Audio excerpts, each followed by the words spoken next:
This film is purely fictional. Please do not imitate it. Your like and subscribe are the motivation for me to update. Chapter 1.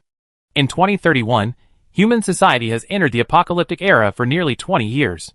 The river was frozen. A wild fawn leaped from the bushes and, looking around, stepped onto the ice. Crack! It fled in panic. The transparent white ice cracked, forming a hole. A deep red smear floated in the water, covering the hole. The fawn approached timidly yet curiously, inching forward. Suddenly, a human arm extended from beneath the red, grasping its forefoot. It was icy cold. It jumped in fear and stepped back repeatedly, pulling a thin girl from under the ice. Her red cloak fell into the water and sank silently. The fawn had never seen anything like this in the area before, and it hurriedly jumped away. A heavy intake of breath. She's not dead. What a miracle. Yunshin gritted his teeth, suppressing the trembling that erupted from his bones. He surveyed this completely unfamiliar environment, instinctively wrapping himself tightly in his clothes, and stumbled to his feet, searching for safety. The sky was tinged with sunset glow. They were awakening. Yunshin pushed aside the blinding branches and leaves, but the dense undergrowth made it impossible to determine the path. Only the pungent sulphurous smell of a black, sticky substance left on the leaves of the bushes told her that a ghost had lingered here for more than a minute and couldn't stay much longer. They were very likely to return.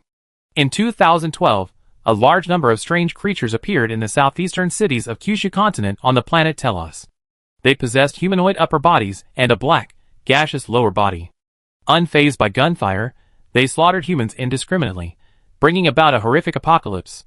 They were called ghosts. If it weren't for a miracle that happened later, humanity would have vanished from the planet Telos. As children born after the apocalypse, most were taught from a young age by their elders how to identify ghosts.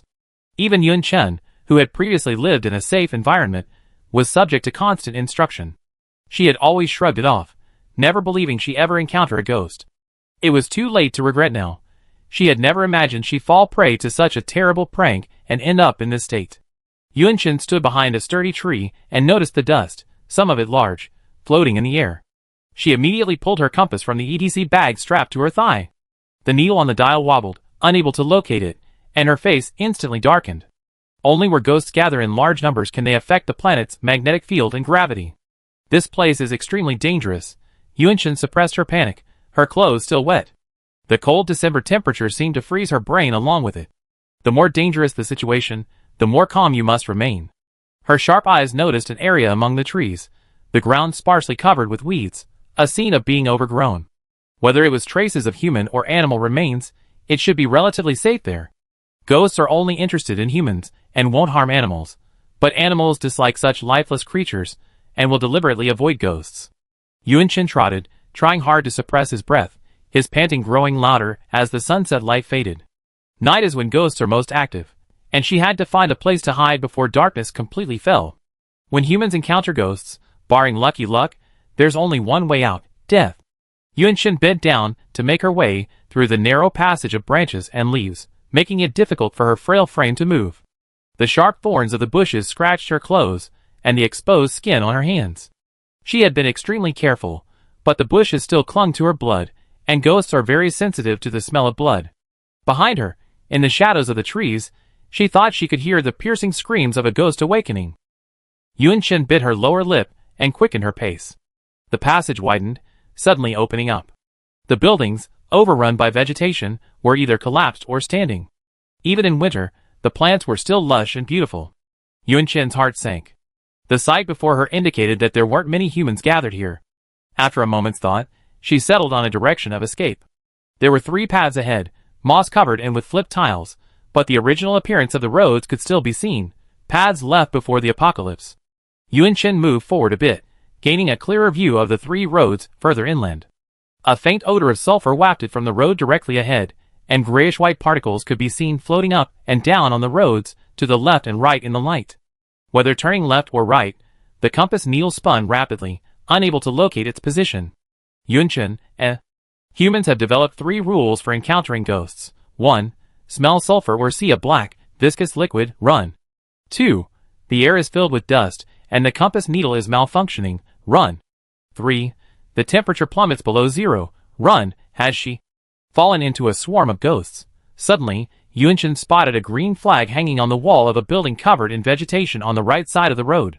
It had been tucked into the vegetation, making it easy to miss without careful observation. She subconsciously walked towards the intact 6-story building. Suddenly, her heart palpitated, and a chill spread across the back of her neck. She turned back. A rustling sound came from the passage they had come from. A thin black mist spread along the ground, and the temperature suddenly dropped several degrees. Her body felt an intense sense of weightlessness. "It's a ghost! Move! Move! Move!" Yunshin screamed inwardly, and her cold hands and feet finally obeyed her command. As she ran towards the chosen path, she looked at the compass, which was shaking violently. She gritted her teeth and changed the path, the one on the far left. On the 3rd floor of the high-rise building, a pair of pale hands reached out and closed the broken window. A thick black liquid oozed from the windowsill. The liquid dripped from the upper floor onto the ground, splashing the light soil on the surface. As it fell, it was lifted higher by the passing black mist. This ghost had the upper body of a human. Its skin was sticky and damp, revealing dark veins beneath. Its mouth was wide, and its eyes reflected the back of the short-haired girl running ahead. "Pray." A strange tone escaped its lips. As it pursued, a 2-story building collapsed, blocking its path. The ghost stopped, staring expressionlessly at the motionless vines at the building's base. It coiled around the ruins, seemingly unsure of how to proceed. Yunshin ran with all her might. Her clothes, made of quick-drying material, were now much lighter than before. After a loud noise behind her, she noticed that the compass in her hand had slowed down and was turning more steadily. The ghost wasn't chasing, it seemed safe here. The surface temperature was normal, there was no floating dust, the magnetic field and gravity were normal, and there was no smell or liquid. Yunshin slowed her pace. This was also a completely abandoned human settlement, now overrun by vegetation. The vegetation was particularly lush, stretching as far as the eye could see. The remains of human structures still lingered in the woods. Less than 2 meters from Yunshin, a wall with a rusty iron gate stood alone amidst weeds and overgrown with creepers.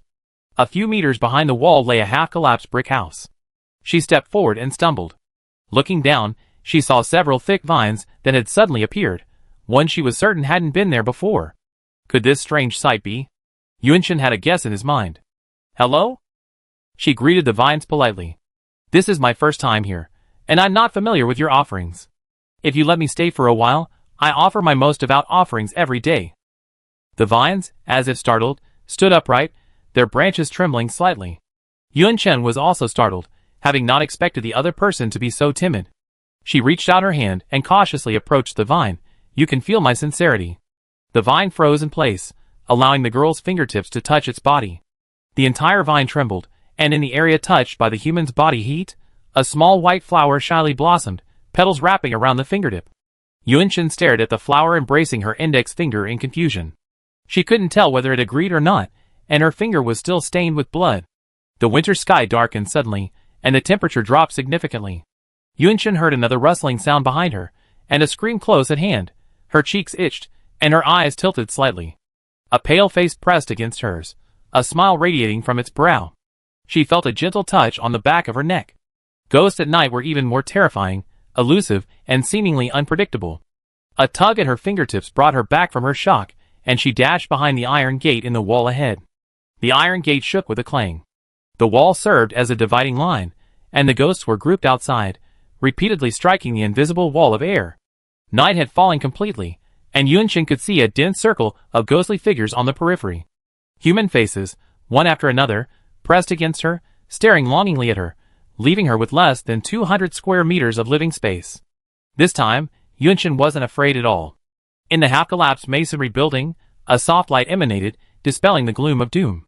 As ghosts descended upon the world and humanity despaired, a miracle suddenly occurred.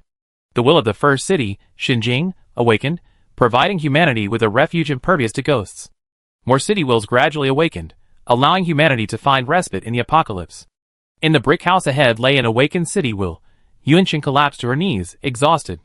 She gazed at the swarm of ghosts isolated by the city will, a dark aura permeating the sky.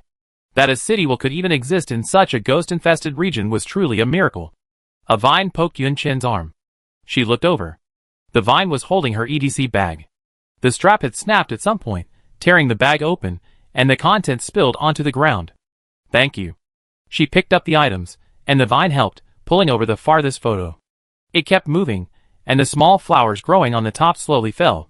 The photo lay flat on the ground, with small words written on the back. "You are 1,000 years of beauty. To my beloved wife." A small white flower rested just below the word wife. Yunshin picked up the photo, carefully inspecting it for damage. The front was yellowed, showing a couple holding a baby. The husband's face had been completely blackened with pencil.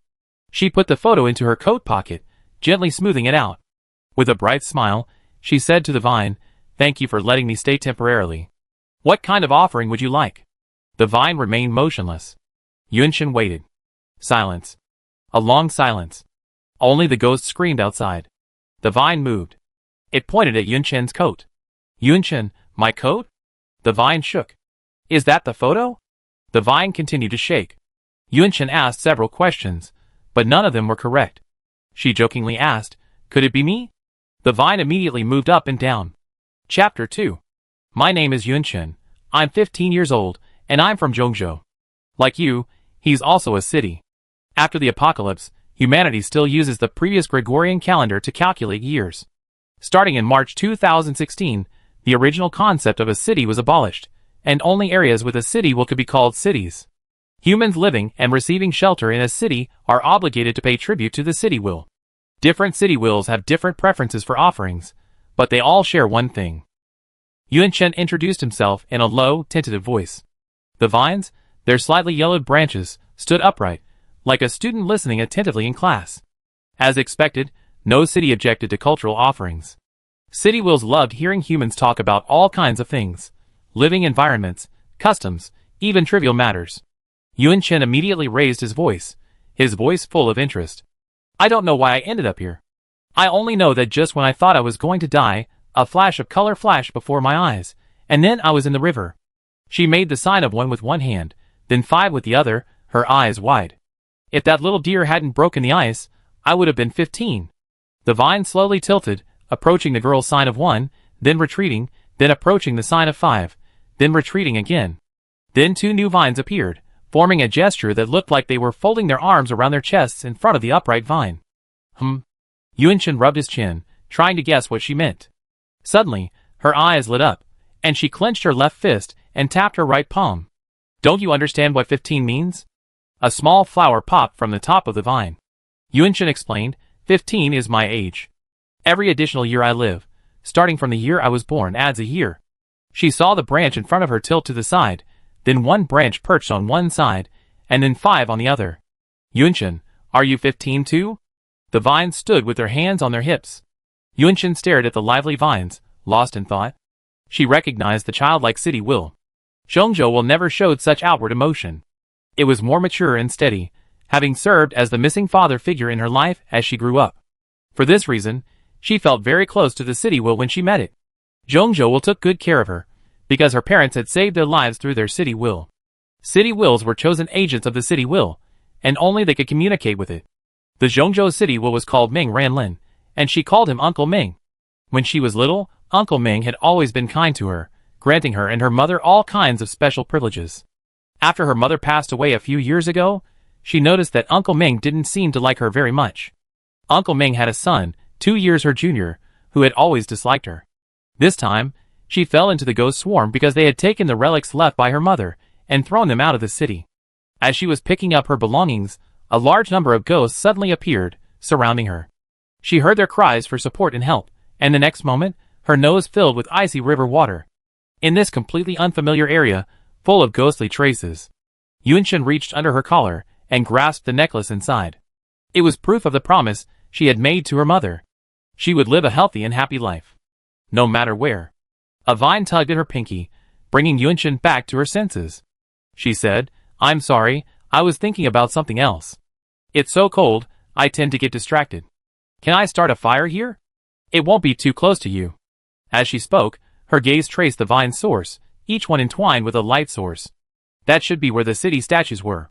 In that dilapidated house, where a soft glow emanated, the walls blocked her view and her curiosity. The city statues were the embodiment of the city's will, mostly stone statues whose true forms were visible only to those who belonged to that city. Yunshin cautiously withdrew her gaze and slapped her head in frustration. Her actions had been too offensive, The vines weren't angry, but rather waited curiously for her to start a fire. Yunshin retrieved items from her damaged EDC bag.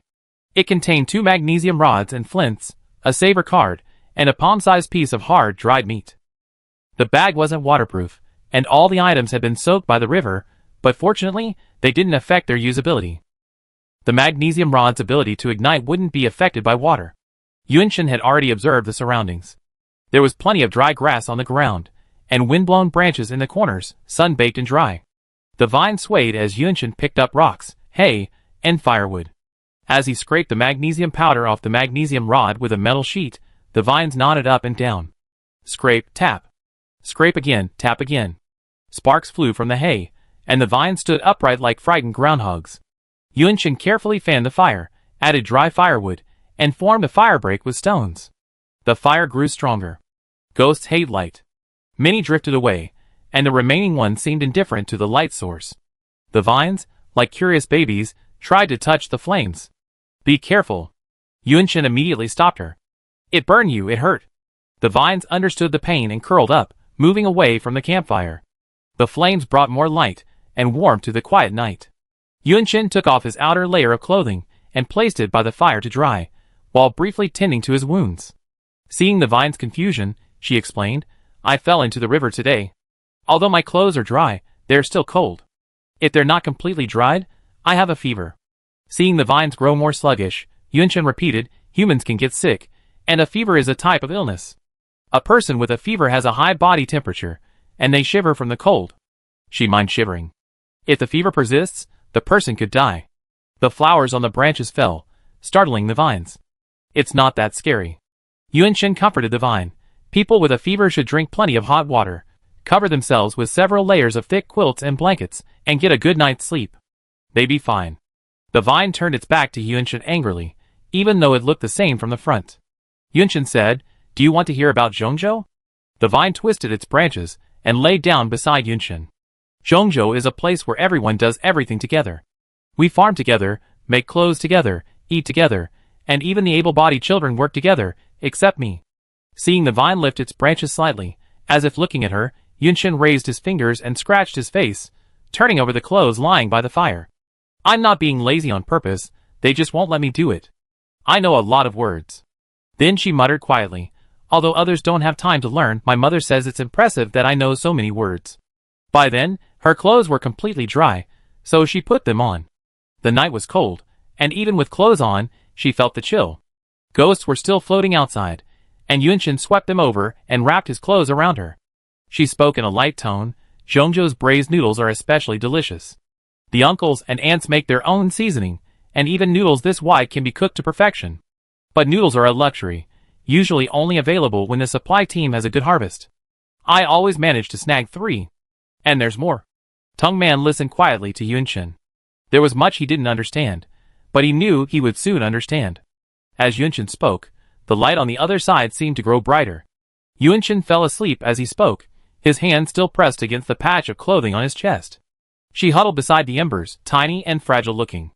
A nearby vine quietly lifted itself and poked the girl's face with a branch. It was surprisingly soft. It trembled in place and poked again. So soft and warm, is this a human? Achoo! The vine flopped to the ground, 2 leaves shielding the small flower overhead. It lay there for a long time, motionless. The ground trembled so subtly, imperceptible to the naked eye, that the branch straightened and rose. The girl was shivering. Was she cold? It had to be cold. He thought of what the other person had just said. Is this a fever? Is she going to die? What should I do? The vine froze in its place for a moment. He swam back to the glowing area, where the ghost was still banging against the invisible wall of air, making a loud thud. In the glowing area, a large cocoon completely encased in green vines lay, surrounded by several large vine-woven boxes. The vine searched endlessly within the boxes. Found it. A new flower bloomed at the top of the branch. A dirty carpet was thrown over Yunshin, covering him head and feet. This made it impossible to observe the girl directly. The vine carefully burrowed into the carpet, propping itself up a little, and found that the girl was still trembling. The remaining branches immediately lifted a torn quilt and slammed it over the carpet. The vine examined the carpet for a moment. Wasn't that enough? The vine was deeply distressed. After searching for a long time, it finally found a human garment, but it was stained a deep red with blood. It covered it, still trembling. She covered herself with another rug, but the shaking continued. She covered herself with another quilt, but the shaking continued. It seemed she needed more coverings. The ghost watched the scene in silence. A strange sound of rustle, gurgle, clang woke Yunshin. She opened her eyes, and her limbs and torso felt as if they were being weighed down by something heavy. Her head felt dizzy, as if she had a fever. After falling into the water and being frightened, a fever wasn't surprising. In her daze, she saw a cluster of vines, carrying a tattered mattress. What a gentle city will! Was it actually making her bed? Yunshin felt a warm feeling in her heart, and was about to fall back asleep when the scene from just now replayed in her mind. Making the bed. Did they need to lift the mattress that high? Wait! Yunshin woke with a start, straining her neck to see the scene clearly, and was immediately horrified. The heaviness wasn't an illusion, it was piled so high. On top of her, completely immobile. Seeing the vines trying to cover her with the mattress, Yunshin burst into tears.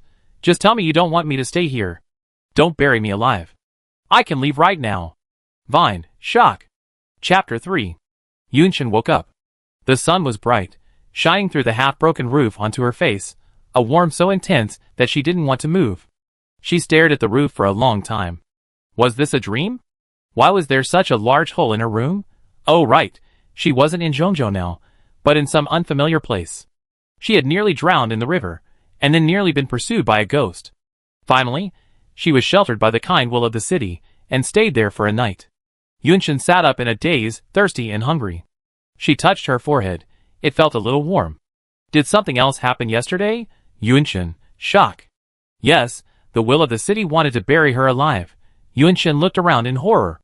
The pile of objects she remembered as several meters high was gone, and there didn't seem to be anything around that could possibly hide them. Could it have been a nightmare? She moistened her dry, cracked lips with the tip of her tongue and stood up, her steps unsteady. Compared to nighttime, the building revealed more detail in daylight. It was a two-storied brick house. Half of its roof had caved in, and the remaining half had been overrun by vegetation. Green grass grew in the cracks between the bricks and the floor, and moss covered the corners and other areas prone to moisture. Thankfully, even so, the entire brick house still looked solid, not crumbling and dilapidated. But it was also shabby. Compared to Zhongzhou, this place was a miniature, dilapidated city. Yunshin was in the roofless section. She remembered that the city seemed to be on the other side, where a wall stood, the original wooden door rotted and fallen, leaving only the doorframe. Through the doorframe, only a patch of green could be seen. The vines disappeared. Hello. As Yunshin greeted, a drooping branch slowly emerged from behind the doorframe. Yunshin was stunned. Didn't you get enough rest? She didn't know if the city will needed to rest. The vine glanced at her, then retreated back into the doorframe, never to reappear. Behind the wall, the vine branches twisted into a ball. In front of the wall, Yunshin stood there, stunned. Why did the city will suddenly dislike her? Could it be that yesterday's burial wasn't just a nightmare, but a real event? It seemed that the city will was dissatisfied with her offering yesterday, or perhaps, after spending the night together, it had grown disgusted with her. Having failed to bury her alive yesterday, it was showing no desire to meet her today. The thinnest vine branches poked at the cracks in the wall, pushing aside other weeds, secretly observing whether the girl was still angry about yesterday's events. Yesterday, after Yunshin said, "Don't bury me alive," he fell into a coma. He guessed she might have fainted from anger. He couldn't read her face, but he could sense her emotions. Not good. Yunshin swallowed her sadness. Citywill was already being generous by offering to take her in for a day. How could she push her further? She said politely, "I understand. I leave now. Thank you for taking me in last night." The weather outside was perfect. The sunnier the weather, the more annoying ghosts were. Ghosts rarely appeared during the highest hours of the sun, making it a good opportunity for action. Hopefully, she could find a new hiding place before sunset. She had just left the house when something hooked her finger. Looking down, she saw a vine. Her pinky finger, trembling slightly, curled around hers. More branches followed closely behind the vine, each one extending straight up toward the girl's still chubby cheeks. The colors of the vine branches reflected in Yunshin's eyes. No, he wasn't going to spank her, was he? Pop! Pop! Pop! At the tip of each branch, a small flower blossomed. One after another, cluster after cluster, they bloomed, dotting the green vines like stars, the sunlight shimmering in a golden glint. Yunchen was surprised and delighted. She reached out, carefully caressing the blossoms, saying, "So beautiful." The vine gently shook her pinky finger. "Giving you flowers, stay. Why are you leaving?" This wasn't a spoken word, but something Yunchen discerned from the frantic movements of the vine branches. After a confusing exchange of ideas, she roughly understood that yesterday's incident was a misunderstanding. The city will simply saw she had a fever and wanted to cover her with a blanket. She didn't know why they had so many human possessions. It was a gentle city will, after all. But their actions were a bit radical. She now stood before the iron gate, which offered no protection, and explained earnestly, "I'm just going out. I need water and food. This is such a dangerous place. Even if you chase me away, I don't want to leave." She glanced at the black, sticky liquid on the ground. It was gradually fading in the sunlight, but it still showed how many ghosts there were. Even outside Zhongzhou, there weren't so many traces of ghosts left during the day. The vine tilted its branches in thought. Yunchen just wanted to find some water. She asked, "Can you leave this area?" She gestured, holding out her palms. "If you can, come with me. I really won't leave." The upright vine hesitated for a moment, then placed its branch in Yunchen's palm. The branch was resilient and remarkably strong. Yunchen took her hand and walked out of the iron gate. "Can you really leave the city?" As soon as this thought crossed her mind, it was immediately filled with the thought of finding water and food. Finding food and water in the wild is a compulsory lesson for every child born in the apocalypse. Yunchen pricked up her ears. Searching for water requires fully mobilizing her senses. The sound of a stream or the croaking of frogs indicates nearby water. Less than 1,000 meters from the city, she heard the sound of flowing water. She sniffed the air and walked in the direction of the damp scent. The odor of green grass mixed with earth was easily distinguishable. As she walked, she was careful not to touch the surrounding plants. That was impossible yesterday, but not today. What if there were poisonous insects or snakes? That would be disastrous. After walking a few steps, they found a small stream ahead, gurgling and clear. A fawn was drinking ahead, ready to drink. Yunchen scooped up a handful of water, and with the sweetness of the river water in her mouth, she felt revitalized. The water was warm compared to the freezing temperatures. At this moment, the vines lay over her head, like a green headband. She wanted to take some water back, but then she remembered she had no water container, and hadn't thought to prepare anything. Yunchen said in frustration, "I'm really inexperienced. I can't even think of something so basic." The vines patted her head. Yunchen looked around and suddenly noticed a rock at the bottom of the river. The stone, pounded by the river's long impact, had become somewhat like a tilted bowl. The shape was so perfect, so alluring. "I've decided, this will be the pot I eat from now on." She took off her shoes, rolled up her sleeves and trouser legs, and went down into the river to retrieve the stone. The water barely reached her calves, and the stone weighed at least 20 pounds, making it a struggle. The frail girl put on her shoes and resumed moving the stone, breathing heavily. The vine overhead hesitated, then silently slid down Yunchen's body, not adding any extra weight. "Help!" When Yunchen saw the vine trying to take the stone, she quickly refused. The vine's branches dropped, a hint of frustration. Yunchen immediately explained, "I can't rely on your strength. I wonder if you've heard the saying, self-reliance leads to a well-fed life. I have to work hard on my own." The longer he moved the stone, the heavier it felt in his hands. Yunchen gritted his teeth and said, "Even if I don't exercise now, I have to in the future. Exercise will make me less susceptible to illness and help me live longer." The vine happily bloomed a small flower. Every time Yunchen successfully walked 100 meters, a new flower bloomed on the vine. Placing the newly promoted stone pot inside, Yunchen borrowed a few fallen vines from the city will and picked out sturdy branches near the tree. The vine was curious. Using the branches, Yunchen fashioned a hook-shaped trigger.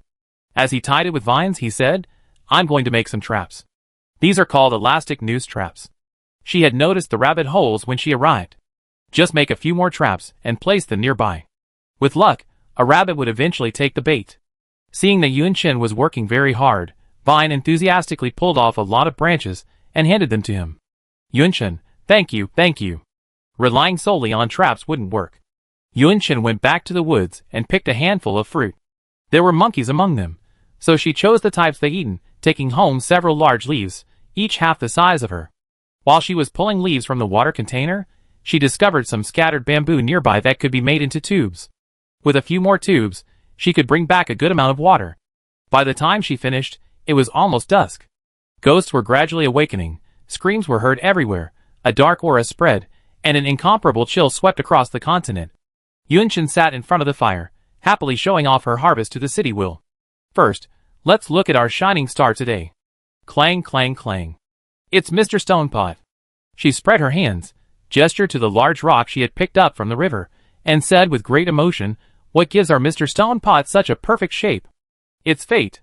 Warmly welcome, Mr. Stonepot." After she finished speaking, silence fell. Aside from the coordinated screams of the ghosts, only the vine silently watched the girl.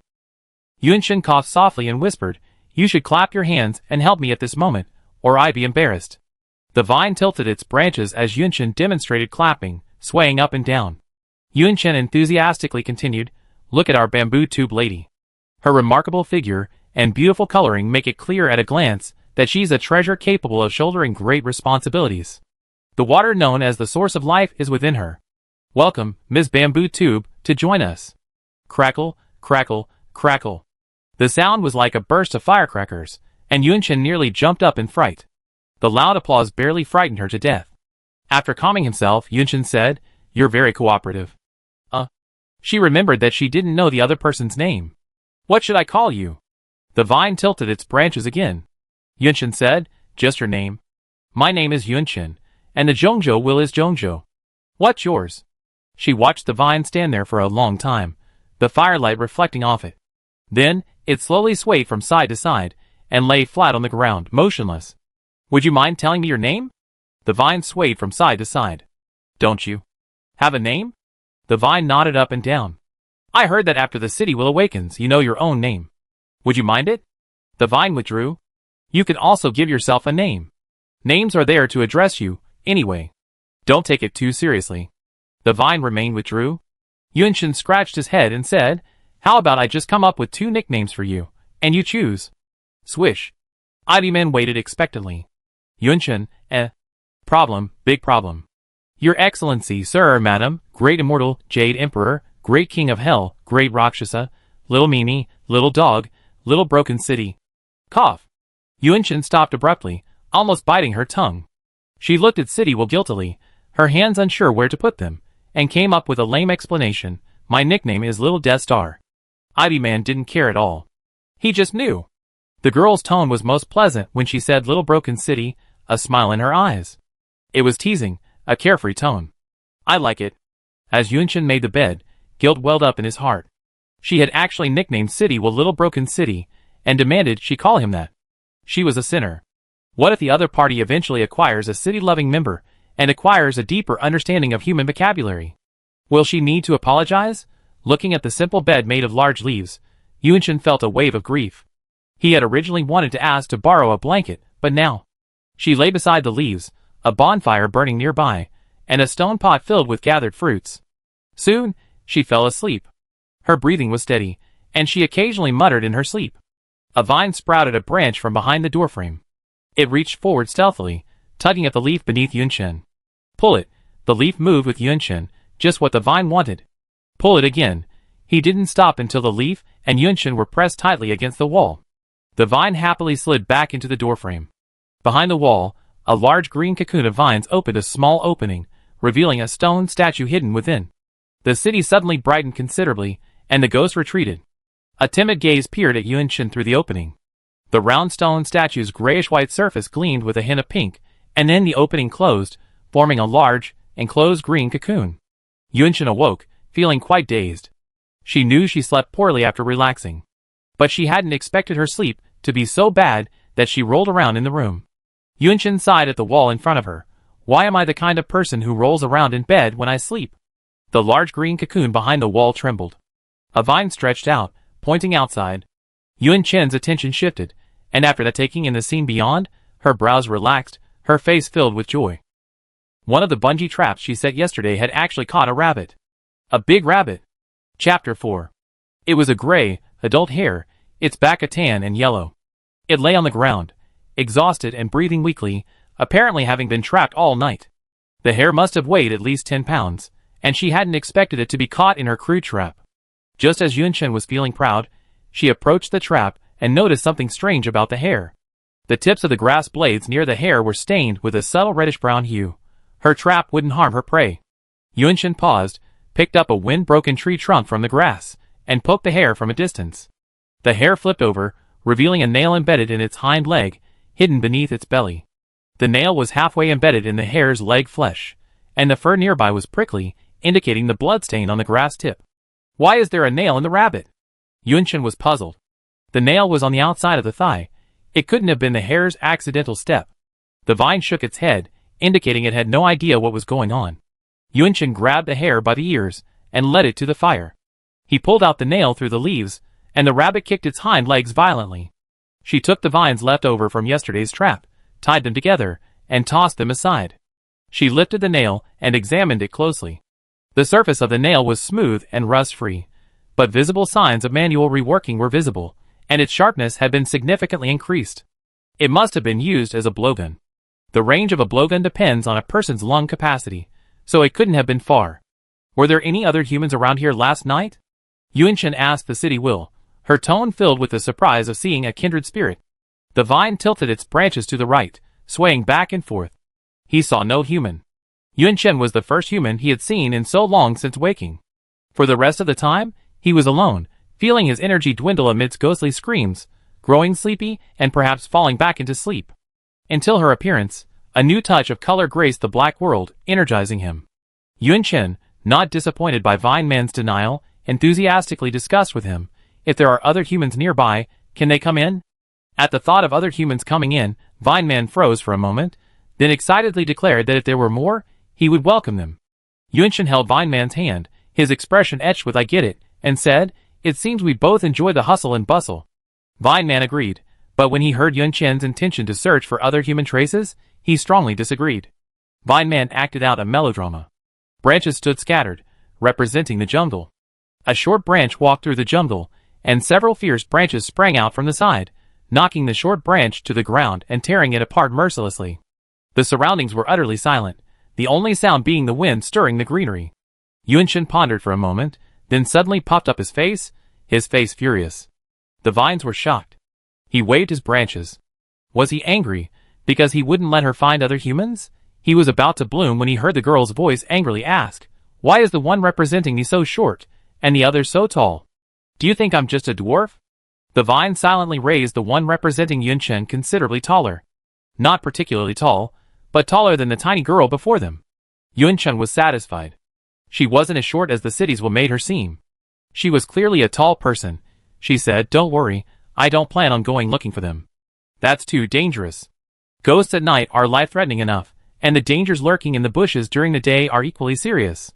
So far, she's been lucky, having avoided any dangerous animals. In Zhongzhou, an exploration team once encountered a tiger. It could have been wild, or perhaps it had escaped from the city's former zoo. They were unprepared, and several people died. Yunshin said, "They probably don't know people can live here, so they're afraid to approach." In Zhongzhou, she heard from adults that, in addition to the humans gathered in the city, there were also many human wanderers. These wanderers are highly skilled at hiding. Some believe that cities are like ghosts, unknown and terrifying forces they cannot trust and are unwilling to live in. Others, unaware of the city's existence, live in fear. Yunshin didn't know how these wanderers managed to avoid ghosts and survive at night. She only knew that this group of humans existed. She said, "If we make this place look inhabited, maybe other humans will come over. Then it'd be full of people, making you clean and beautiful." Tingman envisioned a scene filled with humans. He heard Yunshin say, "When there are more people, you can choose a city followed who suits your taste." What is that? Yunshin was stunned by the question. The cities will didn't know what a city followed was, so how could she explain it? She said, "As far as I know, city followed are agents of the city's will. They are chosen by the city's will and can communicate with it, and convey its ideas." She whispered, "There's another piece of gossip. I heard that city favored ones must be the city will's favorite person in the city. If someone appears, who the city will prefers, the city will might replace the city favored one. The favored here doesn't refer to love between humans. It's a pure emotion." The vine pointed at Yunshin. Yunshin was puzzled. The vine pointed at her again, and Yunshin asked tentatively, "Are you planning to choose me as the city favored one?" The vine swayed up and down. Yunshin said seriously, "You should meet more humans before making this plan. I'm already very grateful for your protection." When you meet other humans in the future, you find me insignificant.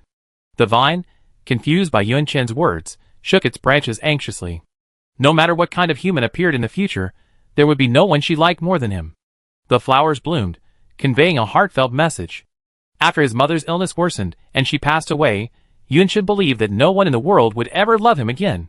She was flattered and said with a hint of reserve, "Well, if you absolutely must, I'd be willing to accept you as a city favorite." Everyone was delighted. Half a minute later, the city wanted to choose Yuan Chen as its favorite, but didn't know how. Yuan Chen held his head in his hands. If you don't even know how to choose a city favorite, how could I possibly know? Did she look like a humanoid city will? The only reason she understood the city will better than most was because of her mother, and she seen more than the average citizen. Each person in city was dejected. Yuan Chen was the first to recover. She said, "We can slowly find a way to resolve this together. Let's make a promise." Make a promise? The vine saw Yuan Chen extend his pinky finger to him, his fingertip round. Hooking his pinky finger around one of his branches, the girl chattered and babbled, causing the branch to sway left and right. "Let's make a promise, and don't change it for 100 years. Just as his thumb was about to gently press down on the branch, a small flower suddenly blossomed, accepting the promise. "That seals it." So happy. The branch gently rubbed against the back of Yuan Chen's hand. Yuan Chen cleaned the rabbit by the river and divided it into 4 parts, taking one for that evening's meal. He simply wrapped the rest in leaves. The temperature was low, so the meat wouldn't spoil if stored this way. At night, ghosts appeared silently, watching the humans feasting inside through the invisible wall of air. Since he had decided to make this place look like it was inhabited, it was necessary to clean it up. That was a big project, and he had to eat and drink his fill. Yuan Chen's cheeks puffed up. The rabbit was so cute, and it tasted delicious. Chapter 5. Little Broken City. Under the city's will's insistence, Yuan Chen grew accustomed to the name, feeling that calling them these 3 words brought the city and person closer. Of course, after she urged Little Broken City to remember its own name, she immediately told her and changed the name. The city's will's urban aura warded off ghosts. Little Broken City's urban aura encompassed the 2-story brick house where Yuan Chen was currently staying, as well as a portion of the surrounding grassy area. Less than 200 square meters. Compared to Zhongzhou's thousands of square kilometers, Little Broken City was indeed smaller, but that was a good thing for Yuan Chen right now. Cleanup was easy. Awake early, Yuan Chen, surrounded by the firelight and the screams of ghosts, formulated a cleaning plan. Starting with the brick house, he would clear away the moss in the corners, the creepers hanging from the eaves and walls, the thick dust, and the unknown multi-legged reptiles that occasionally appeared on the ground. Yuan Chen bit into a juicy red fruit and said, "We need a lot of boiling water today, and we need to make a broom, which can be made from bamboo leaves. Oh, and we need to find a special place to store the ashes from the fire." Little Poaching listened to the girl's mutterings, the vine branches lying obediently on the ground. Every few seconds, the small flowers at the top of the branches opened and closed. He was filled with anticipation. The sky brightened, and the ghostly black aura gradually dissipated. It was the first time Yuan Chen had seen ghosts disappear in the sunlight, like objects being erased from a green scroll, disappearing bit by bit, a grim and terrifying sight. "There don't seem to be as many as on my first day here." The ghostly aura that obscured the sky that first night left a deep impression on her mind. Yuan Chen went out, carrying a large string of bamboo tubes. "It's a good thing the numbers are shrinking, right? With so many ghosts like you said, can any human really survive the night? I heard from adults that anyone spotted by a ghost will die. Could they possibly remain invisible forever? If so, they're truly formidable." She looked on, almost mumbling to herself, as the vines wrapped around her wrist like a green bracelet, responding to her every word. Arriving at the river, the gentle sound of the flowing water was soothing. Yuan Chen saw a fawn that came here every day to drink. She greeted it warmly, "Hello, we meet again." The fawn's distinctive markings made it instantly recognizable. It had been extremely alert since Yuan Chen appeared. At his voice, it immediately leaped into the trees, splashing water everywhere. The vines lifted a branch, its leaves swaying. "You scared it away." Yuan Chen filled each bamboo tube with water and carried it on his back, strapped to a sturdy vine. He said, "It's not familiar with me yet. Once it gets used to me, it won't be afraid of me. I don't plan on eating it." A small bamboo forest stood to the right of the river, where Yuan Chen had picked up the bamboo tubes. "Look at my nails. They've grown long. I was thinking of cutting them down, but I've noticed lately that having some nails makes it easier to work." Little Poaching stared at the bare nails, unable to see where they had grown. But his hands were more scarred than when they first met, and his clothes were grimy. His smile was as bright as ever. The bamboo leaves in winter were exceptionally tender green. Yunshin had only learned how to make a broom from bamboo, but he didn't know how to choose the right kind of leaves. Just pick the one I like. Her gaze swept across the bamboo forest, and her steps suddenly paused. What is that? From a distance, she spotted a strip of cloth tied deep in the forest. It looked like something was written on it, but it was hard to make out from this distance. Could it be a signal left by another human? The vines around her wrist tightened, little broken city reminding her. Yunshin didn't rush forward. After staring at the strip of cloth for a moment, she weighed her options. She then asked the vines to help her break off some bamboo and quickly leave. I want to see the others, but I feel uncomfortable there. I don't want to go. The girl's figure gradually disappeared from the bamboo forest. There was a rustling sound. Whoosh! A short-sleeved arm, covered in purple bruises and sores, suddenly thrust forward. It ripped the strip of cloth, causing the bamboo leaves to sway. Yunshin, carrying the bamboo tube and the broken bamboo tied to the vines, returned to the masonry house. As she passed by her traps, she checked to see if any prey had been caught. Sadly, no prey had been caught in her traps last night or today, and several were completely damaged. It looked like they had caught large prey, but Yunshin's traps were elastic, so they could only catch small prey like foxes and hares. How wonderful it would be to have hot sweet potatoes and potatoes. Yunshin described to Xiao Poaching the joy of eating roasted sweet potatoes in winter, slurping his saliva as he spoke. My mother could tie very strong straw ropes, and she always gave me plenty of sweet potatoes. Her roasted sweet potatoes were fragrant and sweet, crispy on the outside and soft on the inside. She kept making them until she died. She stopped talking, her hands on her chest, her head lowered to grasp the necklace through her clothes, her bangs obscuring her expression. The corners of her lips curved downward. In less than half a minute, she said cheerfully, I don't know how to make straw ropes, but I've learned how to roast sweet potatoes. The vines clung to the back of her hand, silently comforting her. She was smiling, but the emotion he sensed was filled with sadness. Yunshin chatted and laughed all the way back to the masonry house. She cleaned up the remaining wood ash from the fire, wrapped it in a large leaf, and set it aside. She rekindled the fire, set up her perfect stone pot, and began to boil water. Stay away when I water the plants later, or you get burned. Boiling water can kill moss, and so can wood ash. The former is more economical, with an inexhaustible source of water nearby. The vines froze in their place. The water boiled, and Yunshin began by clearing the center corner of the house, where the moss was heaviest. Next was the entrance, where there was also a lot of moss. The stone pot only boiled enough water to cover one wave of moss at a time. Over and over again, she finally managed to sweep away all the visible moss on this half. As for the other side, that's where the city statue stood. Yunshin decided to clean this side first, then asked Xiao Poaching if he needed to clean the other side. She began making a broom, still needing Xiao Poaching's help. Her saber was unable to cut through the bamboo. The vine gently lifted and lowered, snapping the bamboo stem. You're so strong. Yunshin's praise caused the vine to raise its branches, obscuring the small flower at the top, as if shy. The cut bamboo tips would be used as broom handles, while the branches would need to be roasted over a fire, rubbed to remove any excess leaves, and arranged in lengths before being made into brooms.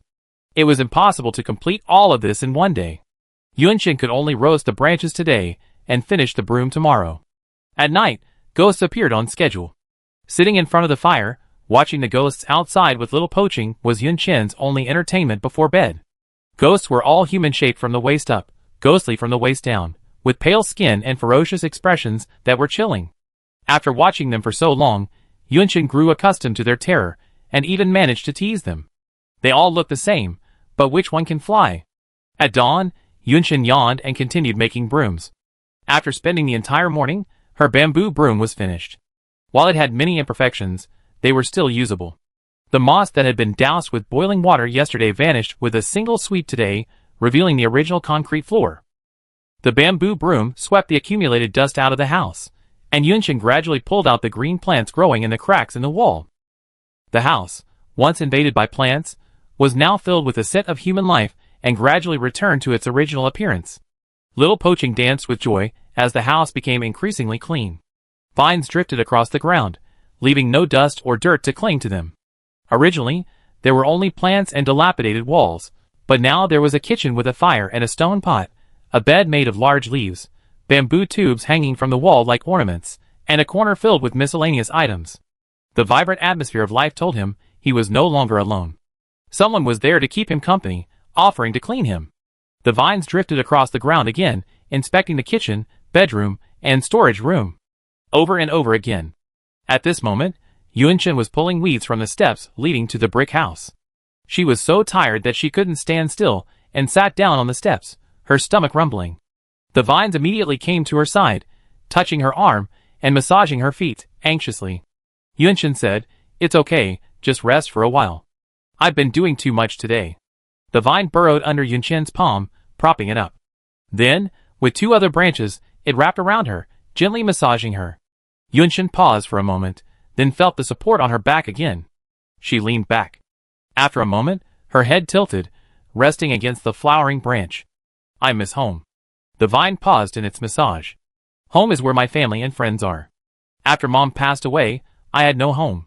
Yunshin reached out to embrace the vine, burying her head in it, tears streaming down her face. "But now I feel like I'm home." The voice was so soft, so gentle, that Xiaopoqing could hear it clearly. She was crying, but he sensed joy. He didn't know what else to do, so he raised his green branches. He embraced her in the same way she had. The vine carried the coldness of a plant, but this embrace was exceptionally warm. After Yunshin finished crying, she came to her senses, rubbed her red eyes, and stood up sheepishly, entering the house. She discovered a large green box made entirely of vines, placed in the center of the half of the house she occupied. She was led by the branches to the box. She asked, puzzled, "What's this?" The vines pointed at the box, then at her. Yunshin was puzzled, "For me." The vine swayed up and down, opening the box. Inside, a riot of miscellaneous items filled the box. They were all old human possessions, some still pristine, others tattered and stained. The vines presented a quilt, offering it to Yunshin with a flourish. The quilt was riddled with large holes, black here and yellow there, leaving a mottled mess. Yunshin happily accepted it. "Is this for me? I finally have a quilt to sleep in at night." Seeing that Yunshin also loved quilts, Tung Man was overjoyed and gave him the entire box. "All for me." Yunshin hadn't expected to receive a gift from little Pachung, and she searched the box like a treasure hunt. "This kettle looks like it should still be usable." Looking inside, the thermos's liner was broken. Yunshin sighed and put the thermos aside with regret. Tung Man sighed in return. "A tutu, perfect for summer." Yunshin found another treasure. Seeing the dried bloodstains on the tutu, she hesitated for a moment and said, "It doesn't seem very auspicious." Little Pachung didn't quite understand what this meant, but he agreed. "Wow, look at this. I love this. Look at it." Yunshin held out his fist, spread it out in front of him, and revealed several plastic hairpins, shaped like daisies, perfectly preserved. "What's the point of this?" Yunshin demonstrated how to use the hairpin. She pinned her bangs up, revealing her smooth, full forehead. She grinned, "It's sure to look good." She continued rummaging through the box. These were human artifacts that Little Broken City had slowly collected over the past decade using vines since awakening his will. The cities will had a natural affinity for humans. He could only understand them this way. He had many boxes like this, filled with his treasures. He was delighted to receive the same appreciation he received from someone who had given him something he cherished. "Hey, this is..." Yunshin paused, holding a notebook. The notebook had a lock on the side, and two small keys hung next to the lock for unlocking it. She flipped open the notebook. The first page read, "Don't cry, don't make a fuss, don't hang yourself," along with a faded selfie of a girl. Her bangs were thick, her eye sockets were painted black, her eyelashes were long and thick, her chin was set back, and her eyes were wide and round, like two large grapes. She gave the camera the finger. Yunshin remembered that this gesture had a bad connotation. She flipped the page. It was a diary. Veneer leaned over, and Yunshin read the contents word by word. January 1st, 2012, Sunday, heavy rain. The old woman only knows how to make braised pork. It's so fat, who would eat it? At her age, she's still out there picking up trash, not afraid of dying out there. I don't want to go to school at all. Paying tuition is so annoying. What future can the daughter of a rapist and a hair salon girl have? Even if she goes to high school, what good will it do? She's still obsessed with that inhuman thing. Hack you. Yunshin stopped reading. The rest of the page was filled with curse words. She flipped through a few more pages. Li Duan is such a tacky name. When I come of age, I'm going to change it to Yuchi Zijing. I have a boyfriend, but we're just SOSO. His thing isn't even as long as my thumb. Even a newborn baby should be bigger than that. Playing Lifa in the arena, I keep running into idiotic teammates. Yunshin flipped to the last page of her boring diary. After reading the contents, she turned the pages forward in disbelief. Though those beasts look almost identical, their movements reveal their distinct types. I've organized the monsters I've encountered over the past 7 years, collectively calling them ghosts, and recorded them in this diary. If one day I die and someone finds this diary, and it truly helps you, please share this information with everyone. Yunshin turned around and said bewilderedly to Xiao Poching, "Can you believe this? This person has been dealing with ghosts for 7 years, and has even figured out their types, and how to deal with them." The vine stretched straight, sharing Yunshin's astonishment. How could a human survive an encounter with a ghost? Is the content in the diary true? Chapter 6. Accompanied by Xia Poching, Yunshin continued to review the diary, reading aloud. I believe ghosts are scavengers deliberately released by the world to eliminate humanity. They enjoy hunting humans, and are apex predators who view humans as prey. As prey, to avoid apex predators, one must be familiar with their habits, behavioral characteristics, and other necessary matters. Improving one's physical fitness is the most fundamental of the fundamentals. I have recorded a total of 10 types of ghosts, limited to those I have encountered. Thankfully, my city has seen enough ghosts. I heard that cities with blurred handwriting have the highest concentrations of ghosts. Other areas in Kyushu have far fewer ghosts, but I will not leave here. I haven't found my grandmother yet, even if it's her body. Yunshin paused, her fingertips tracing the unclear area and asking, what city could this be? If she knew, she would also know her approximate distance from Zhongzhou. The vine swayed back and forth, supporting Yunshin's hand and encouraging her to continue reading. Poor little broken city, an illiterate city spirit, he never knew what was written in these books. Don't worry, I want to know what's next too. Yunshin continued reading. Getting back to the point, all ghosts are extremely dangerous. If I had to say which is relatively safer, it's the grandma. Grandma are the kind of ghosts I hate the most. They're incredibly noisy and appear in packs, at least 3 to 5 at a time. They delight in attacking humans with irritating words. When humans become impatient to respond, that's when they start hunting. Ghosts typically have 2 states. One is awareness wandering, and the other is hunting upon seeing humans. I once had a companion who, impatient with the words of an ant, told him to go away, and they tore him to pieces. I, standing silently by, remained unharmed. Ant is very easy to spot. They talk a lot and incessantly. If you encounter one at any time, anywhere, the solution is simple: wear earplugs and ignore them. Also, most of the time, note, just most of the time, where there are ants, you don't have to worry about encountering other ghosts. They are also disliked by their own kind. Yunshin poured some water from the bamboo tube to moisten his throat. I've never heard of such ghosts. Xiao Poching pondered for a moment. While collecting human items, he seemed to have come across a room filled with voices. It was beyond his range, so he didn't enter. The vines couldn't express anything too complex. He could only say that such ghosts must exist. The diary page turned here, but it wasn't finished. Could it be that each page contained a different type of ghost? But there weren't many pages left. Wandering souls are the most numerous and common ghosts. They move aimlessly and slowly, but once they detect a human entering a hunting mode, they speed up. In gaming terms, their attack mode is a heavy attack, with a long pre-swing period, allowing for dodge. After practicing sprinting and parkour, you can avoid wandering spirits in hunting mode. Even if you face one head-on, you have a chance of escaping. Only when there's only one. The handwriting below was different, crooked and sloppy, as if it were a later edition. Wandering spirits will attack and devour each other. Wandering spirits raised by goo have extremely violent personalities. Their black aura is even denser than that of ordinary wandering spirits, and their speed rivals that of the law. There's a blind spot behind them, so don't try to escape. Escape as quickly as possible. I lost 2 fingers this time due to carelessness. I'm probably the last human here. Grandma's body hasn't been found yet. Will it hurt? Yunshin had felt the pain for a long time after being scratched by a branch. She couldn't imagine the pain of losing 2 fingers. She turned the diary page. Featherstrike, the only flying ghost I've seen so far, is extremely dangerous and violent. Their eyesight is poor, but their hearing is excellent. They can locate objects by sound, but fortunately, they're not as scary as bats. The only way to avoid it is to remain quiet. I really hate encountering Featherstrike at the bottom of a well. They're similar to bats in that respect. Could this flying ghost be the one she saw yesterday? The diary page flipped again, and the next page was the one that surprised Yunshin, so he flipped forward. Crazy ghost. This is a ghost that's both safe and dangerous. For some reason, I'm particularly concerned with crazy ghosts. They only care about what they're obsessed with. They're the only ghosts I know that can possess humans. After possessing a person, they pursue their obsession until the possessed body is destroyed. The safety of crazy ghosts lies in that if their obsession is something like music, chess, calligraphy, or painting, they will only harm the possessed human. The danger of obsessed ghosts lies in the fact that the things they're obsessed with are extremely dangerous to humans. I was once targeted by an obsessed ghost obsessed with eating human flesh. I fought it for a long time, and with the help of a nearly dead camera, I finally expelled it from the body. Unfortunately, the person had been possessed for too long, and the body had already decayed.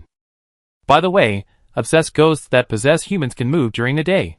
They're a rare type of ghost with high intelligence, but that's about the extent of their intelligence. After possessing a person, they might mistake them for humans if they don't pay attention. Don't worry too much. They blend in with humans, and possessed humans will also ooze the same disgusting black liquid as the ghosts. The weaknesses of infatuated ghosts are bodies and cameras. When a body they possess becomes completely immobile, they abandon it. Taking a photo with a camera can also terminate their possession. If an infatuated ghost attempts to possess you, you feel a chill on the back of your neck, as if someone were touching it. It's an instantly recognizable sensation, and a single touch at that moment will end the possession. Yunshin's spine shivered. She remembered. On her first day here, when she was fleeing from the ghosts and saw the ruined town, it was nightfall, and the ghost suddenly appeared. A ghost with a woman's face pressed against her, and the back of her neck felt like it was being caressed. The vines touched her fingertips, and she was able to move, dashing into the area covered by the city scent. So, is that a mad ghost? Yunshin pondered this with utter horror. With a mournful look on her face, she said to Xiao Poching, "Thank goodness you saved me." The vine, recalling that scene, suddenly straightened its bent branches in surprise and fear. There were 2 final paragraphs on this page, written later, in a different handwriting than the previous ones. It's appeared again, that man-eating mad ghost. This time, it's found a base, luring surviving humans into its trap. It's at the intersection of Hongjiangpa Road in Songjiang District, on the 3rd floor of Haiqin Apartment. I've marked that location on the map. It used distress signals to attract humans. I didn't expect its intelligence to have increased so much. I almost fell for it. It's very persistent with its prey and holds grudges. It still remembers me, and nearly tracked me to my hiding place several times. Fortunately, I was careful. Damn it, that last ghost was so persistent, and it was a painted skin. A 3-way intersection? Yunshin thought of the 3-way intersection where she had escaped and muttered, could it be right there? The content ended, and she flipped through the pages, but couldn't find any other ghost records. She said there were 10 types of ghosts recorded: the grandmother, the wandering ghost, the feathered strike, and the stupid ghost, only 4. Yunshin didn't think the diary's owner, Li Duan, hadn't finished writing. In the subsequent additions to the wandering ghost and the stupid ghost, Li Duan mentioned law order and painted skin, both of which were clearly ghosts. Another important item was the map. Li Duan said she marked the locations of the man-eating stupid ghost on the map. So where was the map? Yunshin asked, is this the only diary? The vine swayed up and down. He remembered every item he collected so clearly, and this was the only diary. Yunshin looked back at the diary, closing it and examining it from top to bottom. The diary felt like leather, its surface mottled, with a hint of gilded pattern still firmly etched on the front. She flipped to the back and noticed the box in the lower right corner. The text inside had become blurry, barely legible. Material, PU, 120 pages. As soon as she finished speaking, Vine Man saw the girl immediately open the diary, muttering, 1, 2, 3, 4, 5.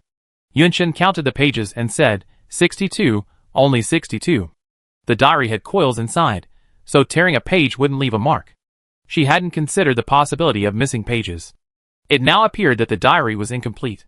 She wondered if there was any chance of finding the rest of the entries. Why were the pages missing? Was it lost during storage, or did Li Duan tear them out on her own initiative? With so much to learn and digest, Yunshin's mind was a bit overwhelmed, and she was excited. I used to know very little about ghosts, but now at least I know there are different kinds of ghosts, and I've even learned information about 4 types of ghosts. I have everything to thank you for. The vine blossomed. It was through Yunqin that he learned the contents of the diary. Across a wall, the city resembled the room it was in. A green cocoon stretched out its branches, seemingly larger. Where do you think the rest of the diary is? Xiao Poqing remembered where he found it.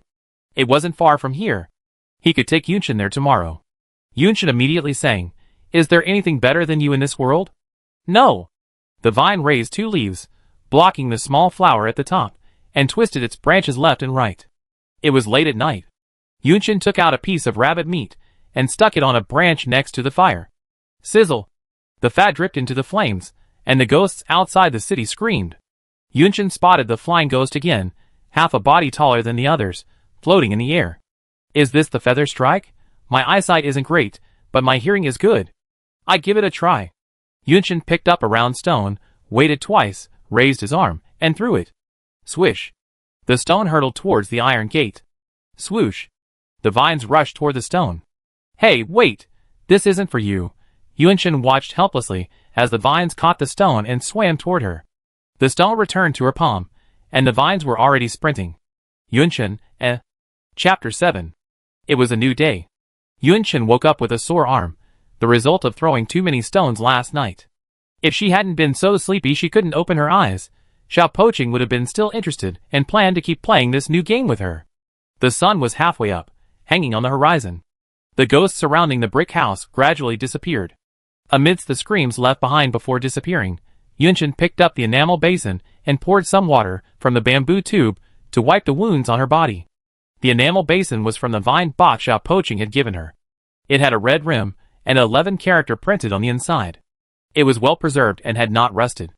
The fabric that served as the towel came from the same place as the enamel basin, a sweatshirt that was so torn that it was beyond repair. Yunqin cut it into several pieces with his saber, making towels and rags. After finishing his breakfast of red fruit, Yunqin scanned the traps he had set and released a pregnant rabbit. Then, he gathered his supplies and set off with Xiao Poqing, heading to the spot where Li Duan's diary was found. A vine led the way, its branches branching out and leading Yunqin's hand, heading in the exact opposite direction of their usual outings. The shrubs once planted in the city, unpruned, had begun to grow unchecked, encroaching upon the original path. Even in winter, they remained vibrant and green, a stark contrast to the bare trees nearby. From time to time, Yunqin would spot a streak or two of black liquid left behind by ghosts. Under the strong sunlight, these liquids slowly evaporated. The black liquid left behind by ghosts evaporates in strong sunlight, but if it's not exposed to sunlight, it remains. After about an hour and a half, the vine that led the way stopped. Ahead, 2 tall iron gates stood covered in green branches. Each pole was stained with reddish-brown rust, and the chains attached to the gates were also covered in rust. The chains were merely decorative. The gates had a gap wide enough for an adult to squeeze through. Yunqin asked, "Is this inside?" The vine swayed up and down. Yunqin suddenly noticed that the vines were growing from the ground, not from the city itself. Could the rest of the vines be hidden within the earth? A special power of the city's will? Yunqin ignored it and slipped through the gap, entering the iron gates. The ground was overgrown with weeds. Every few meters, a stone tablet stood, topped with black and white photographs, most of which were barely visible. Yunqin was stunned. Thinking of the adult's description, this was a cemetery. The air suddenly grew colder, and the faint sound of insects crawling was very noticeable. Yunqin saw a shovel stuck next to the stone tablet.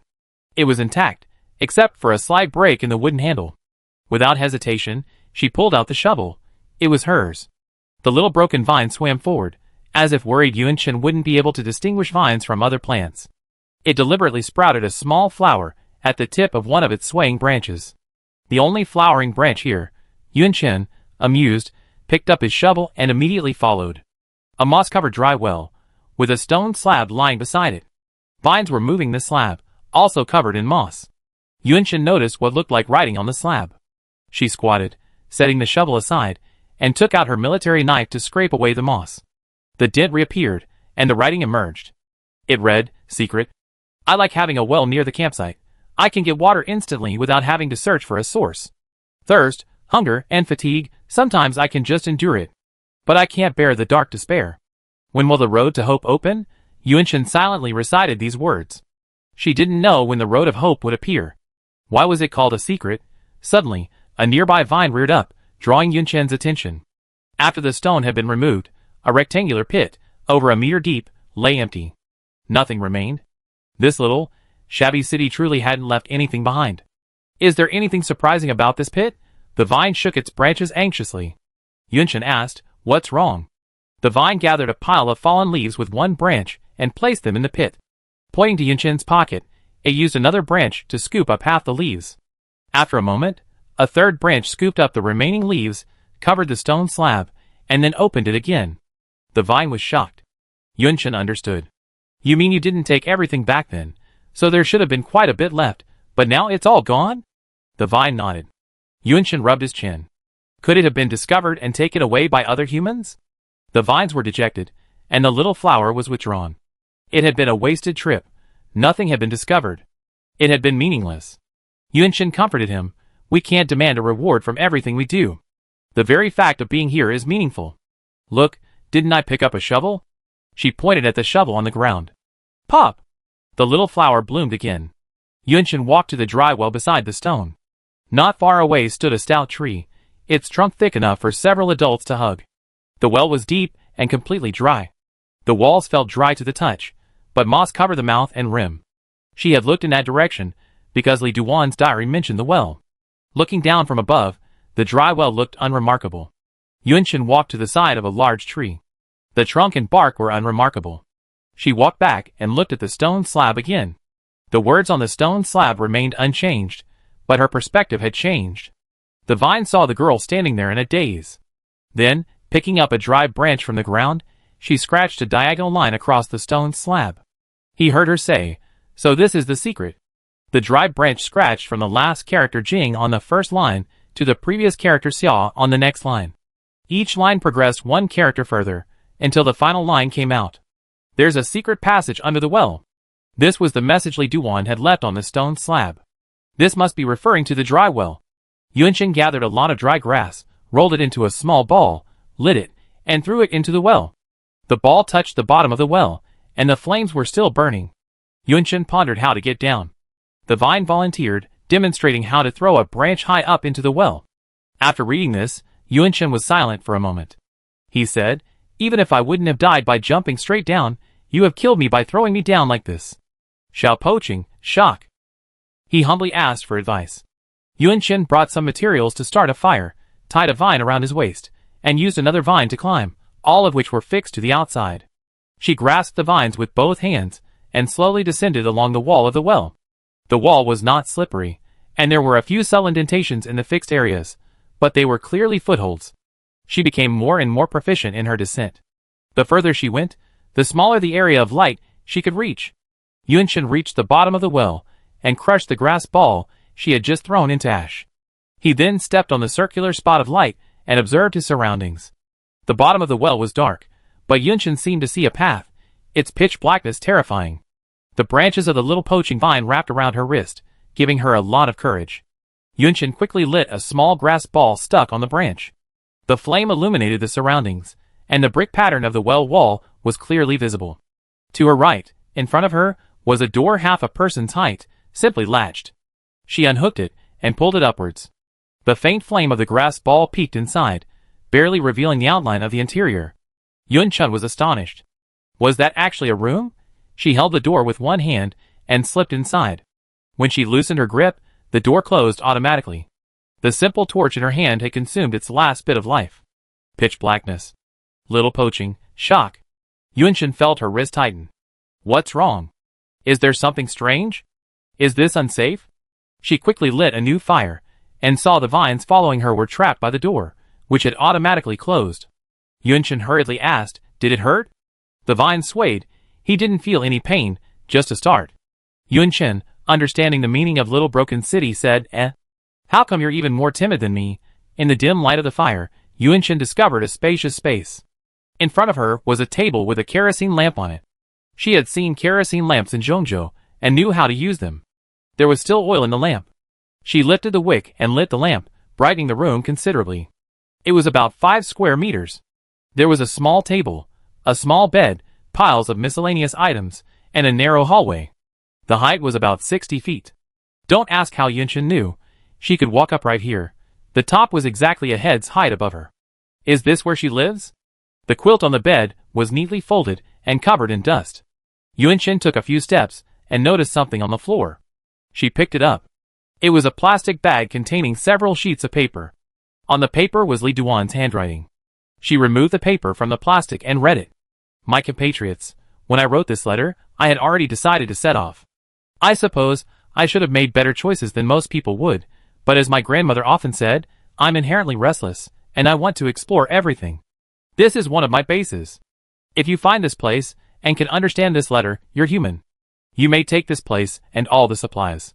But I have one request. If you take the supplies and resolve your difficulties, please lend a helping hand if you encounter other humans. Only by uniting as one can we humans overcome disasters. Li Duan left behind.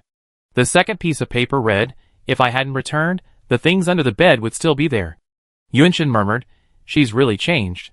She still remembered the brazen words in her diary from 12 years ago. Had these experiences made her grow? While she was stunned, the vines brought something to her.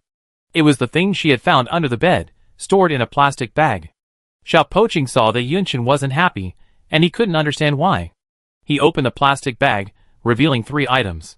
A folded map and 2 diaries. Yunshin didn't rush to look at the map. She opened the diary first. November 9th, 2014, Saturday, heavy rain. On my 18th birthday, I killed someone. The people in the camp went crazy. They were arguing and fighting fiercely over the bread I had brought back. The noises grew louder, their anger venting on other women.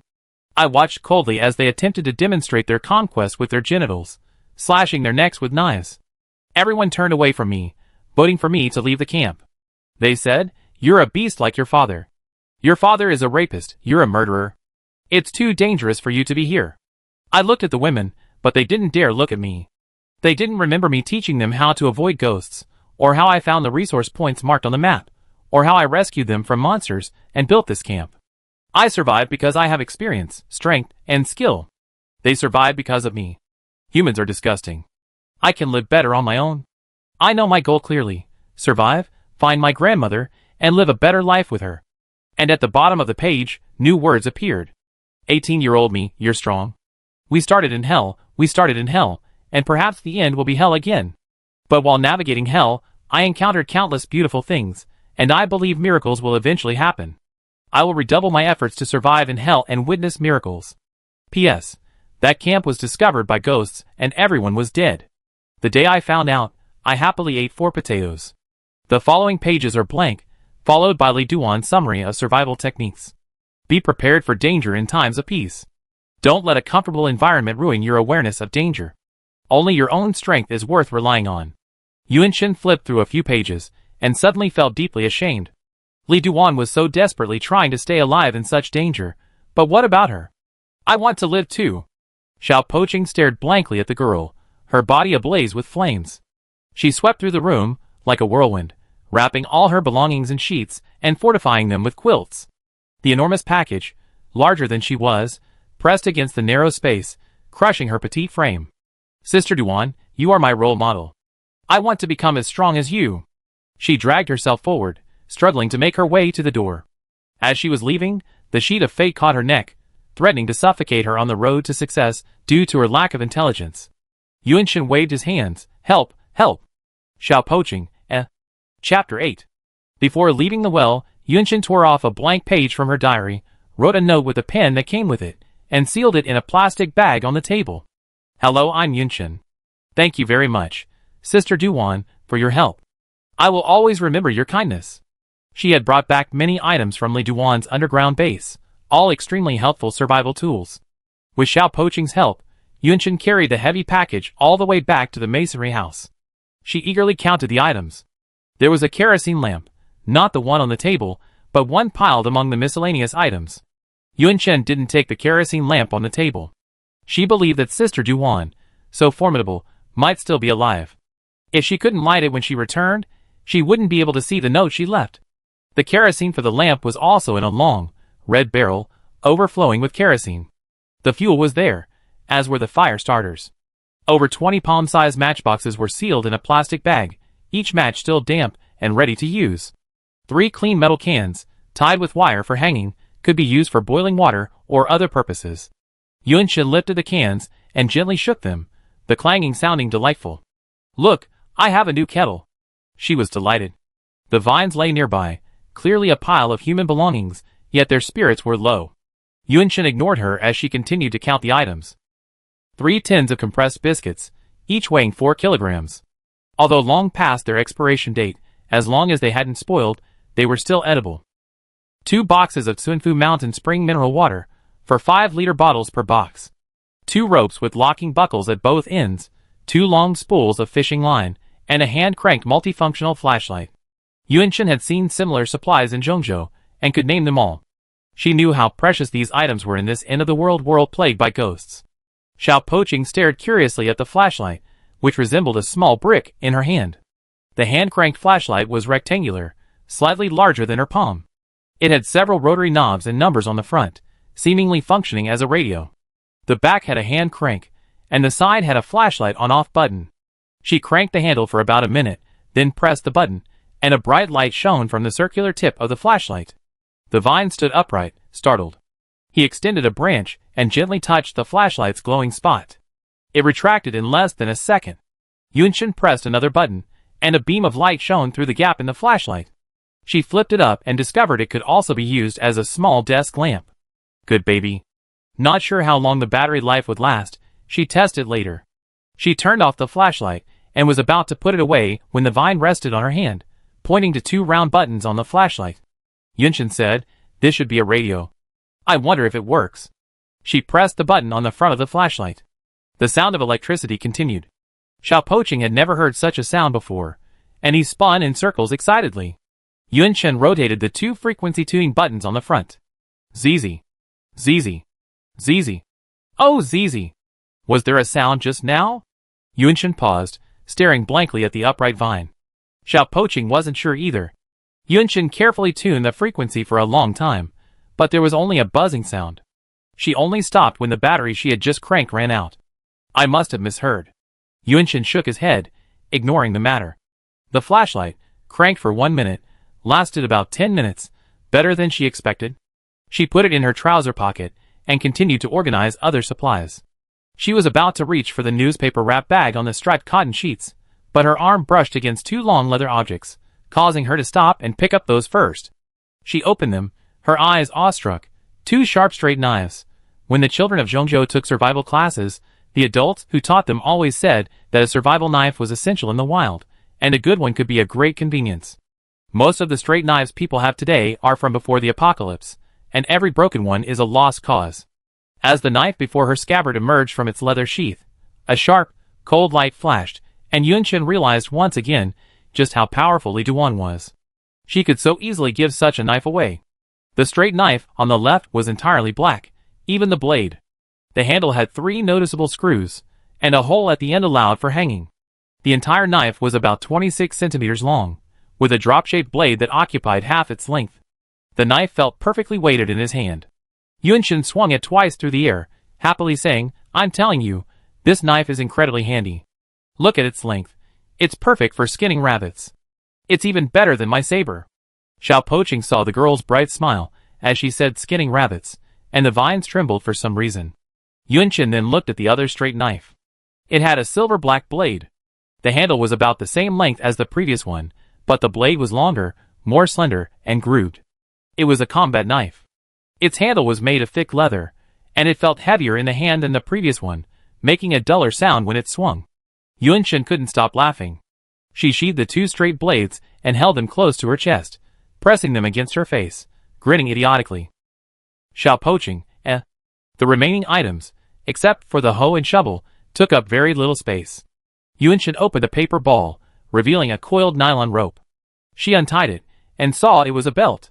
She slipped it on without hesitation, adjusting the size. "Do I look a lot more energetic?" Xiao Poqing thought the girl looked like a gourd at this moment, and he answered truthfully.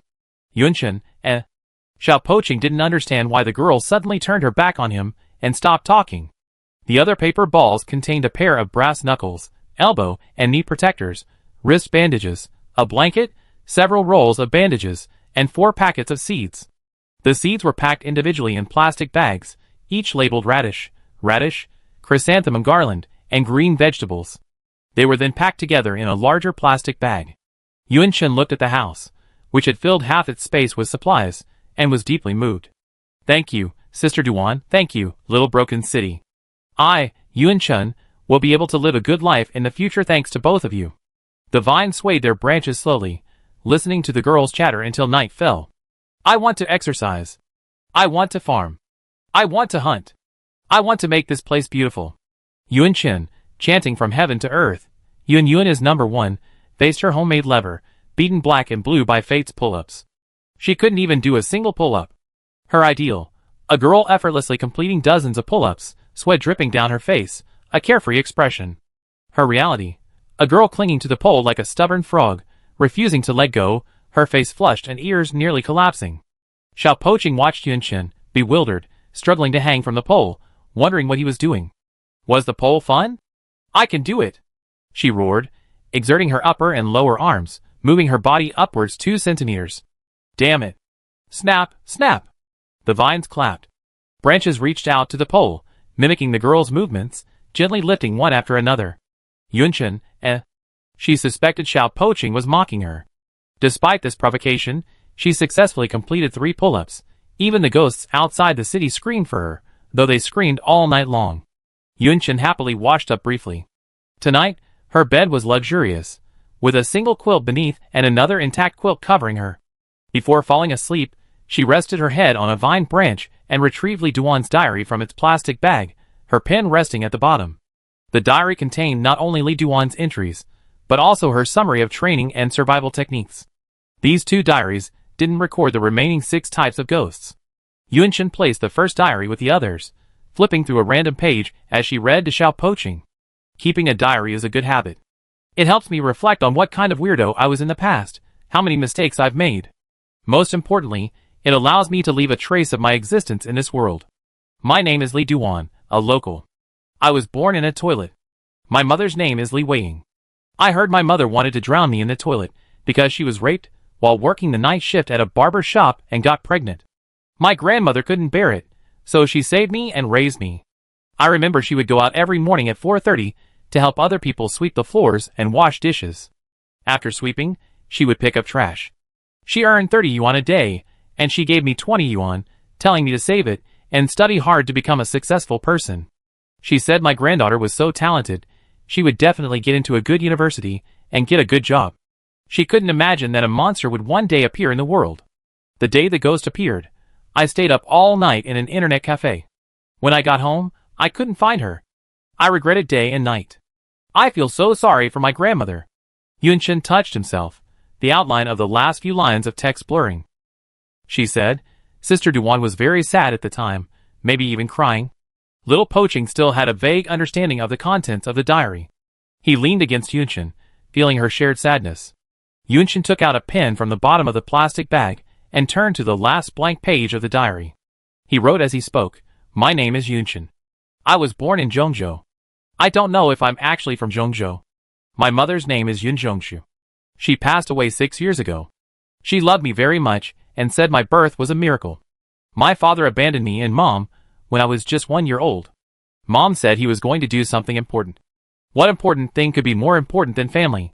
Yuan Shen wrote faster and faster, his force almost piercing the paper. Little Poqing anxiously shook back and forth, trying to attract Yuan Shen's attention. The day Mom died, she gave me the necklace and their engagement ring, telling me to give the ring to Dad when he returned to Zhongzhou. She said she didn't blame him. But I blame him, I hate him. I don't understand why he abandoned Mom and me. Was it because Mom was a wheelchair-bound invalid, or because I was born a disaster star, attracting a multitude of ghosts and demons?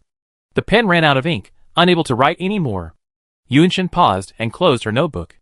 She took out the photo she always carried with her. It was a portrait of a family of 3. The man's face was blacked out with pencil, while the woman, smiling warmly, sat in a wheelchair, holding a grinning baby in her arms. Yuan Shen stroked the woman's face with his fingertips and murmured, Mom, I'm not in Zhongzhou anymore. Even if that man comes back, I won't be able to see him.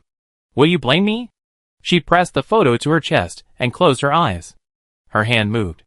She opened her eyes. Pop, pop, pop! The vines burst into bloom one after another. Yuan Shen forced a smile. Little Poqing stood there stunned. Was blooming no longer enough?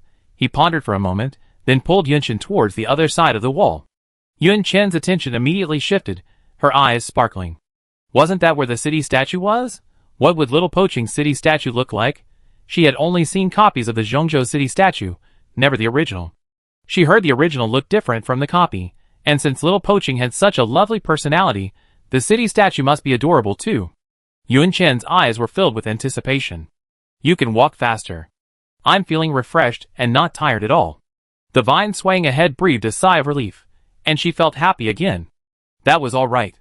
Little Poaching suddenly stopped, looking as if she didn't want to continue taking Yun Chen to see the city statue.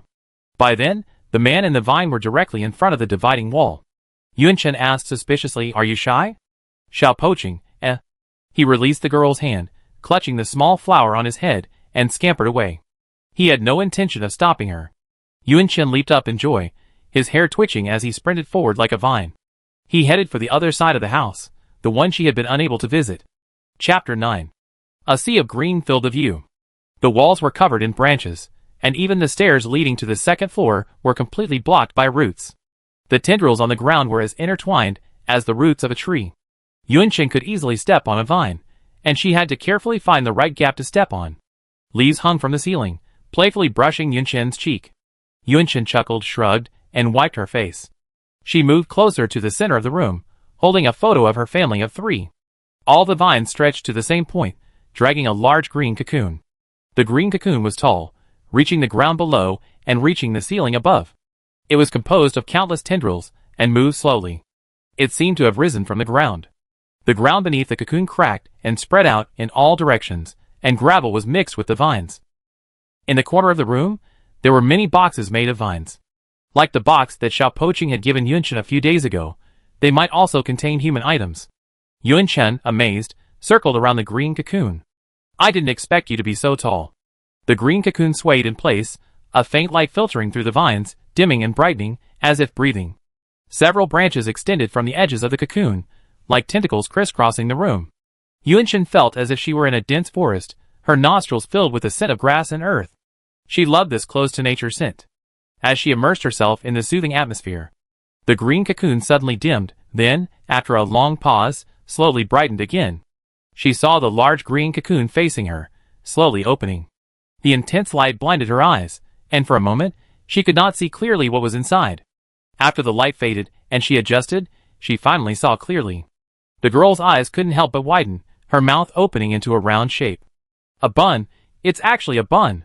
Yun Chen was horrified. Who would have thought that the city statue in this shabby little city would actually resemble a bun, painted black but unevenly, with patches of black here and there, and a small bun with tiny eyes.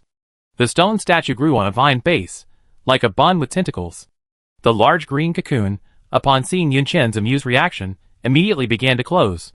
Yun Chen hurried forward, pulling with both hands to stop her from closing the door. The photo in her hand fell to the ground. She cupped her hands around the city statue, squeezing them tightly. Her palms could perfectly enclose it, leaving no gaps. You're so petite. I like you even more. The 2 tiny eyes on the stone statue immediately turned into mosquito-repellent eyes, and the white areas not covered by the black slowly turned pink. The opening of the green cocoon widened. The vine picked up the photo from the ground and wrapped its branches around it. The front was pressed against the baby's cheek, the back against the word Madam. Yun Chen took the photo, his fingers leaving a gray mark on it. She paused for a moment, then looked at Xiao Poaching. Can I get a cloth to wipe it for you? The vines beneath the statue stretched straight, not trying to stop her, but also not agreeing. Yun Chen carried a basin of water, tossed a towel over his arm, and walked to Xiao Poaching's room. She wet the towel and carefully wiped the statue. The statue's small eyes stared at Yun Chen's face, sometimes narrowing into a straight line, then back to small eyes. The branches of the vine connected to the statue swayed, looking cheerful. After Yun Chen wiped it, the statue transformed from a small cold ball into a small gray ball, a brilliant white hue beneath the gray, as if that were the statue's true color. The gray on the surface couldn't be wiped off. Yun Chen tried several times, but it still looked much cleaner than before. As Yun Chen changed the water, the little broken city blossomed happily in its place. She wiped the city statue again, with a clean towel, and touched it stealthily. So comfortable, the city statue felt incredibly soft, very similar to the jade bracelet she touched at a Zhongzhou stall before. She couldn't help but touch it again and again. until she met a pair of small eyes. Yunchen, eh? She withdrew her hand with a wry smile, wiped it one last time, and clasped her hands together. All right. As she closed them, Yunchen was stunned. She saw the top of the city statue, wrapped in her hands, peeking out from under her palms. Just moments ago, she had been able to completely wrap the city statue in her hands. Have you grown up already? Xiao Poqing remembered that he used to seem smaller. He changed a little every day since Yunchen arrived, and today was especially significant. He had a feeling that if he grew a little bigger, the area he could cover would also expand. Understanding Xiao Poqing's meaning, Yunchen clenched his fist and said, "Then I wipe it down for you every day from now on." Strive to make the city's atmosphere spread even more widely. Yunchen slid into bed and closed her eyes contentedly. Starting tomorrow, she had many, many things to do. The sun rose, the morning light dimming. Ghosts dissipated unwillingly, dormant, waiting for the night to return. Yunchen's arms felt sore as he chewed the fruit pulp in his mouth, flipping through the training notes in Li Duan's notebook. Physical training can't be rushed. It requires daily persistence to produce changes in the body. Endurance, reflexes, jumping ability, and so on. Besides innate talent, ongoing training is also essential. To survive in a dangerous environment, besides a strong physique, awareness of danger is essential, as well as a mindset of preparedness and preparedness. Physical training is the foundation of the foundation. Without excellent physical fitness, nothing can be accomplished. A quick way to improve endurance is to run at a steady pace. Yunchen switched her daily water-fetching task from walking to running. In the first few days, she couldn't even run halfway, and by the second half, she was out of breath and her legs gave out. Later, she gradually adapted, not only being able to run a round trip, but also able to carry 2 rocks on a rope while running at a steady pace. The downside is that her appetite has increased significantly, requiring her to eat enough meat every day to meet her energy needs. Yunchen has also improved her hunting skills significantly. Parkour in urban ruins is a training method that can quickly improve various comprehensive physical abilities. It emphasizes utilizing the surrounding environment to your advantage, but it also requires extremely high strength and jumping ability. When dealing with ghosts, quickly traversing terrain can help you escape them. While ghosts are called ghosts, not all types can penetrate walls, and buildings can hinder their movement. During training, it's crucial to pay attention to personal protection. Overtraining will only leave you defenseless in the face of danger, which is a serious taboo. Except in life or death situations, a backup plan must be kept. After Yunchen's endurance improved, she began memorizing the terrain and preparing for parkour practice. Following Li Duan's method, she tested her basic jumping ability, finding it above average. She donned protective gear and began practicing. Sometimes, it's not easy for the limbs to keep up with the brain's reactions. When Yunchen saw many obstacles, a plan for traversing them would immediately flash through her mind, but her body couldn't keep up. She made several mistakes while leaping from building to tree, building to building. Fortunately, the height was low, so her injuries weren't serious, but she did suffer numerous scrapes. A month flew by in a flash. The smell of blood aroused the night spirits even more. Yunchen stuck out his tongue at them through the invisible wall of air, unfazed. Tungman held up a damp cloth and pressed it against her back. The girl's back, which should have been smooth and white, was covered in bruises, a broken skin here, a wound there, and marks everywhere. Ah! Yunchen cried out in pain. Why didn't you tell me? I told you to prepare me before you did it. It hurts. She no longer addressed Xiao Pacheng with the respectful title you. As they got to know each other better, their conversation became more familiar. Xiao Pacheng flung the cloth away, and Tungman placed her hands on her hips, furious. I've told you to take care of yourself, yet you always end up covered in wounds. Don't you think the nights aren't lively enough with enough ghosts? Yunchen scratched his ears. What? I don't understand what you're saying. I'm just training normally according to the method Sister Duan taught me. The vine grew even more furious, its branches pointing at Yunchen. He knew Yunchen understood what he was saying, but pretended not to understand. Seeing Yunchen lying on the bed, with his eyes closed, like a scoundrel, the vine swayed away. Yunchen quietly opened one eye. Oops, it seemed genuinely angry. She put on her clothes, which accidentally touched the wound on her back. She grimaced, pulled off a towel and draped it over herself, fetched a basin of water, and quietly made her way to the room where the city statue was. The green cocoon closed, its light dimming. Yunchen uttered a servile remark. Lord Citywill, I am here to serve you. Vines deliberately stretched out to block Yunchen's advance toward the green cocoon. A branch rushed toward Yunchen, blocking her feet. She leaped high on the spot, holding the enamel basin. Another vine passed through, and she dodged it with a sideways bend, moving steadily forward. Several vines appeared simultaneously, blocking her path. Yuan-Shin threw the enamel basin forward, leaping through the gap between the vines. Half kneeling on the ground, he caught the basin steadily, the water sloshing. Dong, dong, dong. She knocked on the green cocoon. Your lovely little Yun-Yun is here. Are you going to open the door for her? The green cocoon was withdrawn. Dong, dong, dong. Black eyes, green skin, little wretch, good looks, big body, soft heart. Yuan-Shin pried at the vines, and the green cocoon slowly opened. The stone statue was already as tall as her forearm and palm, still gray. The two small eyes, as dark as ever, had now become angry vertical lines. When he's happy, his eyes turn into horizontal lines. Yuan-Shin wrung out the towel and meticulously wiped the statue of the city. The vertical lines gradually turned into small dots. I know you care about me. Yuan-Shin suddenly pressed his forehead against the statue, rubbing it back and forth. Don't be angry, okay? We're family. How can family quarrel with each other? Xiao Poqing pushed Yuan-Shin out. Before the green cocoon closed, Yuan-Shin saw Xiao Poqing's eyes turn into horizontal lines. She happily took off her coat and did 8 pull-ups. Beneath her thin clothes, the muscles in her back began to define as she exerted force. The next day, Yuan-Shin carried her hoe and prepared to find a good spot to loosen the soil. This was the perfect weather for planting radishes. As she reached the outskirts, she saw a gray wolf disemboweled and thrown in front of the iron gate. Inside her stomach was a note that read, Hello, I'm Yuan-Shin. Thank you very much, Sister Duan, for your help. I will always remember your kindness. This was the note she had left on the table in the well.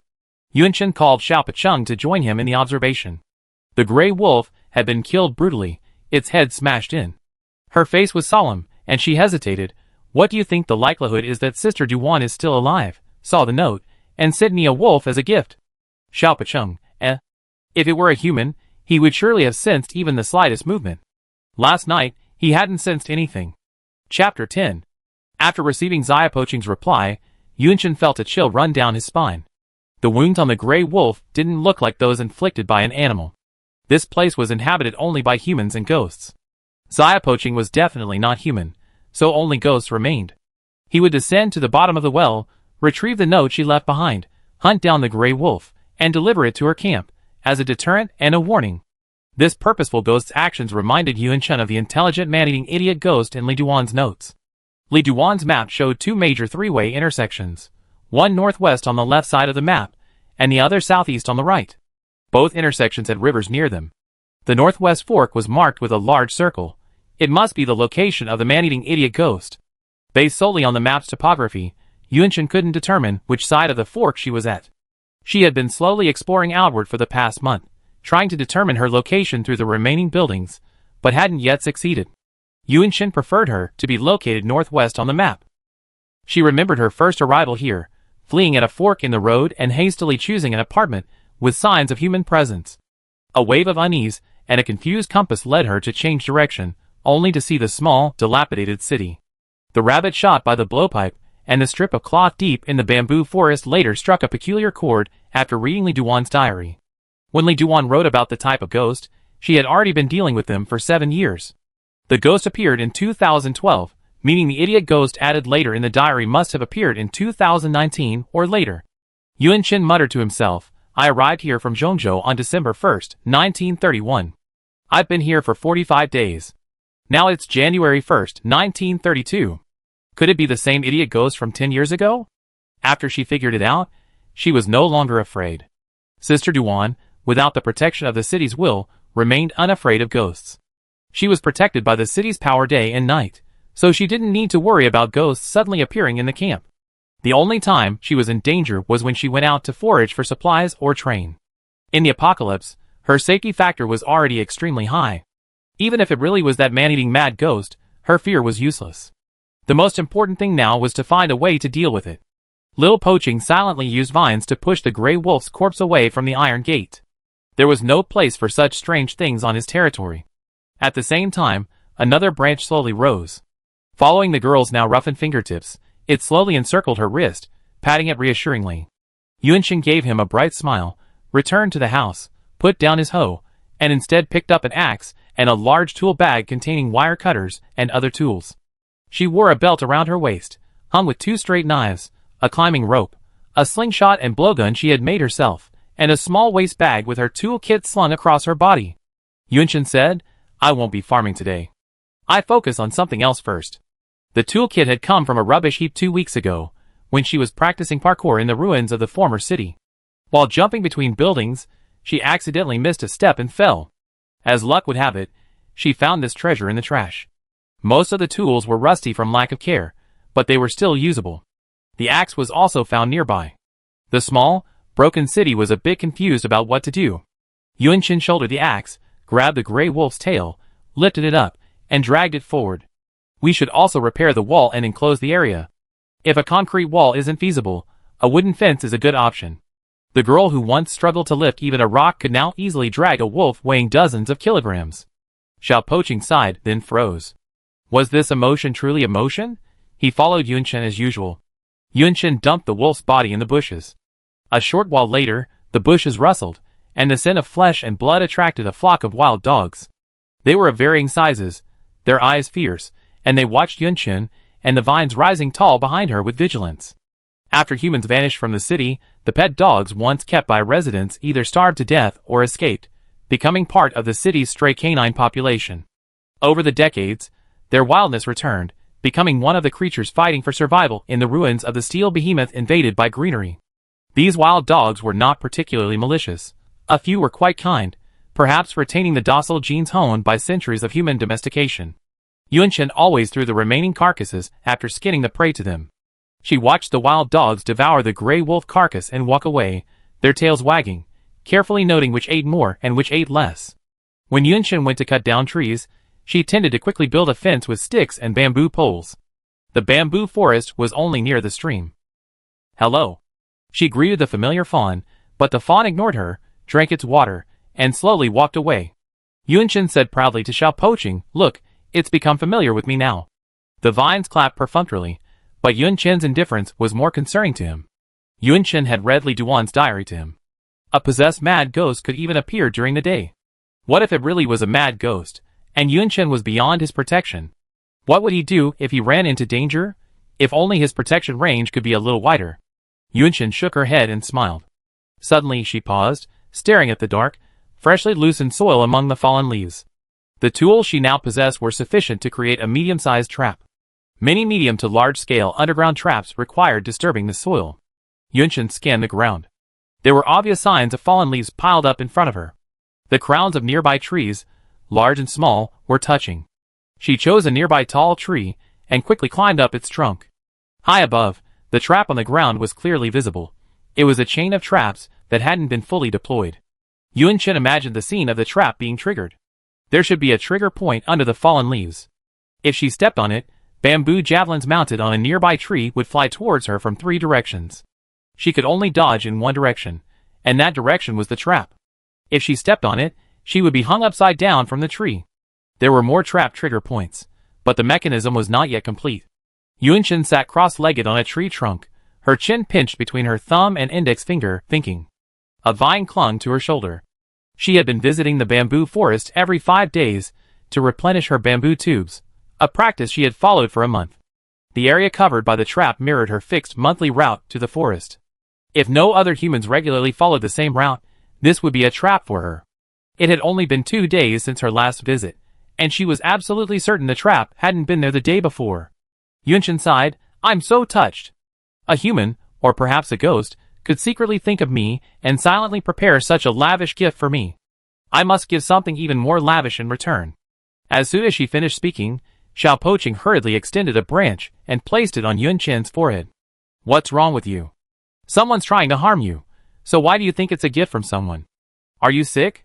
Yunshin's well-prepared emotions were interrupted.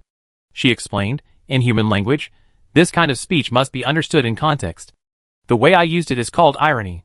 I wasn't really giving him a gift, but rather revenge." Xiaopoqing, shock. So, it was irony? Human knowledge is truly complex. He watched as the girl removed the pure black straight knife from her waist, swung it in a pattern, and then hung upside down from the tree. A ghost's long claws couldn't create a trap like this. At the very least, it would have to be human, or perhaps a possessed ghost. She pulled a piece of fishing line from her tool kit.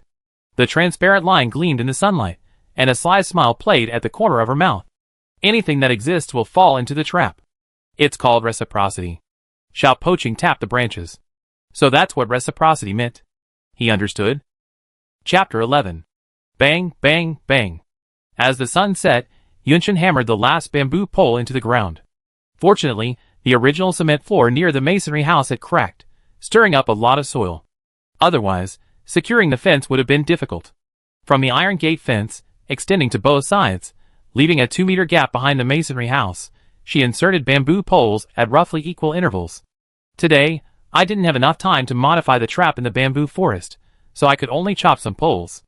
I started by making a simple low fence using vines and bamboo poles I discarded from the ruined town. Yunchen gazed at the small enclosure she had created with a sense of accomplishment. The bamboo poles, entwined with vines, circled the masonry house, a sudden, strong sense of human presence amidst the ruins. This kind of fence isn't very protective, but it's very comforting. It can also prevent small animals, like foxes and weasels, from scurrying into the masonry house. Little Poqing waved its branches in front of the fence, clearly sensing its boundaries. Within the fence was its territory, and beyond it, it couldn't yet reach. It was eager to expand the fence. When Yunchen emerged from the house, carrying a hoe, he saw Little Poqing, the flower swaying above her head, her neck stretched out, eager for the view. She said, "What are you doing?" At the sound of the voice, Little Poqing's flowers immediately aimed at Yunchen, scratching with their branches. A small circle, then a large circle, gradually becoming the same size as the larger circle, finally larger than the larger circle, finally pointing at itself. Yunchen asked, after seeing the fence, "Did you realize how insignificant you are? Are you eager to expand your territory?" Little Poqing nodded. Yunchen understood what he was thinking, but he didn't know how to expand his territory. He seemed to have forgotten many things. The vine swayed around the girl, rubbing against her palm, obediently. Yunchen chose a patch of deep soil inside the fence and began to till it, mixing in human waste as he went. After the mixture was complete, he let the soil rest for a few days before planting. Seeing that Yunchen was only working the land and ignoring him, Little Poqing immediately tugged at his hand, swaying back and forth. Yunchen said helplessly, "It's no use trying to act cute with me. I don't know either." She knew some things about the city will, but not everything. She had already told Little Poqing everything she knew about it. There were many things Little Poqing, the city will, didn't know herself, so how could she possibly know? Little Poqing slumped dejectedly on the shoulder of the girl in the dark brown coat, the small flower on her head drooping.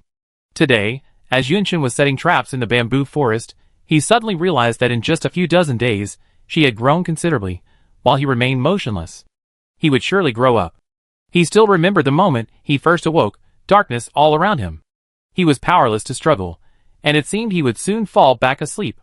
After an unknown amount of time, he thought he heard 2 human voices talking, a profound warmth that stirred him to struggle, freeing himself from his confinement and emerging into the brick house. It was night, and there were no humans around, only wandering ghosts shrouded in a dark aura.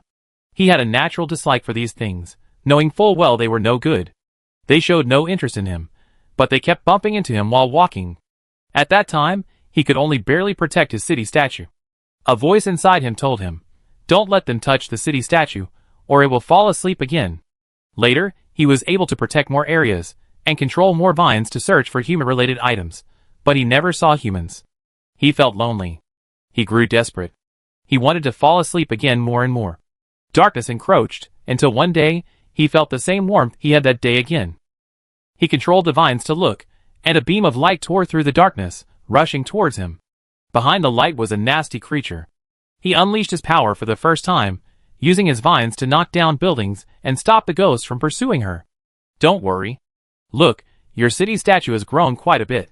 Doesn't it have to grow to a certain size before the city's aura can reach a wider area?" Yunchen touched the vines, then stopped what he was doing, and whispered soothingly. The vines hooked around her hand. "I will become even more powerful. I'm afraid of the dark. Please don't leave me." The little flower wasn't just wilting, it was completely dead. Yunchen immediately hugged the vine in his arms, and sat on the ground. "Why are you suddenly sad? Didn't we make a promise together to find a way for me to become your city devoted? Once we made that promise, it was a lifelong commitment."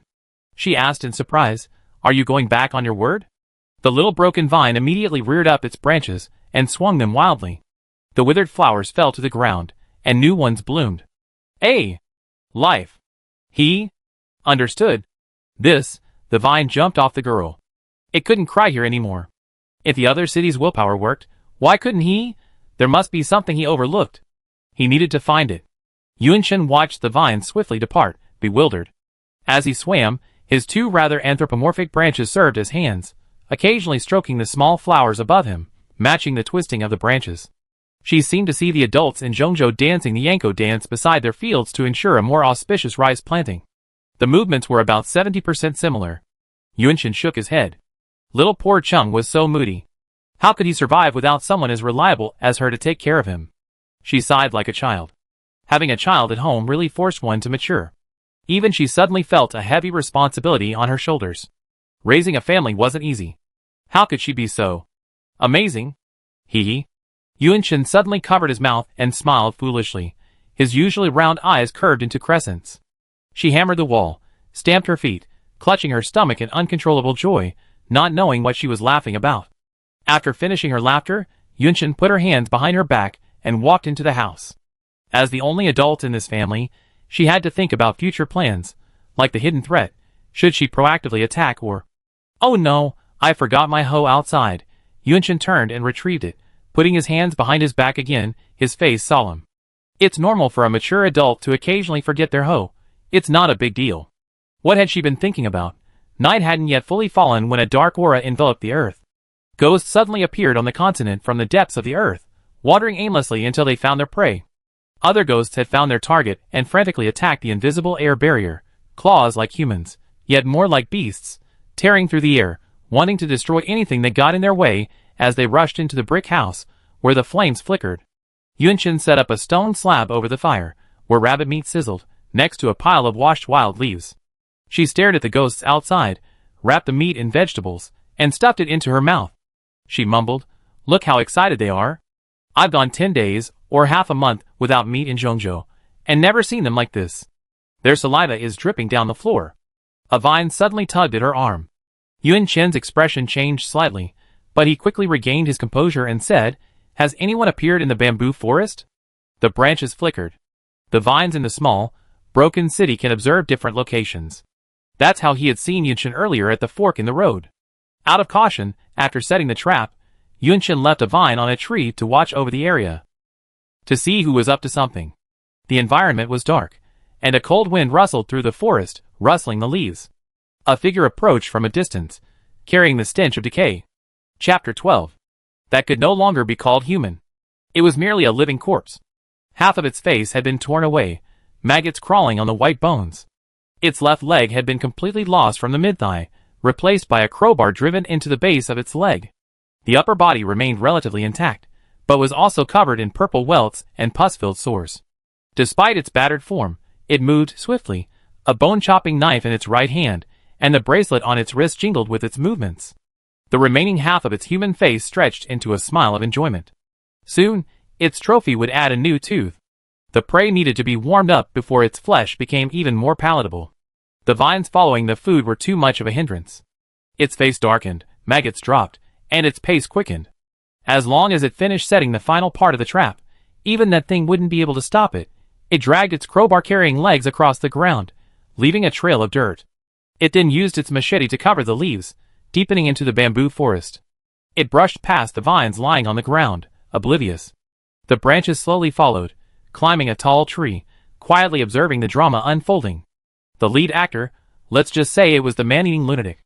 The prop master Yunshin. He and the nearby plants were the only audience for the performance. The man-eating lunatic paused, keenly aware that its mechanism was different from the original. In the moonlight, a transparent line loomed between two large trees, easily missed. The trap it had set had been tampered with. If it continued forward, it would step on it. It tilted its head toward the dark bamboo forest, where a corresponding weapon would fire at it. It seemed its food was smarter than it had imagined. It tugged at its facial muscles, but it was still too tender. The trigger mechanism was too obvious for it. But the tender meat was delicious, roasted and juicy. It bypassed the modified mechanism, preparing to dismantle it for further modification. The branches swayed gently, the main actors finally taking their places, the stage curtain drawn. Oh no! The man-eating mad ghost looked down at the slightly sunken ground beneath its feet, and realized it had fallen into a trap. The fishing line was designed to lead it this way, lowering its guard. Swish, swish, swish. Spikes fell from above, not just one, but a row of sharpened bamboo poles. If it didn't duck, its body would be instantly pierced like a hedgehog. It estimated the pole's reach and quickly moved to the side, avoiding their attack. But he had stepped into a new trap. A vine rope wrapped around its crowbar's left leg, securing it tightly.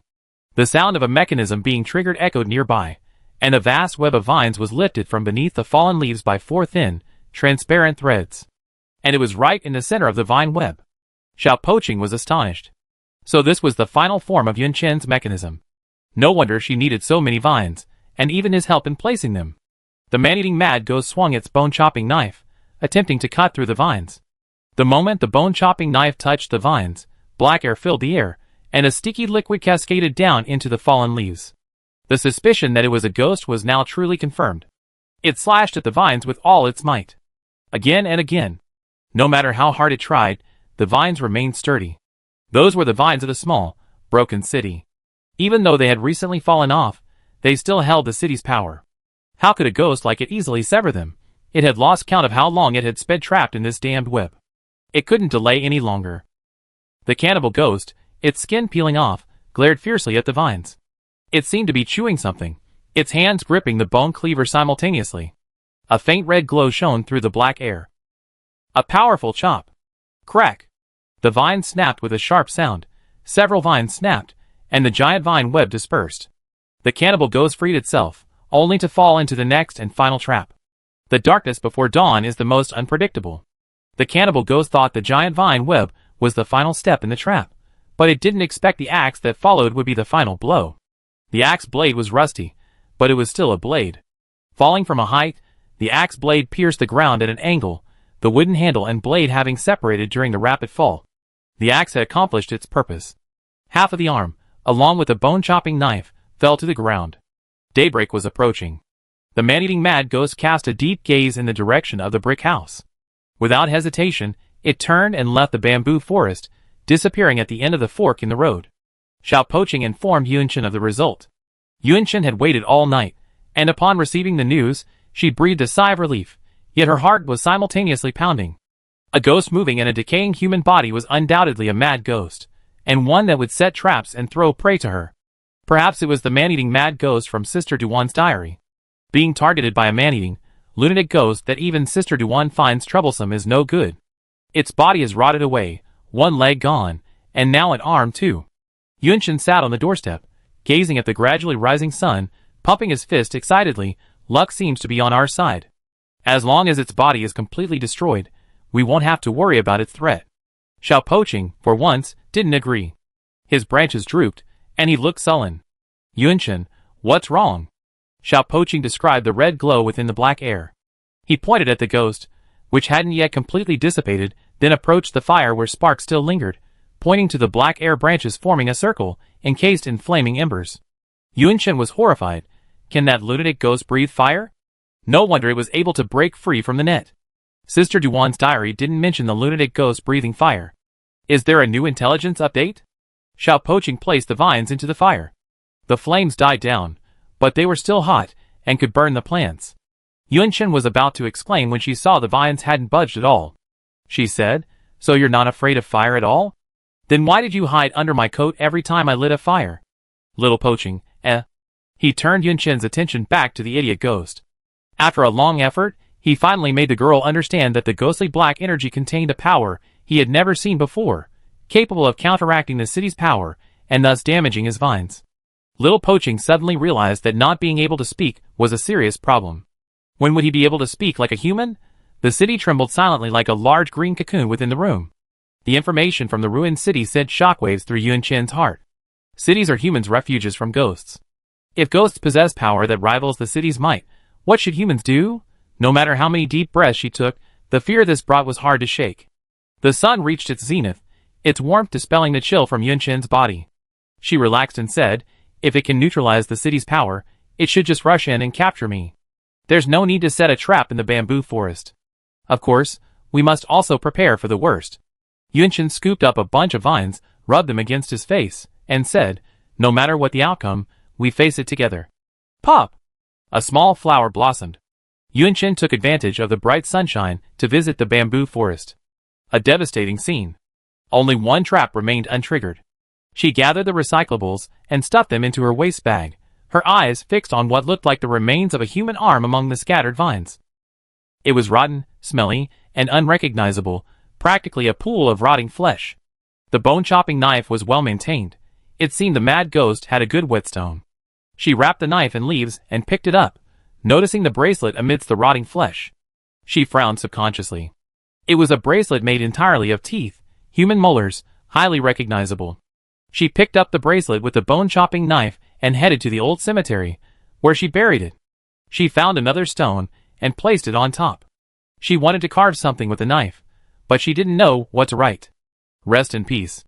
What was he doing? Little Poaching asked curiously, the branch approaching the stone.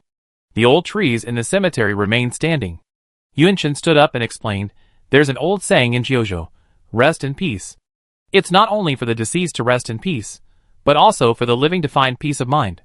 It's a comforting explanation. After death, burying the body in the ground is called burial.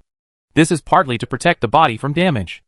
Later, in modern society, simply burying the body in the ground polluted the environment, so cremation was introduced. Cremation burns the human body into ashes, which are then buried in the cemetery as a place of remembrance for friends and family. Xiao Poaching listened intently. Rest in peace, peace of mind, longing. He seemed to be beginning to understand these words more deeply. Yunchen suddenly smirked and said, my mother once told me that before burial, human history saw the practice of cannibalism, where deceased relatives were dealt with by sharing the corpses. Xiao Poaching was shocked. Could humans be so advanced? He stretched out his branches, as if eager to hear more stories. Seeing that Little Poaching hadn't been frightened at all, Yunchen rubbed his nose and said listlessly, when I first heard about this, I was so scared I couldn't sleep for days, afraid someone would come and eat me. Little Poaching looked down at his vines and raised a branch. Yunchen, it's true no one wants to eat this thing. They returned to the brick house. Yunchen tossed the bone-chopping knife outside the brick house, inside the fence, in what could be considered their yard. There was enough food. She didn't need to hunt for now. She couldn't preserve the extra meat for long, so she would replenish it when she was almost done. She filled a basin with water, took a towel, and carried it to the city statue. The green cocoon opened, its light much brighter than before. Yunchen squinted at Baozi and said, you seem to have grown a little.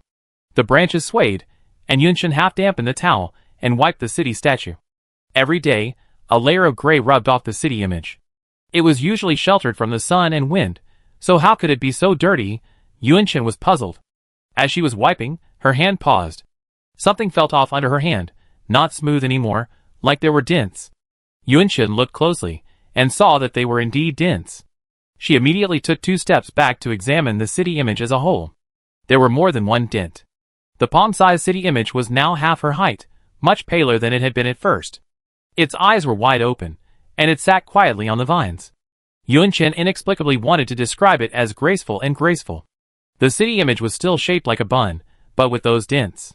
Yunchen suddenly realized, so you're not a bun, but a flower bud? A sudden awe echoed in the room. The girl froze in her place. Yunchen, did you just make a sound? Little Poaching, awe. Yunchen, shock. Chapter 13. Little Poaching spoke. It was a single awe, but a sound was indeed uttered. It's hard to describe where the sound came from.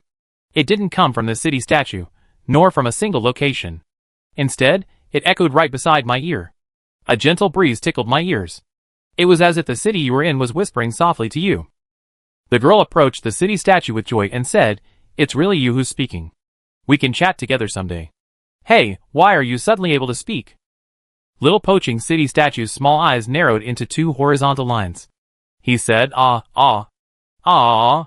Yunchen listened, nodding solemnly. So that's how it was. What the hell? She didn't understand a word. She said tactfully, your voice is indeed beautiful, as clear as a bird's, but even the AA sounds are incomprehensible to me. Little Poaching, ah. The horizontal lines returned to his small eyes, and the small flowers at the top of the branches simply withered. Yunchen asked tentatively, is this the only sound you can make now? The vine swayed in frustration, prompting the girl to comfort him.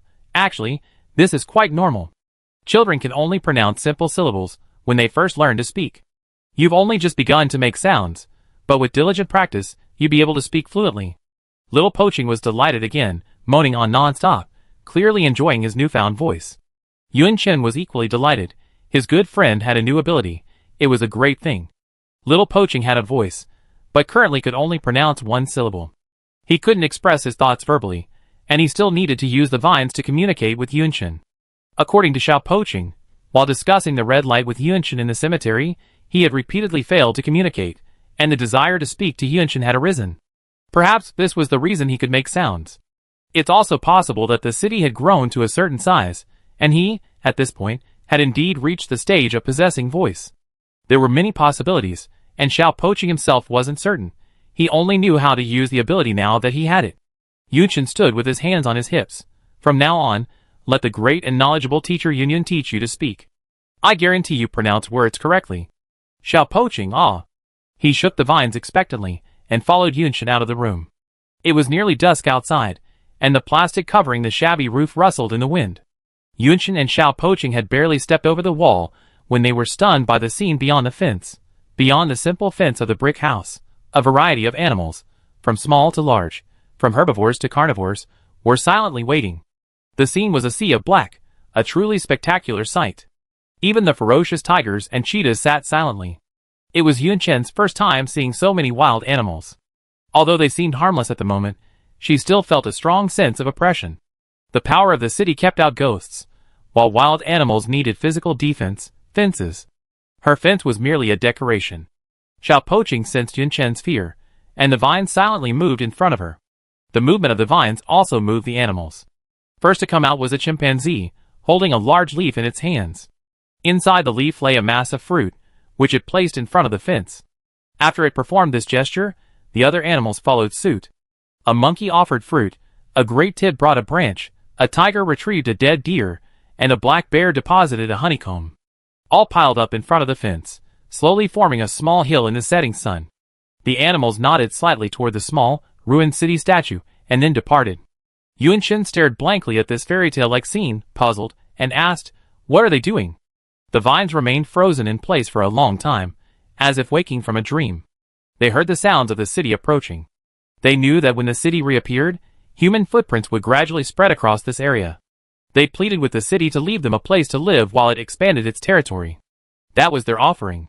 And this offering reminded him of something, such as how to use it. While the sun was still above the horizon, Yun Chen dragged a board to the nearest ruined building and retrieved a pile of discarded cement blocks and bricks. She saw a lot of broken glass along the way, so she took it along. Cement blocks, mixed with rusted rebar, fell to the ground along with bricks, wood, and glass. Yun Chen entered the city's aura just as the black aura appeared. A ghost immediately brushed past her.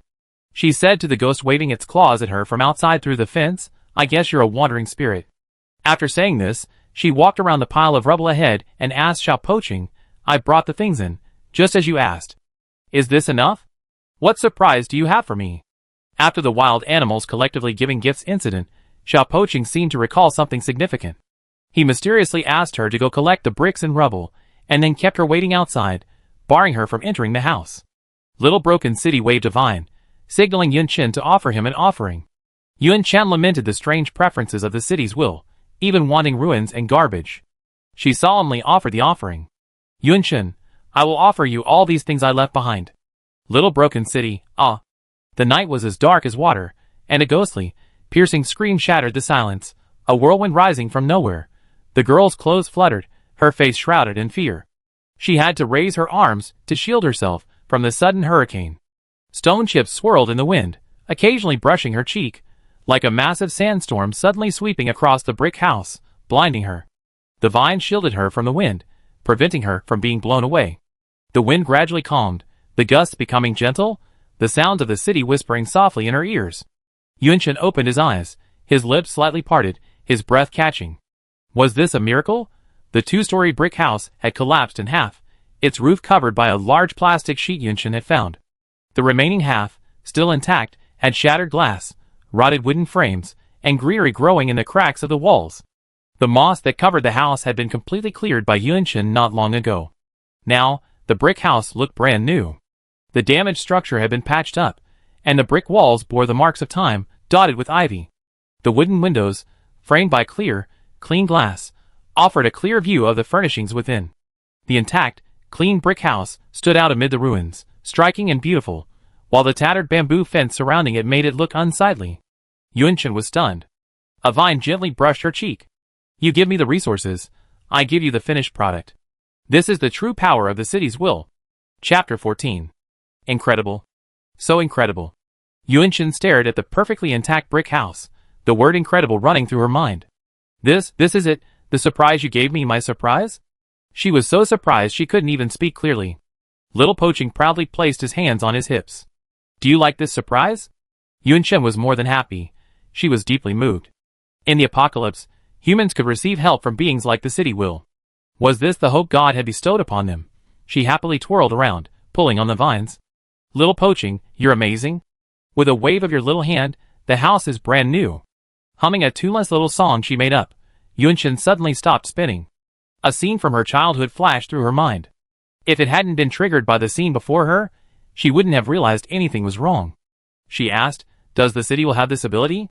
When Yunchen was very young, buildings would suddenly collapse in Zhongzhou. After a building collapsed, adults would fence off the area, preventing children from entering, and move in tons of construction materials.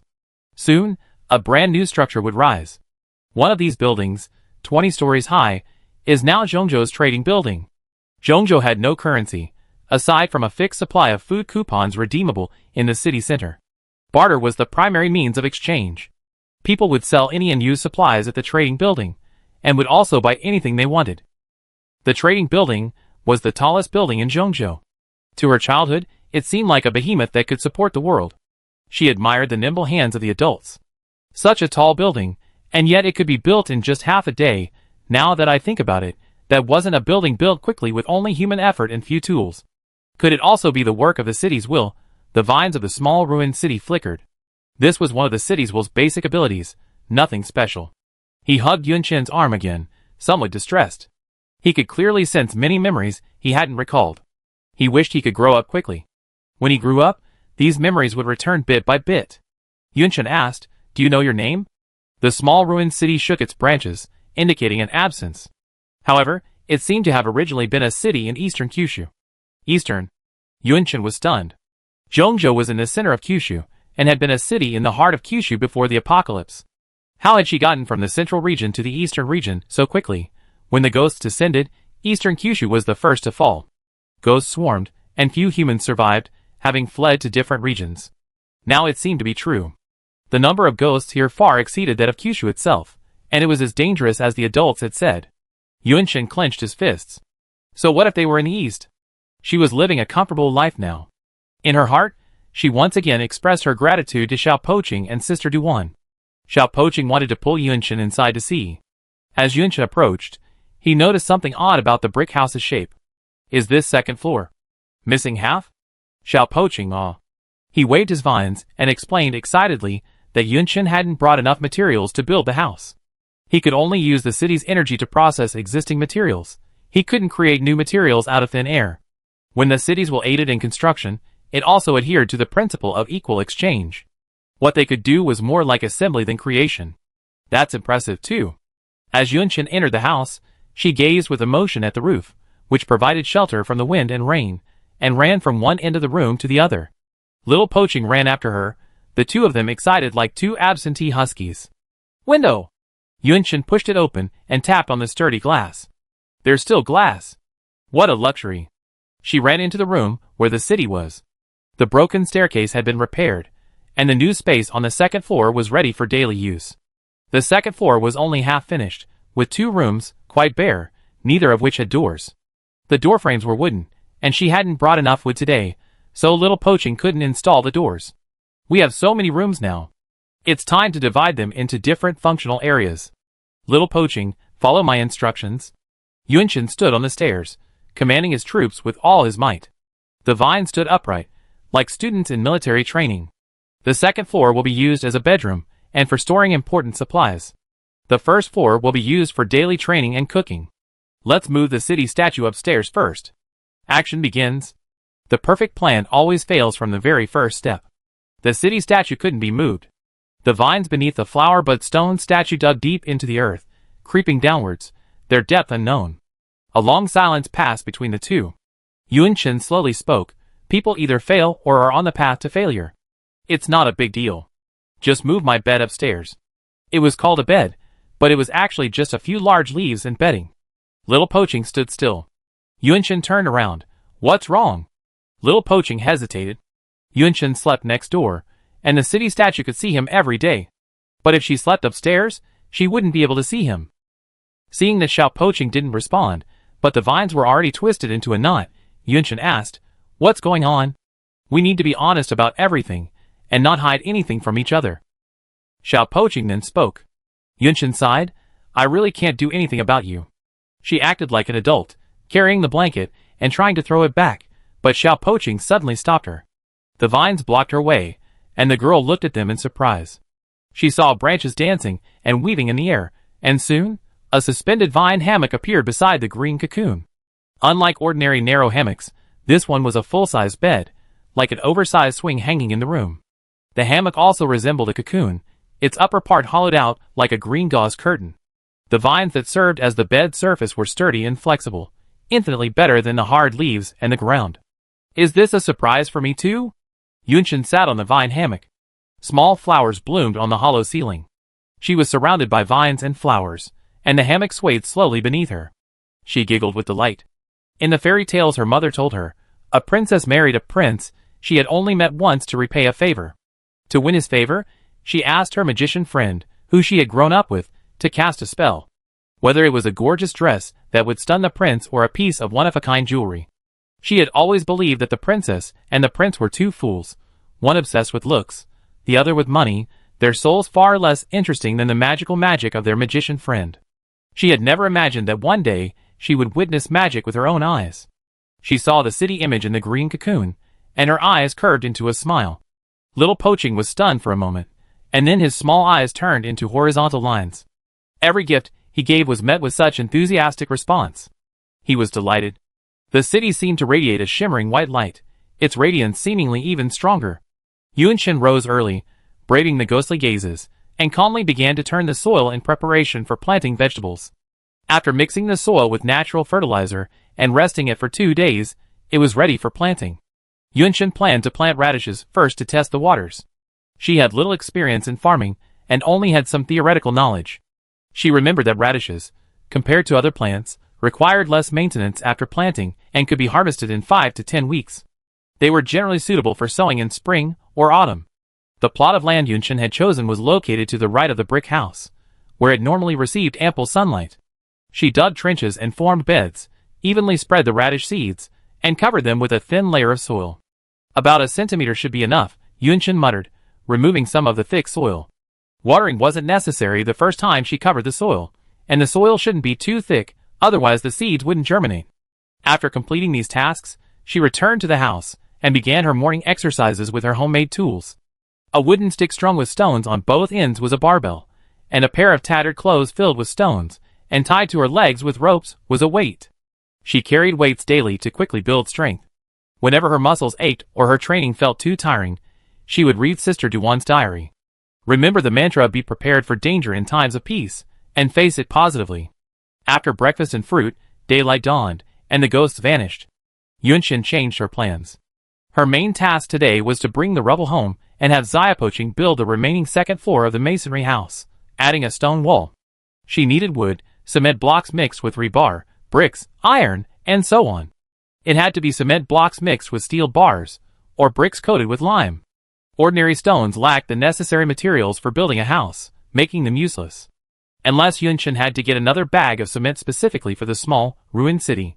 She scavenged whatever she could from the nearby ruins. The area with the most building debris was at the fork in the road. Yunshin hesitated, the vines tightening around her wrist. She took a deep breath, glanced at the sky, and decided to go there tomorrow. She had built a section of the wall with the materials she had found today. The wall stood 2.5 meters high, giving it a very secure look. As night fell, the ghosts appeared as expected, their presence gracing the wall, expanding slightly from their initial appearance. Ghosts always appeared out of nowhere, making one wonder if they were there during the day. Yunshin roasted the venison, the one the animals had offered as an offering. She said, I heard from the supply team that during the day, sleeping ghosts can be seen in the corners of some buildings. If awakened, they'd be annihilated. Xiao Poqing lay on Yunqian's lap. Building buildings consumed city energy and made him tired. Staying with Yunqian helped him slowly recover. At Yunqian's words, he shook the vines. When he had previously gone out to collect human items, he had never seen ghosts during the day. They only appeared at night, and they were particularly active in buildings. Yunqian rested his chin on his hand. Do ghosts behave differently in different areas? She thought back to her first day here and said, do you remember when I first arrived? That day, before it was completely dark, ghosts appeared. Xiao Poqing was equally puzzled. That day was indeed strange. The ghosts were more agitated than usual, but he couldn't figure out the reason. Influenced by Li Duan's ghostly diary entries, Yunqian often subconsciously pondered the reasons behind ghosts' movements. These days, she often observed ghosts in the masonry house. They all looked nearly identical. Even the flying feathered creatures, when wandering, were barely different from ordinary ghosts. She grew to admire Li Duan. Only those who had close encounters with ghosts could discern their behavioral characteristics. And only a handful of those who survived close encounters with ghosts could be counted on two hands. After her mother, Li Duan became Yunqian's second role model. Thinking of her mother, Yunqian grasped the necklace through her clothes. It was the first time she had taken it out in front of Xiao Poqing. Dangling from the silver chain was a matching ring. The ring spun, and the red gem gleamed in the firelight. Xiao Poqing suddenly perked up, curiously wanting to touch the ring, but remembering it was something very important to the girl, he retracted his branch and didn't touch it. Yunqian pinched the chain, twisting the ring and asking, do you want to hear about my parents? Xiao Poqing knew that parents meant different things to humans, but Yunqian only occasionally mentioned her mother, rarely her father. He still remembered Yunqian's sadness that day. He hesitated, wanting to know, but afraid that Yunqian would be upset again. Yunqian had already begun to speak, and she seemed to just want to confide. My parents met in college. They were both students at Xinjiang Qingli University, a very prestigious university, ranked first in Kyushu. According to pre-apocalyptic sayings, they were top students. My mother was in a car accident when she was young, and both her legs were amputated. She's been in a wheelchair since elementary school. Everyone liked to call her Little Monster. It got better as she grew older, but she was always treated like a special person, even in college.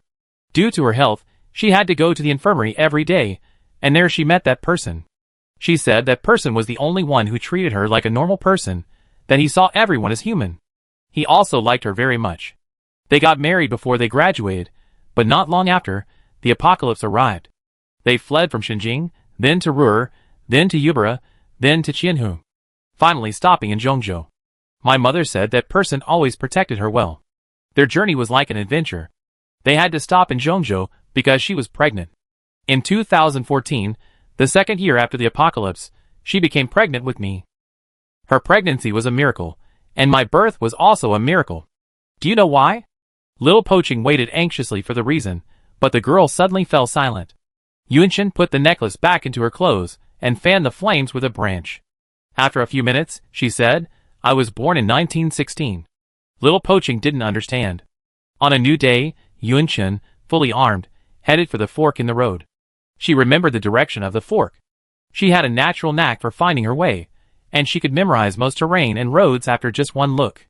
The fork in the road was some distance from the masonry house. When they arrived, Yunqian was surprised. She didn't remember such a large pile of ruins there. Little Poqing proudly placed her hands on her hips. Yunqian was even more surprised. So that loud noise I heard when I was running away was caused by you? She hugged the vines tightly, praising them generously. You're so kind. Xiao Poqing was shy, so he took the initiative to wave the vines to form a huge blanket, allowing Yunqian to load all the large rocks onto it, and then they would pull it back together. Behind the ruins, on one side of the three-way intersection, was the six-story building that had made her heart flutter during her escape. There were green flags on the building's walls, and she thought there were living humans inside. She looked there, and her movements as she moved the rocks paused. There was a figure on the third floor.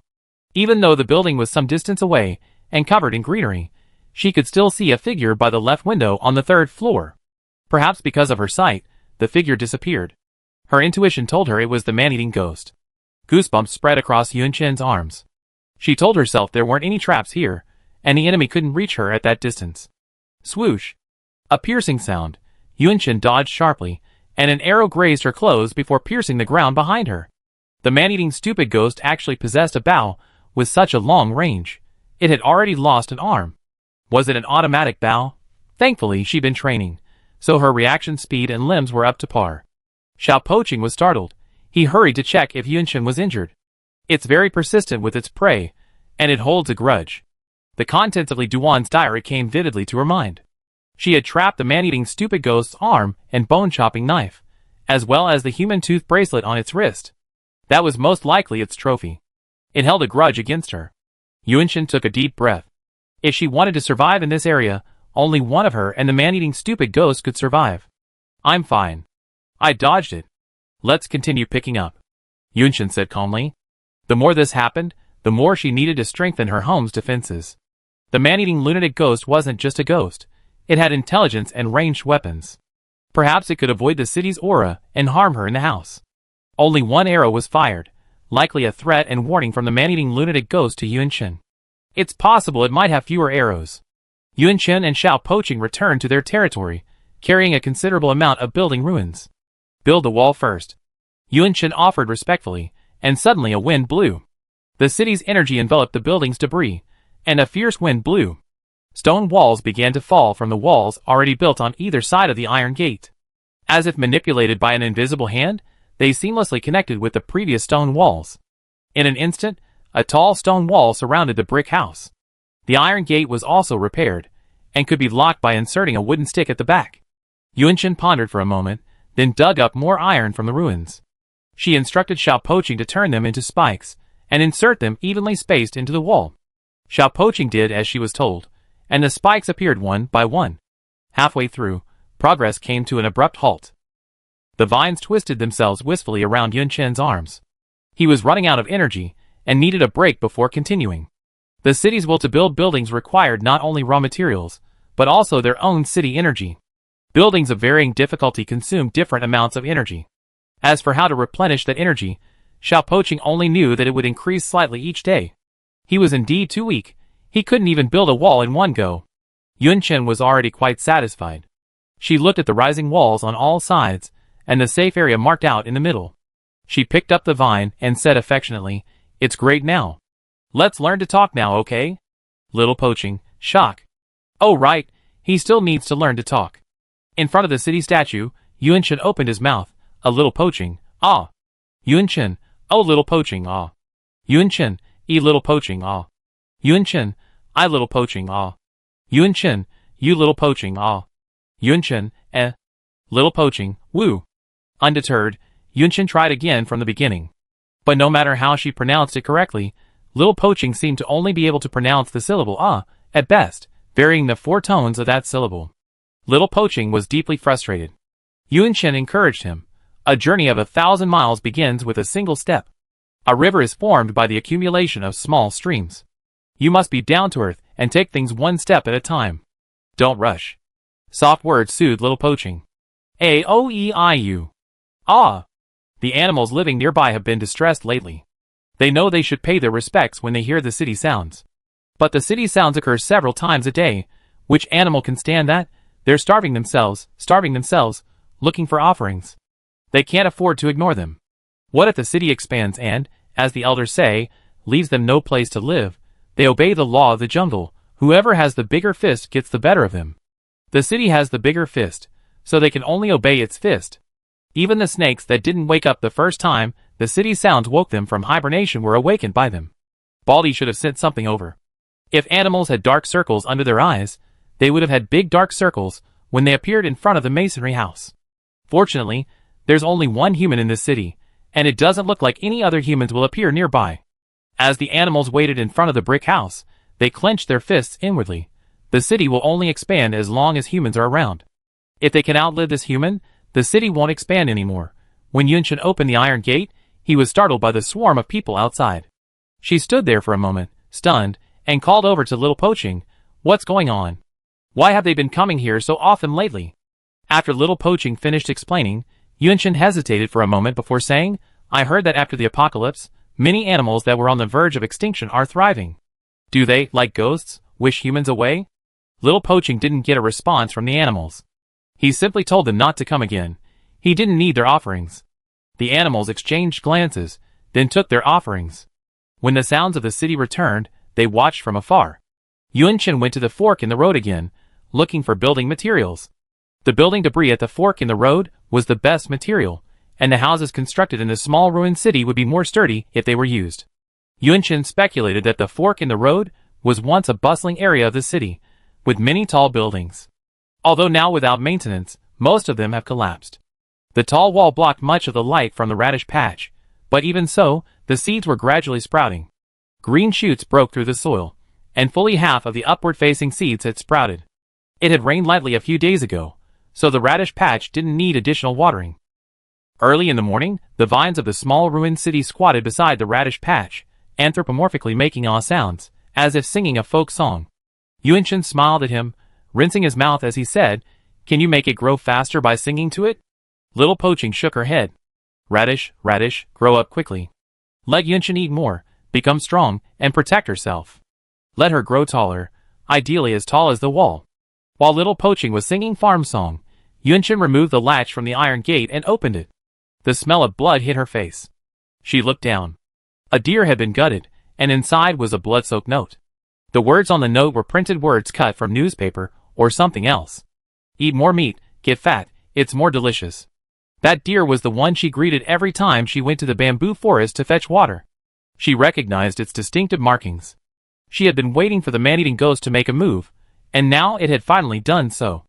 Little Poaching's vine swayed close to the girl, and she could hear her calm voice teasing, "Ghosts can't even send threatening letters to humans without knowing a few words these days. It seems ghosts need to be literate too." Little Poaching noticed the girl's legs trembling. Yunchen noticed the vines focusing on her trembling legs. She couldn't control the physiological reaction of this subconscious fear, so she said, "I'm not afraid."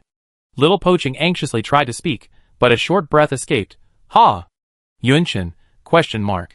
She couldn't believe that Little Poaching's second sound would be ha. Considering the context, and considering how she had painstakingly taught Little Poaching all those years without him uttering a second sound. The short-haired girl exclaimed in disbelief, "So you learned to speak just to mock me?" Her legs stopped shaking, and she was no longer weak. She looked incredibly arrogant.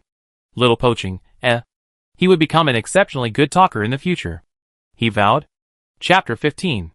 Yunchen buried the fawn in the cemetery. She considered it a friend, and the man-eating lunatic knew this, so she attacked it. The girl covered it with a final handful of dirt and whispered, "I must destroy its body. It's a predator watching me from the shadows. It's a fight to the death between us. I'm in a passive position now, and I need to learn more about it." Xiao Poaching stood beside her, silently supporting her. In Li Duan's diary, the only reference to the man-eating lunatic was in the ghostly section. Yunchen put the diary away and told Xiao Poaching her decision. "Tomorrow during the day, I want to enter that building." The vines immediately began to dance wildly. The lunatic was a ghost that could move during the day. What would Yunchen do if he were in danger? The intersection was almost at the limit of his vine's range. If anything went wrong, he would be of no help to Yunchen. Yunchen analyzed, "I think this mad ghost's movements during the day are restricted. After stepping into the trap that day, it didn't immediately retaliate. One possibility is that it's cautious, but judging by its behavior today, when it brought me the fawn, it's not that type of person. It's reasonable to assume that it was almost dawn that day, and it wanted to return to its base before daybreak. At the fork in the road, it only attacked me remotely, and didn't come out to capture me personally." Xiao Poaching still disagreed with Yunchen's plan. Entering the building, treading directly into the man-eating mad ghost's base, was simply walking into a trap. Yunchen speculated again, the mad ghosts are able to possess people and operate during the day. Is it because they have a human body as their shell, which protects them from sunlight? The mad ghost's shell has been damaged, and its ability to resist sunlight is no longer as strong. At this point, these were just Yunchen's own conjectures. Xiao Poaching wanted to persuade Yunchen again that he would be safe as long as he stayed within his protection, but he saw the eagerness in the girl's eyes. He sighed silently, respecting her wishes. Yunchen gathered all her tools and headed for the intersection. A 6-story apartment building stood tall at the intersection, its roof partially collapsed. She carefully surveyed her surroundings, confirming there were no traps or potential triggers before entering. The building's iron gates had rusted open, and the ground floor was covered in weeds and shrubs. It was an apartment building, and the doors of each unit were wide open. The interior was in disarray, and the bloodstains on the walls had turned a dark brown. One could imagine the humans who once lived here fleeing in panic, perhaps being torn apart and devoured by ghosts. Yun Chen's heart pounded, her hands and feet cold. She knew her move was risky, but she wanted to do it. She refused to sit still and wait for death. The apartment building had 3 units per floor, and the man-eating lunatic ghost lived in the middle unit on the 3rd floor. As Yun Chen approached the stairs, she could smell the pungent odor of sulfur. A sticky black liquid was visible on the steps and handrails. Even without looking, she could tell the compass needle was shaking. The apartment was dark, requiring a flashlight. Yun Chen carried a hand-cranked flashlight that lasted 10 minutes with 1 minute of cranking, as well as a kerosene lamp for illumination. She climbed cautiously, floor by floor. The man-eating lunatic ghost hadn't set any traps or alarms in the building. It made sense. Ghosts were top predators for humans, so why should they be worried? If humans came to them, they would be courting death. Yun Chen reached the 3rd floor. The smell of sulfur grew stronger. She crouched down as she moved forward, and from the staircase, she happened to see the middle house of the 3. The wall here was broken, and where Yun Chen stood, sunlight streamed in through the damaged hole. The door of the 3rd house, on the 3rd floor, was open. A cannibal ghost, missing its right hand and right leg, stood in the doorway, staring at her. Yun Chen's breath stopped for a moment, and she almost cried out in shock, but she didn't. The cannibal ghost remained motionless. Is it sleeping? She saw that the cannibal ghost's house was bathed in sunlight, with only the area where it stood in darkness. She studied the cannibal ghost. It was terrifying. It was rotting all over, and she could smell the stench even from here. A crowbar had been inserted into its leg as a replacement, its bent head tilted slightly to the left. Its right arm was sewn together with wire to an automatic bow, but the bow had no arrows. Yun Chen ignored the nausea. She wondered if the ghost's slumber would be awakened, and what the chances were of completely destroying Qi Gui's human form. She couldn't gamble. If she lost, she would be the one to die. In the house behind Qi Gui, human bones lay, and a perfectly preserved human skin hung on the door. Everything was spotless, a stark contrast to the filth within. Take pride in the spoils.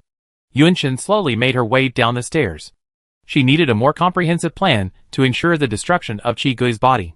She took one last look at Qi Gui, her eyes suddenly glaring. The angle of the crowbar had changed. As she descended, Qi Gui's lips slowly curled up, revealing a terrifying smile. Alas, his prey was cautious and didn't approach. If she had only come a little closer. Yun Chen left the building, and the vines waiting outside immediately wrapped around her wrists. Seeing Yun Chen return safe and sound, Xiao Poqing breathed a sigh of relief. He also understood what worry truly meant. Yun Chen looked up, shielding his eyes with his palms, and squinting at the apartment building. A 6-story building is at least 20 meters high, more than enough to crush a decaying body to pieces. She went to the cemetery, dug out the human tooth bracelet, and took it with her. This was part of her plan. Back at the masonry house, the tall walls gave Yun Chen a sense of security. Her legs gave way, and she nearly fell to the ground the moment she stepped through the iron gate. Xiao Poqing hurriedly supported her. What happened? Yun Chen said. When I went up, it was staring at me from the 3rd floor door, motionless.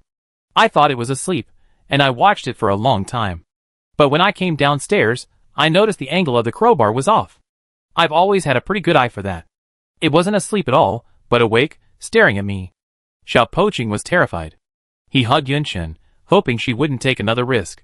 Yun Chen recovered. She said, I've also confirmed one thing. It's afraid of light. After much thought, I've concluded that the only reason it didn't attack me in such a favorable situation is this. I was bathed in sunlight, and it couldn't get close. Yun Chen gestured on the ground with a branch. The gray wolf last time, and the wild deer this time. It must have come at night. I can't leave the city at night, so the only time I can deal with it is during the day. I don't intend to lure it out, and I don't think I can. I'm going to finish it right there. She pressed the branch against the 6th floor of the apartment building. In this building, it probably didn't notice I noticed it was awake. The vines grabbed the girl's wrist, silencing her. Isn't it good to give birth within his protection? He grow up, and the city's influence will gradually expand. Why take such a risk? Yun Chen grasped the vine. Its presence restricts many of my actions. Whether I'm exploring or searching for supplies, I'm always on edge. I lived in fear for a long time in Zhongzhou. It was a painful feeling. Yun Chen squatted down and held the branch to his face. I've always been a very timid person. When this plan came to me, I wondered why I came up with such a risky plan, and when I had the courage. She looked up at the vine, her eyes twinkling like stars. You gave me courage. I don't want to be someone sheltered by the city. The vine flinched slightly, and then he heard it say, I want to stand by you and grow up together. Lil Poaching couldn't describe the bitterness he felt at that moment. He felt happy, but also wanted to cry. He didn't want to put her in danger, and he wanted to be even more powerful. He extended the vine and hugged the girl tightly. Since this is what you want to do, I support you to the end. The night was deep and quiet, and ghosts clamored. A limping figure approached the area where the human scent emanated. It gazed at the tall wall, picked up a number of stones from the ground, and from a high point in the distance, threw them inward. The stones shattered the glass with unerring precision. Crack! Yunshin jerked awake. She looked at the shattered window, and the stones on the ground. The man-eating ghost considered itself an excellent hunter. It never considered Yunshin a rival. Everything it did was to tease its prey. Only after it had cornered its prey would it begin to enjoy itself. Yunshin rolled over and continued to sleep, ignoring the idiot ghost's attacks. Only with a good rest could he better execute his plan. During the day, Yunshin went to the fork in the road to familiarize herself with the building. Knowing that the idiot ghost wouldn't sleep during the day, she took a different route. From outside, she used different rooms to climb up the building, familiarizing herself with the entire structure and setting subtle traps on the rooftop. The apartment building was beyond the reach of the vines in this small, broken city. Every day, he could only watch in fear as Yunshin scaled the building's exterior like a nimble gecko. At night, the man-eating idiot ghost, as usual, came to harass Yunshin outside the brick house. Every morning, there was an animal carcass outside the house. The carcass hadn't been poisoned, and Yunshin fed it to the stray dogs, who grew stronger. The man-eating idiot ghost was genuine in wanting Yunshin to gain weight. Every night, the man-eating mad ghost threw stones, branches, and later, rotting bird carcasses and monkey heads into the walls of the masonry house. Yunshin grew calmer. The man-eating mad ghost was provoking her. The drastic measures were intended to anger her, to get her to leave the city so it could attack. It seemed to have assumed she had left the city to save her life and hadn't noticed her tampering with the building. For the first time, Lil Poaching felt his own powerlessness. One of the reasons he was created was to protect humans plagued by ghosts. But now, he could only watch helplessly as ghosts attacked the city. Until the mad ghost threw a torch into the wall, and sparks splashed onto Yunshin's arm. The girl's arm was instantly stained red. Within the reach of his city aura, she was wounded. The green cocoon opened, and the jade-white city image turned black, its eyes reduced to 2 straight lines. Yunshin had only seen the city image turn pink, never black. Boom! The tiles cracked, and the ground beneath the city image collapsed, sending countless branches surging. All the greenery within the city aura's reach withered. Lightning flashed and thunder roared, and the masonry houses and walls collapsed into ruins. A barrier of vines blocked Yunshin's head. Not far away, she saw branches like venomous snakes rushing towards the man-eating lunatic ghost. Piercing its shoulder, they dragged out a piece of rotten flesh. The vines latched onto its limbs, about to tear it apart completely, when a red light filled the black air. The vines instantly lost their direction, unable to control themselves, and could only watch helplessly as the lunatic ghost fled. The small, broken city seemed to grow increasingly furious. Yunshin saw the screaming ghosts around him, separated further and further by the invisible wall of air. The city's aura's reach suddenly quadrupled. The city seemed to have returned to white. The vines, observing the bleak scene, stood still, not daring to move. The house collapsed, and the mad ghost fled. The girl remained unusually silent. After a moment's thought, he could only claim credit for the city's aura's increased reach. At this distance, the mad ghost would no longer be able to attack from within the walls. It turned out that anger could instantly make him significantly more powerful, though it came with a chilling feeling from within. But this would allow Yunshin to move more widely in the future. He danced with joy. But the person before him was crying. Don't use this kind of anger anymore. It doesn't matter if the city's aura's reach is smaller. It doesn't matter if I'm threatened by the mad ghost. Yunshin wiped his tears and sobbed softly. I hope you can grow up happily. I hope humans bring you joy and happiness, not hatred and anger. The little broken city stood there in a daze. Warmth dispelled the cold. What he saw then was indeed light. The next day, Xiao Poaching followed Yunshin with a vengeful look on his face, watching her swear as she searched for tools in the ruins, not daring to utter a word. Yunshin raised his head and roared, "You idiot bastard, I want you dead." Just as Xiao Poaching was about to swing the vines, the girl glared at him. He immediately straightened up, a perfect example of military training posture. Yunshin dug out all his tools, nearly armed to the teeth, and headed for the fork in the road, stepping into the rising sun. Last night, the man-eating idiot ghost was injured by the vines, and her arrangements on the rooftop were almost complete. On the way, her eyes grew fierce. Strike it while it's weak. Chapter 16. Thick ink splattered across the clouds, blocking the sunlight from reaching the earth. At the fork in the road, in Li Duan's diary, this place was called Hongjiangpa Road in Songjiang District, and the apartment building was Haiqin Apartments. Songjiang District was originally the city's downtown area, and large-scale demolition was planned before the apocalypse. Haiqin Apartments was a youth apartment building built after the first batch of old houses were demolished, and every unit had excellent natural light. The idiot ghost particularly disliked the good natural light, but fortunately, it was cloudy today. Its intact hand picked up the large stapler on the table, and sewed up the wound on its shoulder pierced by the vines. It then placed a red stone, now the size of a fingernail, into the thick black liquid on the ground. The red stone seemed to absorb the black energy from the liquid. The idiot ghost stood up. Even if it disliked this base, it had no way of leaving. The body it possessed was attached to this place. If it left for a long time, its decay would accelerate. The crystal-clear red stone turned cloudy again. The mad ghost took it back and placed it in his mouth, his expression gloomy. The prey had angered him, and he intended to kill her once and for all tonight. Tear her to pieces. Suddenly, the mad ghost's broken ears perked up. It heard a sound. The crisp and familiar sound of teeth clashing. It was his human tooth bracelet, his favorite trophy. The trophy left behind by a trap, the only one who could claim it was the one who set it. The prey had dared to come here. With a sinister smile, the mad ghost tore the wire from his right arm, separating the bow and arrow from his arm. Flesh and blood squirmed as he inserted a meat-chopping knife into his arm, securing it firmly.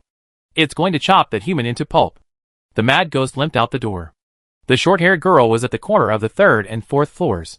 She wore a windbreaker, a belt buckled around her waist, 2 straight knives hanging from it, and a tool bag bulging with supplies. She raised her left hand, a bracelet of human teeth dangling between her fingers. She then pulled the straight knife from her waist and, with force, cut the bracelet. The bracelet instantly shattered, sending teeth tumbling down the stairs. One landed at the girl's feet, and she crushed it with her foot, her expression cold. These actions happened in a split second. The string of reason in the mad ghost's mind snapped instantly. Its trophy. That was the trophy it was so proud of. It strode forward in pursuit. The girl fled upstairs without hesitation. The mad ghost sneered, "This is courting death." He pursued his prey all the way to the roof of the 6th floor. The rooftop was large and not spacious, filled with obstacles. A dilapidated water tank, a rusty clothesline, plastic sheeting dangling from it, overturned plant pots. For the idiot ghost, missing a leg, this place was not conducive to movement. The clothesline from the clothesline had fallen to the ground, buried among other debris, and it would always get tangled up in it. At this moment, the fleeing girl would turn back and slash it with her black straight knife. Like an annoying ant, its attack was painless, but extremely annoying. The idiot ghost felt humiliated. As a predator, it was being teased by its prey. It couldn't stand it. It slashed the clothesline with its knife, and the flower pot next to it rolled towards it. It hadn't cared at first, but the sudden collapse of the clothesline alerted it. It was a trap. It dodged immediately. Boom! It wasn't just the clothesline, but also a crumbling wall. If it got hit by that, it would be done with its life. This prey had actually set a trap on the rooftop. The idiot ghost's eyes darkened. It was a pity it was daytime. If it were night, it would have more ways to deal with it. It moved cautiously. It planned to retreat to the 3rd floor. Yunshin saw that the collapsing wall not only didn't hit the idiot ghost, but instead made it wary, even showing signs of retreating. She thought to herself, this was not good. She had to find a way to provoke her wrath again. Intelligent, vindictive, and fond of collecting trophies. 10 years ago, Yunshin suddenly stopped. That's when you lost your human body's leg. You tried to hunt humans but failed, and ended up losing a leg. Yunshin was gambling. The idiot ghost lost this leg during his fight with Li Duan. The idiot ghost paused in his backward movement, glaring at Yunshin with a sinister look. Maggots squirmed on half his face, and a tearing sound emanated from his throat. That woman, I remember her. The idiot ghost's voice gradually became fluent, and he said sinisterly, she took my leg, and I took 2 of her fingers. You must die too. Yunshin's heart tightened, but she didn't show it on her face, her words dripping with sarcasm. You want me dead just like you are now?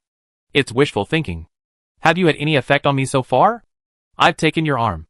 Bang! The idiot ghost slammed his knife into the nearby flower pot. Staring at Yunshin with bloodshot eyes, he said, "Humans protected by that thing, humans hiding everywhere, you will all become our food in the near future." It roared and charged at Yunshin. Yunshin stepped onto the wall, pushed herself up with both hands, and leaped onto the water tank. She ran along the edge of the tank, the idiot ghost chasing below. The idiot ghost pulled a blowpipe from his pocket. He aimed it at the running girl, and thrust the needle out at full speed. By the time the blowpipe reached her, Yunshin had already leaped off the tank, the needle piercing her hair. She used her hands to cushion the blow, and before the idiot ghost could catch up, she had already bolted. To disrupt the idiot ghost's thinking, Yunshin said in a highly mocking tone as he ran, "Li Duan keeps a diary. She mentioned you in it. She's very impressed by you." The idiot ghost chuckled. Leaving a psychological scar on her prey is something every predator wants to hear. Its attention remained undiverted, as it refilled its blowpipe and continued its attack on Yunshin. Yunshin picked up a wooden plank from the ground, onto which a blowpipe landed. She said, "Li Duan said she's never seen such a horrible and useless ghost. She categorizes ghosts into many different types, and you're the weakest of them all." After she finished speaking, she keenly noticed the blowpipe's piercing speed slowing down, indicating its effectiveness. "Foolish ghost, 2 of her fingers are with me. I took them. Only I." Yunshin scoffed, "She took 1 of your legs, and what's more, your only advantage is that human body.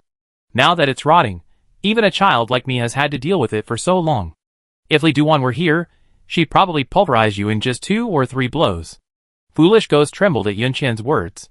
Black energy emanated from its body, but it was forced to retract it because it was daytime. Angrily, it chased Yunshin again. The other party ran to the edge of the roof, seemingly planning to escape down the stairs along the edge. It seemed the trap she had set on the roof only had the one trick she had just set, and since that didn't work, she planned to escape.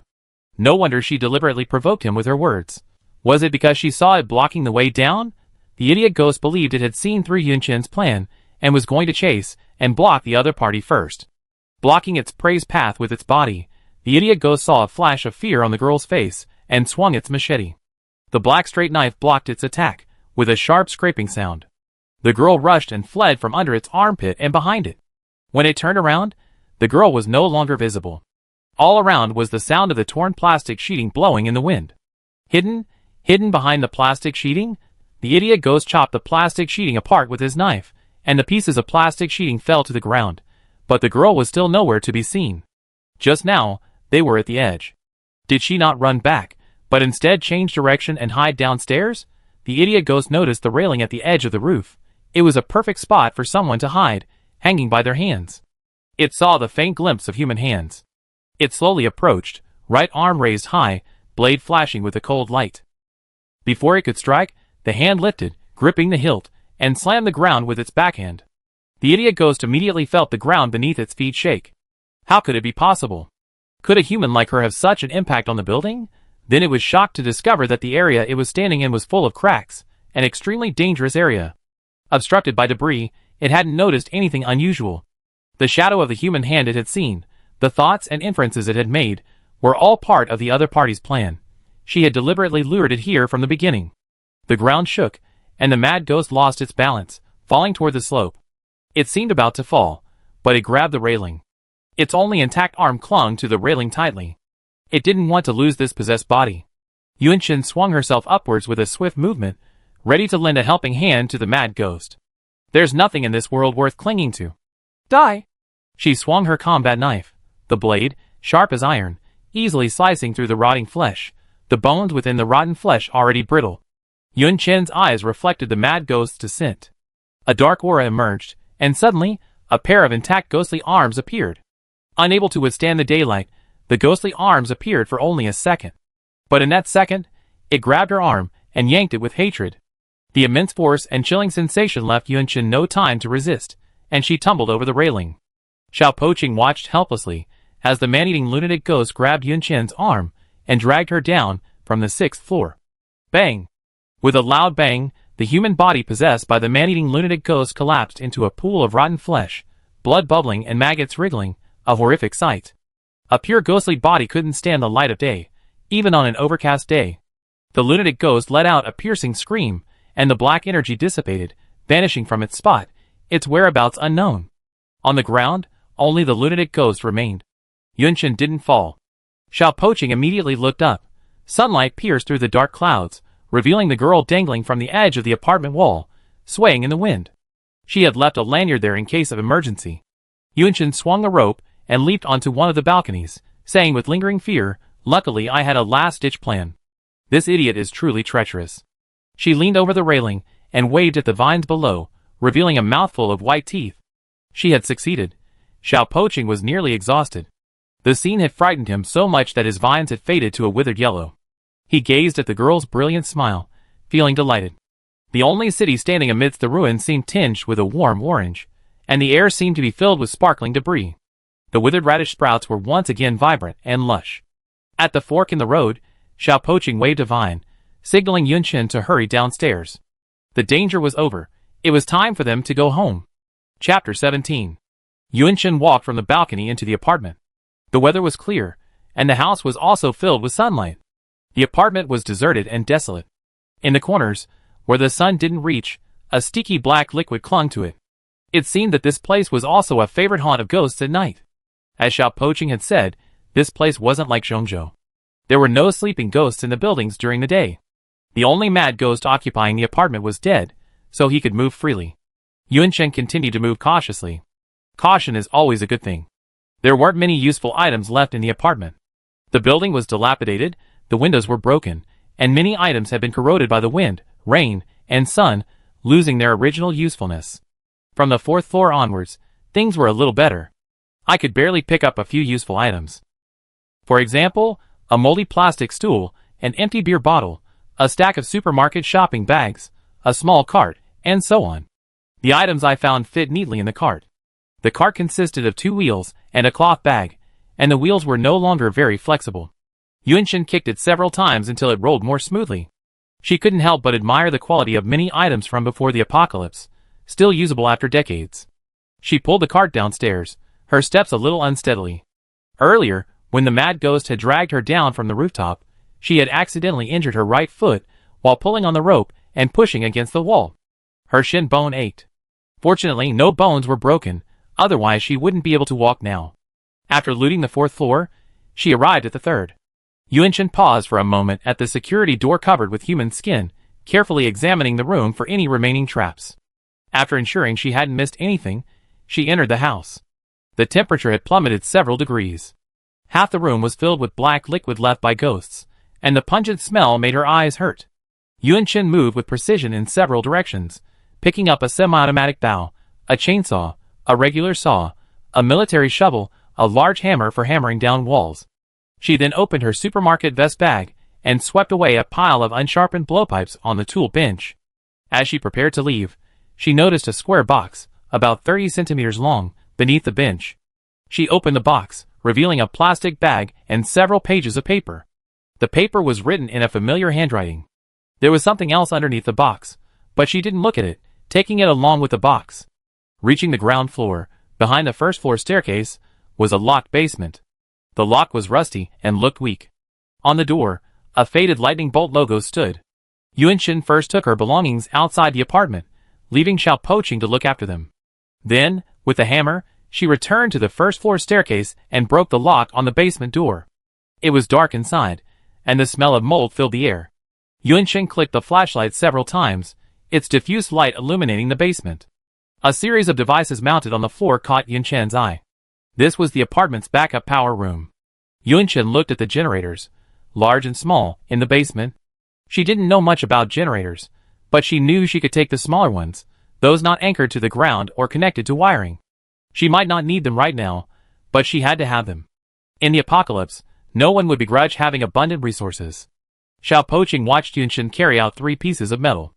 As the sky darkened, he followed Yunchen's instructions, wrapping vines around the metal objects while urging Yunchen on. "Yunchen, don't worry, the sun won't set for a while. If we just walk faster, we still be back in time." She strapped a bunch of tools to her belt, a hammer in her left hand and a chainsaw in her right, and followed Xiao Poqing. There was a sound like something flowing. Yunchen stopped abruptly. She asked Xiao Poqing, "Did you hear anything?" Xiao Poqing looked at Yunchen blankly, shaking the vines. Did she hear it right? Yunshin took 2 more steps, stopped, and glanced around. She had indeed heard a strange sound. Where? Everything looked normal, except for one thing. That pool of rotting flesh. Xiao Poqing watched the girl stride over to the rotten flesh, squat down, frowning, holding her breath, stirring her hands in the rotten flesh, as if searching for something. She dug out a red stone shimmering with a black aura. The stone made him uneasy. Yunshin held the stone, and the flowing sound disappeared. The rotting flesh on the ground oozed a sticky black liquid, the sulfurous smell growing stronger and stronger, until it slowly melted into the ground, leaving nothing behind. What is this? Yunshin examined the stone, and was about to show it to Xiao Poqing, but she realized the vines were far away from her. She asked, "Are you afraid of this?" Xiao Poqing tapped the vines. He also noticed that the pool of flesh and blood completely disappeared after the red stone was removed. If Yunshin hadn't discovered the stone, there was no way the idiot ghost could have reassembled his body, right? Yunshin thought of this, and a chill ran down her spine. Her hand suddenly felt sticky.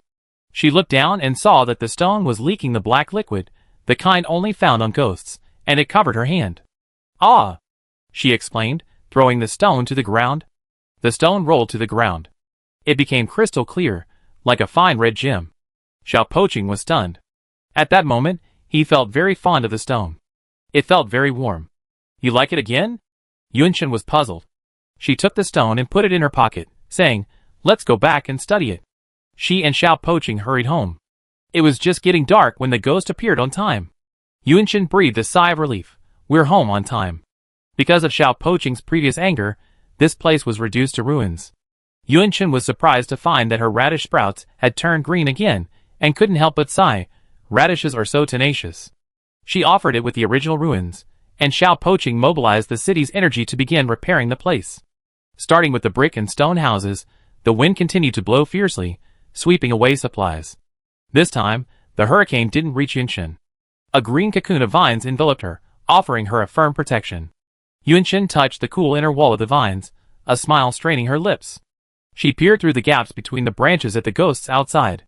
After the small, broken city erupted in anger, the city's aura had expanded considerably. It had originally covered over 200 square meters, but now it stretched to over 600. The ghosts were a long way off. The same brick and stone house reappeared in its original location. As before, the small, broken city should have exhausted its city energy and needed a day's rest before continuing construction. But today, he finished repairing the wall along with it, then slumped over Yunshin's shoulder, branches gently nudging her cheek. Yunshin said, "Thank you for your hard work." The vine swayed back and forth like a dog wagging its tail. Yunshin placed the supplies she had collected today outside the house. After all, she was the only human here, and no one else would steal. She didn't want to bring the things she had found in Shigue's house directly into the house, planning to disinfect them in hot water before bringing them in. Before entering, she examined the generator. It should be a diesel generator, but unfortunately, she only had a bucket of kerosene, and the 2 oils were incompatible. Yunshin stared at the generator for a moment, regretting not paying close attention to the lessons on motors in Zhongzhou. She muttered, "I was so troubled by hearing about brushless, single-phase, and 3-phase motors. I didn't pay any attention to them. I didn't think they would be useful at all." Sigh. Xiao Poqing didn't understand the first half of the sentence. He only knew Yunshin was frustrated, so he held out a vine to comfort her. Yunshin soon became energetic and started cooking. She extravagantly roasted a whole hare, and even took out a compressed biscuit. The compressed biscuit was expired, but it smelled fresh. Having not eaten a staple food in a long time, she was particularly greedy, and couldn't resist eating half a piece. As long as she didn't have diarrhea tomorrow, she could continue to eat the biscuits. After dinner, she ran outside, held up a box with both hands, and said, "Look what a treasure I found today. Sister Duwan's new diary." Then she threw the box down with disdain, took out everything inside, and brought it into the house, preparing to read it slowly on the bed. Opening the door to the room where the city statue was, and taking in the view inside, her smile froze. "Why," Yunshin pointed at the object next to the city statue, "is there such a big hole here?" Little Poqing looked up at the sky. Yunshin glared at him fiercely, took a deep breath, and roared with his hands on his hips. "What is this? Why is there a huge hole under my bed? How can I even sleep?" Under the girl's questioning, Little Poqing finally faltered and explained. In his rage, he had moved the vines underground. For some reason, the vines had shifted, leaving a deep hole there. He had wanted to patch it directly, but that would have posed a safety hazard and could collapse at any moment. He remembered Yunshin saying he didn't want to live in fear, so he clearly marked the dangerous area. He even trimmed the edges very neatly, intending to give Yunshin a surprise. To his surprise, Yunshin didn't like it very much. Seeing little poking at the two branches, she held her forehead. This wasn't a surprise, it was a shock. For a moment, he couldn't even read Li Duan's diary, his mind completely focused on the hole that had suddenly appeared in their home. The cave was a full meter in diameter, deep and dark, its bottom indistinct. Yunshin fashioned a simple torch and threw it downward. Red light reflected on the cave walls, revealing the faint outline of vines taking root in the soil. The flame continued downward, burning briefly before extinguishing. Yunshin saw a passage to the left of the cave floor before the torch died. She asked Xiaopoqing. Xiaopoqing explained that the passage to the left was very shallow, obscured by the earth. Because he was underground, he could not perceive much. He could not see. The city's presence was limited to the surface. Based on the speed and timing of the torch's fall, Yunshin estimated the cave entrance to be approximately 4.5 to 5 meters deep. She urged Xiaopoqing to move her hammock to the side, saying anyone sleeping above the cave entrance would be unable to sleep. Xiaopoqing moved the hammock with a grumble. Yunshin slept behind him, and his small eyes couldn't see Yunshin directly. Chengshi seemed unable to move or turn around. Yunshin had built a simple fence around the cave entrance as a precaution. She sat cross-legged in the hammock, a kerosene lamp hanging from an upright vine, illuminating the pages of her diary. Another vine rested on her shoulder, listening to her read the diary. Is this your 2017, 2018, or maybe 2019? I can't really tell. I still haven't found my grandmother. Last night, I met a very strange man. He's immune to ghosts. I hid well, but he found me. He came to the camp looking for me during the day. I'm pretty sure I left no trace. This man's tracking skills are better than I thought. He said he admired me, and that he hadn't expected so many survivors in the eastern city. He's a talkative person, and I can't get rid of him. I'm always forced to look at his family photos, and listen to him brag about his family. I said you're a flag. People who say things like that usually never see their families again. He smiled happily, and said he lived a meaningless life for so long, and now wanted to do something meaningful. I asked, what was his meaningful purpose? He said it was so his children could go to the amusement park when they grew up. I hadn't spoken to anyone in a long time. This person was very interesting, and really brightened my mood. He later passed away. I hope he's still alive. Come to think of it, I never saw him eat. Was he human? Or was it just a human companion I imagined out of loneliness? Yunshin leaned against the vines and asked, do you think Sister Duan really saw this person? A human who isn't attacked by ghosts, and doesn't need to eat could really be her imagination. My mother said that people who spend a long time in a stressful environment without being able to relieve stress are prone to psychological problems. Xiaopoqing stroked her soft head and uttered, aha. Yunshin was silent for a moment, then picked up the next page of the diary. 2020, autumn, clear skies. I've always wondered where ghosts come from. Where do they suddenly appear at night and disappear during the day? Where do they hide during the day? I've encountered them many times, and I have a hypothesis that I've spent 6 months verifying. I discovered they come from underground. Chapter 18. Ghosts always disappear after sunrise and reappear after sunset. The clearer the weather, the fewer ghostly auras remain on the ground. On cloudy days, if you observe carefully, you notice a thin layer of black mist on the ground. It slowly seeps into the earth. This is the first time I've considered the possibility that ghosts might originate from underground. After confirming, I've discovered that they sleep underground during the day. Unless you make direct physical contact with them, they won't wake up. At night, they awaken en masse and emerge from the ground. I want to explore underground, but my equipment is still insufficient. I remember there's a military base near Sunwoo Wharf. There are too many surviving military dogs there, too clever to be lured away. I can't handle so many alone. The unknown is irresistible. I will definitely go down. End of this diary page. Yunshin and Xiaopoqing stared at each other for a moment, then silently rose from their beds. One man and one city had a perfect rapport. You take the planks, I plant the vines, and we cover the hole tightly. As long as we can't see it, we can pretend it doesn't exist. A massive underground hole has just been discovered in the house, and Li Duan wrote in her diary that ghosts emanate from the depths. How can people still live peacefully? Yunshin didn't lie down again in bed. She pulled out the letter Li Duan had left at the bottom of the well. The first 2 lines read, "When I wrote this letter, I had already decided to set off.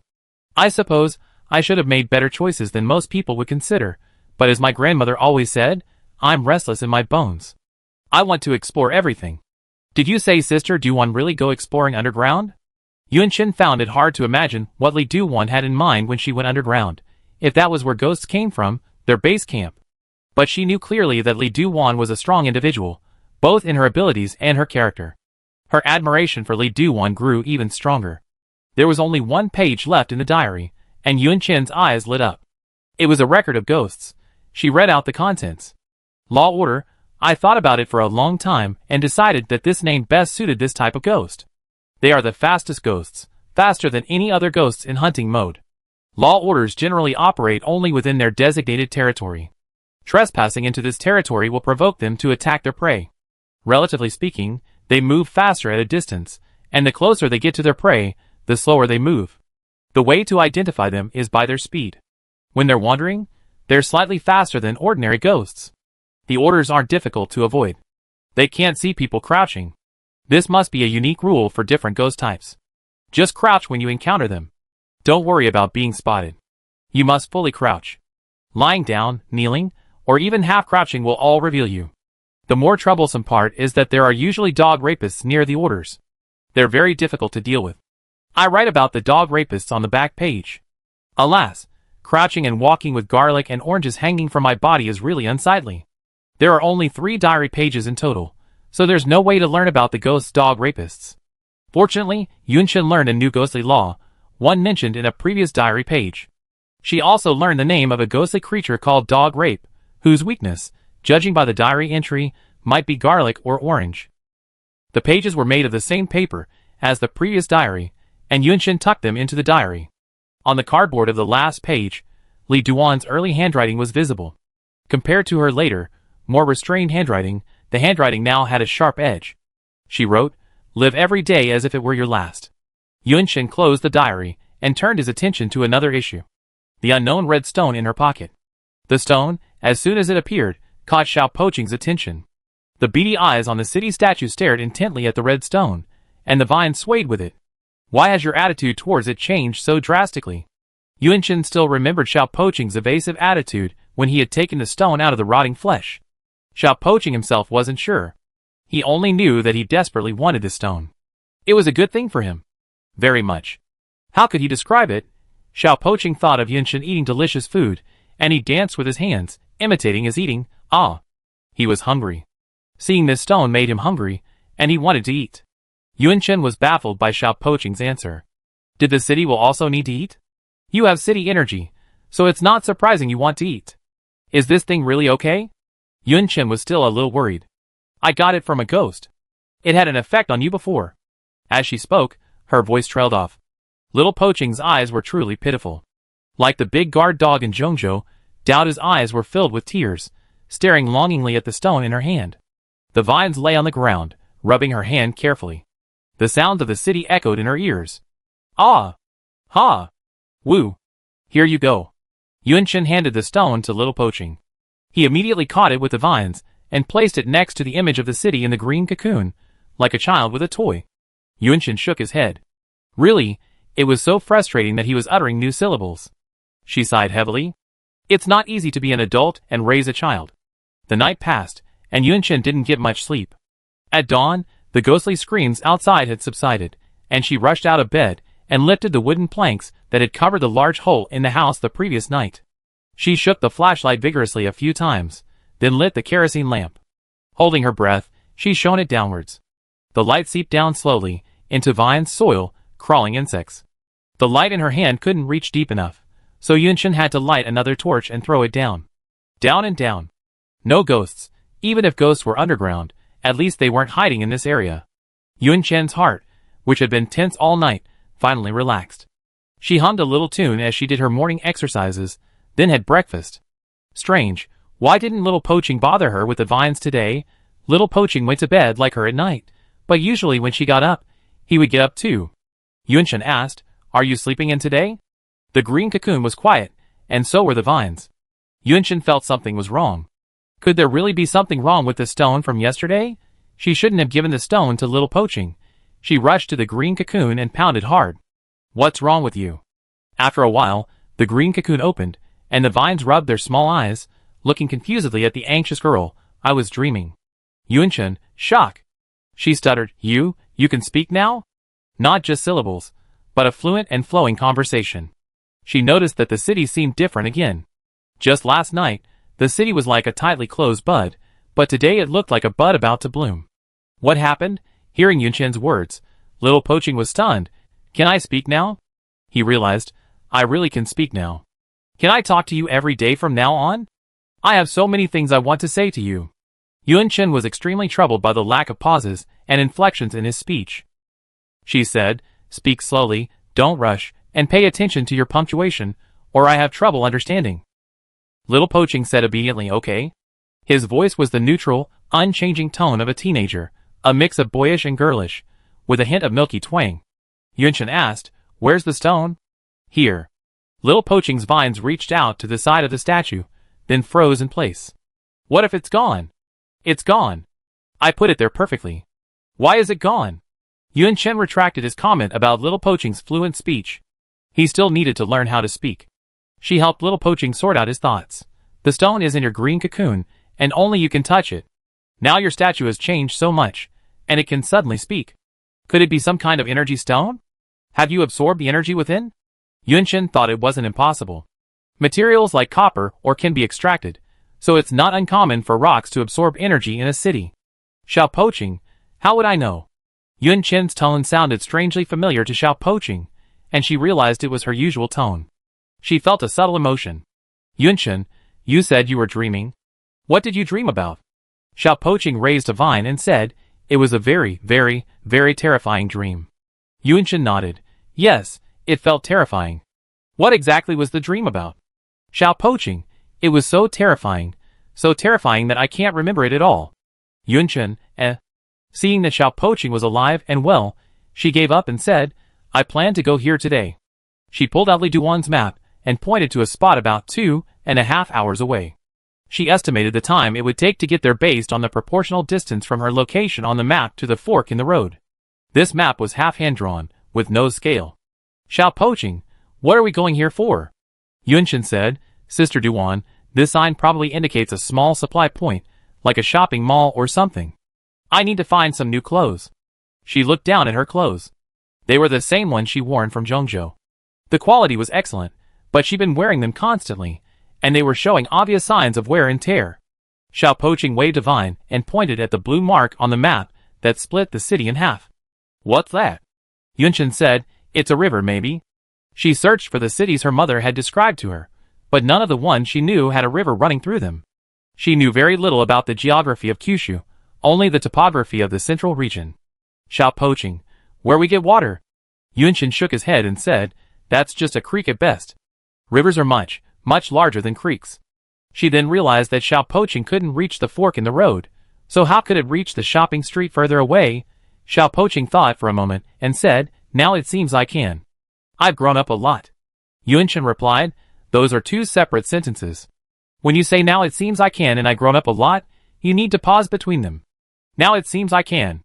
Xiao Poaching paused for over half a minute. I've grown up a lot. Yunchen, shorter it. Xiao Poaching corrected himself, and they set off. The distance was shorter than expected. Yunchen was right. It was indeed a shopping street. There was a clothing store on the street, the kind with intact windows. Inside, clothes were on display. The door was closed but not locked. Yunchen checked the lock. It had been violently dismantled, likely by Sister Duan. The reason the clothes were still in this store was because it was a children's clothing store. Yunchen stared at the clothes in silence. After a while, she entered the store with a look of despair. At her current height, she could still wear children's clothes. On the cash register at the children's clothing store, there was a fish tank with a turtle inside that was surprisingly still alive. Yunchen packed 3 sacks of clothes and took the turtle with her. In the area outside the city, the small, broken city couldn't speak. That was the sound of the city, audible only within the city's atmosphere. There weren't many other supplies left, so Yunchen found a lot of shoes, which she packed into the sacks. She didn't have enough time today, so she left some time for her return trip and rushed back to the city. Little Poaching stared at the little animal she brought back, its little flower blooming happily as it asked, What is this? Yunshin dug into the sack, searching for clothes. A turtle. Oh, it's a turtle. It's so pretty. Little Poaching happily learned new knowledge. He said sincerely, you're just as pretty as a turtle. After saying that, Shiji covered the little flower on its head with his hands, feeling very shy. Yunshin, do you have a mouth just to annoy people? Chapter 19. However, before Yunshin could teach Little Poaching how to speak correctly, he reverted to being able to only utter aha and woo. Both the man and the city were stunned. Yunshin went to look at the statue of the city, and it had transformed back into a tightly closed bud. All these changes were due to that strange red stone. Little Poaching described the difference between his sensations in the morning and evening. In the former, he felt bloated and had no way to release his energy, while in the latter, he felt a bit hungry and wanted to absorb energy everywhere. Yunshin speculated that the red stone was indeed something like an energy stone. It could briefly recharge the city's will, enriching it with energy. This energy was not inherent in the city's will, which would slowly dissipate over time. Little Poaching was deeply disappointed. Yunshin took out the contents of Li Duan's diary to teach Little Poaching a lesson. We can't always rely on external forces to improve ourselves. We must achieve things with our own strength. The stone is just forcing things to grow. You have to grow up on your own. Little Poaching took Yunshin's advice seriously, and took it to heart. He put the delicious stone behind him. The next day, Yunshin brought back a pile of rubble and asked Little Poaching to expand the wall, building a new outer wall, enclosing the city's aura and establishing the boundaries of their territory. Little Poaching put his advice into practice. Ha ha ha. Tingman gestured with her hands, earnestly admonishing Yunshin not to constantly rely on him for strength. Using external forces too much is not good. In short, Yunshin was asking her to build a wall with her own strength. Yunshin, The child has grown up and started to talk back. The girl's eyes darted, and she immediately came up with a new excuse. She stood directly in front of the vines and said seriously, you can't say that. How can your strength be called an external force? We're a team, and teams need to have a reasonable division of labor, and everyone should play to their strengths. Xiao Poaching was stunned. Was that really the case? Yunshin continued, look, I'm good at finding supplies, and you're good at building. I go out and bring the supplies back, and you be responsible for turning them into new buildings. We build our little home together. How can you call this an external force? That's right. Xiao Poaching tapped the vines, taking Yunshin's words to heart once again, and mobilized the city's energy to build a new wall. The stones Yunshin had brought back today alone weren't enough to build the new wall, but fortunately, there was no rush. They could take their time. Yunshin went to see the turtle she was keeping in the stone pot. Later, she went to the shopping street, where she found a few good iron pots. The stone pots were then retired and transformed into a small turtle breeding base. The turtle looked listless, but alive. Turtles can go 3 to 6 months without food, and some have even survived 3 years, but this one must have been without food for more than 3 years. Did someone feed it along the way, or was it a pure miracle? Yunshin didn't know what to feed the turtle. She would give it a little of whatever she ate, and it ate very little. Xiao Poaching was curious about the other living creature in the city besides Yunshin. When Yunshin woke up in the middle of the night, she would often see him trying to feed the turtle with vines. The turtle showed no interest in the vines. It's our pet, too. Yunshin tapped the turtle's shell and asked Xiao Poaching, how about giving it a name? Xiao Poaching nodded, and he asked Yunshin to name the turtle. Yunshin was so talented, so he must have a great name, so she gave him such a nice name, Xiao Poaching. Seeing Xiao Poaching praising her, Yunshin felt a little shy. Then I name it. She pondered for a moment, then came up with a resonant name for the turtle. How about Old Turtle? It has a good meaning. Let it live for thousands of years. The turtle's name was decided. Old Turtle was the first turtle to witness the gradual improvement of this place. It was kept in a stone pot, but its movements were not restricted. It would often walk out of the pot to take a stroll and see the scenery outside. The tall wall blocked its green eyes. It struggled to climb out of the iron gate and pass through the first wall. Outside, an even taller wall prevented it from seeing the outside world. It returned to the stone pot, still happier to sleep. When the old turtle felt like going for another walk, it discovered that the small square it usually strolled in had been occupied by a new building, one large on the left, one small on the right, with no regard for its own feelings. It angrily started to pee on the front steps as a warning. Halfway through, a hand lifted it up. The taller girl frowned at it, saying, Old Turtle, stop wandering around. If someone accidentally steps on you, and you don't even say anything. Yunshin returned the turtle to the brick house, and turned to ask Little Poaching, "Old Turtle's been running around a lot lately. Isn't it time to build it a tank?" A month had passed since the slaying of the idiot ghost, and Yunqin and Little Poaching were living a comfortable life. During the day, there was no need to worry about ghostly threats. Yunqin searched the surrounding area for supplies, as evidenced by the 2 newly built houses within the wall and the 3-story brick house. One of the buildings was a dedicated warehouse, used to store all kinds of supplies. The other was a tool shed, where tools were stored, located next to the fields. Little Poaching's speech was no longer limited to syllables. He could clearly pronounce each word, but it was still labored, and he needed a long pause between each word before continuing. The city statue, not counting the vines, was already half a meter tall and growing rapidly. When Little Poaching heard Yunqin's words, he waved the vines and said, "Do it yourself." Stingy. Yunqin curled his lips, stood in front of the door, raised his straight knife to his head, and with his backhand, drew a horizontal line on the door frame. The line was a centimeter higher than before, and she smiled. This past month, she'd been working out hard and eating a lot, and she'd grown a full 3 centimeters. Little Poaching, seeing this, immediately clung to her. "I want to." The vine stood upright, reaching the ceiling. Yunqin leered at him. "You're cheating?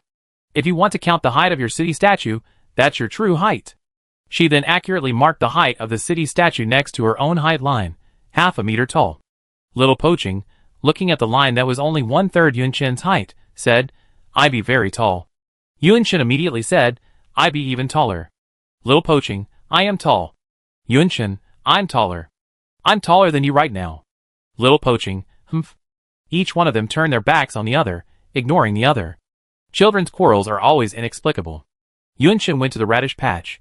It was time to harvest her radishes. Radishes are a valuable crop. Planting them yields 2 kinds of food, the leaves and the radishes themselves. She put the radishes into the basket, 24 in all. The radishes weren't big, but they still filled the basket.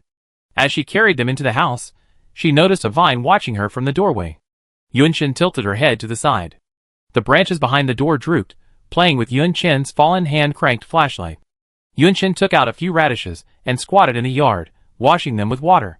As he washed, he muttered, "When we first met, you were always showing me your flowers and making me a hammock.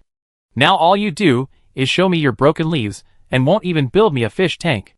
The vines behind the door trembled, and the flashlight fell to the ground. The girl raised her voice. "You said you loved me the most and wanted me to be your city consort? Now, even without anyone else, you're so cold to me. If there were other humans in the future, I don't think you even bother looking at me. What good friends are you talking about? It's all a lie."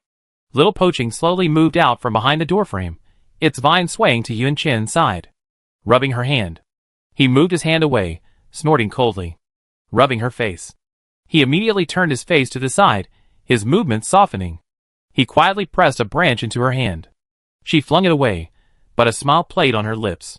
Little Poaching flatteredly arched a cluster of vines. After a slight sound, the flowers bloomed. He said, "Look at the flowers." Whenever he got angry, his language skills would improve. Yunqin regretted throwing a tantrum. She grabbed the vine and shook it vigorously. "How come you're not angry when I'm throwing such a tantrum?" Xiao Poaching said, "You said you couldn't be angry, furious, or hate me. I remember everything." Yunqin touched his branch and whispered, "I love you the most." Xiao Poaching leaned on her shoulder, the flower swaying. "I love you the most too." Yunqin smiled and said, "We be good friends forever." Xiao Poaching hesitated for a moment. Good friends? He subconsciously disliked the word. Just as he was about to respond, a sound of Zila. "Zila. Is anyone there?" emanated from the masonry house. Yunqin jumped up in surprise and rushed into the house with Xiao Poaching. The radio on the multifunctional hand-crank flashlight on the ground made a sound. It had just hit the switch when it landed. Is it human? Is that a human voice on the other end? Why is this decorative radio receiving a signal? The radio repeated, "Is anyone there?" The sound was choppy. The signal was weak. Yunqin pondered for a moment and asked into the radio, "Who are you? Is there anyone else in Hua?" The voice was extremely choppy, and after half a minute, the radio's buzzing sound completely faded. Yunqin looked at Xiao Poaching blankly. Someone was talking just now, wasn't he? After seeing Xiao Poaching clearly, her pupils suddenly constricted. Xiao Poaching tapped the vines, and he saw the girl's expression was disturbed, her hands held beside the vines. The vines in front of Yunqin were stained with a withered yellow, and leaves were falling here and there. Yunshin looked at the dead leaves in shock and said, "Why are you losing your hair too?" Xiao Poqing also looked at the vines in shock. Why had they suddenly turned yellow? Yunshin ran to the edge of the city statue. The signs of withering began on the vines at the base of the city statue. Only where they met the city statue did they still retain some green. The rest looked dead. Yunshin asked Xiao Poqing, "Do you feel any discomfort?" Xiao Poqing shook the vines, but he felt no discomfort. But what was the reason for this change? Yunshin searched around, his gaze fixed on a certain spot. It was the sealed entrance to the cave next to the city statue. Chapter 20. Yunshin began to remove the board sealing the hole. She pried with a crowbar, and nails popped out, lifting the boards. She tossed the boards behind her one by one. She leaned over to peer into the hole. Just looking at it, there was nothing wrong. Xiao Poqing asked, "What's wrong with the hole?" Yunshin was about to stand up when her nostrils flared, a faint smell of sulfur. She went to the warehouse, fetched a burning stick, removed it, and threw it down the hole. It descended all the way to the bottom, still burning. Yunshin and Xiao Poqing both saw the scene clearly. A mottled, viscous black liquid solidified at the bottom. After checking the hole daily for the previous 2 weeks, Yunshin had let down her guard, believing it posed no threat, and simply sealed it. And then something went wrong. It might even be the reason why Xiao Poqing had become like this. Sister Duwan's diary clearly stated that ghosts came from underground, so why didn't she take it seriously? She wasn't thinking about the voice that was clearly coming from the radio but could still speak to her. She was more concerned about Little Poqing. Her intuition told her that the underground was the main cause of Little Poqing's condition. Her intuition was accurate. The incendiary stick continued to burn. Yunshin turned to get a climbing rope, clipping one end to the house and the other to his waist. She said, "I go down and take a look." The vines blocked her way. "It's daytime now." After a pause, "I can't see down there." Yunshin comforted Little Poqing, "It's okay. I'm just going to the bottom of the cave to take a look. We didn't see any ghosts just now, did we?" Little Poqing hesitated, but he stopped Yunshin. "It's okay." He said he was fine. He didn't feel anything unusual. The vines were still withered and yellow, unrecovered. Yunshin stepped around him, a burning stick tucked into his waist. While the stick was still burning, he let go of the rope and descended along the cave wall. Halfway through, the vines lost their ability to descend, and he could only watch as the girl quickly descended to the bottom. The cave was quite spacious, with a concave wall at the front. It was here that the ghostly liquid oozed. Yunshin picked up the burning stick and observed the wall. She listened carefully, but there was no sound. She reached out and carefully tapped the wall again. Dong, dong echoed around the cave floor. The back was hollow. If it were solid, the tone would be different. Yunshin took a half step back and was about to kick, but she lowered her foot, drew the straight knife from her waist, and began to dig at the soil ahead. After about 10 minutes, she had dug a hole that could be used for observation. A faint breeze blew. Yunshin was surprised. Where could this cave lead to, and how could there be any wind? If it was a closed passage, there wouldn't be any air flowing. She tossed in a new burning stick. The stick tilted downward, revealing a passageway leading to an unknown destination behind the cave wall. She dug away the remaining edge of the wall, revealing the entire passage. The inner wall of the passage was pitted and dotted with scattered red stones. These were similar to the red stones obtained from the idiot, only smaller and much cleaner. The further down the passage, the more numerous these stones became. The burning stick slid down a certain distance and stopped. Yunshin could faintly see black air. She suppressed her surprise and climbed up the cave wall along the rope.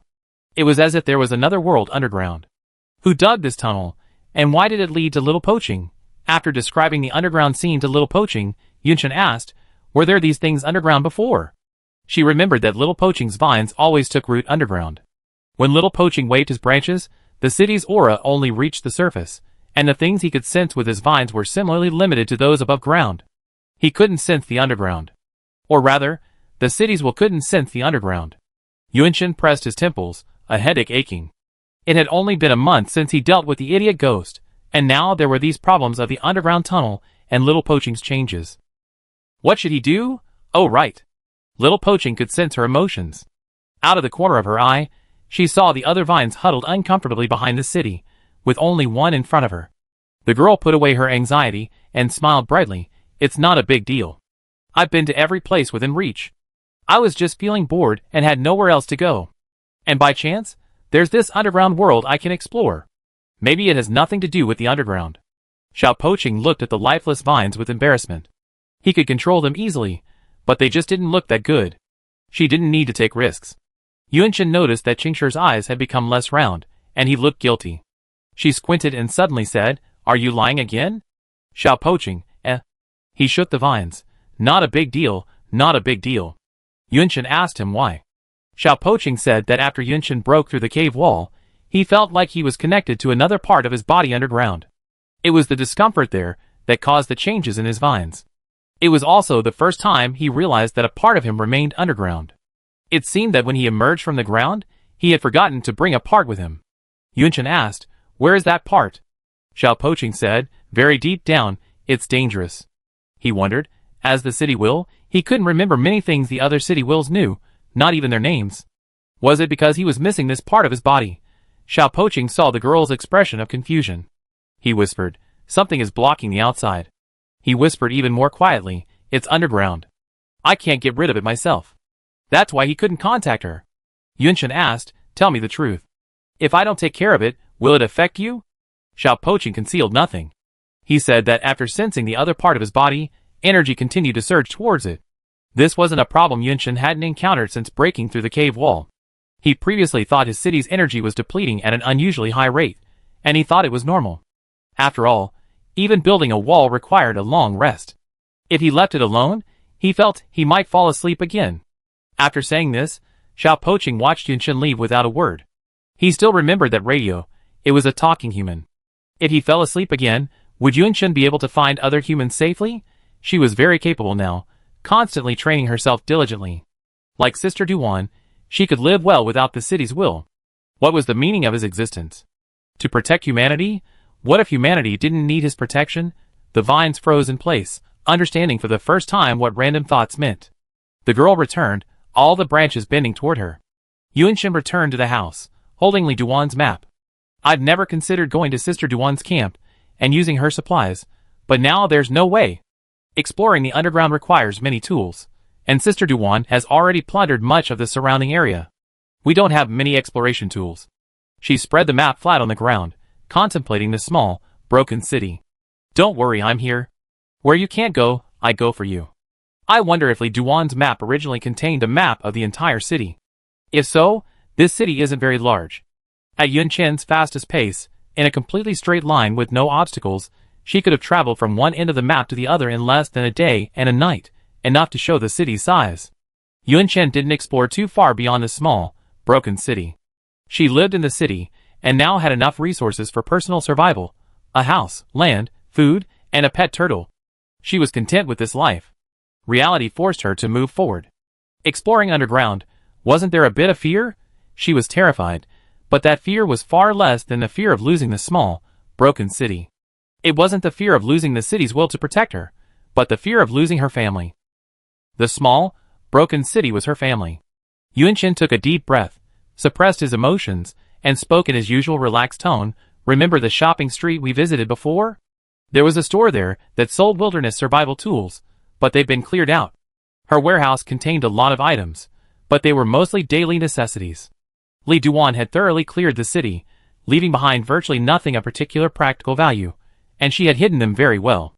To put it bluntly, the things she could pick up now were probably what Li Duan would consider junk. Her two useful straight swords were gifts from Li Duan. With the necessary materials, the small, broken city could also craft cold weapons, limited to everyday items. For complex crafts, the city's will couldn't assist. Humans still had to work on them. Sister Duan likes to spread her risks. She has many camps, all presumably well hidden. The secret passage beneath the well is an example. She said she marked resource points on the map, but they were those she looted, not those where she hidden supplies. "I suspect there's a resource point here." Yunshin pointed to a spot on the map. The small, broken city immediately shook its vines. It was too far away. If Yunshin wasn't careful, he might be delayed en route, unable to return to the city in time for the night. Yunshin said, "There's a large gas station marked on the map. There's diesel there. With diesel, the generator might be able to function." She said, "Exploring underground requires a light source. Burning sticks alone aren't enough.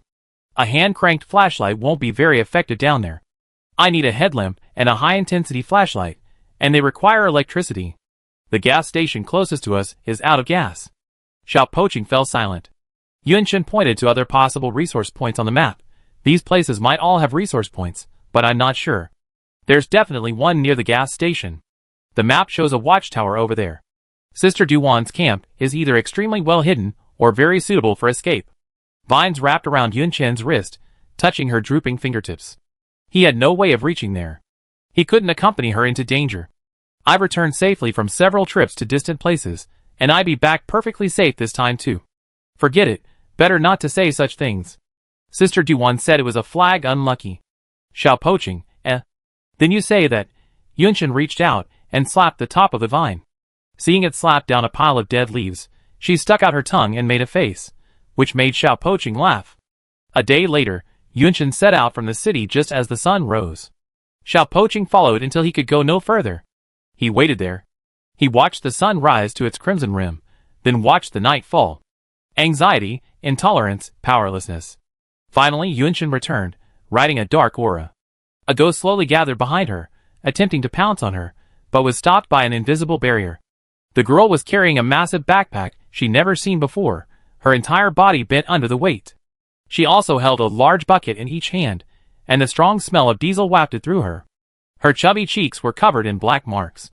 She put down the knife and wiped her face with her hands. Blisters formed on her palms and fingers, but she lowered her hand so quickly that the scars only flashed by. Yunshin, hands on his hips, shook his head proudly, saying, I'm truly a little genius.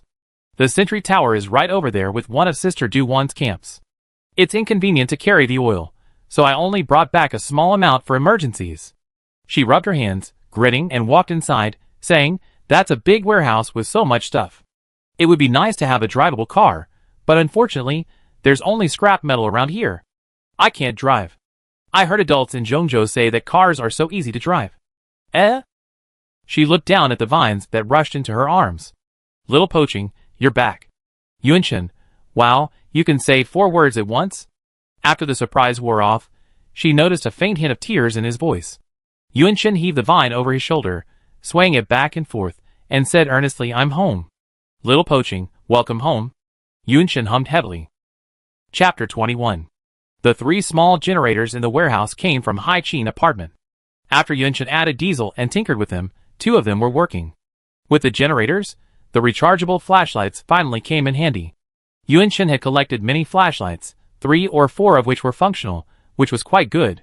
Xiao Poching watched the girl inventory her equipment inside the house, while his vines enlarged the surface of the cave entrance to facilitate entry and exit.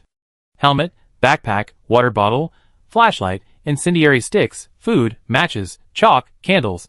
Yunshin muttered as he stuffed his things into his backpack. She also needed a more durable outfit. With constant exercise and a good diet, she had grown taller. She could barely fit into children's clothes before, but not now. But for her current height, the clothes she had received from Li Duan's supply point were too large, and she had to have them altered before she could wear them.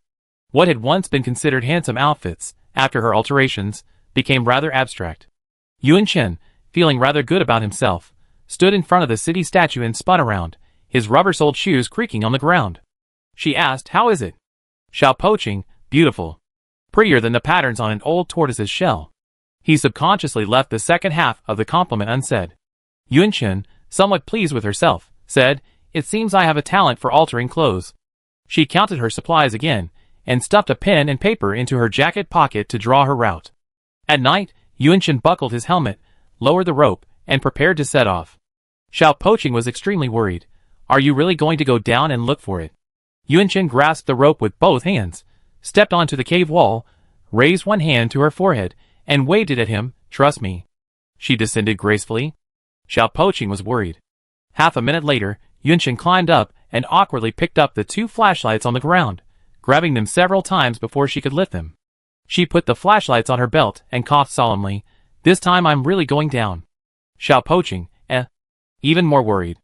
Yunshin landed on her feet and turned on her helmet's headlamp, illuminating the passage leading underground. The small stones on the cave wall gleamed in the light. The air below should be safe.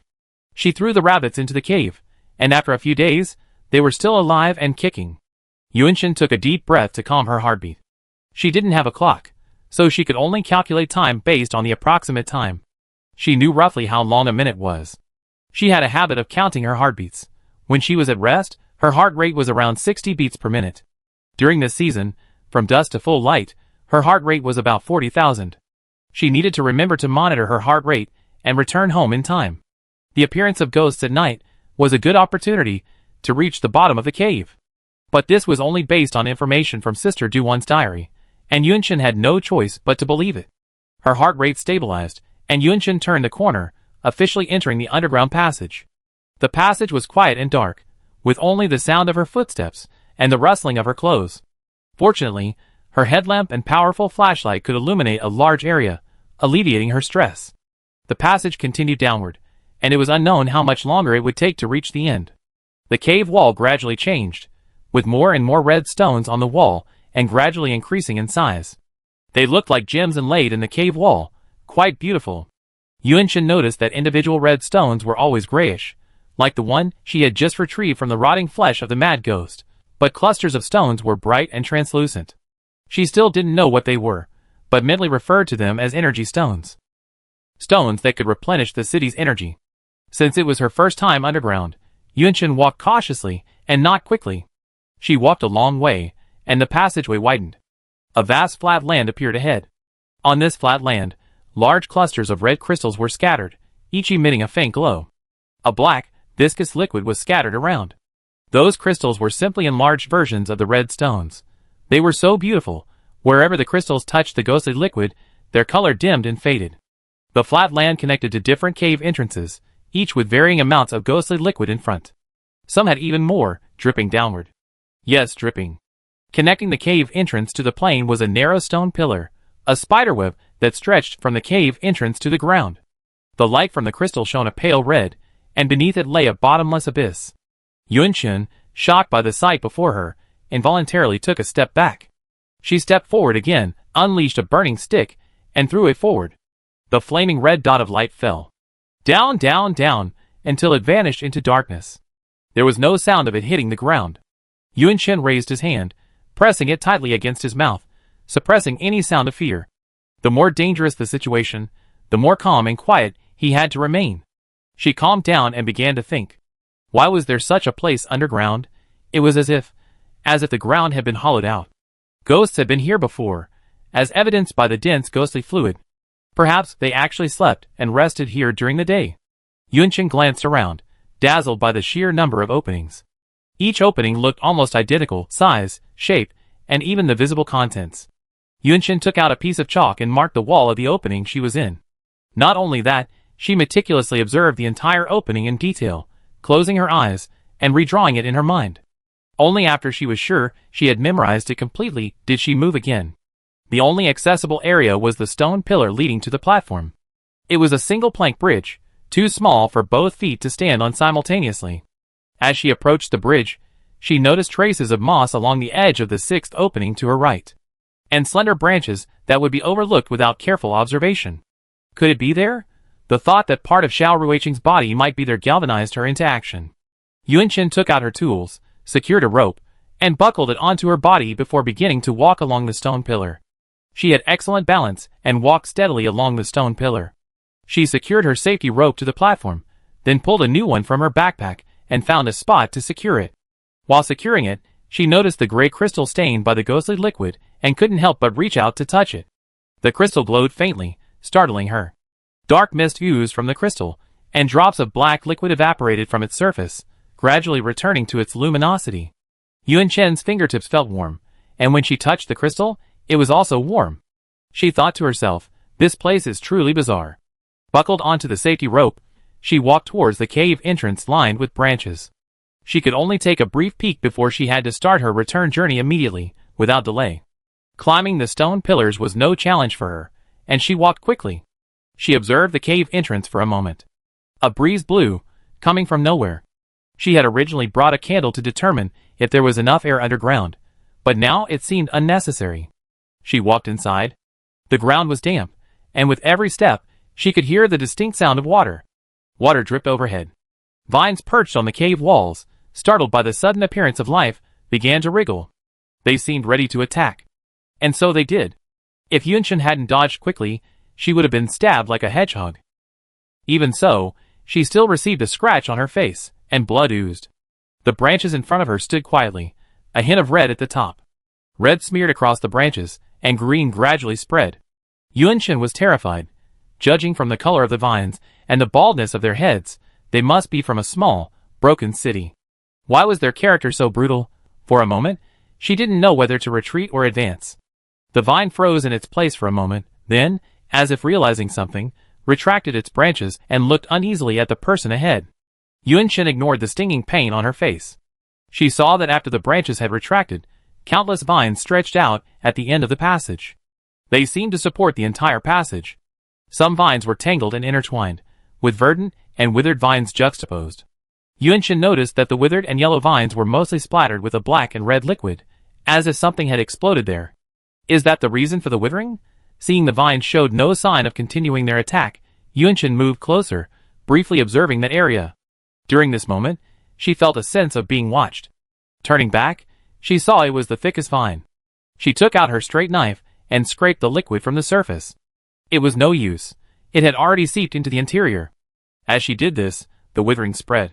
As she scraped, she thought, the vines in the small ruined city were so hard to damage, so why could she scrape off some of them with just a straight knife? Could it be because they were withered that this was the cause? She slashed downward with her knife again, breaking the vine, and the withering stopped spreading further. The vine behind her, which had been observing her, suddenly stood upright, feeling much better. Yunshin hadn't expected this to work. Time was running out today. She would come back tomorrow to continue. As she left, a branch encircled her wrist. It seemed as if it was telling her not to leave. Yunshin said, "I come back tomorrow." She briefly introduced herself, then, reluctantly leaving despite the vine's reluctant gesture, left. As expected, it was still the same dilapidated little city, looking just as pitiful. On the way back, Yunshin ran several times faster than she had on the way there. Based on her heartbeat, it should be almost dawn. The corner of the passage was just ahead, a faint glow from the cave ceiling. Yunshin strode quickly around the corner. The moment she exited the passage, she heard a strange gurgling sound behind her. She turned back and saw, just in time, at the end of the passage she could see, black energy rapidly condensing. A ghostly figure appeared out of nowhere. The lower half of its body was composed of black energy, the upper half human, its skin pale, and its expression numb. It closed its eyes before her eyes, and the black energy slowly flowed. Yunshin forced an awkward yet polite smile. She thought to herself, amused, that it seemed the ghost was indeed slumbering underground. She had personally verified this. Yunshin pulled the rope, stepped on the cave wall, and scrambled into the house, like a nimble ape. Xiaopoqing, who had already heard the noise, waited at the cave entrance. He waved vines to greet the girl, but she roared at him word by word. "You hit me." Xiaopoqing? ? He didn't. How could he do such a thing? Yunshin angrily recounted the events in detail below the cave, repeating fiercely, "You hit me." Xiaopoqing explained that that part of his body was no longer his, and that he had later realized Yunshin was a good person, so he stopped attacking. This meant that even that part of his body still loved Yunshin. Yunshin listened in silence, biting into a piece of dried meat, his eyes dark with resentment as he looked at Xiaopoqing, saying, "You hit me." No matter how Xiaopoqing tried to explain, she only repeated 3 words. "You hit me." Xiaopoqing felt like he was talking to a tape recorder. He asked aggrievedly, "What should I do then?" Yunshin's eyes rolled, and he sprawled down on the vine hammock, saying with a lordly air, "Hurry up, give the world's best teacher, Yunyun, a shoulder massage, a leg massage, and a little song." It was just that such a small matter, which should have been addressed directly, startled him. Xiaopoqing swung the vine to the bedside. Just as he was about to ask how hard she wanted it, he saw the girl's lips slightly parted, her breathing shallow, and she had fallen asleep on the bed. It had only been a dozen seconds. The sun shone brightly outside the window, and the vine spread the quilt, gently covering the girl. Several branches simultaneously drew the curtains, plunging the brick house into a dim, sleep-friendly environment. The small, broken city gently rocked the hammock. The weather was warming, and outside, birds were chirping and singing folk songs. A tiger pounced on a wild deer, and the deer cried out in pain. The person in the bed frowned slightly at these tiny sounds. Quiet. The sudden rise of the city's sound startled the animals in the area, and all natural activities played out like a silent film. The world was quiet. The vine soothed Yunshin's brow, and resumed rocking the hammock. Chapter 22. It was already afternoon when Yunshin woke up. She stared into the dimly lit room, momentarily unsure of the time. Wait a minute, why was there something like this on her bed? Yunchen stared at the gauze curtains draped over the hammock in confusion. She reached out to touch them.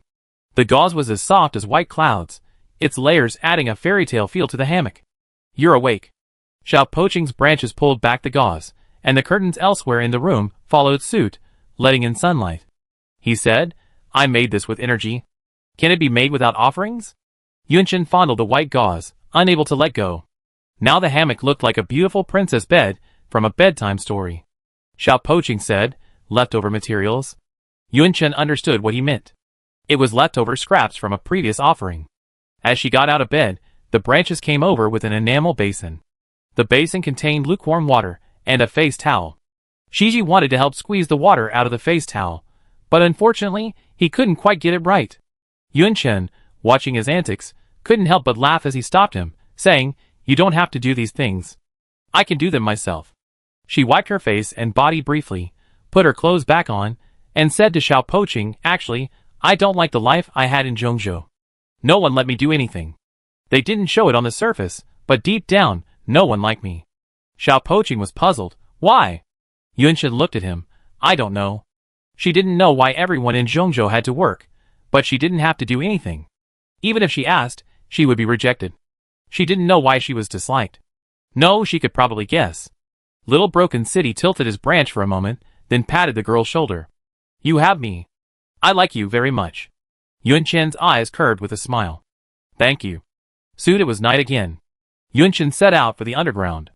With the experience of her previous exploration, she was much more adept. She drew the route she had taken on a piece of paper, noting what she saw. In the passage before the platform, there was a little more of the viscous black liquid than yesterday. Had there been more ghosts living here during the day, the light from the crystal on the platform seemed dimmer. Yunchen looked and saw that there was more ghostly liquid around the crystal than yesterday. Crystals that come into contact with the ghostly liquid turn reddish-gray, losing their crystal-clear quality. Yunchen called these crystals red stones. As she walked along the stone pillars, she felt she was a genius at naming. Little Broken City, Old Turtle, Red Stone. Each of these names embodied a distinct characteristic of its original object. Arriving at the cave entrance, the vine seemed to know it was her, and were already there to greet her. He was glad Yunchen had arrived as promised. Yunchen looked at the vines. The areas where he had cut off the black and red liquid yesterday were indeed no longer withering and yellowing, but had begun to return to a lush green. Where the black and red liquid was still stained, the yellowing was spreading. Thankfully, the spread was slow. Good morning. Yunchen greeted the vines. She had brought a saw and a pair of anti-abrasion gloves with her today, so she should be able to clean up faster than yesterday. The branches rubbed Yunchen's cheek affectionately, no longer as aggressive as they had been when they first met. He noticed the blood scabs on the girl's face, and felt a little nervous. Yunchen said, It's okay. You've been underground for so long, so it's normal to be afraid of strangers. Her voice was soft, almost a whisper, as her hands found the dry and yellowed areas and began sawing off the branches. With each spot stained with the black and red liquid that was sawed off, the vine felt a sense of relief. Yunchen asked him, Why are you here? The vine tilted its head and looked at her, seemingly completely confused by what she was saying. Yunchen tried a few more times and discovered that this part of the Little Broken City couldn't understand human language. It could only sense emotions. For example, when Yunchen realized that he couldn't understand human language, he felt a little disappointed. He immediately became nervous and held Yunchen's hand, worried that she would leave. Exactly like the Little Broken City. Yunchen hummed a little tune as she sawed the vines like wood. At this rate, she should be able to clear the vines in about 2 weeks. The thickest vine lay obediently on the ground, its branches also turning yellow. He watched the other dead branches being cleared away bit by bit, and his body became increasingly relaxed, and he was very happy. Pop! A small flower blossomed at the tip of the branch, gazing flatteringly at the girl. Yunchen heard a familiar sound and looked over. She suppressed a smile. The small flower at the top of the branch was wilted, like a wrinkled old woman. As if supporting its old waist, the flower trembled as it called to Yunchen, Come and help me. The vine seemed to realize that its current bloom wasn't very attractive. It retreated to a corner of the cave, its branches drawing circles on the ground. After sawing off the last branch of the day, Yunchen stood up to pack up his things and said to the vine underground, I stop here for today. I come back tomorrow. The vine watched her leave reluctantly, waving its branches, imitating her waving gesture. Yunshin used chalk to mark the entrance to the cave. She walked past the stone pillars and reached the platform, where the gleaming red stones captivated her. Xiao Poqing really liked the red stones. Should she bring some back for him? Yunshin thought, and did just that. She tried to scrape some of the red stone through her gloves, but the crystal was incredibly hard. No matter how hard she hit it with a knife or sawed it, she couldn't remove any of it from the cluster. Bring a hammer tomorrow, Yunshin muttered, returning to the passage she had come from. There were also many red stones clinging to the walls of the passage. They didn't seem as solid as the ones on the crystal cluster. Yunshin scraped at them a few times. She was still wearing anti-abrasion gloves, making the scraping somewhat awkward. She removed her gloves and took out a straight knife. Using the knife, her fingernails, and her fingertips, she worked at the red stones. The red stones were firmly embedded in the cave wall, not as solid as those on the crystal cluster. With her tireless efforts, Yunshin managed to remove a piece the size of her palm. It was much larger than the stone the idiot had gotten. Yunshin tucked the red stone into her pocket with satisfaction and hurried home. She kept her pace, and the ghosts appeared around the corner. Yesterday, there was one, and today, two appeared in the same spot. When they appeared from underground, they were in a state of steady sleep, their eyes closed, and a dark aura emanating from them. Yunshin felt strangely uneasy, but she suppressed it, and climbed up the cave, using the rope. Little Broken City greeted her at the edge. Guess what I brought back? Sunlight streamed into the house through the window glass. The girl mysteriously pulled out a crystal-clear red stone from behind her back, and the vine suddenly stood tall with joy. Little Poqing hopped around on the vines. For me? For me? For me? Yunshin shook his head, teasing Little Poqing. It's not for you. It's a gift I brought for Old Turtle. Little Poqing was stunned for a long time, then asked in a playful tone, Why? Where's mine? Yunshin said sternly, Oh, I forgot. Forgot? Little Poqing stretched out a small branch, tugged on Yunshin's pinky finger, and swung it, saying, Next time, give me one, okay? Yunshin finally burst into laughter. She tossed the red stone to Little Poqing. Who else in this room could use it besides you? It must be a gift for you. What gift does Old Turtle want? Across the wall, Old Turtle, sprawled out in a stone pot in the corner, raised his eyelids and glanced at the noisy room next door. One day, it will outlast this humanity and this city, and then this place will be its world, over there. Little Poqing spun in circles, holding the red stone. The green cocoon opened, and he placed the red stone next to the city statue. Even after Yunshin finished his meal, he was still staring at the red stone, grinning foolishly. Yunshin said, I need to take a shower and change clothes. Could you please help me remove the things inside my clothes and the tools on them? Little Poqing replied obediently, Okay. Yunshin took out a large wooden bucket and filled it with cool water. She took off the necklace from her neck and soaked in the water. The necklace was placed on a wooden stool nearby. Yunshin leaned over the bucket, examining it. The ring on the necklace was beautiful, its body engraved with simple yet delicate patterns, and a ruby of an extremely deep color rested in the setting. Yunshin remembered the tenderness his mother always wore whenever she spoke of the ring. This is the ring he made for me with his own hands. It's his labor of love, his promise. She would always touch his head and say, He didn't abandon us. He just loved you too much. But that wasn't what Yunshin saw.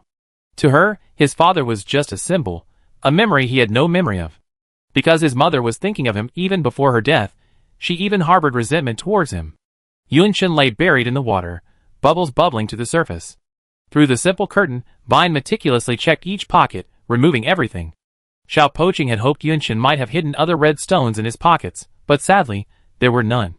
Shiji turned the clothes inside out and opened the inner pocket. Inside was a photo of a family of 3. The man's face was mostly blacked out with pencil, but a bright smile could be seen. He half knelt beside the woman in the wheelchair, holding the baby with her. Xiao Poqing loved this photo. The first time he touched it, he felt a warmth. He could sense emotions, even those etched on objects. He turned the photo over. On the back was a line of small words. He could read now, and knew how to pronounce them. The branch slid along the lines of the words, and he had never felt such intense, burning emotion. You are 1,000 years of beauty. To my beloved wife. It was as if nothing in the world could compare to the meaning of these 2 words. Wife. The branch lingered on the words. He liked this name. Compared to friends or something. He preferred the intensity of emotion expressed in the photo. What kind of emotion is this? Yunshin finished her shower, went out to refill her water supply, and cleaned the nearby traps. These small traps tend to catch more rabbits, so she usually released the pregnant female rabbits, adhering to the principle of sustainable development. As she reached the next trap, she heard the whimpering of a small animal. She looked at the prey caught in the trap, feeling quite troubled. It was a snare, and the one that had caught it was a puppy. It must have been a pup from the nearby pack of stray dogs. How had it wandered so far to her? Yunshin moved closer. The puppy bared its teeth, looking ferocious.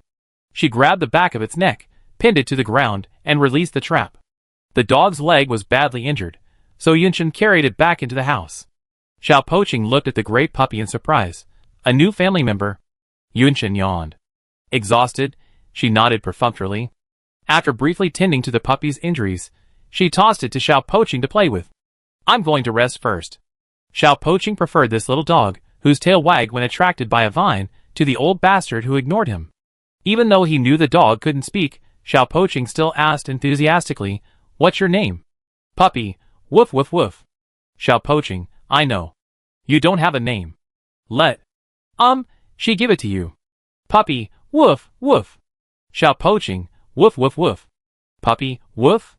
Yunshin heard the constant barking of dogs in her sleep. She dreamed that Xiao Poqing had stolen many dogs from a pack of stray dogs, and was leading them around the city every day on tethers. They trampled on her fields, chewed her clothes, and even urinated on her bedside. Yunshin woke up with her fists clenched in anger. When she opened her eyes, she saw Xiao Poqing with a vine in front and a branch behind. The branch behind swayed back and forth, the same rhythm as the dog squatting next to it. Puppy, woof! Little city, woof! Yunshin thought of the stone-throwing game from before. You evolved from a city into a dog, didn't you? Chapter 23. Will you let me give it a name? Before Yunshin went down into the cave, Xiao Poqing asked her to name the puppy. She pondered for a moment, and quickly came up with a catchy name. How about Puppy Egg? Normally, Xiao Poqing would have jumped for joy upon hearing Yunshin's name, but today, his attitude towards Yunshin's naming skills seemed somewhat inexplicable. After Yunshin cleaned the dirt from the underground vines, his memory began to return after he had become more connected to another part of his body. He subconsciously felt that Puppy Egg wasn't a good name. Xiao Poqing, think of another one. Yunshin rolled his eyes at him. Look at you, you're capable. Think of it yourself. I'm going downstairs first. Xiao Poqing revealed his urbane appearance, blinked his dark, beady eyes, and said, Be careful. Yunshin hummed, and entered the cave. She had brought a pickaxe with her today, so she could dig rocks on the way back. The tunnel was filled with a thick, black liquid, reeking of sulfur.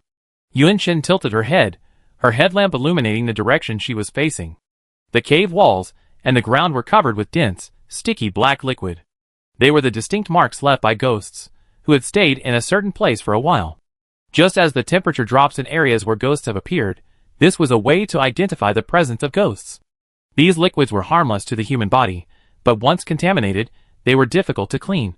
Only the sun could evaporate them. Every few steps in the tunnel today, Yunshin would step on the liquid. The red stone on the cave wall looked even darker.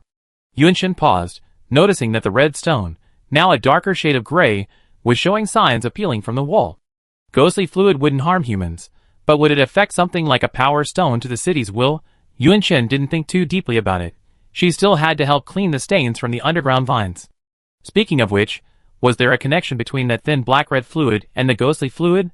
A sudden thought struck Yunshin. The red light in the hands of the vanished man-eating lunatic ghost could repel the vines.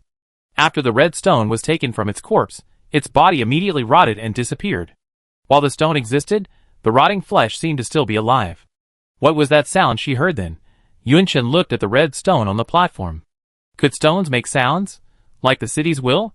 She amused herself at her own imagination. If these power stones had consciousness, what would they be called? Red stone will. Stepping onto the stone pillar, vines greeted her at the cave entrance. Yunshin checked the vines.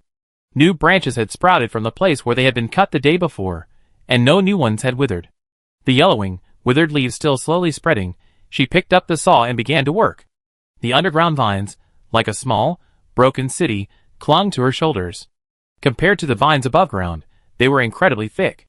The thinnest were as thick as the vines of the small, broken city above, while the thickest resembled the trunk of an old tree. The one resting on Yunshin's shoulder wasn't as thick as the thickest, but it was still quite heavy. Yunshin nearly collapsed under its weight.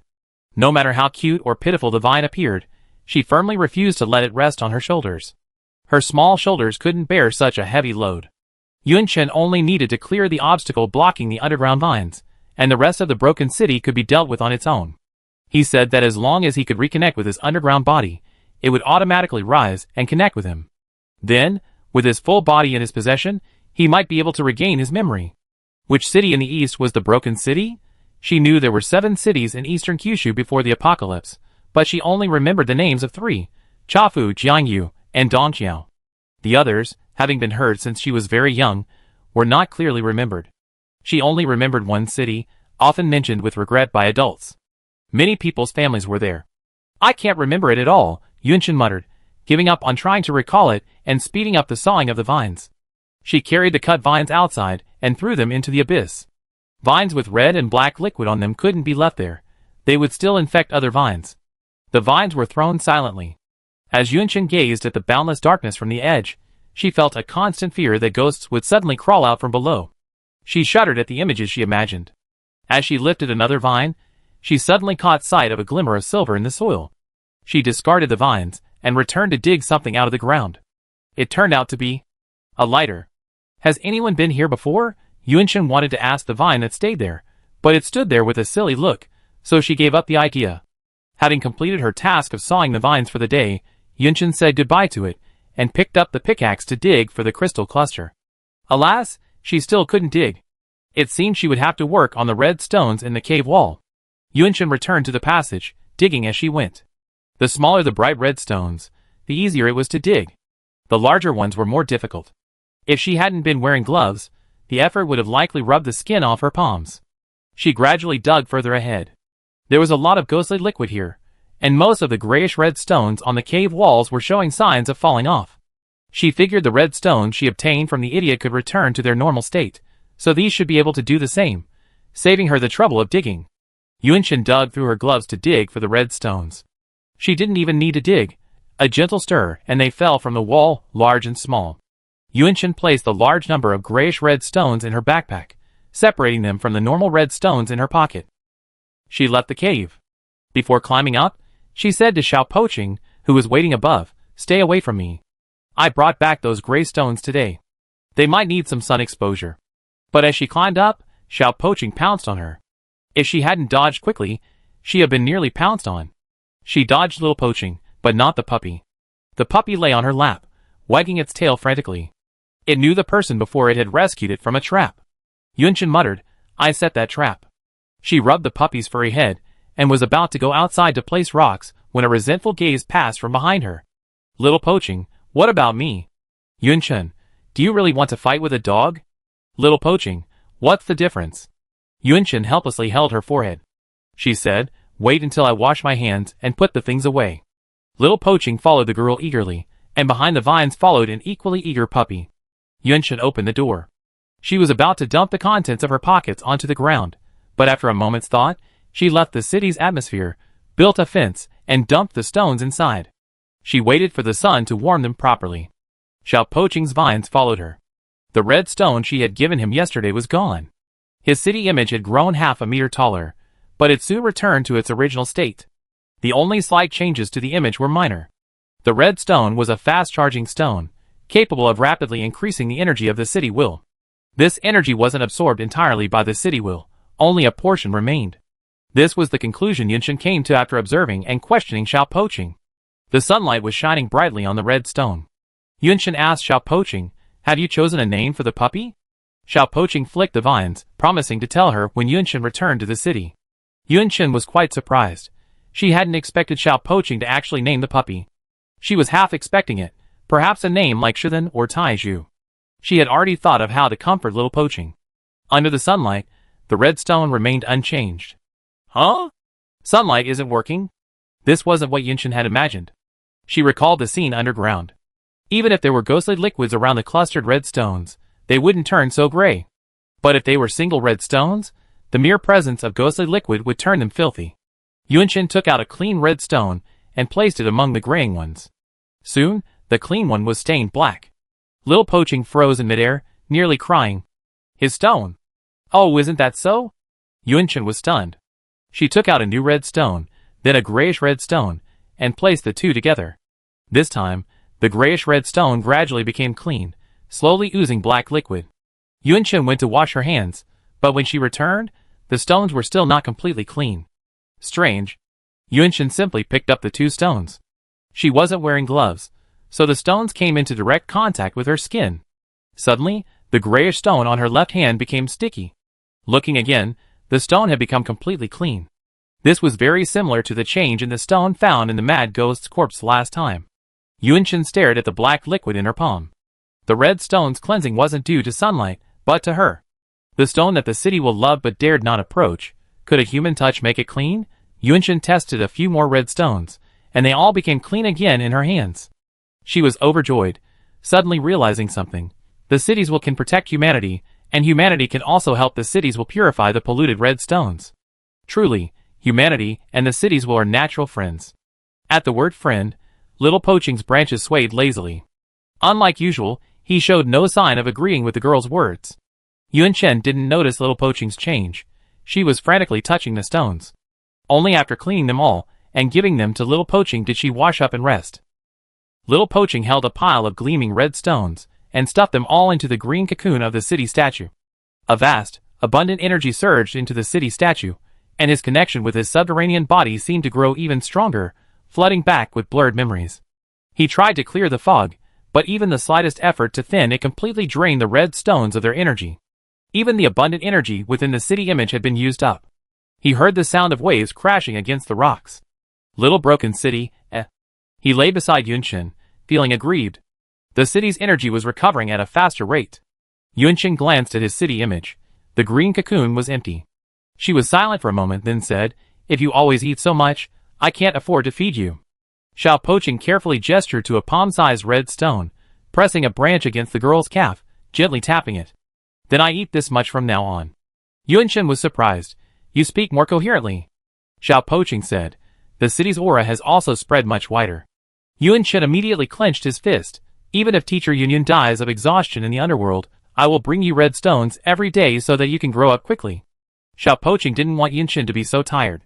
He said, "I eat very little."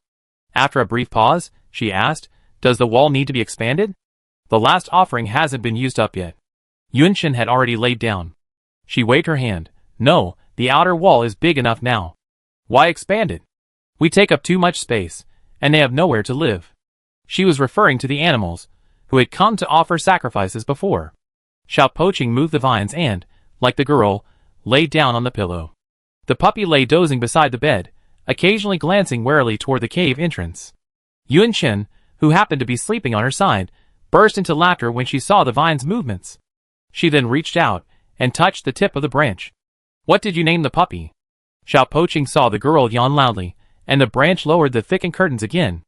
The room grew dim, perfect for sleep. Drowsiness crept over Yunchen, who forced herself to listen for the puppy's name. Just as she was about to drift off, the whisper of the cities will reach her ears. "Yinan, it's called Yinan." Yunchen muttered, "You're a cultural city too." Little Poaching lowered the gauze curtains from the hammock and, before leaving, whispered, "I want to see that river." "I heard a sound." Yunchen said, "Okay, we go tomorrow." Wait a minute. Did she just hear a strange name, or was she mishearing? Yunchen was half asleep by this time. She asked, "What did you call me just now?" Little Poaching said adorably, "Sweet dreams." Chapter 24. Yunchen promised Xiao Poaching that she would accompany him to see the river, but she didn't want to delay the underground vine clearing. That night, she went underground to clear the vines again, finishing a little early. As she packed up, the underground vines lay on the ground, waving goodbye with a calm demeanor. Looking at the vines, as unhurried and lazy as a lord, Yunchen was speechless. The vines, sensing her subtle change in mood, immediately slid into her palm, rubbing against it, and then waved goodbye obediently. Yunchen, that's more or less.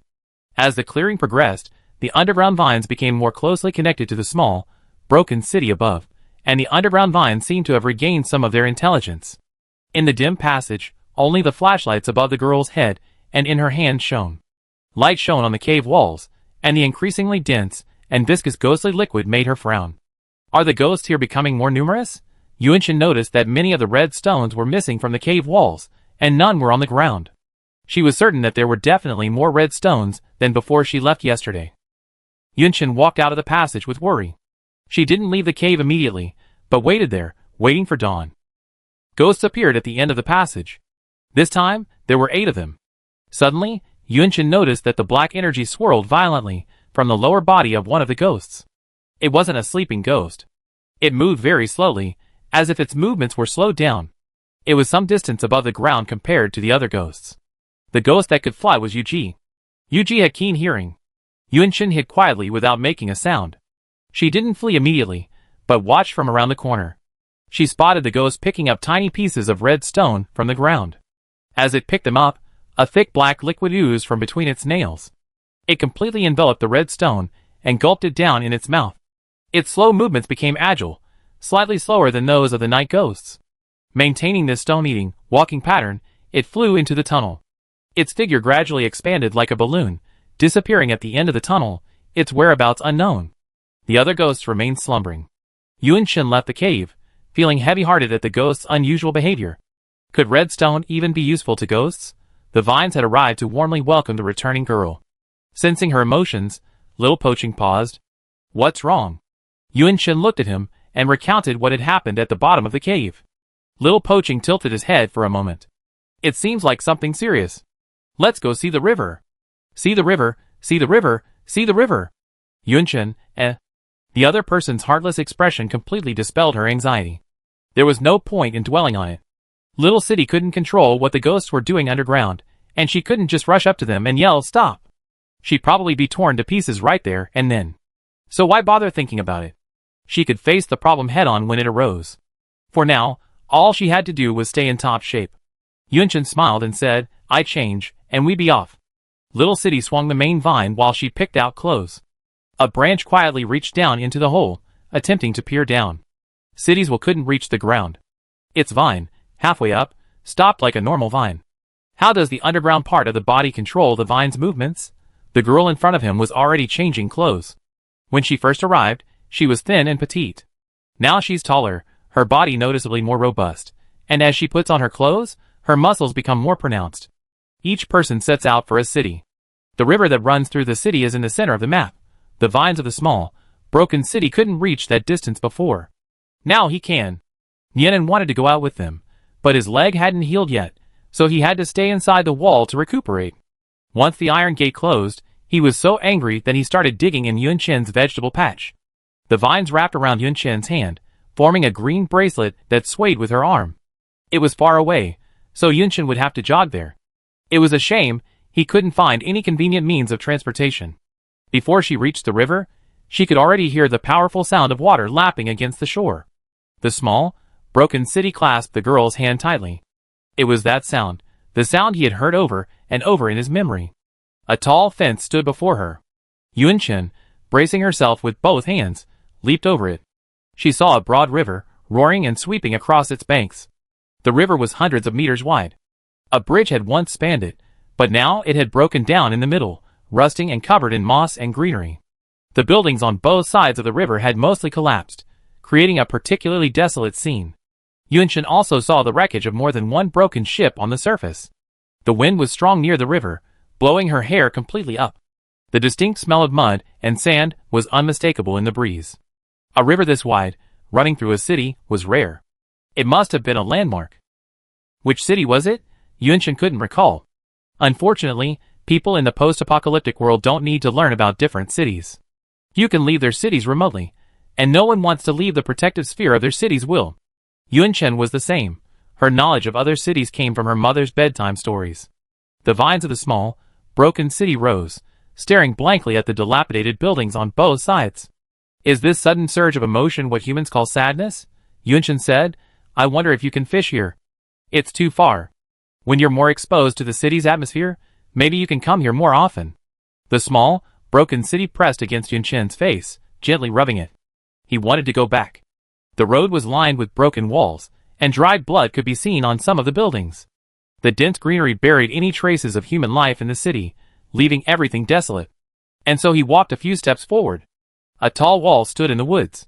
That was the new home he and Yunqin had built together. As long as they didn't give up, hope would always remain, and this city would one day slowly recover. He shook the vines and rushed to open the door first. Yunshin looked at Xiao Poqing, dancing the yanga, bewildered. What was wrong with this kid? He'd been acting different every day. One day he was barking like a dog, and today he was feeling melancholy. Is this puberty? But seeing Xiao Poqing happy, the girl couldn't help but smile. After seeing the ruins, she felt immense satisfaction at seeing this walled home again, a home so secure. She, like Xiao Poqing, danced the yanga and pranced into the city. At the same time, the sound of "Today is a good day" hummed through the inner walls. Yinan pricked up his little dog ears and rolled over to the iron gate. The old turtle, strolling outside, slowly climbed back up the steps and glared at Yinan. This guy had taken over his territory today. That was too much. The old turtle thought to himself, this dog won't outlive him. He will surely outlast everything in this city and become the ultimate king. Before he could achieve that status, a terrible fate took hold of his shell. The girl snatched him up with one hand. Old turtle, don't crawl around like a turtle. Yinan might bite your head off. Yinan barked. The old turtle stretched its neck out, and only returned to normal after being thrown back into the stone pot. Yunshin squinted at the turtle and said, I always feel like that old bastard is secretly cursing me every day. Has it lived too long and become a spirit?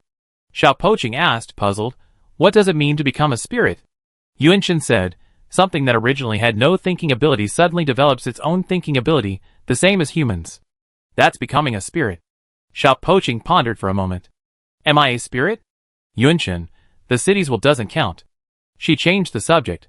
Why do you suddenly want to go to the river? Xiao Poqing said, I seem to have remembered something. I thought seeing the corresponding scene would trigger it. But it seems that won't work. I need to wait until my body is fully recovered. Yunshin shook his fist and said with a bright smile, leave it to me. For the next few days, Yunshin continued his night owl routine.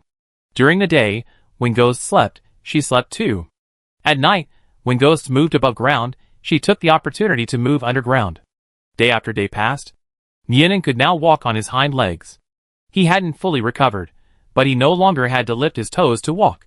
The puppy was growing rapidly. In the city, he ate well and slept well, and he had grown considerably larger. Yunshin and Xiao Poqing had always thought he was just a little gray dog, but after giving him a bath, he transformed into a ball of snow-white cotton candy. His two black, round eyes were as watery and adorable as the small eyes on the city wall. The cleanup of the underground vines was nearing completion. In about 3 days, Yunshin would have completely cleaned up the contaminated areas. Xiao Poqing's connection with the underground vines grew stronger. Almost all the vines above ground had returned to a vibrant green. Influenced by the underground vines, they had grown even larger. The underground vines had become able to understand human speech and communicate with Yunshin, making her work of sawing them less tedious. Yunshin gave the red stones he brought back daily to little Poqing. Red stones, for the city's will, served as a source of energy. As long as they absorbed large quantities, even if all the energy was consumed each time, the remaining energy would be enough for little Poqing to grow. This growth was reflected in the size of the city statue. The city statue grew larger, now nearly a meter tall, and its aura had expanded significantly. Yunshin wasn't sure how big it was. After all, she couldn't see any ghosts at night. According to little Poqing, it had increased exponentially. With her day and night reversed, Yunshin looked much more haggard. The thought of only 3 days left to clean up, and the imminent discovery of little Poqing's original name, filled her with excitement. She wished she could live underground for a whole day and night, cleaning during the daytime. At dusk, Yunshin stood before the doorframe, backhanding his straight knife. A new scratch, a notch higher than the previous one, was left on the doorframe. Yunshin grinned, I've grown taller again. She also drew a line for little Poqing's height, saying, I'd definitely be a tall, curvy beauty in the future. Little Poqing asked, puzzled, what do curvy mean? Yunshin replied, my mother, even though she's in a wheelchair, has an amazing figure. I'm sure I can be like her. She gestured, drawing a superb S-curve. Little Poqing, even more confused, asked sincerely, but you're a straight line now. How can you become like that? Yunshin, She already knew. Little Poqing's mouth was meant to irritate. She donned her helmet, shouldered her backpack, and, in the approaching darkness, entered the cave with a fierce expression. Little Poqing didn't wait for her goodbye, and stood there for a long time, feeling wronged. Yinan sat at the cave entrance, peering curiously. Little Poqing used the city's energy to make the warehouse more attractive. Suddenly, he heard a menacing sound from Yan's throat. It was pointing towards the cave. Chapter 25. Time went back to when Yunshin had just descended into the cave. She turned on her headlamp and high-intensity flashlight and shone them into the dim cave. Sure enough, the ghostly liquid had increased.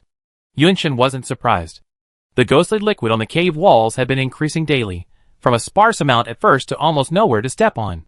With every step she took, the sticky black liquid would stick to the soles of her shoes.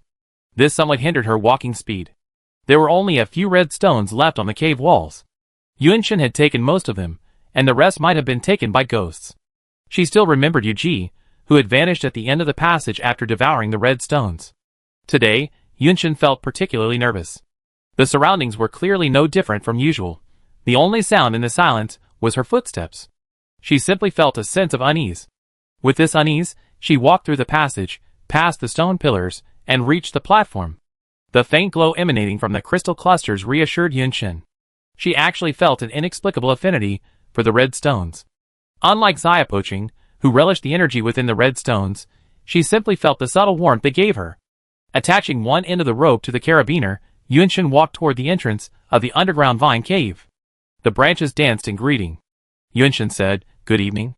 She entered the cave, donned anti-wear gloves, picked up a saw, and began clearing the contaminated vines above. The underground vines also relished the red stones, but it was useless for him to ask for them. Only the city statue could absorb the energy within them. Yunshin chatted quietly with him. "That guy upstairs taunted me today. He thought I wouldn't grow anymore. That's outrageous. Do you think he's being reasonable?" The vine swayed back and forth, indignantly condemning the small, dilapidated fortress upstairs. Yunshin sawed away at the vines as she said, "Although I'm 15, no, 16 in the new year, I'm just growing slower than my peers, but I'm definitely not going to stop growing." The vines, seeing her vicious, gnashing teeth and a vindictive expression, couldn't help but put their hands on their hips and pretend to laugh. Yunshin, that's too much. She brandished the saw and said, "If you do this, I—" Her voice abruptly stopped. The man and the vine in the cave seemed to have been paused. The temperature dropped sharply, and Yunshin's skin broke out in goosebumps. A faint black aura seemed to glimpse out of the corner of his eye. "It's a ghost. How could it be? It's nighttime. Shouldn't ghosts be above ground?" Yunshin was about to move, but the vines were one step ahead of her.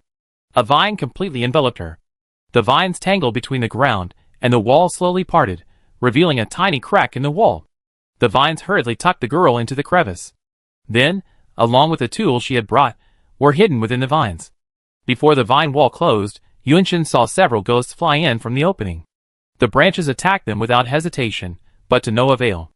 Ghosts are immune to all attacks, including attacks from the city's will. In the dark crevice, Yunshin breathed silently, her heart pounding. Why would ghosts appear at this hour? Why would they come to this underground vine? She heard the ghosts' shrill screams and voices. Ghosts always speak, but most don't often. A cold, eerie voice pierced the vine-covered wall, saying, "Nothing's wrong, it's still here." Yunshin thought it was referring to her, her heart leaping into her throat. Then, she heard the voice mechanically say, "It will soon fall asleep again." Sleeping? City will? Thinking of the black and red liquid that splattered like the aftermath of an explosion, it resembled the sticky black liquid often left behind by ghosts. Could it be intentional? Yunshin couldn't help but think of something horrifying. Ghosts seem to appear solely to hunt humans, showing no interest in anything else. The city will appear to protect humans from ghosts. The ghosts realized this. They wanted to put the city will back to sleep. The thought of this possibility terrified Yunshin. With the soundless outside, she wondered what was happening. Yuji's hearing was excellent, so she didn't dare move. She could only cautiously observe the crack with the help of her headlamp, also to divert her attention. The crack was small, just enough for her to fit inside. The crack was also deep, and it seemed as if there was another space. She tilted her head slightly, her headlamp illuminating the innermost part of the crack. After taking in the scene beyond, Yunshin was stunned. It was a small, cramped space where someone had clearly lived. There were ashes from a burnout fire, iron cans strung together with wire, and a dusty backpack lying on the ground. Someone from underground. Sister Duan? She moved closer to the crack. Carefully, her muscles tensed, she made no sound. She reached the small, narrow space. There was only enough room for an adult to curl up and lie down, and after placing other items, there was even less room to rest. Yunshin sat down facing the long-extinguished fire, her back against the wall, her clothes unable to protect her from the rubbing of the bumps on the stone wall. She slowly picked up her backpack from the ground. The zipper was open, revealing its contents scattered beneath. Yunshin looked around. Tin cans lay scattered on the ground, the fire having burned out naturally without any treatment. Those who had stayed here for a while had left in a hurry. Yunshin glanced outside the crack. The vines were still tightly blocked. She could only suppress her panic and return to her possessions. The backpack contained some simple first aid medicine, already expired. Nothing else. Scattered items included a folding knife, a roll of loose bandages, blackened with dried blood, and a few sheets of paper, clearly weathered. The words on the paper were familiar to Yunshin. Written by Li Duan. She picked up the paper, but before she could turn it over, a rustling sound echoed from the crack, and the vines began to open. Yunshin hurriedly stuffed the items on the ground into his backpack and followed her, calling for her branch to squeeze through the crack. This small space, once a temporary base, was once again sealed by vines. Yunshin made no sound, fearing that there might still be ghosts outside. The branch helped her look outside the cave entrance, looking left and right, but no ghosts were in sight. He pointed outside the cave, signaling her to return quickly. It was too dangerous underground. Yunshin nodded. She had turned off her headlamp when she left the crack, and now she could only see by the faint light from the crystal outside. She slowly clambered toward the cave entrance, holding onto the wall. The temperature remained freezing. Would there still be ghosts outside? As Yunshin was about to exit the cave, she noticed the crystal light on the platform seemed to tremble slightly. She saw a faint shadow flicker across the ground. The vines helped her scan the front, left, and right, but there were no ghosts. But he didn't look up. A chill spread from her feet to her head. Yunshin slowly raised her head. In the dim light of the crystal, she saw a dozen ghosts overhead, resembling bats, standing upside down on the cave ceiling with their arms folded across their chests. Li Duan had written in her diary, "I hate encountering feather strikes at the bottom of the well. In that way, they're similar to bats."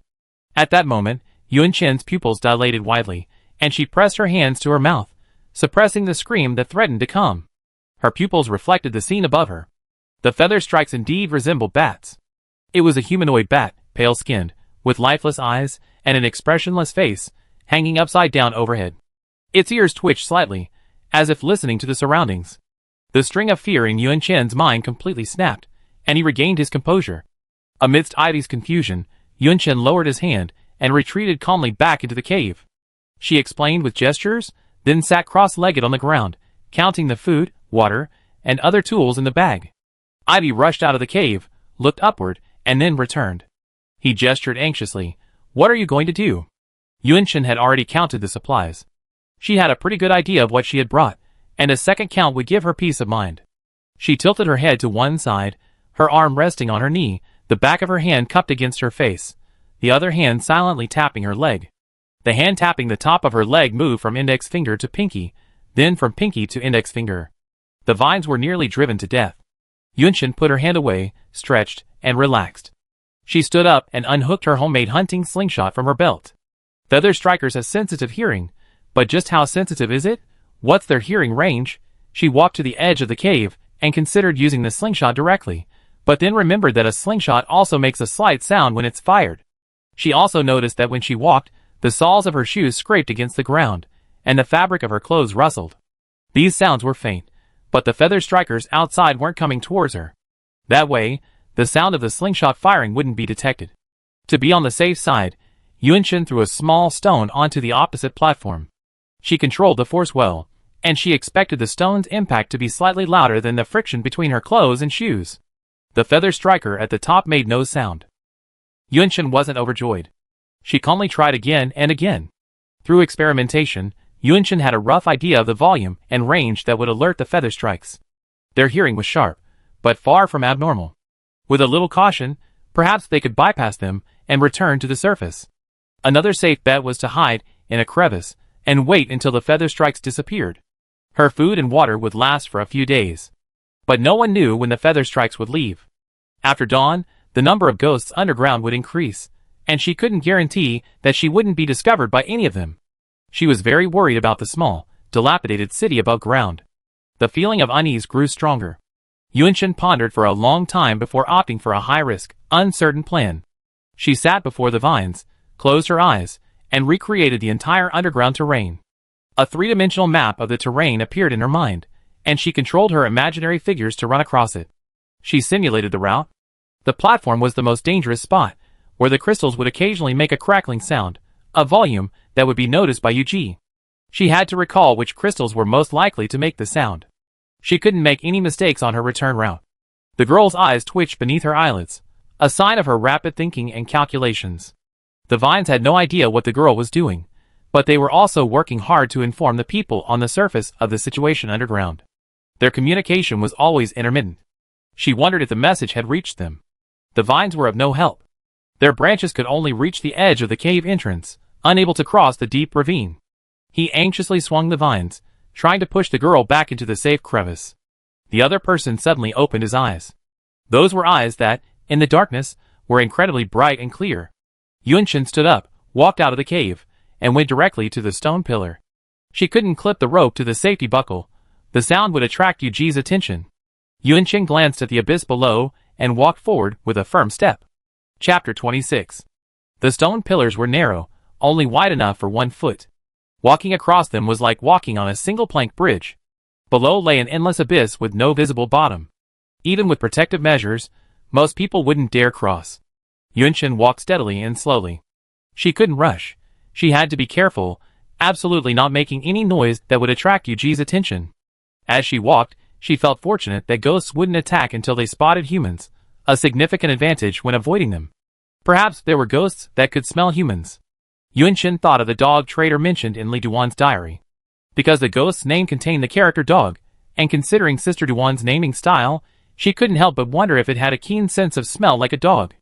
If that were the case, avoiding them would be a real hassle. Yunshin reached the platform safely. Although Yuji's eyes were open, he didn't see her. Their eyesight was indeed very poor. She walked cautiously, slingshot in hand, a stone bullet in hand, ready to strike from the east and strike from the west. The crystal cluster was large enough to obscure her form. Unfortunately, Yuji was above. As Yunshin walked, a thought suddenly occurred to her. If Yuji's eyesight was poor, how could the speaking Yuji have determined the status of the vines underground? Or perhaps there weren't just Yuji ghosts present at the time, but other types of ghosts as well. Yunshin suppressed her wandering thoughts as she was about a third of the way across the platform. She walked in only her socks, her shoes already off, and the thick rubber-soled shoes made a loud noise as they touched the ground. Fortunately, the ground wasn't particularly rough, and her socks were thick enough, so her soles weren't injured. Crystal clusters contaminated by ghostly liquid were more likely to shed debris, so Yunshin deliberately avoided those stained with ghostly liquid, which meant she had to walk a long way around the platform. But it was worth it. At one point she bypassed, a crystal cluster dropped crystals, drawing down the ghost overhead. The other strike rushed at breakneck speed, its sharp claws striking without hesitation at the source of the sound. After its attack missed, it slowly flew back to the top. Yunshin crouched behind the crystal, peeking out to observe. The other strike hadn't returned to its original location, but rather very close to the cave entrance she had returned to. Just as she was about to withdraw her head, she caught a crystal without warning. With quick eyes and hands, she caught the crystal, and Feather's strike on the cave ceiling wasn't startled. Since it's all fallen, let's take it all with us. Yunshin slipped the crystal into her pocket, and continued walking. Contaminated crystals are more likely to drop nuggets, but uncontaminated ones also have a certain chance of dropping.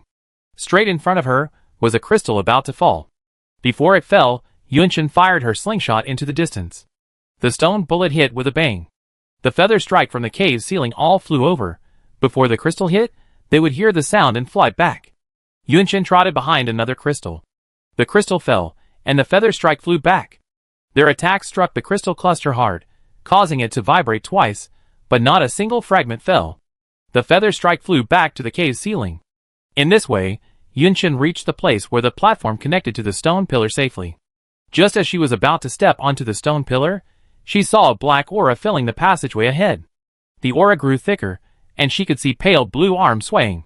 Yunshin immediately turned around and found a crystal to hide behind. She cursed inwardly. I hadn't seen a single ghost the previous night, so why were there so many today? Could it be related to the fact that Xiao Pecheng's underground vine clearing was almost complete? It would take another 3 days to clear the remaining vines, accounting for Yunshin's round-trip travel time, and the time it would take to dig up the red stone. If he ignored the ghosts and the travel time, he could actually clear the vines completely in just 1 day. It wasn't that Yunshin hadn't considered leaving the saw to the underground vines. letting them clean themselves. Xiao Pecheng could shed the vines on their own, so he should be able to do the same. The underground vines couldn't do that, only Yunchen could cut down their branches. Yunchen could feel the temperature around her getting lower and lower, and the ghosts were getting closer and closer. A distant underground vine, using its branches to observe all this, watched ghosts emerge from the passage. Her mind raced as she looked up at the cave ceiling, taking a deep breath. It was pitch black. There was nothing. Xiao Poqing looked down at the cave, confused as to what Nianen was barking at the depths. He said, "You can't just bark like that." Nianen stretched his limbs and tail, still barking. Could there really be something down there? Xiao Poqing decided to trust Nianen. He stretched out a branch and reached into the cave. The vine couldn't reach the bottom of the cave, but it could reach halfway. A closer approach might give him a clearer view. It was still dark and underground, so he couldn't sense anything. I should get a light. Xiao Poqing fetched a flashlight. The vines flipped the switch, and the flashlight emitted a soft glow. He raised the flashlight and pointed it into the cave. The darkness of the cave was now illuminated, and he could finally see what was inside. The light illuminated a series of pale human faces, claws extended, climbing up the cave wall.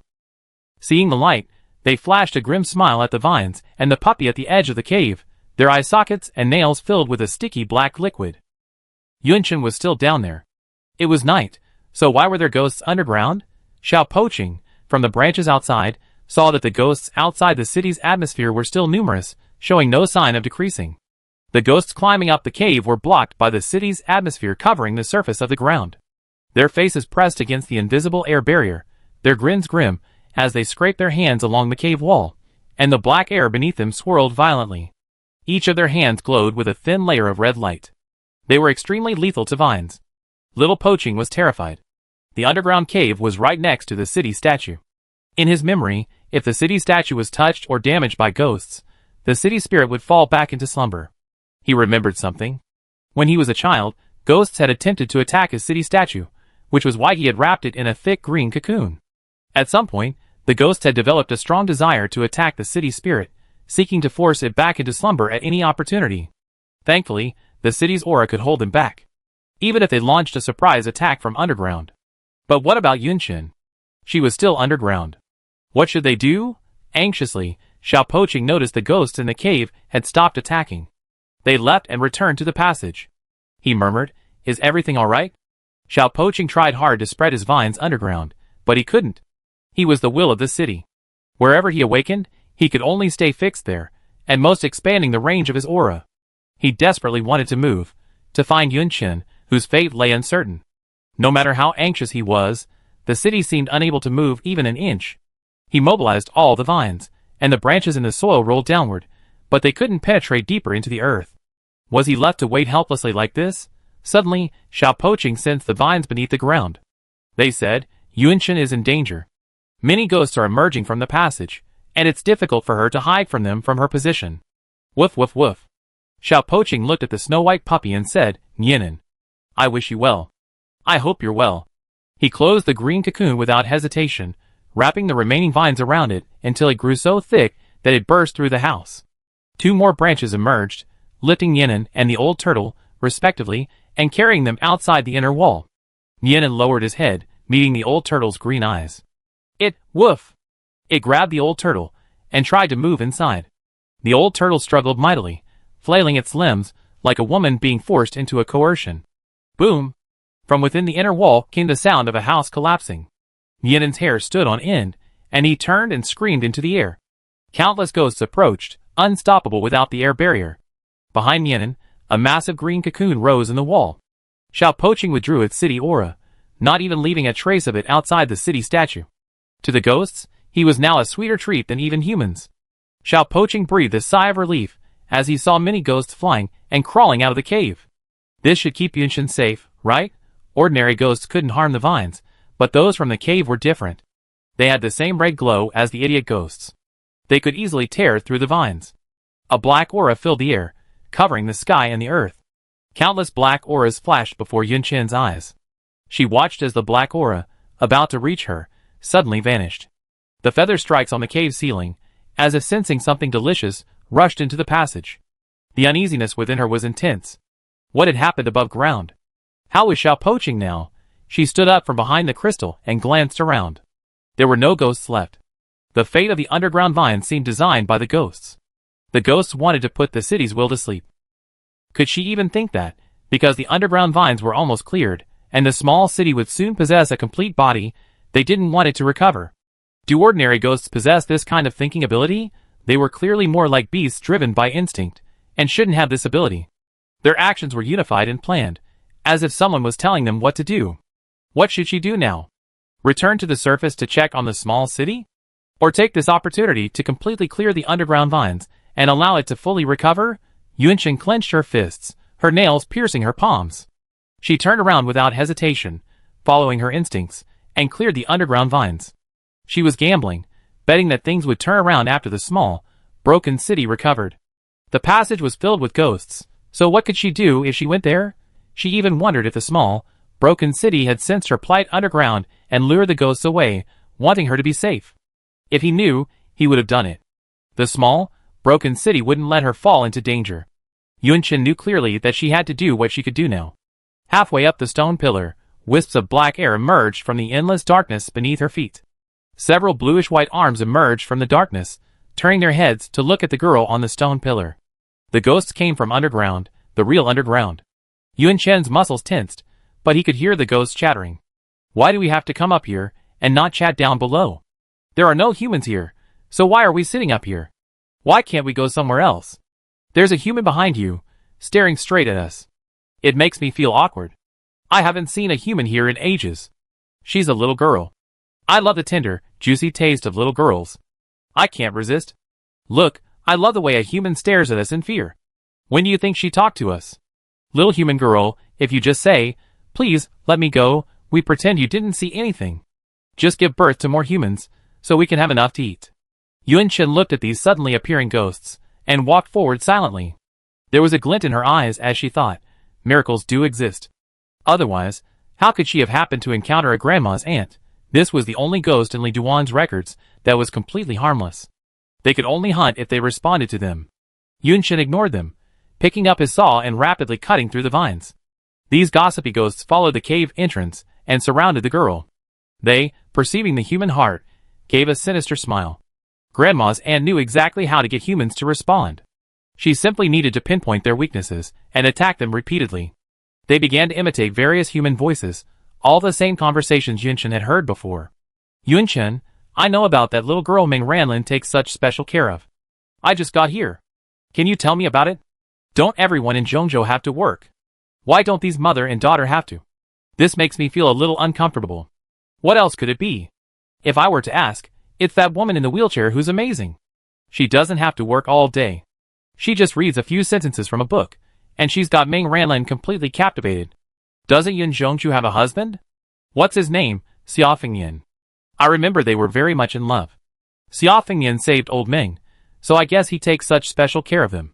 Come on, Xia Fengyan ran away when his daughter was just 1 year old. He took years to conceive. Can you believe it? I think he realized he'd been tricked, and that his daughter wasn't his. He abandoned the mother and daughter in anger, and hasn't been back for years. Yunshin paused, sawing away from the vines. Chapter 27. Just when the ant thought the girl was about to respond, and was secretly delighted, she sawed off the vines again. Seriously and intently. Yunshin ignored the ant. What the ant said was indeed what she had heard firsthand. What abilities did these kinds of ghosts possess? Where did they learn about them? Could they see through people's hearts, or read their memories? Yunshin couldn't figure it out. Ghosts were such a confusing existence, so their strange abilities didn't seem all that surprising. Both men and women discussed these things, always fond of speculating about others. What they said was all false. There was no relationship between Mom and Uncle Ming. Uncle Ming wasn't good at expressing himself, but he loved his family deeply. It was just that his family, influenced by the rumors in Zhongzhou, disliked her and her. Mom always said that Uncle Ming cared so much for them because of that man, Xia Fengyan, who had done him a great favor. She said Uncle Ming had promised, when Xia Fengyan was gone, he, Ming Ranlin, would treat Yun Zhongzhu and her daughter as treasures, just as Xia Fengyan did. After her mother's death, everything changed. Yun Chen didn't blame Uncle Ming. She had always wanted to work. She considered herself a member of Zhongzhou and owed her due, but others simply wouldn't let her. After Uncle Meng asked her to work, the others' attitudes changed. They became very bad. She had to read their expressions, was on tenterhooks, and ultimately suffered a terrible prank. But a blessing in disguise. She encountered the small ruined city. It was a beauty beyond words. Yunshin gazed at the vines, a smile in her eyes. She sawed off a contaminated vine and moved on to her next target. The ant giggled beside her. Want to know where we heard all this? Just say a word and we tell you. She won't talk. What should I do? I'm so angry now. I want to eat this little girl right now. That way I know more. Let me eat her. I haven't had the pleasure of tearing a human apart in ages. If you just want to know something, I eat her just as well. Anyway, if one of us knows, everyone knows too, hee hee hee. Yunshin moved on to the next vine amidst their chatter. The vine wasn't very thick.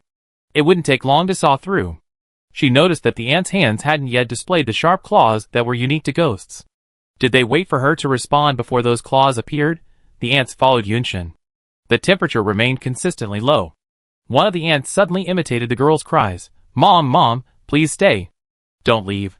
If you leave, no one will love me. The other ants followed suit. Ha, she's crying over there. No one will love a child born with a disability. Your mother is a monster, and you're a little monster too. Don't come play with us. My dad said it was because of your birth that your mother hemorrhaged so much that ghosts and spirits have been drawn here. You and your daughter have killed so many people. Yunshin looked around and found the next vine. She lifted the vine from the ground and carried her up, which was at the top. The ants couldn't fly, and they were talking loudly underground. Let me ask you, you're the child your mother had with an affair, right? So, your father is truly pitiful. He hasn't been home for over a decade, maybe he died out there. Unlucky star, little calamity star, what can I do? I'm so pitiful, no one loves me, no one cares for me. Everyone who loves you is dead, right? You crave affection so much, but when no one loves you, your life is meaningless, right? How about we eat you? We can help you eat those who spoke. We've already eaten some, otherwise how would we know all this? We're kind enough to help you get revenge, right? What are you talking about? We're not human. The ants laughed, their laughter piercing and sharp. Yunshin thought to himself, I should have kept earplugs handy. She wasn't being thoughtful enough. The girl remained calm, but the underground vines couldn't stand it. He could now understand human language, and knew that those words were harsh and hurtful. The branches stabbed at the ants, but failed to harm them. The ant had found a new toy, a new point of attack. The city will is annoying to us, but it's very endearing to you humans, isn't it? Do you think the city will like you? No, the city will only likes humans, not you. Yunshin suddenly stopped sawing the vines.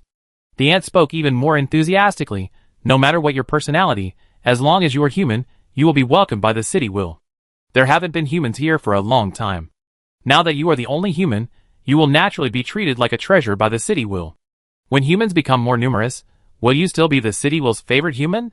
Yunshin stroked her thumb, the cool touch of the branches still lingering. She and Little Poaching had made a pinky promise. They had sealed it. Little Poaching had promised he would always love her. The underground vines were frantic, their branches trying to lash out at the ghost, but to no avail. He also explained to Yunshin that the guy upstairs truly loved her. Because he learned from him about her danger, he was willing to put himself in danger to keep her safe. The underground vines struggled to explain, their branches swaying back and forth. They didn't care whether Yunshin understood or not. This only gave the old lady an opportunity to spin a story. They were like gossips among humans, and when they found something to spin, they would tell it like it was. Why do you think the city will protect you now? It's just trying to use your hand to recover, to prevent itself from falling into a deep sleep after losing this part of its body. The old lady who said this was slapped by another old lady. Why do you keep your mouth shut? Don't you know how to keep your mouth shut? Never mind. Things are going badly up there now, so we just need to distract them. Another old lady slapped this old lady. You all have mouths bigger than some men's assholes. Say less if you can't say anything. Yunshin fell silent, speeding up her sawing of the vines. This infuriated the ghosts watching her movements below, and they began to fight, blaming each other for being too talkative. The old lady didn't seem to be a particularly intelligent ghost, far inferior to the man-eating lunatics she had dealt with before, who were only good at talking. According to the ant's words, they can acquire corresponding memories by consuming humans. If one ant consumes, the others will also gain the corresponding memories. Similar to the 7 or 8 ants in human society, if one person knows the secret, almost the entire family will know the secret. Yunshin sighed. Sister Du-Wan is indeed very good at naming. Some ants have eaten people from Zhongzhou, whether it's just one or several, and those eaten seem to have heard a lot of talk about her. In addition, the ant's words about the cities will indirectly confirmed her suspicions. She was not without anger at the ant's words, but this anger turned into strength, allowing her to clear the vines more efficiently than usual. She saw the chaotic movement of the vines underground earlier. How could she lack love now? Love is not just a human emotion, it pervades all things. Xiao Poqing loves her, and she loves Xiao Poqing too. He is her beloved family, best friend, and companion. They are connected and willing to sacrifice themselves for each other. Yunshin looked toward the contaminated vine on his right. It was the last one. If he could saw it off, the cleanup would be complete. The ants' faces turned even greener. They jostled each other, finally letting out a piercing, high-pitched scream. The screams weren't directed at Yunshin, but rather like a signal. A signal between ghosts. Yunshin thought the ants might be alerting other ghosts to come. And so it turned out. Above ground, the ghosts were nibbling away at the green cocoon, about to reveal the city image within. A jade-white hue was already faintly visible. With continued attack, they could touch the city image. Hearing the screams emanating from the cave, the ghosts that had emerged from it returned without hesitation. The sun was rising above the horizon, and the other ghosts slowly vanished from the surface. Xiao Poqing simply spread the vines, eliminating any trace of the city's atmosphere, and the ghosts refused to come back. What should he do? Xiao Poqing grew angry that he couldn't protect Yunshin. The city seemed to be surging with darkness, but then quickly receded. Yunshin told him not to be angry, but what should he do? In his despair, Xiao Poqing suddenly felt an increasingly strong pull from the ground. The pull grew stronger, and his existing vines continued to burrow deeper into the earth. Under no obstruction, he saw the remains of his body. How could he have forgotten that Yunshin was very powerful? She was no longer the timid and easily frightened girl she had been when they first met. The thick vines underground connected with the slender vines above, and the soil beneath was instantly shaken violently. The entire, indistinct area felt like it had been struck by a powerful earthquake. The birds and animals in the woods fled in panic, and the ground shook for a long time. Meanwhile, underground, Yuji and the other ghosts received the signal from the ant and rushed back. They only had time to see the vines at the cave entrance envelop the surprised girl, their terrifyingly thick branches pouring out, covering the entire cave ceiling. Crack! They heard the sound of the ceiling and walls being torn apart. Yuji said in an emotionless voice, "This is a mistake. You must explain." The ants leaped into the abyss, their bodies trembling. Yuji followed suit, their red glow dimming several times. The remaining ghosts closed their eyes. It was daytime, and they must sleep. Ghosts gradually emerged from the underground. Some of those who hadn't yet fallen asleep instinctively leaped into the endless darkness.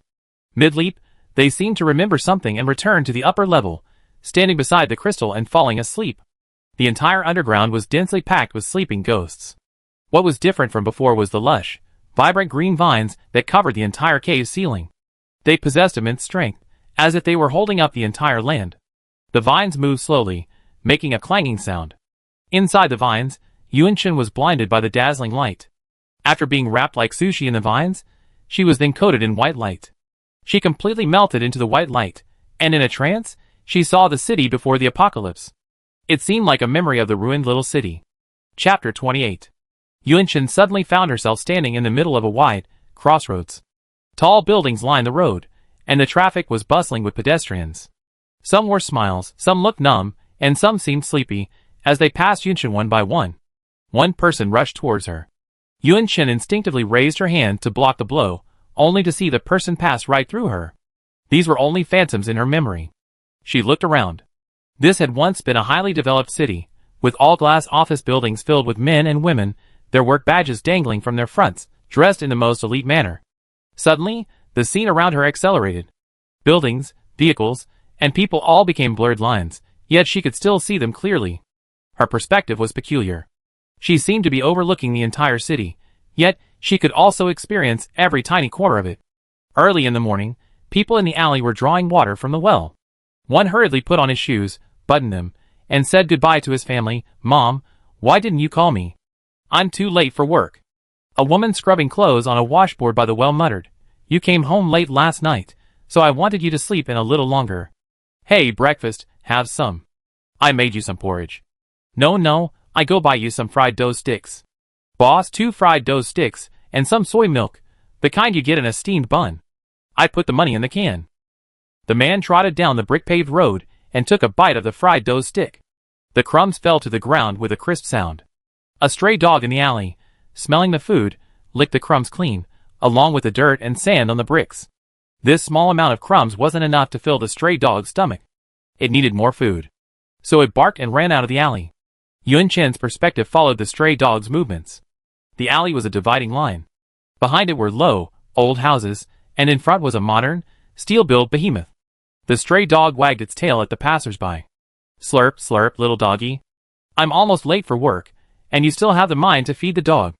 I'm thinking of the little yellow dog back home that always followed me around when I was little. It was aggressive with everyone else, but only with me. But then, I realized how aggressive it was, so I started avoiding it like everyone else. Then I heard it was set up. Ah, are you going back home this year? No, I'm on duty at the end of the year. Oh, life in a big city is so tiring. The monthly salary is so low, and the cost of living is so high. There are so many opportunities, otherwise why would we come here to work? Come on, there's more to life than just the present. Ouch. There's a bug in your hair. With a flick of his arm, the bug slid down, quickly flapping its wings and flying off. Yun Chen's perspective followed the bug again. The massive city buildings were not very hospitable to the tiny flying insect. Look at those tall building windows, hung with humans, diligently cleaning the structures, unfazed by the vast heights beneath them. What's in the lunchbox today? More rice, that's the best way to eat. Look at the blue-clad sanitation workers sitting on garbage trucks by the green belt, eating breakfast. Their hands are red from the cold, and their rough faces are filled with longing for life. Old Chin, I heard your daughter got into a key high school. A key one in the district or the city? I know. It's a key one in the city. I heard it's one of the 4 most prestigious high schools. Those key universities are just ordinary colleges to students from those high schools. That sounds impressive. Oh, it's not as exaggerated as you say. The tuition is a bit high, but that's not what I'm worried about. The other students come from well-off families. Their parents at least drive Mercedes-Benzes. I'm afraid my daughter will be looked down upon at the parent-teacher conference. Alas, good studies are the key to success. A flying insect flew over the heads of the sanitation workers, being brushed away by their rough, cracked hands. It darted around in confusion, unsure of which building it had crashed into before finding a smooth tabletop to rest its feet. A napkin suddenly fell overhead. I wrapped it up and tossed it into the trash can. Achoo! Catch a cold? Don't catch one. You're the only one who can make a cocktail right now, so hold on. Hey, I promise to make a few good drinks tonight. Keep an eye on me when you have time.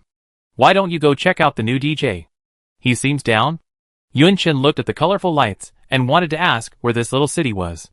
The scene blurred and then cleared, and she could hear the hum of a cruise ship on the riverbank. It was night, but the entire city was still bright. Neon lights illuminated the entire river, a vibrant color, like a scene from a dream. She suddenly felt a surge of deep sadness. She instinctively raised her hand.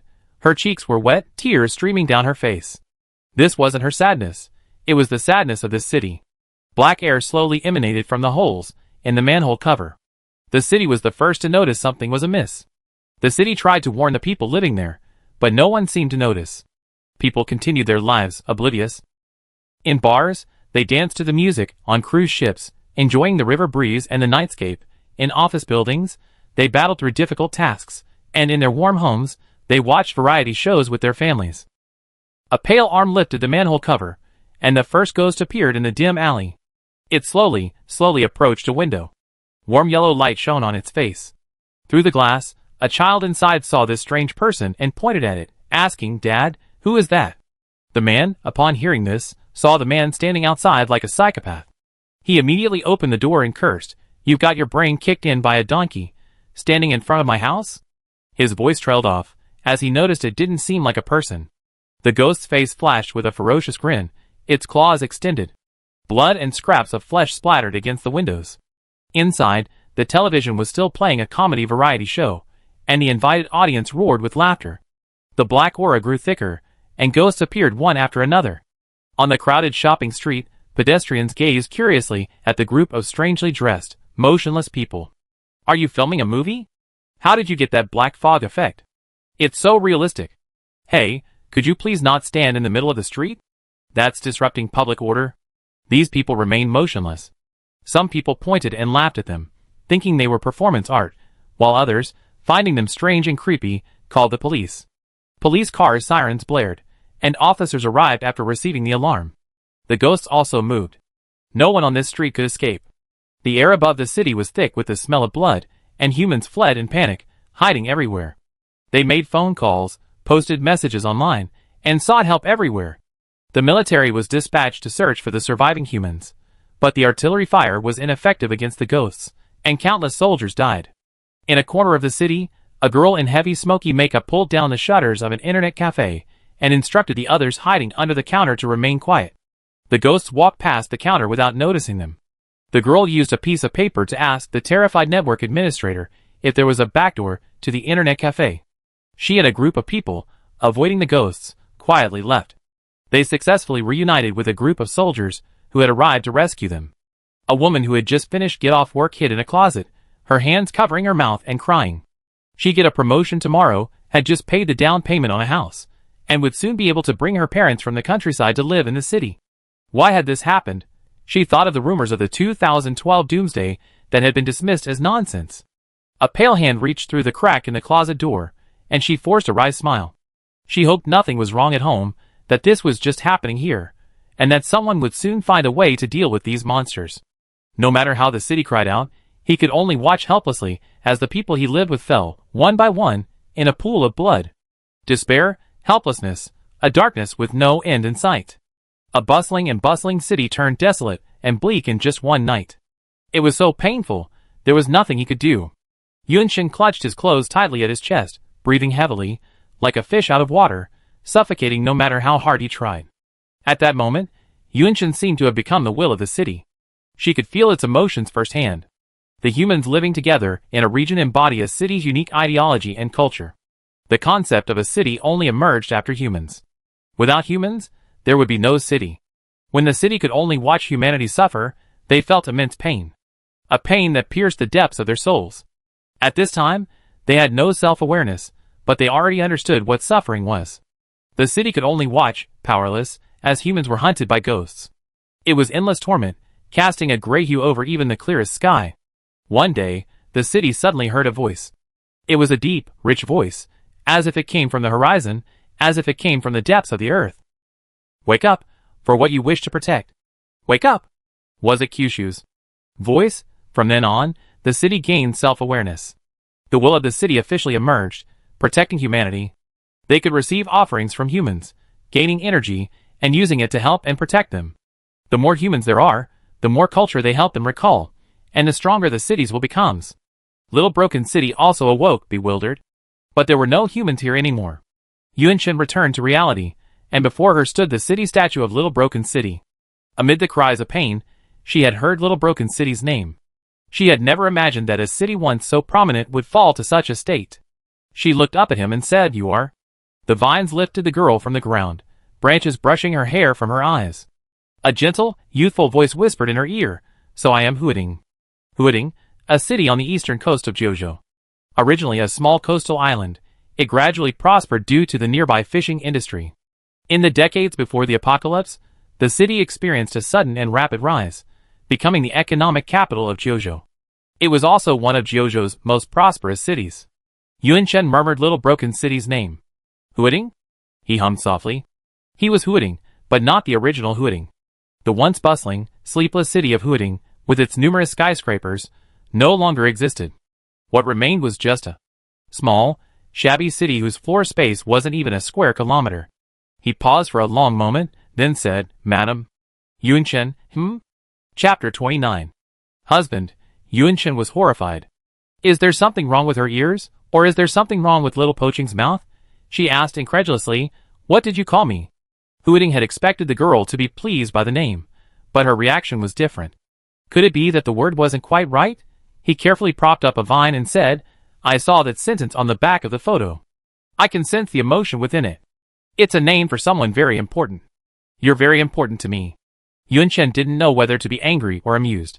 After a night of intense experience, she sat down on the ground, her forehead in her hand exhausted. The ground was covered with Little Poaching's vines, Their branches gathered into a chair beneath her. Huiting looked at Yunchen nervously. Yunchen sat on it. In modern parlance, madam is generally used to address a man's wife. It's a term used only by married couples. She felt something was wrong and added, "You've recovered your memory, but you still don't understand what madam means?" With the vines resting on her knees, Hua Ting said aggrievedly, "I have, but I only remember the day the ghost appeared. Everything else is very vague." Seeing Yunchen's confusion, he explained, "It's not just me. Other city minds feel the same way. We need humans to help us recall our cities. Information related to our original cities can be even more helpful. Being able to recall our past city culture is a blessing for us." Yunchen suddenly realized, no wonder city minds prefer cultural offerings.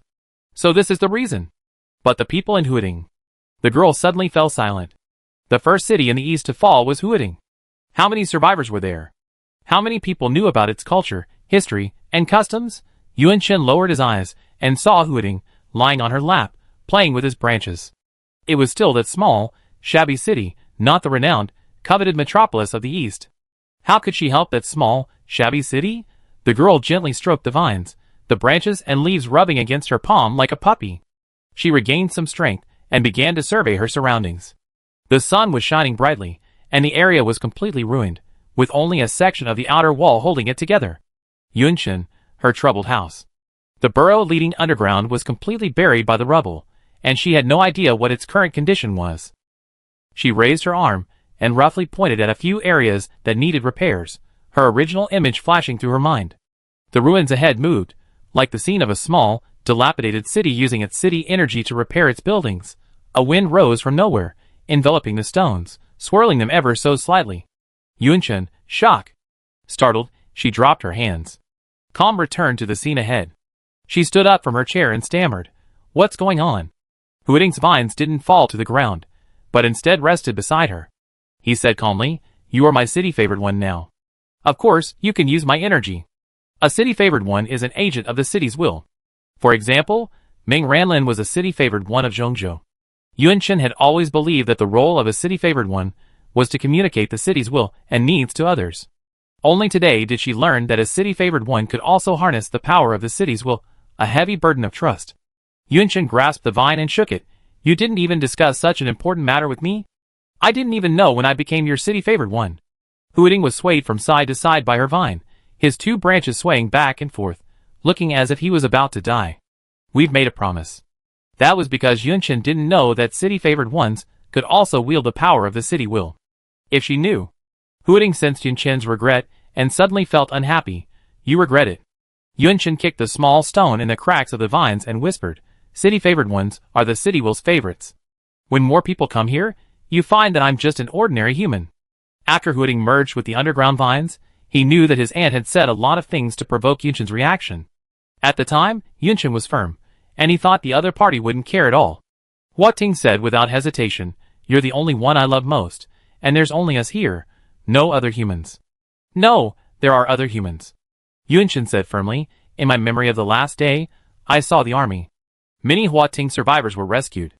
They might still be alive. If we spread the word that Hua Ting is still alive elsewhere, many people will be willing to return home."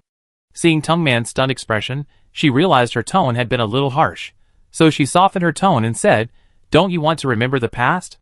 I've been to Zhongzhou before, and anywhere with a large population there are usually exploration teams. They also go to other cities to gather information. If we can find a way to repair the roads leading to other places, perhaps." The girl's words abruptly stopped. She was held tightly by the vines. The force seemed to pull her into its core. Huiting, with the same resolute tone as Yunchen, said, "I love only you, my city-favored one, only you." Yunchen hugged the vines back. "I love you the most, too." Huiting explained that the city will selection of city-favored ones required no formal procedures. It could be accomplished with a single thought. But that required the city will's own form to remain intact. As in his previous case, with its missing body, it couldn't select a human as its city-favored one. Huiting's successors would bear a marking. Yunchen searched for a long time before finally finding a miniature, broken-down version of the city symbol, just below his right earlobe. She was silent for a moment, then said, "I don't want a bun tattooed on my body." Huiting exclaimed, "I'm not a bun, I'm a flower bud." Yunchen yelled, "This is clearly a bun when shrunk. Why is your city white, but behind my ear is a green bun?" A moldy green bun, too. It's so ugly. A moldy bun? Huiting was struck. He whispered, it bloom, and when it blooms, it be beautiful. Yunchen folded his arms angrily, and sat down on the ground, saying, I don't care. Move it somewhere else. I don't want it behind my ear. Huiting, it can appear wherever it wants, and I can't control it. He had a good idea. Grow your hair longer so it covers your ears, so it won't be visible. Yunchen glanced at him. Growing your hair long is so troublesome. It's inconvenient to wash and move around. Will you wash my hair and braid it for me? Hua Ting clenched her fists. I can learn. Yunchen, She stood up, her hand raised to cover the smile that rose from her lips. She snorted, who needs your help? I'm perfectly healthy. Can't I do it myself? Huiting followed Yunchen. Are you angry? Why should you be? That's a real flower bud. It become very beautiful. Yunchen waved his hand. I know. Huiting emphasized, I'm not a moldy green dumpling. I'm very pretty. Yunchen, This guy really cares about his appearance. Woof woof woof. A snow-white ball ran back from outside. One person in one city looked at it simultaneously, exclaiming in surprise, Nianen. Nianen pounced on Yunchen, then on the vines. Yunchen rubbed its soft, doggy face vigorously, receiving a lick from it. She was beaming. Dogs truly are a delightful pet. Nianen, overcome with excitement, wanted to run home, but ahead lay a shattered mass of ruins. It tilted its head, woo. Yunchen and Hua Ting looked towards the house. It was time to repair it. The girl was about to make an offering when she heard the city will ask her, don't you want to test the abilities of the city will? Constructing the same object through the hands of the city will consume less city energy than if the city will used it directly. After hearing Little Broken City's explanation, Yunchen wanted to give it a try. Huiting briefly explained to her the key elements of utilizing city energy for construction. First, the principle of equivalent exchange must be adhered to. Any defect in any material will prevent the building from taking shape. Second, a rough outline of the building must be in mind. If the space cannot be imagined, construction is impossible. Furthermore, the more one knows about the corresponding buildings, the less city energy is lost, and vice versa. Furthermore, the more complex the structure, the more energy it consumes. Yunchen memorized this information, visualizing the specific shapes in her mind. This wasn't difficult for her. Whenever she crafted each trap, she already had the corresponding structural diagrams and prey movement predictions in her mind. Unfortunately, her knowledge of architecture wasn't extensive enough to minimize energy loss even further. There seemed to be a library on the map. I wondered how many books were there. I looked for relevant books later. Yunchen's thoughts wandered, but he was brought back to his senses by Xiaopoqing's continued narration. Nianen squatted at their feet, wagging his tail rhythmically. After Hua Ting merged with the underground vines, his voice transformed from childish to teenage, sounding clear and pure. His tone was vibrant, yet also a bit lazy and unfocused. Every time the voice of the cities will rang out, it felt like someone was speaking right into his ear. Yunchen felt a little awkward. She attributed this awkwardness to the motherly attitude of her child suddenly growing up. She quickly adjusted her mood and listened to Little City's words with a smile. The other party was saying, how much of the city's will energy a city-loving person can use depends on how much energy the city will is willing to share with them. Yunchen was curious about how much of the city's energy Little City would give her. She stroked her chin. She had worked so hard to clear the vines underground for him, so giving her even a fraction of that shouldn't be too much. Huiting had finished his speech. He said gently, let's get started. I guide you the first time. Yunchen was puzzled. Guide? Green branches snaked along Yunchen's arm, winding forward. He held her hand, retracting her fingers one by one, leaving only her index finger pointing toward the brick house. Invisible energy flowed through her body, like being enveloped by sunlight and streams, making her want to immerse herself in it. Huiting said, it's begun. As soon as the words fell, a hurricane suddenly arose. Yunchen's black hair was blown back, its strands dancing. The scene ahead was reflected in her pupils. Where she pointed, invisible energy emanated, and the materials of the dilapidated wooden and brick house were rebuilt by the city's energy. As she imagined it in her mind, the brick house that had been most vividly remembered suddenly stood before them again. It was the small house with half its roof collapsed, shabby and dilapidated, yet it had provided her with shelter. Yunchen raised his hand to touch the tip of his nose, then folded his arm and drew circles on the ground with his toes. At the same time, she whispered, I'm sorry for wasting your energy. I don't know why, but this image suddenly popped up in my mind. Or maybe you should do it yourself. Just as she was about to move, the branch lifted her arm again. Huiting said, "You're just unskilled. Just try a few more times, and you be fine." Yunshin replied, "But you said the city will allocate limited energy to its followers. I save it for another time." She heard Little Poaching's soft laughter. "If you're willing to give me everything, in exchange for something equal," Huiting whispered in her ear, "everything I have belongs to you. As my Huiting's follower, the energy you can mobilize is unlimited." Chapter 30. After many experiments, Yunshin finally mastered the control of the city's energy at the moment buildings took shape, imagining the scene in his mind. Wherever his fingertips passed, buildings took shape. A 3-story brick house, a warehouse, a tool shed, a wall, even the fields were neatly arranged. Nian barked, squeezed through the crack in the brick house's door, and opened it completely. Under Hua Ting's guidance, Yunshin built the outer wall as well. She suddenly realized that the small, broken city had become much more powerful after combining with the underground vines. Previously, he had to rest for a while after building a wall halfway. Huiting retracted his branches, and the vines proudly stood on their hips. "That's good." He stared eagerly at the pile of reddish stones in the corner of the wall, hoping Yunshin would clean them up. Those were the crystals that emerged from the ground when the underground vines merged with the small, broken city above. There were quite a few, piled like a small mountain. "Wait." Yunshin didn't rush to purify the red stones. She went inside first to investigate the hole. When she had used the city's energy to repair the house earlier, she hadn't sensed the existence of the unfillable hole. Now, upon entering the house, the city had vanished like the hole beside it. The ground was smooth, only covered with vines, as if the hole had never existed. The passage leading underground, the red stone-lined platform, the ghost that dwelled underground, and the old lady crawling out from the deeper darkness. Yunshin asked the small broken city, "Are those things still there?" Huiting shook his head. "I don't know. I can only control the surface right now. I can't reach deeper. They're afraid of the underground. That's beyond my reach." They refer to vines. During the fusion, a large number of vines tumbled, causing the original underground tunnel to collapse, and the passage leading underground to disappear. Now that his vines and the city's aura covered the surface of the ground, the tunnel leading to the city statue would no longer present this problem. The red light ghosts that could harm his vines seemed unable to penetrate the city's aura. After hearing Hua Ting's words, Yunshin breathed a sigh of relief. This kind of courage-testing event is better to avoid, as it can shorten one's lifespan. Yunshin said curiously, "I've always wanted to know something." Huiting supported the main vine with 2 branches. "Ask me.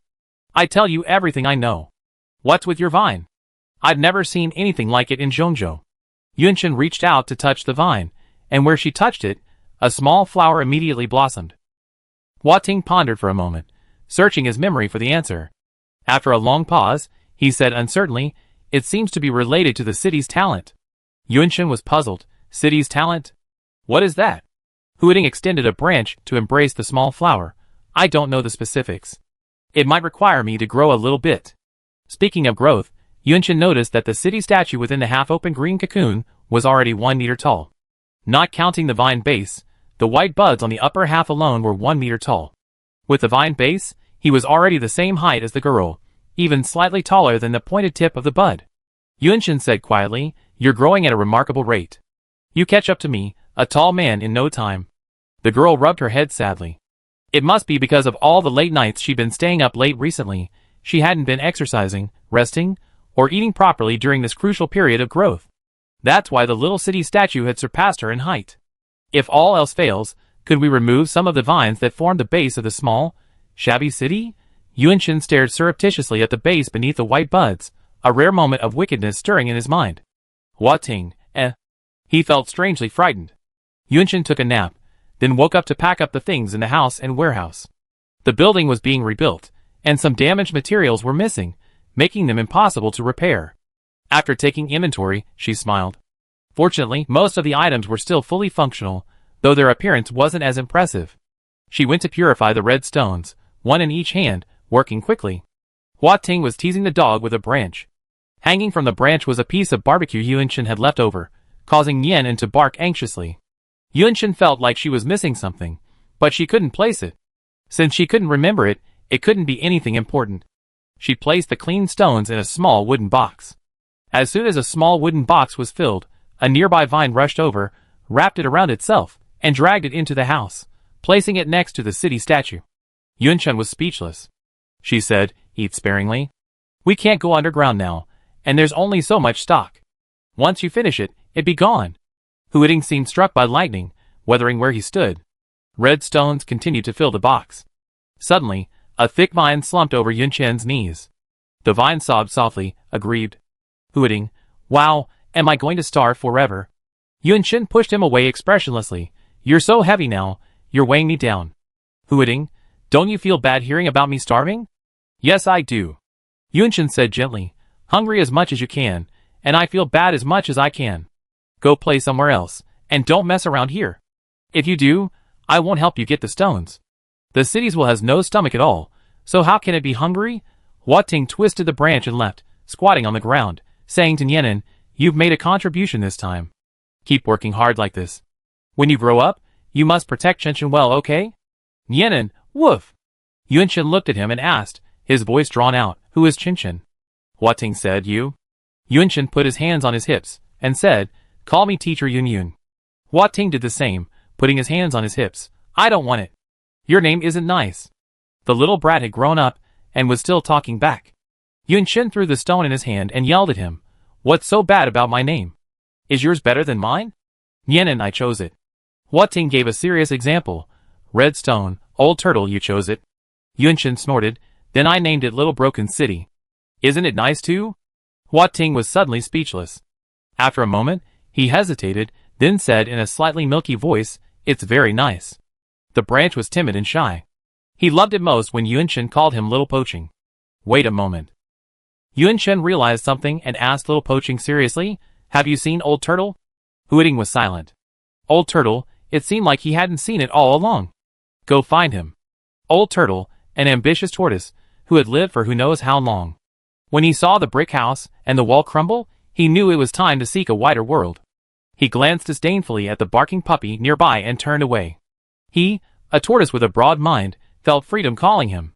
As everyone knows, tortoises are the fastest animals in nature. That speed was at least 60 meters per hour. The old turtle walked for a long time, until it was already dark. Famished, it decided to find a rock to rest. As soon as it settled onto the rock, it heard a voice behind it. Old Turtle, so you're here. Its shell was pinched by the cruel fate, and expressionlessly, it was forced to experience the warmth of the reunion between master and pet. One day, it would outlast them all. Yunchen hugged the old turtle, patted its shell, and said, don't worry, we're all family. We won't abandon you. Hua Ting poked at its shell. It doesn't seem happy. Yunchen confirmed, no, it's probably overjoyed. It didn't expect us to come looking for it, and it's stunned with joy. As night fell, ghosts appeared, still numerous, but not as densely packed as before. The place where they found the old turtle was still within the city's aura. After becoming a city-loving person, Yunchen could also sense the specific extent of the city's aura. The city statue in the small, shabby town had grown considerably, but the area covered by the city aura remained about the same. She inquired about this. Huiting explained, each city statue has a limit to the area of its aura. To release the excess aura, you need to create a replica of the city statue. Yunchen knew about replicas of city statues. She mostly seen replicas of them in Zhengzhou. Humans offered their offerings to city statues through replicas. Huiting continued, separating a replica consumes energy. Once a replica is created, it's best if there are humans living within its coverage area. Otherwise, the energy consumption will be extremely rapid. He extended a branch to clear the branches blocking the girl's path, and continued, I can only support 3 copies at most. Maintaining 3 copies, and the main body would prevent me from performing any other actions. The old turtle struggled in Yunchen's grasp, and she tapped its shell until it quieted. Huiting, when a copy is created, I can't control its specific location. Once placed, it can't be retrieved unless forcibly removed by external forces, but that would negatively impact the main body. Yunchen understood. So that's how it was. She had originally thought of having Little City build a copy along the route she planned to explore, so they could still move at night. Since she couldn't control the placement, forget it. The one at home is my city, like the main body. Huiting paused, emphasizing, my city is like a flower bud, not a bun. Yunchen glanced at him. Why did this little city hold such a grudge? Does the replica look the same as the original? Hua Ting shook his head. The original is the largest, and the replica is smaller. They look the same, displaying only the main features of the original. Yunchen was stunned. Is only the original the largest? Hua Ting nodded, and then he heard the girl ask, "Is the city resembling the original only visible to those who follow it?"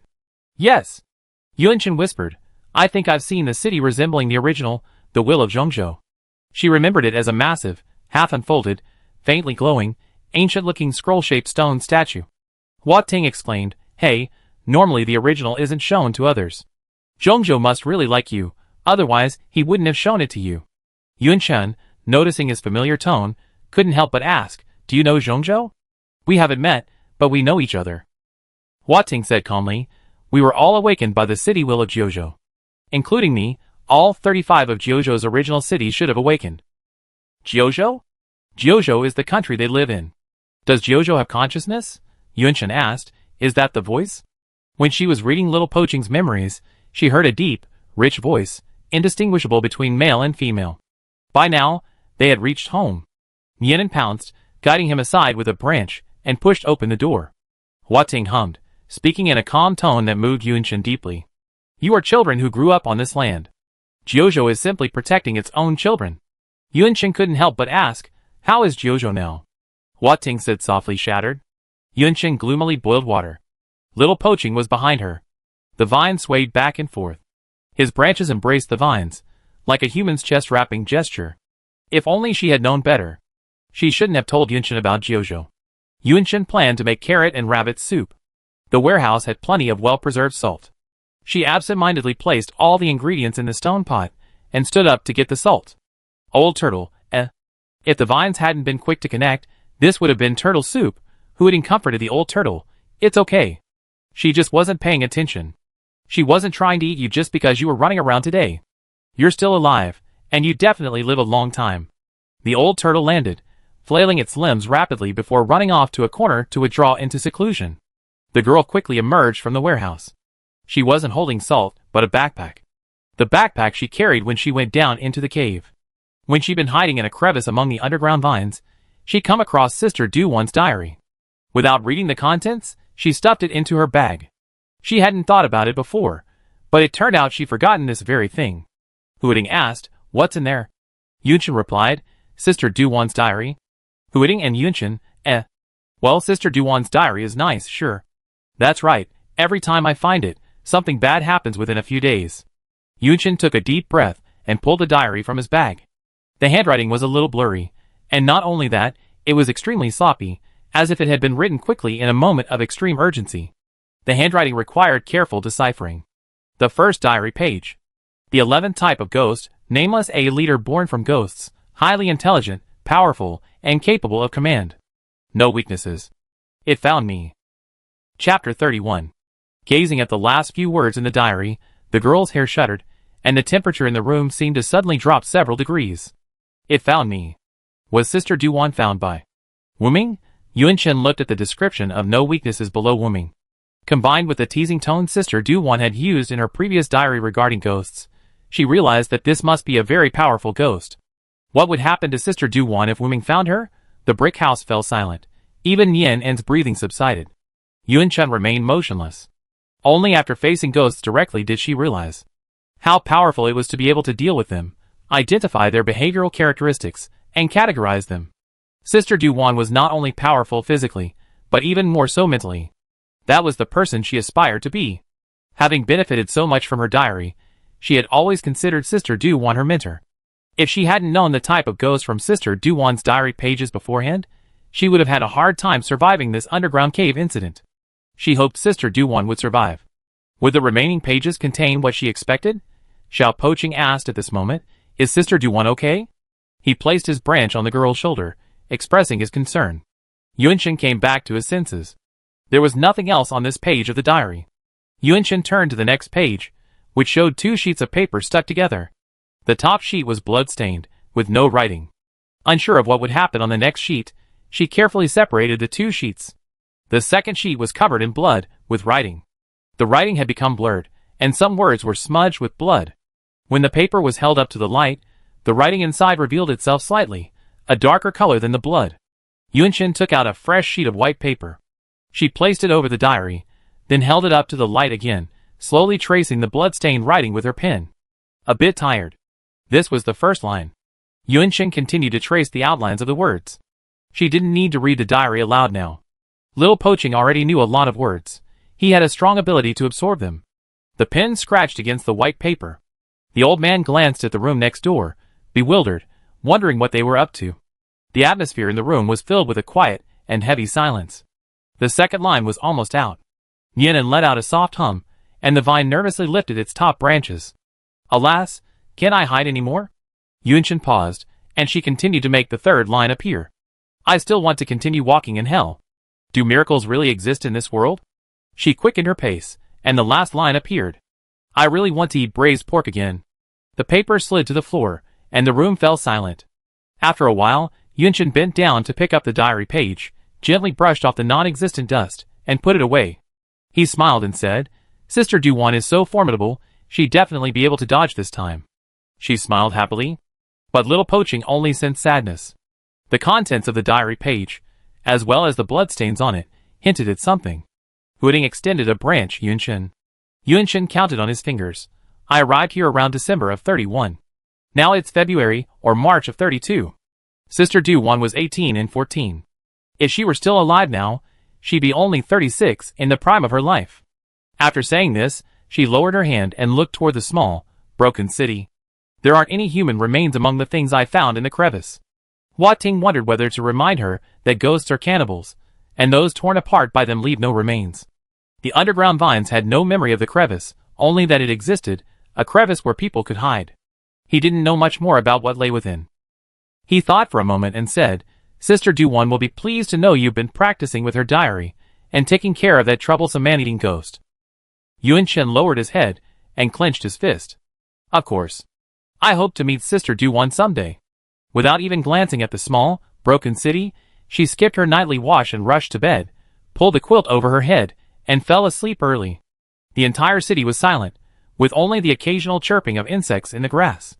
As the city's aura expanded, the ghosts were blocked far away from the masonry houses, and their shrill screams could no longer be heard from within.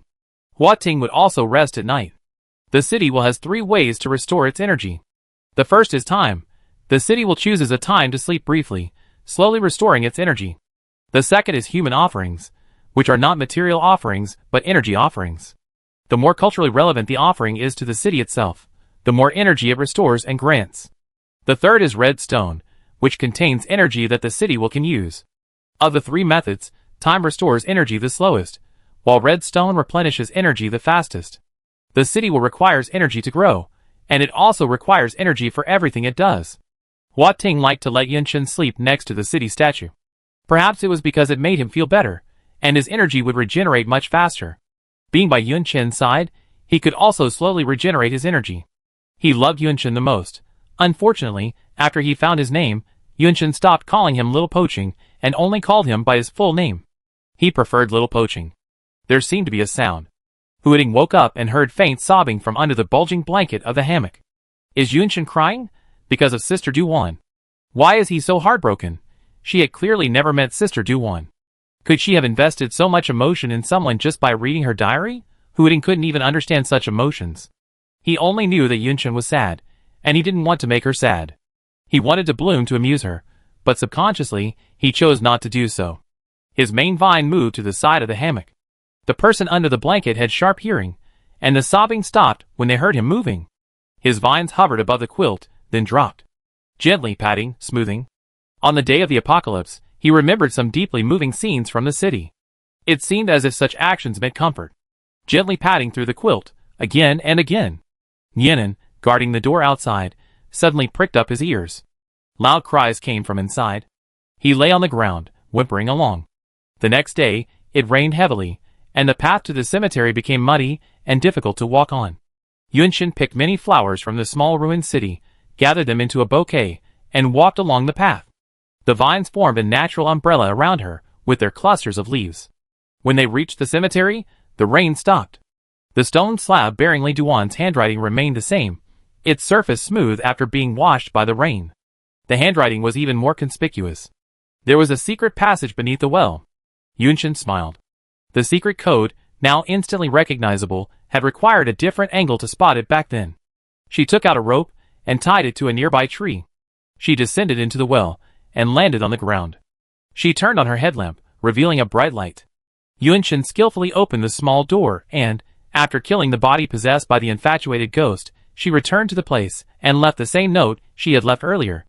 The vines followed her, undeterred by the door closing automatically this time. The light from her headlamp illuminated the small space beneath the well. She had cleared it, leaving only the bed and the table. On the table lay the note, and the kerosene lamp she had left there. Yunshin pulled a new slip of paper from her waist bag. It contained the words she had written that morning. "Hello, Sister Duwan, I'm Yunshin. I believe you're still alive, and will return here one day. I stumbled upon your diary, and benefited greatly from it. The supplies you left in the well helped me through a very difficult time. Your records of ghost species saved my life. I currently live in a brick house, on the left side of the fork in the road. There's a kind city spirit here, his name is Huading. You and he are my saviors. I wonder if you know about city spirits. The man-eating ghost in Haichin apartment. It mistook me for prey, and sent a grey wolf to my door, its belly distended. I had just left the well at the time, and I wondered if it was a gift from you. I've learned a lot from your training notes and tips, including a lot of knowledge about trap making. I'm grateful for surviving the mad ghost. And the types of ghosts, and their weaknesses also saved my life. A hole has appeared in the city where Huating and I live, leading underground. If I have the chance, I really hope to meet Sister Duwan in person and receive your guidance. Have you found Grandma? I hope you and she are doing well." Yunshin looked away. There was still more information on the paper, describing everything she had experienced recently. She folded the paper and placed it in a plastic bag along with the previous one. Securing the plastic bag tightly, she closed it with a kerosene lamp, left the bouquet on the table, and left the well. I wonder if the ghost Sister Duwan called Nameless is still underground. As the leader of the ghosts, what is its purpose? Are those ghosts who seem to have a clear purpose and want to attack the cities will related to it? Now that the underground passage has collapsed, there's no way to find the truth, nor is there the ability to do so for the time being. The crisis may be imminent, and all they can do is improve themselves. When they become stronger, they will have more ways to deal with many things. For example, the man-eating ghost and the underground cave incident. If she had neglected her exercise, she would be dead by now. Live every day as if it were your last. She will do it. Good morning. Hearing the girl's energetic voice, Xiao Poching woke with a start. He had just fallen asleep. How could it be morning already? Huading glanced out the window. It was dark. Yunshin, fully armed, stood before the city statue with his hands on his hips, peeling away the green cocoon. She squeezed her face inward, looking like a real ghost from a horror movie. Huading, it's not even daybreak yet. The ghosts were still on duty outside, so is she going out now? Wake up! Come train with me. We can run along the outer wall to greet the rising sun. Yunshin smiled brightly, his straight knife wielding a blade pattern, practicing his grip. We start road construction after daybreak, and we have to go to the library. We have a full schedule, so we can't waste extra sleep. As for why, he wanted Xiao Poching to train with him. According to Yunshin's specific inquiries yesterday, Xiao Poching's use of vines doesn't consume the city's energy. Not using such good vines would be a waste of resources. Huading would, of course, agree to the girl's request. Wherever she was, he was there too. It's just that his vine control was just a little slower. Yunshin didn't say anything, but he put away his smile and raised his eyebrows. His aura shifted slightly, and the speed of his blade patterns increased. I feel like throwing a knife at any moment. Huading, So scary. Chapter 32. Yunshin had changed. After the incident with the man-eating ghost, she had changed a little. After the incident in the cave, she had also changed a little. After returning from the cemetery, after leaving a letter for Sister Duwan, she had changed even more. The short-haired girl walked ahead, clearing the way with her machete. The shrubs in this area always grew quickly. After a day or two of absence, they would sprout up thickly again. Behind her right ear was a green bud entwined with vines, the mark of a city follower. Huading followed the girl cautiously. After leaving the city's aura, he could no longer speak, and could only communicate with her through the vines. In the past, when they walked along the road like this, even outside the city's aura, Yunshin would always chat happily with him. But now, she hardly spoke. He had wanted to make some interesting shapes with the vines to cheer her up. Just as he was about to do so, he suddenly noticed the reason for her silence. She constantly observed her surroundings, documenting the surrounding terrain, comparing it to Li Duan's map, and redrawing a new one. At the same time, she was calculating the optimal route for road construction. Huiting was stunned. When she first met Yunchen, she had fled from ghosts and entered his city's sanctuary, her beautiful features filled with timidity and respect. She was small and frail, her actions were flattering, and her words were innocent. She would cry and beg for mercy, thinking he was going to bury her alive. She would cry uncontrollably, hugging him for support with vines. She would smile sweetly at a bite of warm rabbit meat. Noticing the absent-mindedness of the little broken city on his shoulder, Yunchen asked, "What's wrong?" They had reached the riverbank, the library on the other side. Bridges were broken, boats wrecked, and the few roads marked on the map were abandoned. Yunchen calmly updated the map with his head down. Huiting looked at her profile. The baby fat on her cheeks had faded considerably, and her facial features were becoming more defined. She smiled less, becoming more reserved. When she was injured during training, he cleaned her wounds, and she only groaned in pain, no longer crying out as she used to. Now her brows were constantly furrowed, her expression less gentle and more fierce. She was worried about the leader of the ghosts, apprehensive that the ghosts would attack him again.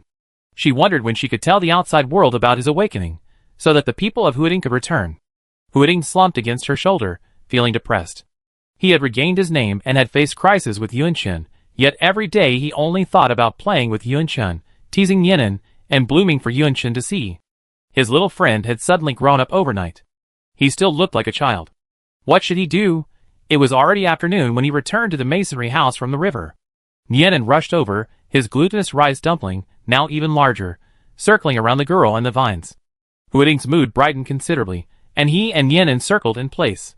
Yunchen put the map and other items back inside, grabbed his protective gear and weights, and said to Little Poaching, "You stay home and play with Yinan. I go do some dodging practice. You should get some rest today. I map out the route tonight, and tomorrow I use your energy to build the road." Huating, He stopped spinning. Yunchen had dug a patch of land in the woods not far from the outer wall, and constructed numerous traps. She used them to practice her reflexes, believing her body's natural reaction to danger was too slow while she was underground. Originally, Yunchen would drag him along for daily training, but then, for some reason, he never mentioned it again. Huating watched the girl walk out of the iron gate. He said to Nianan, "She asked me to practice with her before, but I couldn't bring myself to hit her with my vines. I couldn't even bring myself to hit her. I couldn't even watch her train, worried I'd be tempted to disable the traps." Nianan picked up a bone and placed it in front of Huating, tilting his head. "Woof?" Huating slapped the bone aside in annoyance and squatted there, thinking. Nianan, "Woof woof woof?" Huating, "Do you think I'm useless?" Nianan, "Woof." Huating, "You actually still look down on me. I don't want to see anyone hurt again, especially her." The last day left a painful impression. Yinan, "Woof woof woof?" Huating, "You're right. Not wanting to see her hurt is running away. I shouldn't run away."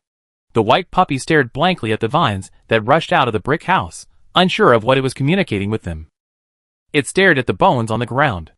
With no one to play with, it pushed open the door out of boredom and gnawed at the old turtle's shell. Old turtle, Swish. The last bamboo arrow pierced from behind, right. Yunchen dodged it, then rested on her knees, panting for a moment. She braced herself against exhaustion, and went to restore the mechanism. She practiced this at least twice a day, half of which was wasted on rearranging the traps. She was sitting in a tree, replenishing her bamboo arrows. Suddenly, her legs locked onto the trunk, and she twisted around, looking down at the vines deeply embedded in it. A flash of surprise crossed Yunchen's eyes, and his voice rose as he asked, "Why are you here?" The vines pulled themselves out of the trunk and swayed slowly toward her. The leaves trembled, and a small flower popped out.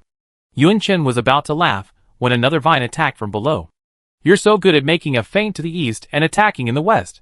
She flipped upward, grasped the trunk with her hands, and with a kick of her feet, she quickly descended the tree. The vines of the small ruined city were hidden, coming from underground, and their number was endless. She had no idea when an attack would strike, how many would attack simultaneously, or from what direction. This was extremely draining on both her mental and physical strength. Yunchen concentrated on dodging, sweat dripping down his forehead. Her eyes sparkled, her form nimble, and her movements light. Huiting, the main vine, was hiding behind a sturdy tree. He poked out a little from the top of a branch, like a small head, and peered forward. The girl's sweat was pouring down, her limbs slender, and full of explosive power. He saw it. The corners of her lips curled up, her eyes curved, and a small, shallow dimple appeared on her right cheek. A bright smile. Hooting, eh. The branch couldn't help but hug the trunk and shake it vigorously. He loved the way Yunshin smiled. Crack! The branch shook too hard, and the tree split open. Yunshin turned to see a massive tree falling towards her, a black mass of people, crushing or killing anyone who fell. She took off running. I hadn't expected Xiao Poqing to be so engrossed in training, practically sparring with her, with the utmost killing intent. Yunshin thought as she ran. The tree crashed down with a rumble. She watched as the tree crushed the entire trap complex, causing the ground to sink slightly. She swallowed with lingering fear, and said to Xiao Poqing, well, Xiao Papa. Serious sparring is a very good thing. But let's be clear about my current strength. I'm not at the stage where I can easily dodge this kind of attack. Hua Ting wanted to say it was a misunderstanding.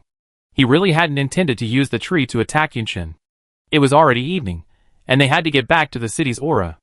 Thing Men followed the girl in frustration, while the girl in front was also troubled. The former was frustrated by the blunder she had caused, while the latter worried whether her words had dampened Xiao Poqing's enthusiasm. They walked into the city's aura, and a ghost slowly emerged from outside. Yunshin, just now. At the same time, Hua Ting also noticed the most important thing. He excitedly said, you called me Papa? Yunshin flatly denied it. She was frightened and stuttered a little. She had originally called him Xiao Pacheng, not something as corny as Papa. Hooting twisted the vines into a wave. From now on, I call you Papa. You have to call me Papa every day, not Hua Ting. Yunshin, are you sure? Hooting nodded repeatedly. Papa, he wanted Yunshin to call him Papa. When she called him Hua Ting, she always felt a slight sense of distance. Yunshin sighed helplessly, grabbed a handful of vines, hugged them tightly, and kneaded them vigorously. Hua Ting felt an exceptional warmth against the girl's chest, like the warmth that had sustained him as he emerged from the earth. His energy was growing at a much faster rate. The branches clung to each other, unwilling to leave. Seeing he was about to be driven away, he immediately said in a tone of grievance, I want to touch you again. Yunshin silently touched him, plucking the broken leaves from his branches. After all, his vines wouldn't feel any pain. After touching one, another. After touching another, another. The vines were endless, a constant stream, each vine to lie on the girl's body or rub against her palm. When he wasn't touching her, he would constantly act coquettishly around her, either blooming, rubbing his face, or lying on the ground, blocking her way, and acting like a spoiled child. Just like Nianen, who was thrashing around at her feet, trying to hold him. Yunshin touched the vines and wondered if she shouldn't have rescued Nianen from the trap. She had only saved one dog, but now it was like having two. She carried the thick vines and headed towards the house. Luckily, her strength had increased significantly after exercise, otherwise she wouldn't have been able to carry this weightless creature. Today, she spoke to Xiao Poqing by the river, but he didn't answer her. She had assumed he was in a bad mood today and planned to comfort him tonight. Looking at his carefree attitude, he probably was fine. Yunshin sat on a stool, cooking dinner. She rested her chin on one hand, tilted her head to look at Xiao Poqing, who was racing with Nianen, and absent-mindedly added the prepared ingredients to the pot. She remembered the memory she had seen the day she became a city dependent. Huiting had endured enough pain and suffering. Growing up, she could do it all by herself. Suddenly, she felt a huge struggle in her hand. Yunshin looked down and saw that she was holding the old turtle, who had nearly been thrown into the pot. The hot water almost touched the turtle's shell, steam rising. She seemed to see deep despair in those green eyes. Old turtle, if you don't want to keep turtles, just say so. There's no need to resort to this. Chapter 33. Yunshin used the remains of the original road in the open space, near the outer wall, to experiment with road construction, using city energy. She used her tools to simply clear the brush that had grown over the road, thus reducing the amount of city energy consumed in clearing during the road construction process. Based on the existing ground, she imagined the general shape of the road she needed to build, its shape, length, width, and so on. Invisible energy mobilized the road debris on the ground, reorganizing it. Soon, from the iron gate of the outer wall, a wide, slate-gray road stretched forward, stopping before a dense thicket of brush. Yunshin would continue clearing the brush before reconstructing the road. The city's followers used city energy for construction, consuming significantly less energy than the city's will itself. The city's energy was limited, and it also had to support its own growth, so she had to use it sparingly. As she thought this, the city on her shoulders suddenly spoke. Yunyun, you can use my energy freely. The energy you're consuming is much less than I expected, almost nothing. Yunchen was accustomed to Xiaopoqing's sudden use of the double-word name. Her name had been rearranged and permuted by Xiaopoqing many times, from Yun Yun and Chen to Little Yunchen and Yun Xiaochen, and then to Big Yun Yun and Big Chen and Yun Dachen.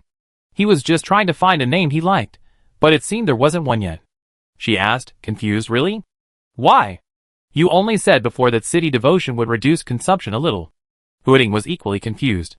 According to his understanding, city devotion could reduce energy consumption, but it was definitely not like Yunchen, using his energy with almost no consumption. She rarely used his energy. The first time, he thought it was an illusion.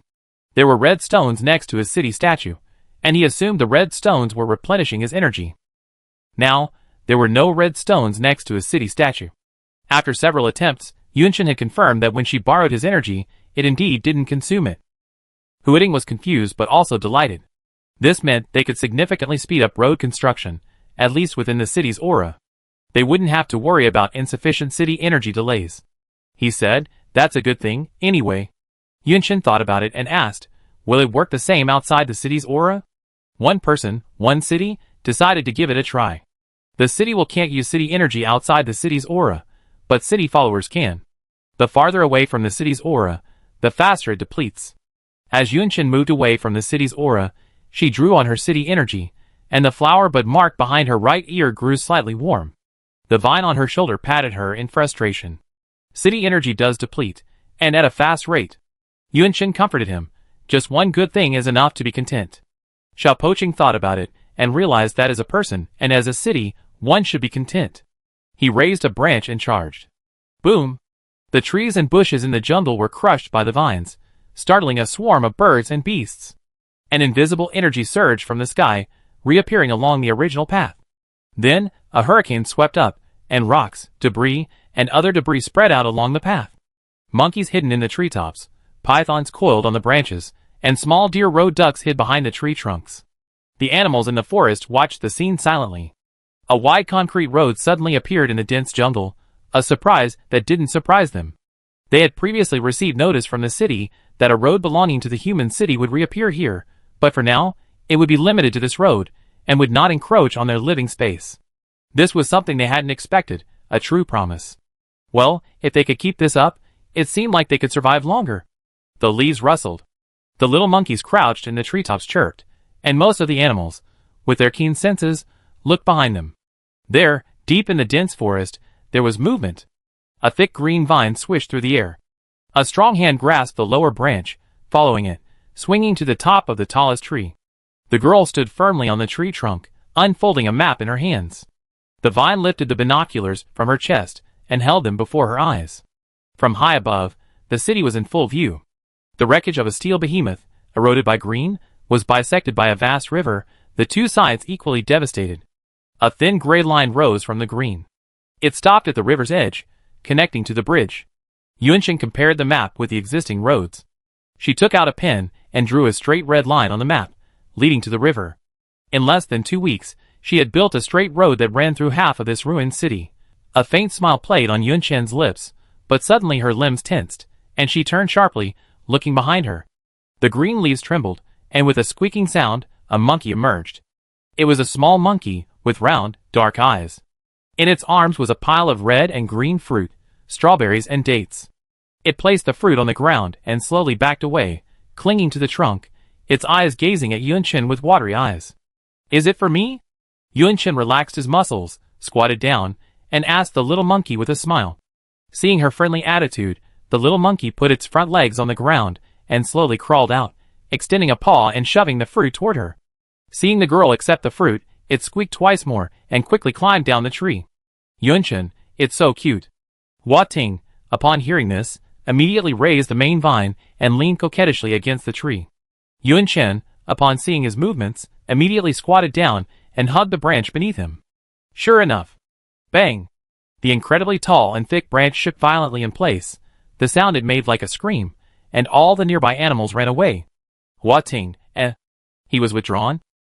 Yunchen glanced at the main vine, which had grown considerably thicker. If it continued to grow at this rate, she suspected the vines lurking beneath the ground would one day support the entire city's foundation. She stood up again, holding onto the trunk, and slowly folded the map and put it back into her waist bag. Next time, you can try a different vine, not the main one. Huiting extended a thin branch and shook it twice, but he didn't want to. The main vine can transmit sensations, something the others can't. Yunqin glanced at the road below. With the help of the city's will, road construction became a relatively easy task. When she was in Zhongzhou, she had heard adults discuss the difficulties of road construction. When building a road, one must not only consider the horizontality, verticality, slope, and curves of the route, but also the filling method, compaction, maintenance, and lime spreading. After completion, maintenance must continue, and a period of time must pass before the paved road can be officially used. Later, we need to add roadside watchtowers and simple roadblocks to block ghostly movements. Road construction is extremely labor-intensive and resource-intensive, but it's a very necessary undertaking. Zhongzhou has sacrificed many adults to build roads, leading to the various city-like dungeon areas. A flicker of confusion crossed Yunqian's eyes. For the past 2 weeks, she'd been tapping into the energy of the city will, and her previous life felt increasingly strange. The strange thing was, Zhongzhou clearly had a city will, city-followed persons, and a vast number of humans. So why was construction still so slow? She didn't think those adults didn't have the necessary knowledge. They should know more than she did, especially those who lived before the apocalypse. They attended school, and many had professional knowledge. As a city-followed person, Uncle Ming only needed to learn the relevant knowledge from them. Restoring the city shouldn't require much city energy. She's seen the massive scroll-like city image. It was most likely the true form of Zhongzhou's will. She remembered that scroll being over 2 meters tall. Xiao Poqing had told her that city images are the embodiment of the city's will.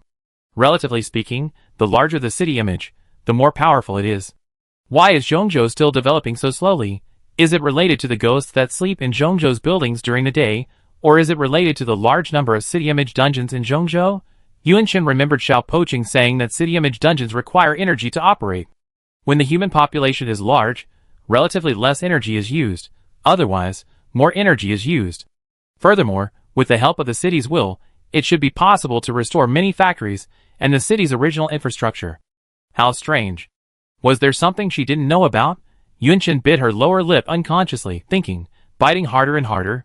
A slight coolness reached the back of her hand, and when she came to her senses, she saw teeth marks on her lower lip. She saw the vines looked worried. I'm thinking about something. Huiting pointed to the sky, reminding her of the time. Yunqian wiped the strawberries and dates the little monkey had given her on her clothes, stuffed them directly into her mouth, and swallowed them whole. She grabbed the vines, wrapped them around her hand, and said, "Let's go." She hadn't found a suitable means of transportation. She had originally planned to target the leopards and black bears in the forest. After all, they were afraid of Little Broken City. She could borrow Little Broken City's reputation and get one to ride a few times, which wouldn't be a problem. Later, she discovered that no animal could move faster than Little Broken City's vines, which spread throughout the forest. Especially as Little Broken City's vines spread over an ever-increasing area, Jiang had been able to mobilize the underground vines whenever he wanted. This way, she made her daily trip to the river incredibly fast. She stood on the shore, stripped off her coat, leaving only her tight underwear underneath, and dove into the river. The bridge spanning the river required a complete restoration in one go. This place was far from the city's aura, and energy consumption was already rapid. The small, dilapidated city's current energy wasn't enough to repair it all in one go. Yunqian knew nothing about the structure of the sunken ships and cruise ships in the river. She had never seen such large vessels before, couldn't imagine their complete form, and couldn't use city energy to repair them. She came up with another idea for crossing the river. The river was swift, and the girl was bobbing in the turquoise water. In this type of water, one couldn't tell from the surface, but once in the water, one could tell how terrifying the current was. The turbulent waters were even more exhausting than ordinary training. This was no longer training, it was a complete adventure. Thankfully, there were no dangerous aquatic creatures in the river. Yunqian poked half her head out of the roiling river, her hair completely wet and pulled back. The vines above her watched her nervously. The vines of the small, ruined city stretched halfway up the river. She planned to swim across the remaining half. She was already a good swimmer, but crossing this river would require dedicated training for a period of time. Otherwise, she would die at the age of 16 before even making it. Yunqian swam for half an hour and emerged from the water. Huiting immediately covered her with a blanket and handed her a cup of water. Yunqian sat on the fence, drinking water, staring at the ruins on the other side of the river. Her intuition told her she would find something new in the other half of the city. Chapter 34. A few more days passed. Yuan Chen, fully prepared, began her journey across the river. During this time, she considered whether to build a simple boat. Learning how to maneuver it forward, backward, and turn the river would take time, and an unskilled boatman wouldn't necessarily be any safer than her skilled swimmer. Yuan Chen dressed lightly, carrying a waterproof backpack containing her clothes and tools. The backpack was minimal, lightweight, and snug against her body, providing little resistance underwater. The girl warmed up on the shore. Her hair was growing rapidly, and since she hadn't had it cut recently, it was already shoulder length. With every movement, strands of hair would hit her face and eyes. Yunchen, She pulled a straight knife from her bag and prepared to cut her hair.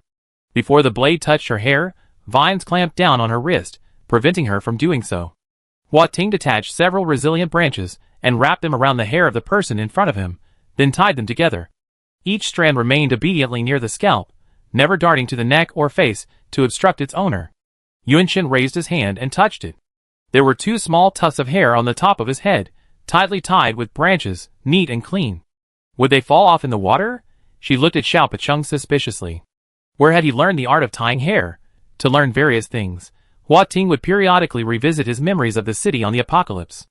Though the memories only covered one day, he had once been a populous metropolis, and a single day's worth of memories contained an untold amount of knowledge. Every time he reviewed his memories, it was painful. There was no other way. He wanted to grow up with Yunchen. Even with this method, recalling the past city culture proved difficult. Human behavior related to culture was always vague and unclear. Huiting saw someone's face full of distrust. He angrily put his hands on his hips and stamped the branches on either side of the main vine to express his dissatisfaction. You actually don't believe in my abilities, Yunchen. Okay, I absolutely believe in you. You are the most powerful city will, and you will definitely be a top leader in the city will. She had expected the little broken-down Chung to be shy, but he stayed where he was, using a branch to write on the ground with water. Huiting wrote, Xinjing is it? Yunchen was surprised. Could there really be a leader-led relationship in the city will? Perhaps sensing her confusion, the branch continued writing on the ground. Not a leader. Xinjing means something different to humanity. It is your spiritual pillar, to the humans who survive the apocalypse. Our perspectives rely on humanity. That's right, Yunchen suddenly realized. She remembered her mother saying that before the apocalypse, Xinjing was the capital of Kyushu. For a child born after the apocalypse like her, the concept of the 9 provinces wasn't very clear, let alone cities like the capital. What she remembered more clearly was that Xinjing was the first city will to awaken. Yunchen had learned new knowledge about the city will. She glanced at the pinyin for leader, on the ground and said, Are you slacking off on my daily character learning homework? Are you trying to be an uncultured city?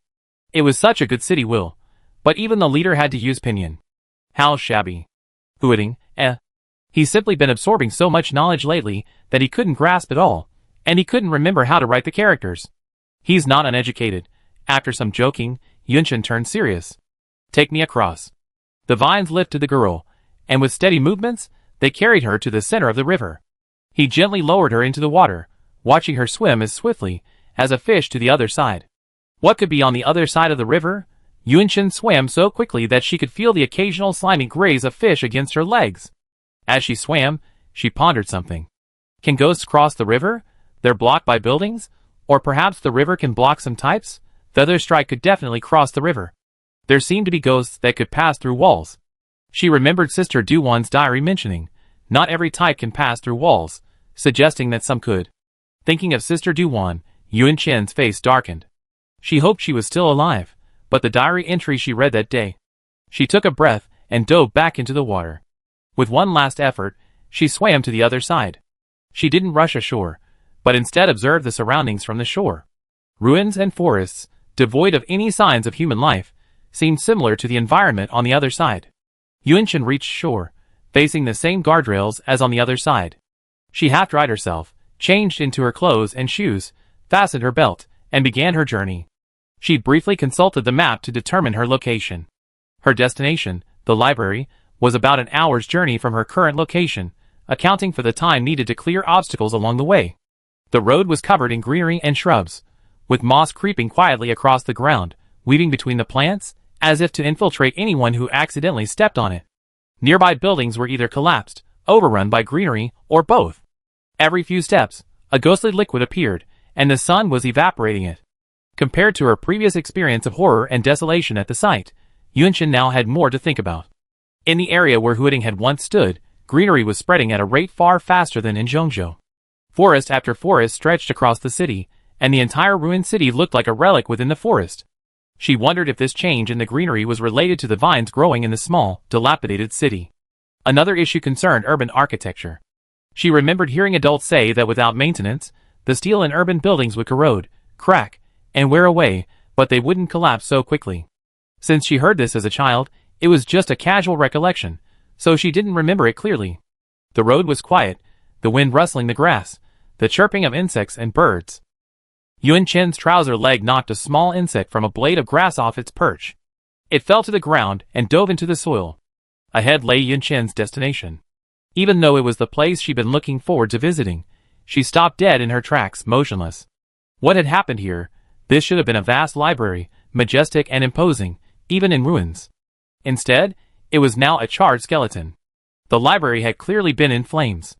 High-rise buildings had collapsed, rebar had melted, and the fire had clearly spread, leaving the surrounding buildings in a horrific state. Yunxin had come to the library to find books. If she wanted to understand a city's history and culture, or to acquire more specialized knowledge, finding relevant books was the quickest way she could think of. She didn't expect to find any remaining lucky books in this burned-out library, but she still had to take a look. The girl circled the room. All accessible paths were blocked by the rubble of collapsed buildings from the fire, preventing her from entering the library. She could use city energy to remove the obstruction, but that would consume too much energy, and she couldn't afford to waste the energy of her small, shabby city for an uncertain reward. Yunxin searched the house for a long time, but couldn't find a path through. She abandoned her exploration and turned outside. She circled the building, looking up and down, searching for a scramble. If she could, she would bring protective gear with her next time. Suddenly, she stopped, in the gap between two buildings. In this dark corner, sheltered from sunlight, she found several dilapidated oil drums, half buried in the soil. On the handles of the drums, dried black liquid clung to them. Judging from the smell, it must have been left behind by ghosts. She had never seen dried black liquid before. Yunxin leaned over to examine it, carefully examining it. It was indeed ghostly liquid. How long had the drums been there, and why was there ghostly liquid on them? An inexplicable thought flashed through her mind. She thought of the silver lighter she found beneath the vines while clearing them. At the time, she simply assumed someone had been there, and then, after entering the crevice and seeing Sister Duwan's belongings, she instinctively assumed the lighter belonged to her. What if the lighter didn't belong to Sister Duwan, but a ghost? The oil drum stained with black liquid, the lighter beneath the vines, the library engulfed in flames. Yunxin immediately stood up, smoothing back the goosebumps that had risen from her own speculation. She actually thought a ghost had set the library on fire. Ghosts aren't afraid of fire, but they don't like it either. They don't like anything that emits light, so how could they possibly light it? On Yunxin's return trip, she didn't want to stay in this place any longer. Her mind was racing with thoughts. There's a leader among the ghosts. Ghosts have discovered that the cities can protect humans, and they are extremely aggressive against it. Ghosts are no longer simple-minded human hunters. Their actions are now planned and purposeful. What benefits would burning the library bring to the ghosts? Yunxin considered the issue from the ghost's perspective. She took off her clothes, put them in her backpack, and jumped into the river. On the other side of the river, Hua Ting had already spotted her and stretched out vines to greet her. The cities loves human culture, and books are one of its most important carriers. Even without books, humans would still pass on this culture, and it wouldn't significantly impact the city's will. What if time were extended? Humanity, driven by survival, has no interest in understanding pre-apocalyptic culture. While some pre-apocalyptic survivors remember city culture, will anyone in the future still remember it? Children like her, born after the apocalypse, learn only how to improve their own survival rate. When the relevant cultural carriers are destroyed and humanity loses its memory of past cultures, what will become of the city's will? Yunxin swam to the center of the river, his limbs gradually pausing. Would a ghost ever consider such a move? Her idea seemed too fantastical. She forgot to breathe, carried away by the current. Directly above her, a vine plunged into the water, wrapped around her waist, and pulled her out of the water. Yunxin leaned back, water dripping from her body, and she gasped for air. A branch passed under her knees, Another supported her shoulders, and they carried her back to shore. Yunshin sat on the ground and asked, "What would you do if the pre-apocalyptic culture disappeared?" Hua Ting tilted the vines and looked at Yunshin. The 35 awakened cities were originally products of human culture. They were the urban wills left behind by the cities before the apocalypse. If the carriers were gone, humanity would also forget the culture. If the culture completely dissipated, the urban wills formed on it would naturally dissipate as well. Until a new culture formed, perhaps new cities would emerge, but they would not be these. The vines rubbed the girl's cheek affectionately, puzzled by her question. Sensing her sadness, he caused beautiful small flowers to bloom on the branches. Yunshin hugged the little broken city, resting his wet forehead against its blooming flowers. She closed her eyes and prayed sincerely, hoping that God would bless her, and that all her conjectures were nonsense. As she prayed, a sense of frustration welled up in Yunshin's heart. She didn't understand why, just when everything was getting better, something terrible would suddenly appear, shattering the beauty. She felt so suffocated that she wanted to scream. And so she did. The girl complained, "My feet hurt. I don't want to walk. Let me be eaten by ghosts here. Life is so tiring and not worth it. I want to see my mother." Huiting was bewildered. He didn't know what had suddenly happened to Yunshin. She didn't want to walk, so he helped her walk. She rarely got angry or acted like a spoiled child anymore, so this was fine. As the sky darkened, he extended his branches and placed them under the girl's knees again. One of the branches rested on her back, and with a gentle lift, he lifted her from the ground. The vines moved swiftly, rising and falling, but she felt completely secure in his arms. Yunshin was stunned. She was just talking. That reckless yelling helped her vent her pent-up emotions. She was about to get up and go home, but she didn't expect Little Broken City to move so quickly. She relaxed completely, leaning against Little Broken City's main vine, occasionally pulling at the leaves on its branches. They entered the city's atmosphere. "Hua Ting, what's wrong with you? You're going to tear my hair bald." "Yunshin, why? Can't you just pull a few leaves? Why are you so stingy? My hands are hurting." "Hua Ting, well, go ahead and pull them. Don't hurt yourself." Chapter 35. From within the 2-meter-high gray wall, a subtle, strange sound emanated from the use of city energy. Crystal-like particles drifted through the air, and a 1-meter-wide, natural-colored wooden table took shape. "Want to move in now?" Huiting's vines were ready.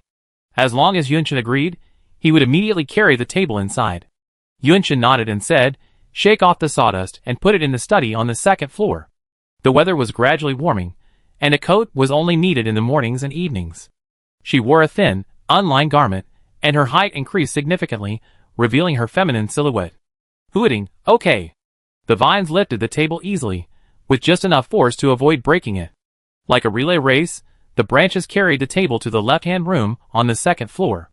The 3 rooms on the 2nd floor had originally been storage areas. This was Yunshin and Xiao Poqing's newly planned study, housing the various cultural artifacts they had collected. The walls on either side of the study, as well as the one with the door, had all become bookcases. 3 walls of bookcases were now empty, save for a small corner filled with many notebooks. They were the workbooks of the city's former students, their covers yellowing at the edges and the paper brittle. Huiting placed the table directly in front of the window. The light filtering through the glass shone onto the surface, making the wooden table look particularly beautiful. He was about to withdraw his consciousness from the vines, when he suddenly noticed a book on the bookcase starting to fall. He quickly extended a branch and carefully tucked it inside. "We must cherish it." He and Yunshin searched half the city, specifically for books of all kinds. They were horrified to discover all the books, newspapers, periodicals, and anything else in print had vanished. Residential buildings, schools, community libraries, government buildings, museums, even street signs and stone tablets along bridges, information and writings. Much of what could be taken away was taken away, and much of what could not be taken away was destroyed. Yunshin's suspicions might be true. If it were truly the work of ghosts, their thoughts were far too terrifying. During that time, everyone in the city felt terrified. Soon, they regained their composure. Their earlier search had been cursory, leaving them with many hidden and inaccessible areas. Perhaps there might still be something missing. The homework assignments had originally come from an office buried in the rubble of Hatong Middle School, and had already been marked in red ink by the teacher. Unfortunately, there were more math assignments than history assignments.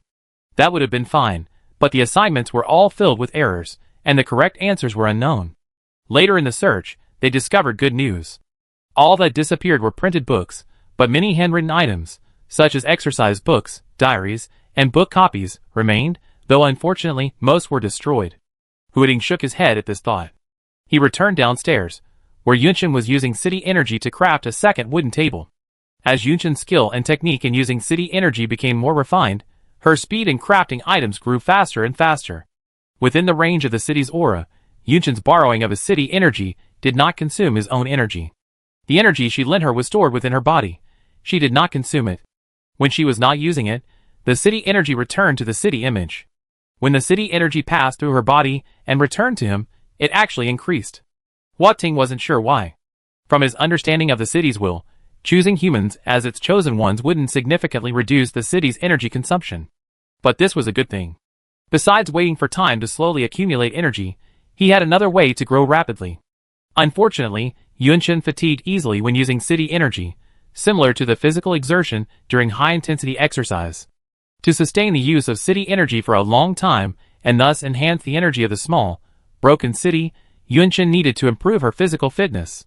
The road ahead was long and arduous, and there was no rush. The second wooden table and 2 wooden chairs were completed. The table would serve as a dining table, and the chairs would be placed upstairs and downstairs. After Ting finished, he ran back to the girl. "Are we still going to the other side today? It'd be too late if we don't set off now." Yunchen wiped the sweat from his forehead and shook his head. "We're not going there for now. There's nothing to gain. Besides, the bridge isn't repaired yet. Even if we find something useful, we can't transport it back here. We wait until the bridge is repaired before heading there." She paused. While searching for books, she found a road map of Huiting from the 10th year of its establishment in a residential building. The map included directions to other cities. According to the road map, their current location was in the original northwest corner of Huiting. Further north would be Chafu. This was the opposite direction of their previous road construction. The road to Chafu was further north from the original bamboo forest. Yunchen said, "We're closer to Chafu now. Let's find a way to repair the road there first. Hopefully, there are still survivors there. I haven't heard of any city will in the east before. I've seen people fleeing from the east in Zhongzhou. They heard the north was safer, so they were all heading north." Ting was somewhat disheartened. He said, "Without humans, the cities will become very weak. It might even fall asleep again after waking." Yunchen patted him soothingly, unable to resist asking, "Will it wake up again after falling asleep?" Huiting thought for a moment and replied, "There's plenty of energy. Energy objects like red stones, placed next to the city statue, will slowly awaken the city's will." Yunchen hadn't expected red stones to have such a use. She felt a little regretful, just a little. The situation was critical, and she and little Poaching couldn't get more red stones from underground. Yunchen watered her vegetable patch. Yinan, now half the size of a dog, lay on the ground, slumbering lazily, his ears twitching from time to time. After finishing her work, she planned to visit the cemetery and place a bouquet of flowers by Sister Duwan's well. After the cemetery, she would continue with the road construction. As he watered the plants, Yunchen joked, "Then don't eat those red stones. Save them. If there's a city that needs awakening in the future, leave them to them." Huiting agreed without hesitation. He wanted to save all the red stones for other city wills that might need help in the future. Seeing the girl's astonishment, he said seriously, "Not a single city will be lost. Without anyone, Jiuzhou will never awaken. Last time, Poaching said that Jiuzhou was shattered and slumbering." Yunchen immediately stopped watering and asked in surprise, "Will Jiuzhou awaken? What will happen when it awakens?" Huiting held up a branch and continued, teasingly, "Just as the city can protect humanity, so too can Jiuzhou." Yunchen was amazed. Jiuzhou was a country. "A city protects a region, but does a country protect an entire continent?" she asked. Ting said uncertainly, "About the same. My energy requirements for waking up are about this much. Jiuzhou will definitely need the same amount of energy, but that's just one of the requirements." Yunchen watched as Poaching first measured the energy requirements of a fingernail, then saw Jiuzhou's energy requirements soaring to the sky. According to Poaching, each city will seem to know a little about Jiuzhou, but each city will know different things. Only by summarizing them could we gain a complete picture of Jiuzhou. She glanced at her small 3-story house, silent for a moment. Then, waving her hand, she said, "Let's focus on the present. You go plant some flowers, and I catch some insects, and then go to the cemetery." Huiting jumped in place. "Are you going to burn incense for Sister Duwan?" I make a beautiful bouquet. Yunchen, ? She took a deep breath and smiled kindly. I haven't seen Sister Duwan's body, so she's not dead. Hooting, I understand. He huddled against the vines and curled up in a corner. Nianan ran to his feet to comfort him. After Yunchen finished speaking, he sighed. Those killed by ghosts leave no body behind. Even those who die in the city will be devoured by ghosts at night. Body remains are rarely seen in the wild. She figured it was just an obsession, just like Sister Duwan's persistent search for her grandmother, who would keep searching until she found her body. How could I possibly see a corpse? Ghosts, what kind of monsters are they? Yunchen thought of the nearly unavailable books in the city, the burned-down library, and the seemingly nameless ghostly message Sister Duwan left behind before her death. She felt heavy-hearted. Pop! A bouquet of small flowers suddenly appeared before her eyes, a vibrant shrimp red, pink tinged with yellow, a cluster of them burning like fire before her eyes. Yunchen took the bouquet and gently stroked it. It looks a lot like azaleas. Little Broken City's flowers never had a fixed pattern. It seemed they could produce any variety of flowers simply by whim. So these are called azaleas? I've seen them before. They're beautiful. The bouquet was placed in front of the well, its blazing red contrasting sharply with the slate gray of the well, a symbol of life blooming in a deathly place. Yunchen stood in front of the well, unsure of what to say. After a moment, she managed to utter, when I went down there before, I could stand inside. Now I have to bend over. The branches beside the girl fell to the ground with a snap, as if surprised that someone usually so talkative could be so lost for words. The wind rustled, and all around was quiet. What Yunchen wanted to say had already been written in the letter she left at the bottom of the well. She had simply come here today to give him a bouquet of flowers. She stood for a moment longer, then turned and left. The tree ahead was still thick, its trunk bearing the marks of the rope used to descend the well. Yunchen paused halfway. Under Hua Ting's bewildered gaze, she walked to the trunk and leaned over to examine it carefully. She ran her fingers over the rope marks, which were slightly damp. The marks were fresh, not from today, but from the past few days. She hadn't even been to the cemetery in the past few days. Whose marks belonged to them? Yunchen took off the climbing rope she always carried with her and tied it to the tree. She also put on her headlamp, turning it on in advance, and said to Hua Ting, I'm going down the well. She quickly jumped down the well, being extremely careful not to disturb any other traces. She found no traces of anything, except for the ghostly liquid left behind by the man-eating lunatic after he had descended, which remained at the bottom due to the lack of sunlight. Either no one had descended, or whoever had done so had been extremely careful. Yunchen opened the door to the well. All her belongings were still there, untouched. She exited the hut and, as she closed the door, she took fishing line from her tool kit, cut a small section, and placed it in the crack. The door to the well opened from top to bottom, and she placed the fishing line in the exact center of the gap below. She had a very good grasp of the dimensions, ensuring that the fishing line remained vertically centered in the door, without any deviation. She marked the fishing line with a small, inconspicuous gap, which was visible to the outside. With the door closed, the fishing line was completely invisible underneath. Ensuring the fishing line wouldn't fall unless the door was opened, Yunchen climbed up the well and returned to the masonry house with Xiao Poching. Hooting increased his vigilance nearby. He saw no human signs, but that didn't necessarily mean a ghost. Yunchen had practiced with Xiao Poching's vines for a while, and discovered that with sufficient alertness and agility, she could evade their surveillance, though it was quite difficult. On the first day, the fishing line was there. On the second day, it was still there. On the third day, it was still there, but Yunchen narrowed her eyes and examined the line. The transparent line was inserted vertically into the center of the crack in the door, with the gap facing outward. It had changed its position, no longer exactly in the middle of the crack as she had placed it. She was certain the door at the bottom of the well had been opened before, and the person who had been there was cautious, observant, and attentive. Who could have come to the bottom of the well? Chapter 36. Yunchen had initially wanted to rule out the possibility of ghosts. The idiot ghost could possess people, and the previous man-eating idiot ghost still left behind ghostly liquid when it moved, and had no intention of removing it. However, there were still several unknown types of ghosts, as well as that highly intelligent Wuming, who was described as without any weaknesses. Both ghosts and humans were possible. Were there any secrets beneath the well that she hadn't discovered? Yunchen searched the well thoroughly, and even with the help of Xiao Poching, she found no traps or hidden passages. The sound of knocking on the wall of the well sounded normal, unlike the hollow back of the underground walls. Strange, Yunchen muttered. If there was nothing special about the well, why did that guy need to come down there more than once? What was his purpose? She didn't panic or get scared, but thought about the problem calmly. No matter how scary the situation was, at most it would just be another ghost's target. Yunshin felt the bed's board. It was a simple, small bed made of several planks, and it creaked when he sat down. Xiao Poqing had found a map and diary left by Sister Du-Wan under the bed. Yunshin's eyes flickered as she noticed a particularly large gap in the bed's joints.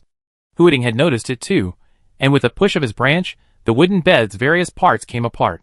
Stuck in the joints connecting the planks was a ball of fabric. It was stuffed so tightly that Yunshin nearly broke his nails. Xiao Poqing smashed the planks, shattering them, and the fabric fell out. It was a small, delicate cloth bag, only a quarter the size of a palm. It was a silky pink with yellow edges, and a red string at the opening. Is it a sachet? The bag still contained something. Yunshin poured it out, and found it was a wrinkled piece of yellow paper. The red had completely faded, its original shape unrecognizable.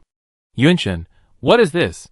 She studied it for a long time, unable to figure out its secret, so she stuffed the yellow paper back into the bag. The bag had a long string, rotted and broken. She measured the length, and it seemed to fit perfectly around her neck. The powder bag was the only new find at the bottom of the well. Yunshin and Xiao Poqing returned to the masonry house and examined the bag again. Yunshin, it looks familiar to me, as if I've seen it somewhere before. Hua Ting agreed. It does.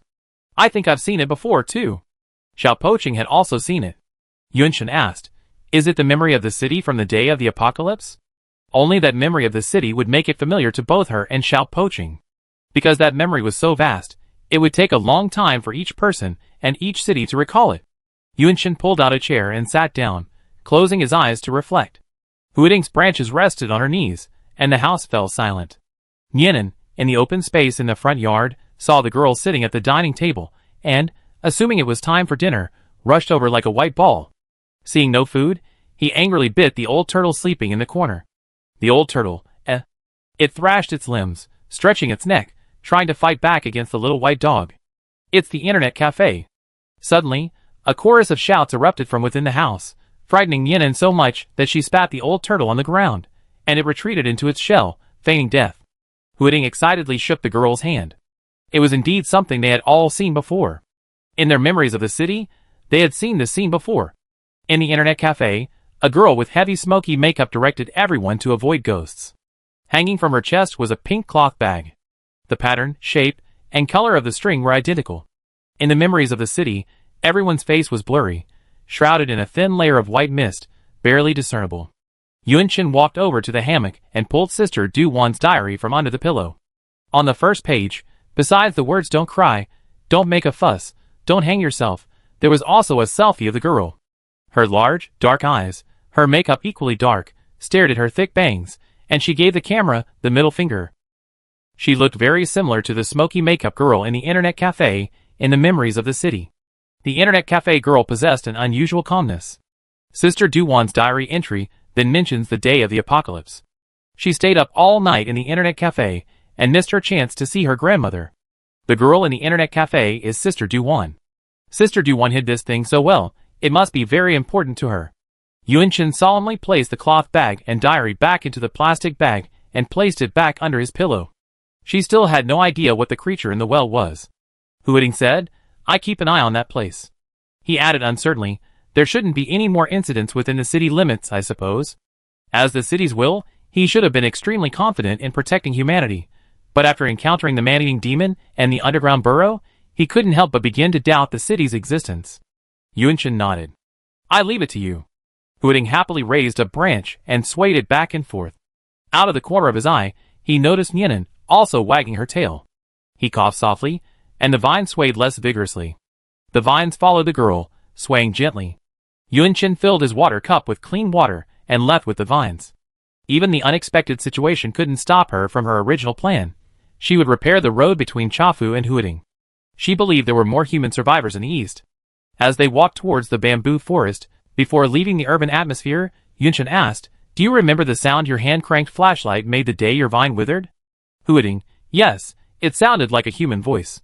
Yunshin said, "That thing must have been a radio. I asked who you were, and the other party seemed to hear my question and said something like Hua. And someone else." Huiting. Yes, it seems he knew this was Huiting when he contacted through the radio. When Yunchen heard Xiao Poqing's words, she knew her question would probably not be answered correctly, and she sighed. Hua Ting was puzzled. What's wrong? Yunchen, I know walkie-talkies can talk, but can radios also talk to people? Huiting was horrified. What? So radios can't talk to people? Yunchen, I'm not sure either. No one's told me. One person, one city, fell silent. Why was it that in their conversation, they couldn't understand anything they saw, couldn't answer anything they asked, their IQ so low? Before coming to Hua Ting and experiencing all this, Yunchen believed that as long as people could survive the apocalypse, they were content. Now she realized that life couldn't just be lived for its own sake. A few kilometers further through the bamboo forest, a road with several collapsed sections appeared. This place was already outside the city's atmosphere, and the road had also been invaded by greenery. Yunchen repaired a section of it every day, gradually restoring it to its original appearance. In time, a wide road would appear here again. Huiting used vines to move the abandoned vehicles that had been parked on the road to the side. He used branches to pull out the grass growing in the collapsed area. Yunchen used the city's energy to repair the collapsed area. The fallen debris from the collapsed road was all nearby, so they didn't need to find other resources to repair the road. With one person per city, they worked together quickly. What is this? Yunchen bent down and pulled out a rectangular leaf package from a crack in the collapsed area. She pulled off the leaf, her pupils trembling. Inside the package were several long cylinders, each connected to a wire at the top. The wires were all tied together and connected to a longer fuse. She recognized this stuff. It was dynamite. The elders of Zhongzhou sometimes used dynamite to blast away the original mountain and remove the rubble to build mountain roads. There weren't any 2 days ago. Yunchen followed the fuse, covered by a handful of dirt, and found more than a dozen such explosive packs, buried in different locations along the road. If they were detonated, the road she had built would collapse again. Could it be related to the guy who had repeatedly gone to the bottom of the well? Yunchen asked Xiao Poqing to collect the explosives. Now that she had discovered them, they were hers. Huiting had been a little anxious, but as he watched the girl follow the fuse, searching for clues left by the other party, his mood gradually calmed. Identify the problem and find a way to solve it. Yunchen used a straight knife to push away some loose soil. Beneath it, she saw a deliberately concealed shoe print. The print was small, and the covering seemed hasty, as if it had been made while being pursued. Yunchen, using the vines of the small ruined city as a guide, left no trace of her own footsteps. The only traces of the ground were the vines shifting, crushing the grass, which made it look more like animal tracks. Following the footprints, she disappeared completely after a few hundred meters. Yunchen searched the area for a long time, until, as darkness approached, she spotted a very faint trace of blood at the base of a tree trunk. Ghosts don't bleed, only humans do. Or perhaps, it was a fresh human possessed by a demonic spirit. The blood wasn't just there. There were other traces. Yunchen wanted to continue following the blood trail, but the sky wouldn't support her further movement. The ghost was about to reappear, and she had to hurry back to the city's reach. The sky darkened exceptionally quickly today, thick with dark clouds, and faint flashes of lightning could be seen through the clouds. As soon as Yunchen entered the area of the city's aura, a black aura emerged, and ghosts appeared out of thin air, sniffing the scent of humans and rushing towards him fiercely. They were blocked by the invisible air barrier, their expressions ferocious. Yunchen didn't rush home. She stood at the edge of the city's aura, observing the ghosts. Had their numbers decreased a bit? Hearing Yunchen's question, Hua Ting carefully observed the ghosts in the black aura, recalling the number of ghosts the previous night. A little less, but still a lot. Yunchen sighed inwardly. In Zhongzhou, even the only time adults had mentioned a ferocious ghost attack on a city, the number of ghosts described there hadn't been as terrifying as this scene. The rain fell without warning, its drops growing larger and denser, instantly soaking her hair and clothes.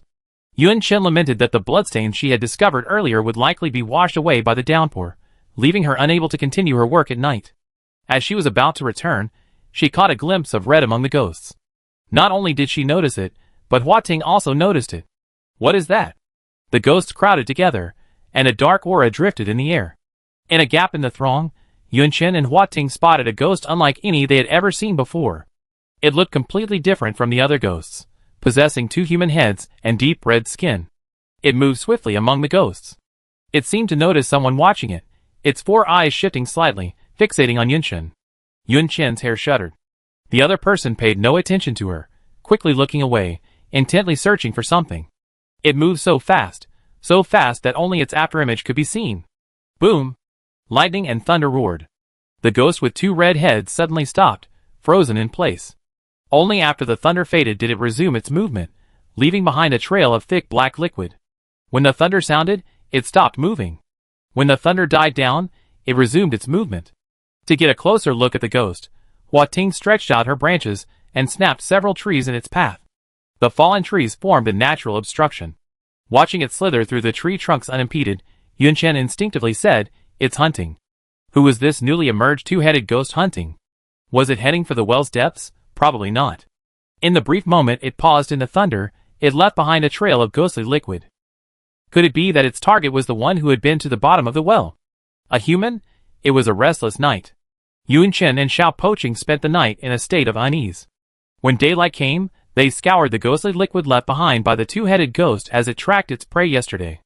The black liquid left behind by the two-headed ghost was different from other ghosts. It emitted a stronger sulfurous smell, and had a viscosity and thickness that was almost solid. The two-headed ghost's ghostly liquid was easy to distinguish on the road. One person, one city, continued along the way. The road became increasingly familiar to Yunchen. Not far ahead was a gas station, and beyond the gas station was Sister Du Wan's sentry tower camp. Yunchen said, "I've been here before. I got some oil to power the generator, and I also took a lot of expedition gear from Sister Du Wan." This was the only time she had touched anything from Sister Du Wan's other supply points. That time, she promised to collect more next time, but she never made a conscious effort to visit a supply point again. There was a lot of ghostly liquid around the watchtower, as if ghosts were constantly lingering below it, unable to enter. Yunchen had been inside the watchtower before, and she remembered its walls and door being exceptionally thick, even wider than the fallen tree yesterday. Could it be that the two-headed ghost could pass through walls, but there was a limit to how thick they could penetrate? Yunchen circled around to the watchtower's entrance and froze in her tracks. The door had a smear of black spray paint on it. It hadn't been there when she'd been there before. The spray paint had a line of large characters, reading from right to left. "Beast, keep chasing." The handwriting was sloppy, the style indistinguishable. The smiley face at the end had appeared in Li Duan's diary, and the term beast to describe ghosts. Yunchen was surprised and delighted. Could it be Sister Du Wan? Did she escape from Wuming's men? Has she been here all this time?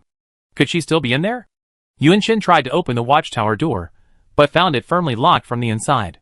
She asked Xiao Poqing to extend her branches and peer through the skylight at the top of the tower to see if anyone was inside. Huiding immediately agreed, and the vines climbed all the way up the tower.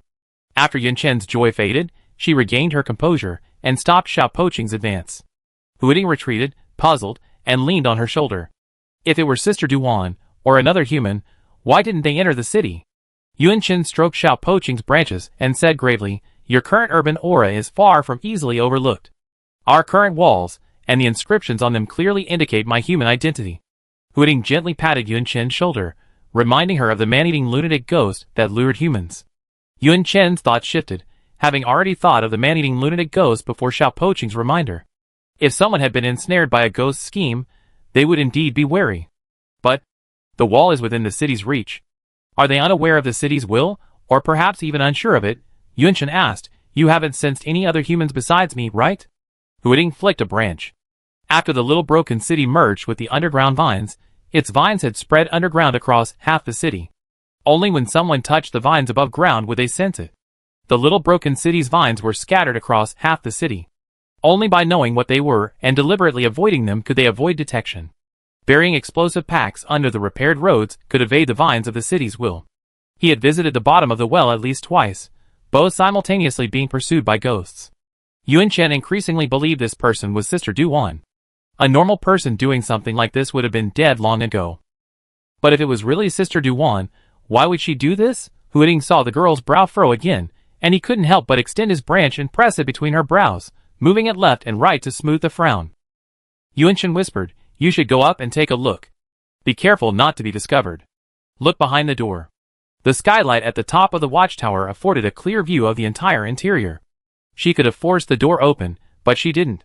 First, the watchtower could block ghosts that could penetrate walls. She didn't know if it held any secrets, and whether destroying it would leave those inside without a hiding place. Second, if the person inside was Sister Du Wan, or anyone else who had done that, they wouldn't simply be holding the door. Huiting returned quickly, gesturing with his branch twice. Yunchen understood his meaning. She walked to the watchtower door and rapped heavily on it several times. The knocking was dull and powerful. She shouted, "Behind the wall at the northern intersection, humans live, and there's the city's will. The city's will protects humans from ghosts. As long as you're human, the city's will accept you." She then left a note outside the watchtower door with a stone and turned to leave. The branches of the small, broken city wall conveyed two messages to her. 1. There's something inside the watchtower. 2. Don't open the door. Back in the city's atmosphere, the sky wasn't yet dark. If Yunchen had walked back from the gas station, it would have been dark. Huiting said, "There's a person in a red cloak inside, probably human. They're sitting on the ground, covered in blood, with a gun aimed at the door." The gun had appeared in city memories. Yunchen had said it was a gun, and he remembered it. Yunchen didn't respond, knowing little poaching hadn't finished. Huiting continued, "There's a trap above the door, very similar to the one you made before. If you open the door, many knives will fall." He paused, then made the final point. The human's right hand has no ring finger or pinky finger. Sister Du-1 had once fallen into a trap set by a man-eating demon and lost 2 fingers.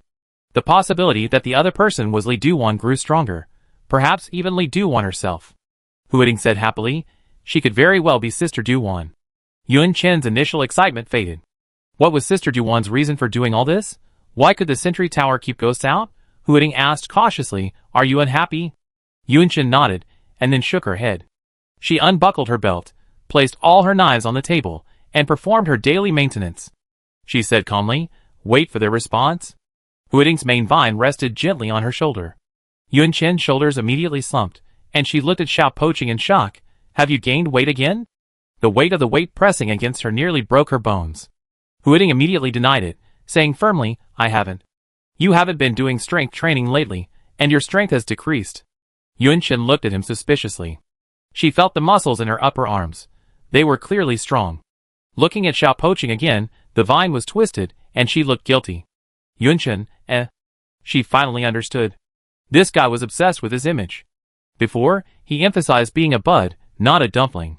Now, he was emphasizing that a vine was light, not heavy at all. The image of this city's will carries a heavy burden. She lowered her head to wipe the knife. The 2-headed ghost didn't appear at night, and the number of ghosts circling the city's atmosphere had decreased significantly compared to yesterday. Did they go to the watchtower? The next day, Yunchen received no reply. Considering the man was injured, she dug out expired medicine from the warehouse, and some medical bandages, and sent them to the watchtower. The ghostly liquid around the watchtower increased significantly. The walls were cracked from the heavy impact. The note she had left yesterday was gone. Yunchen shouted again, leaving a new note, and the medicine she had brought. She repaired the road every day, monitored the ghost population every night, and visited the watchtower every 2 days to deliver some supplies. No response. The days passed, and Yunchen harvested a batch of wild vegetables and radish leaves and dug up a few sweet potatoes. Just as she was about to dig a little more, a small branch nudged her shoulder, urging her to hurry back. "Something's outside the iron gate." She immediately rushed home. Beneath the tall wall, in front of the iron gate, stood a handsome brown horse with a straight, long head and a bamboo tube dangling from its neck. From within the closed iron gate, Nianen heard the girl's footsteps returning and called out excitedly. Yunchen was cautious. After observing the horse and making sure it had no sudden detonations, she approached. The horse, however, showed no fear of people. Seeing Yunchen approach, it immediately devoured the vegetable leaves she was holding for dinner. Yunchen, She opened the bamboo tube hanging from the brown horse's body. Inside was a piece of paper. She took out the paper and flattened it, her eyes lit with surprise. Huiting, it's Sister Du-1's handwriting. It's really her. Yunchen happily read the contents. On the front of the white paper, a ray of light passes through point A and hits a straight line, then reflects. The reflected light passes through point B.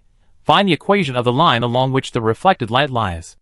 On the back of the white paper, those who reside with the cities are not necessarily human. Ghosts have almost no logical thinking, calculation, or spatial imagination. Solve this simple math problem to prove your human identity. Put it back in the bamboo tube after you're done.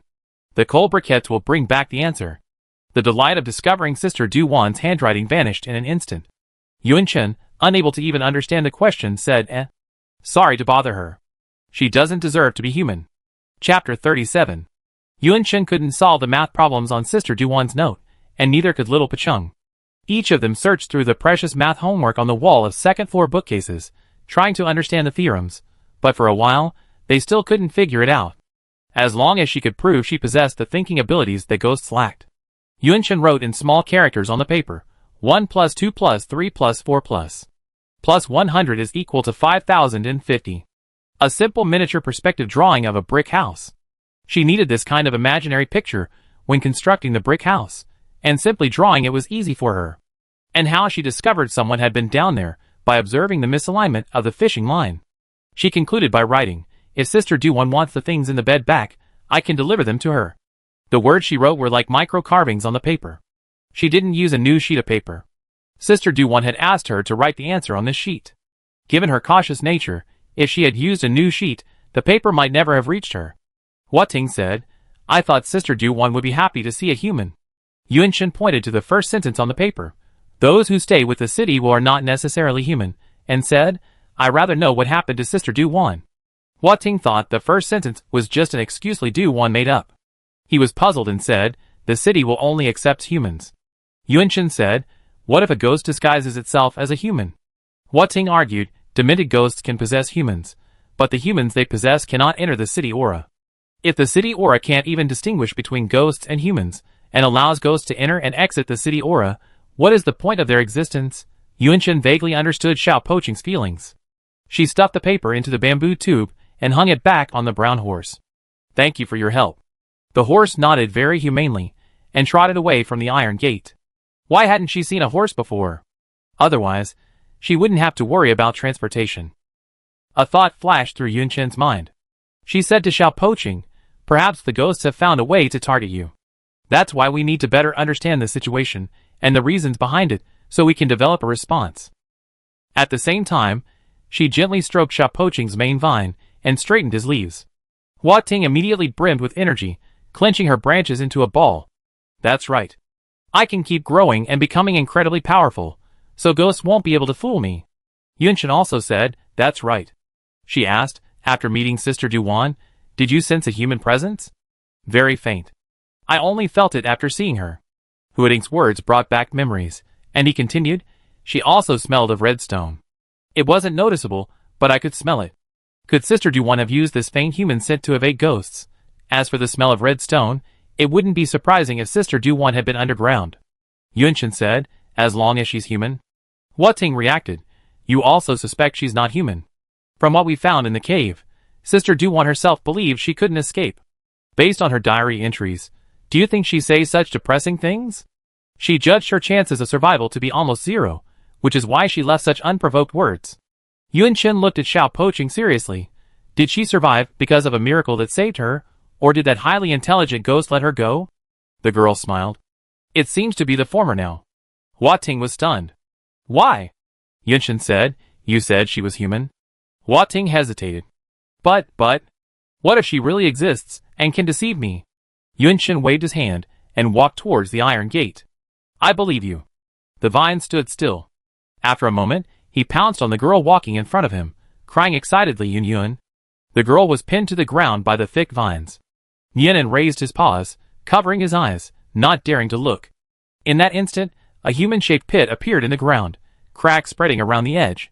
Hua Ting and Yuan-Shen, She didn't die at the hands of the ghost, but she almost died at the hands of the little broken city. At night, the horse named Cold Ball knocked on the iron door of the brick house again. It brought Li Du-Wan's new answer. Tisk, you've never been to school? That's a clever answer. I just trust your human identity. The first step in establishing friendly relations is to return my amulet, and have your cities will remove my eyes from the well. Yuan-Shen instructed Xiao Poqing to do as she was told. She stuffed the pink cloth bag into the bamboo tube. Was it the amulet? The items were returned, the surveillance was removed, and Yuan-Shen expressed her sincerity. She was curious about what other important items lay beneath the well. But the next day, when she went to repair the road, she discovered another buried explosive pack, identical to the one she had taken previously. Yuan-Shen wondered why Sister Du-Wan repeatedly obstructed her efforts to repair the road. She sighed, I have to say, Sister Du-Wan has a lot of vitality. Even with serious injuries, she can still run around. Hua Ting agreed. On their way home, Meichio ran right up to the iron gate. Huiting Branch removed the bamboo tube and placed it in Yunshin's hand. Reason for the road construction. Yunshin paused for a long moment before writing. Perhaps there are survivors from Huiting in the tea house. They know about Huiting. What's the reason for stopping it? Meichio left with the answer, and returned at night with it. Any road humans can traverse, ghosts can too. So you're not from Huiting. Yunshin pondered for a long time, unsure how to approach Sister Duwan. Li Duwan was like a rock, impassable to both softness and firmness, leaving her with no idea where to begin. She wrote, "Perhaps you should go down the well and take a look."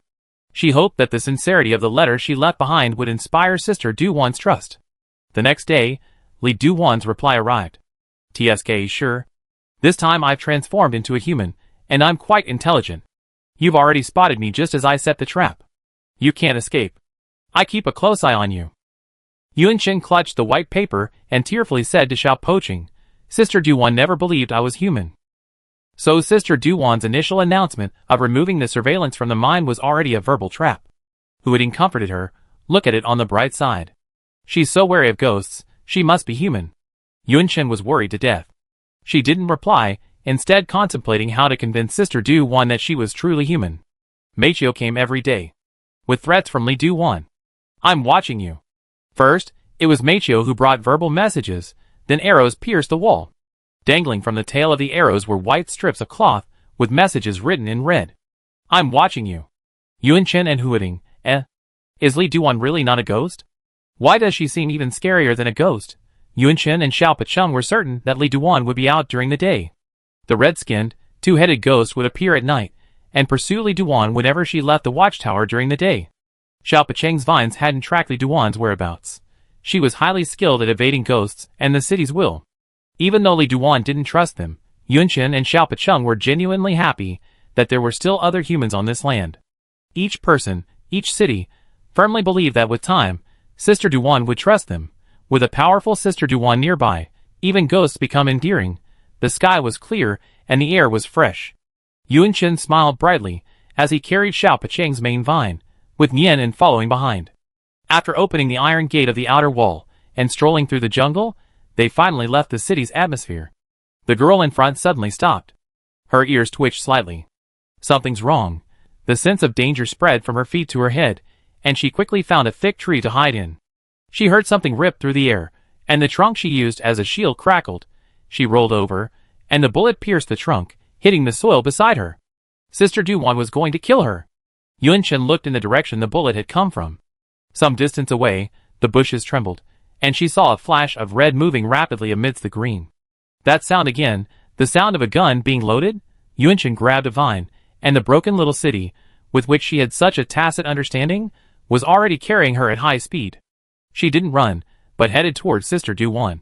Sister Duwan refused to believe she was human, and no explanation was enough. Being tracked by such a skilled hunter, skilled in stealth and attack, was too terrifying. She had to find a way to communicate with Sister Duwan. If all else fails, tie Sister Duwan to a chair and slowly explain things to her. Li Duwan moved very quickly. Yunshin was familiar with the terrain, and so was she. When choosing a location for combat, familiarity with the terrain was fundamental. But this luring pursuit, and the enemy's movement patterns. We can't chase them anymore. Yunshin abruptly stopped and hid behind a tree. She observed the woods ahead. It looked safe as usual, but she was certain they were full of traps. The red figure also hid behind a tree. Yunshin grabbed a branch and shook his head, saying, "Don't go. She must have you in on this." Huiting stopped and stayed behind the tree. Because of Li Duwan's actions that nearly hurt Yunshin, he had developed a dislike for her. Even if she was a human under his protection, how could he dislike humans? Huiting was entangled in conflict and self-reproach.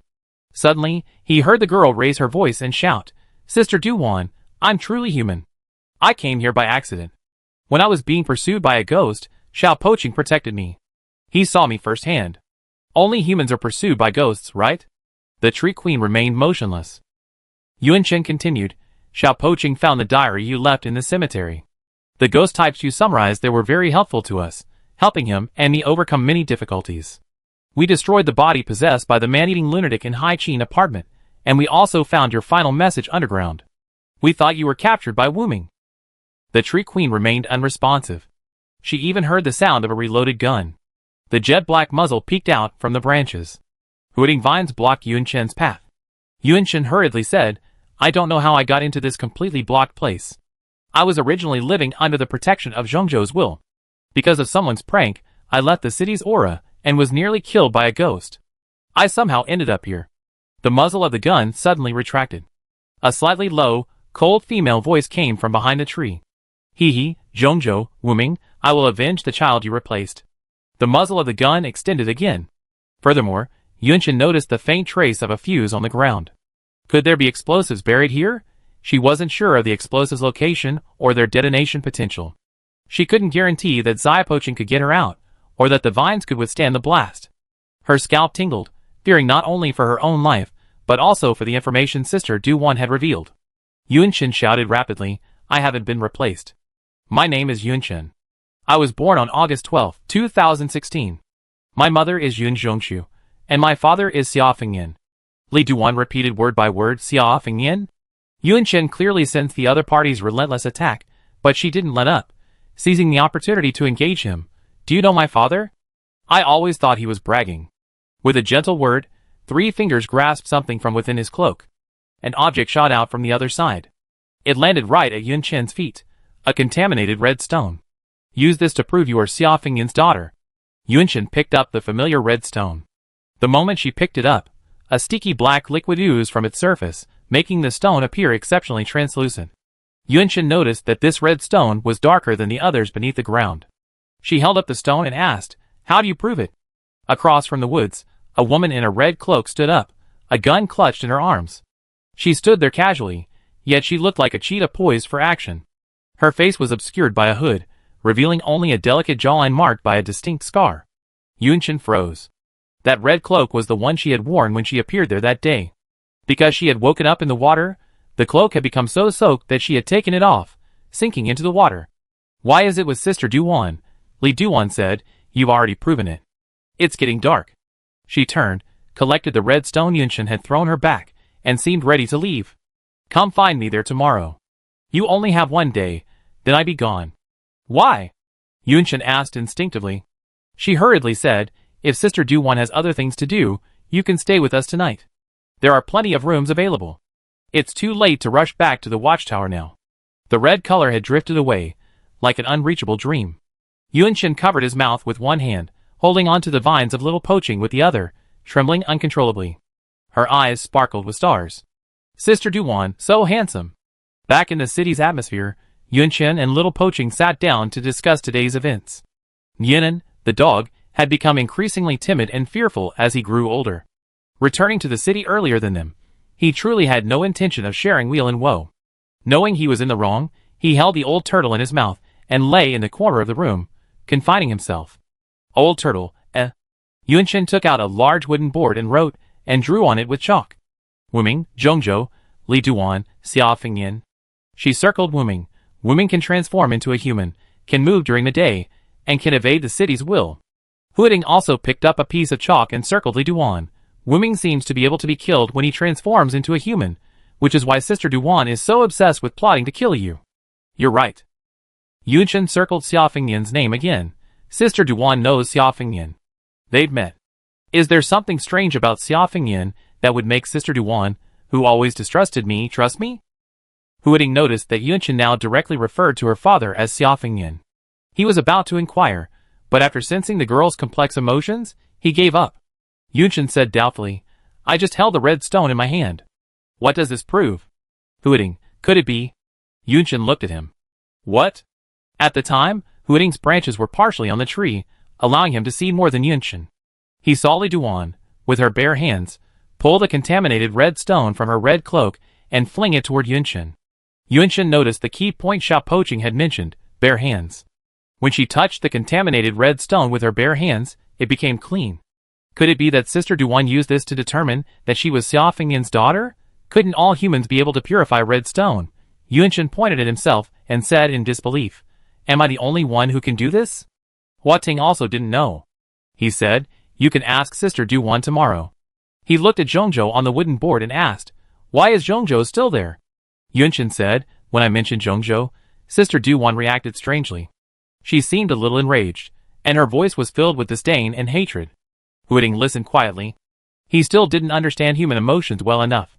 Yunchen said worriedly, Sister Duwan's reaction scares me. I feel something seemed to have happened to Zhongzhou. Yunchen still liked Zhongzhou. She had grown up there and had encountered some hostility, but mostly kindness. Uncle Ming only disliked her after her mother's death. He had always been very kind to her. The prank was played by Uncle Ming's son. It had nothing to do with Uncle Ming. Yunchen sighed. Branches automatically gathered around her, silently comforting her. The next morning, Yunchen and Xiao Poqing rushed to the watchtower as quickly as possible. The tower walls were covered with a fresh stream of ghostly liquid, including the special liquid of the two-headed ghost. It seems the watchtower came under attack quite a bit last night. Yunchen knocked enthusiastically.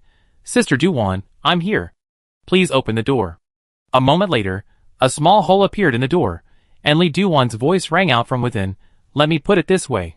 Unfazed by his enthusiasm, Yunchen began with a heartfelt confession to his idol. Sister Duwan, after I found your message underground, I truly believed you were dead. I go burn incense for you every once in a while, but I never expected to see you in person. It's incredible. Incredible? Li Duwan let out a soft laugh. There's a hidden world underground. Stones can transform into people, and if cities have a will, the end of the world will come at the end of 2012. I've seen enough in this world. Nothing is incredible. Yunchen exclaimed, You're absolutely right. A nearby branch tapped her shoulder, and Little Poqing gestured for the girl to include him in the story. Yunchen immediately said, Little Poqing, also known as Huiting Will, said he admires you too, and liked you very much. Li Duwan, slightly surprised, asked, Is there any human that City Will doesn't like? Yunchen, There's no need to be so blunt. Huiting, What's wrong with liking humans? Yunchen looked down at the devastated Little Poqing, stifling a laugh. He crouched against the watchtower door like a gecko, scratching at the tiny hole. Sister Duwan, why do you mistake me for Wuming? She then recounted her analysis of yesterday's conversation with Little Poqing. After listening, Li Duwan said solemnly, You're not mistaken.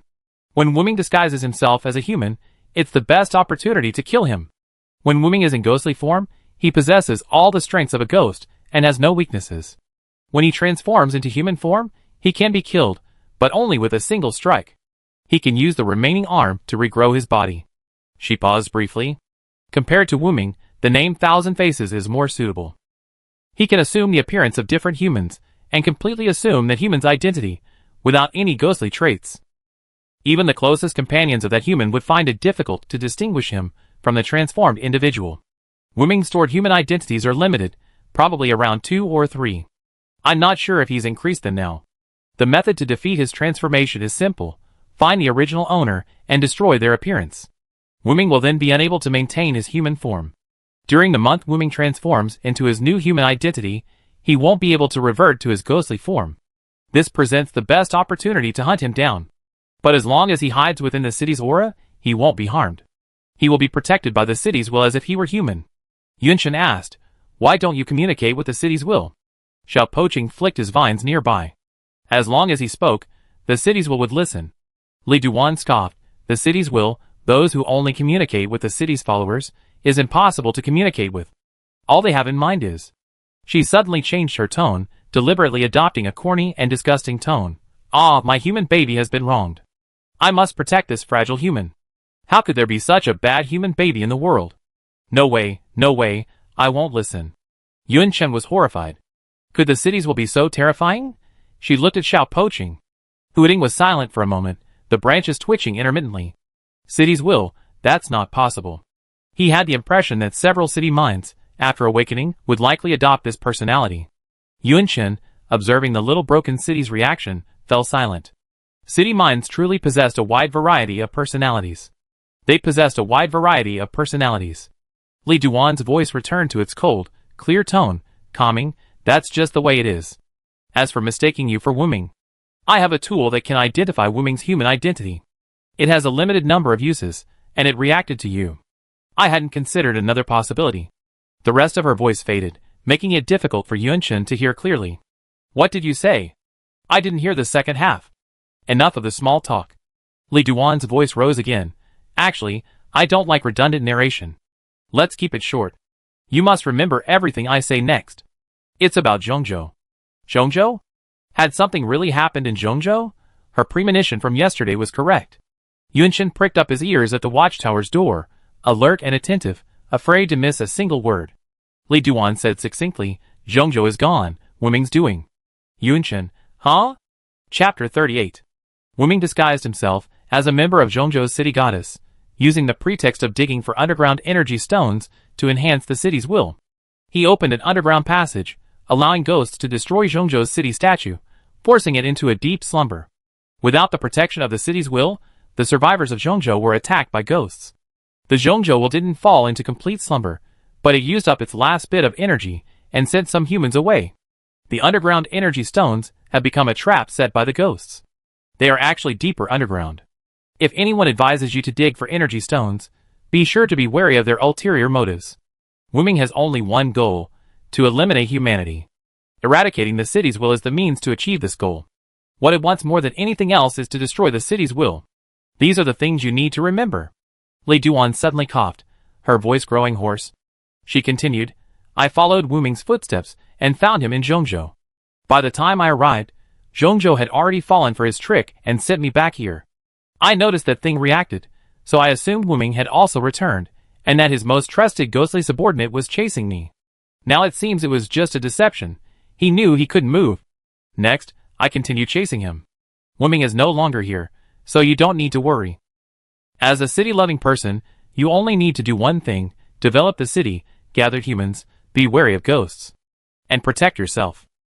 Outside, silence reigned. Li Duan raised her voice slightly. Don't you have any questions? Outside the watchtower, the girl's eyes were calm. Her hands were clenched into fists, blood faintly seeping from her palms. She said, Sister Duan. There was a long pause. When did the identity of Meng Ranlin, the city-devoted one of Zhongzhou, get replaced by Wuming? Li Duan said softly, I speculate it was between 2025 and 2027. It was disguised for a long time, and digging the underground tunnel was time-consuming and laborious. Do you know that city-devoted one? 2025. That was the year Yunshen's mother Yun Zhongshu died.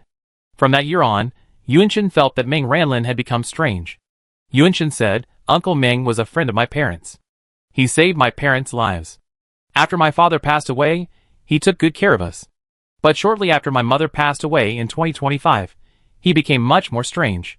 I thought he just felt he repaid his debt of gratitude. Li Duan asked, Did Meng Ranlin go out for any extended period after your mother's death? Yun Chen was about to say no when she suddenly remembered something. She said uncertainly, I remember when I went to burn incense for my mother, I heard Uncle Meng say, I go find old Xia. After that, I didn't see Uncle Meng for a long time. When I saw him again, he acted strangely. She added, I didn't see him leave the house. Li Duan said, Zhongzhou's natural talent meant he didn't need to go out. It seems he had an accident that time. Yunshin muttered to herself, I clearly noticed something strange, but I didn't tell anyone.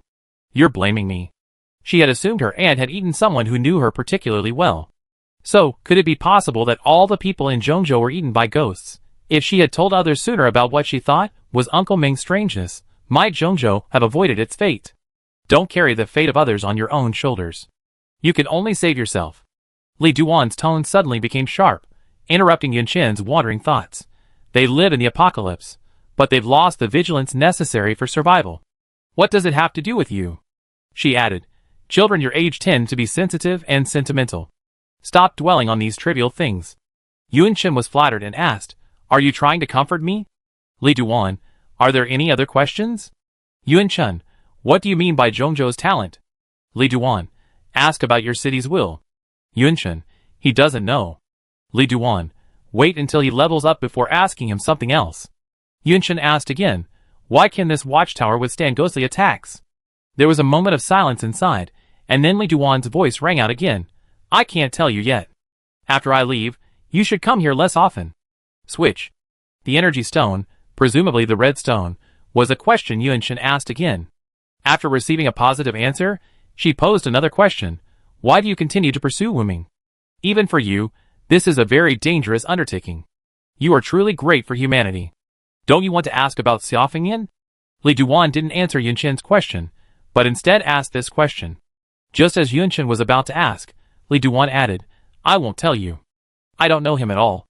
I only met him once, but he saved my life. He seems like a very kind person. No, I've never met anyone more selfish than him. Li Duan started coughing again, and it lasted a long time before stopping. Yun Chen was a little worried, but she said it was an old problem and nothing to worry about. Do you think I'm doing this because I'm great? No, it's just that I want to take risks, deal with ghosts, and it just happens to be related to the idea of saving humanity. The watchtower was lit only by a skylight. Li Duan leaned against the door, gently wiping the gun in her arms. She just wanted to kill Wu Ming. Just like everything Xiao Fengyan did, he just wanted to take his wife and daughter to the amusement park. I didn't have any ambitions before.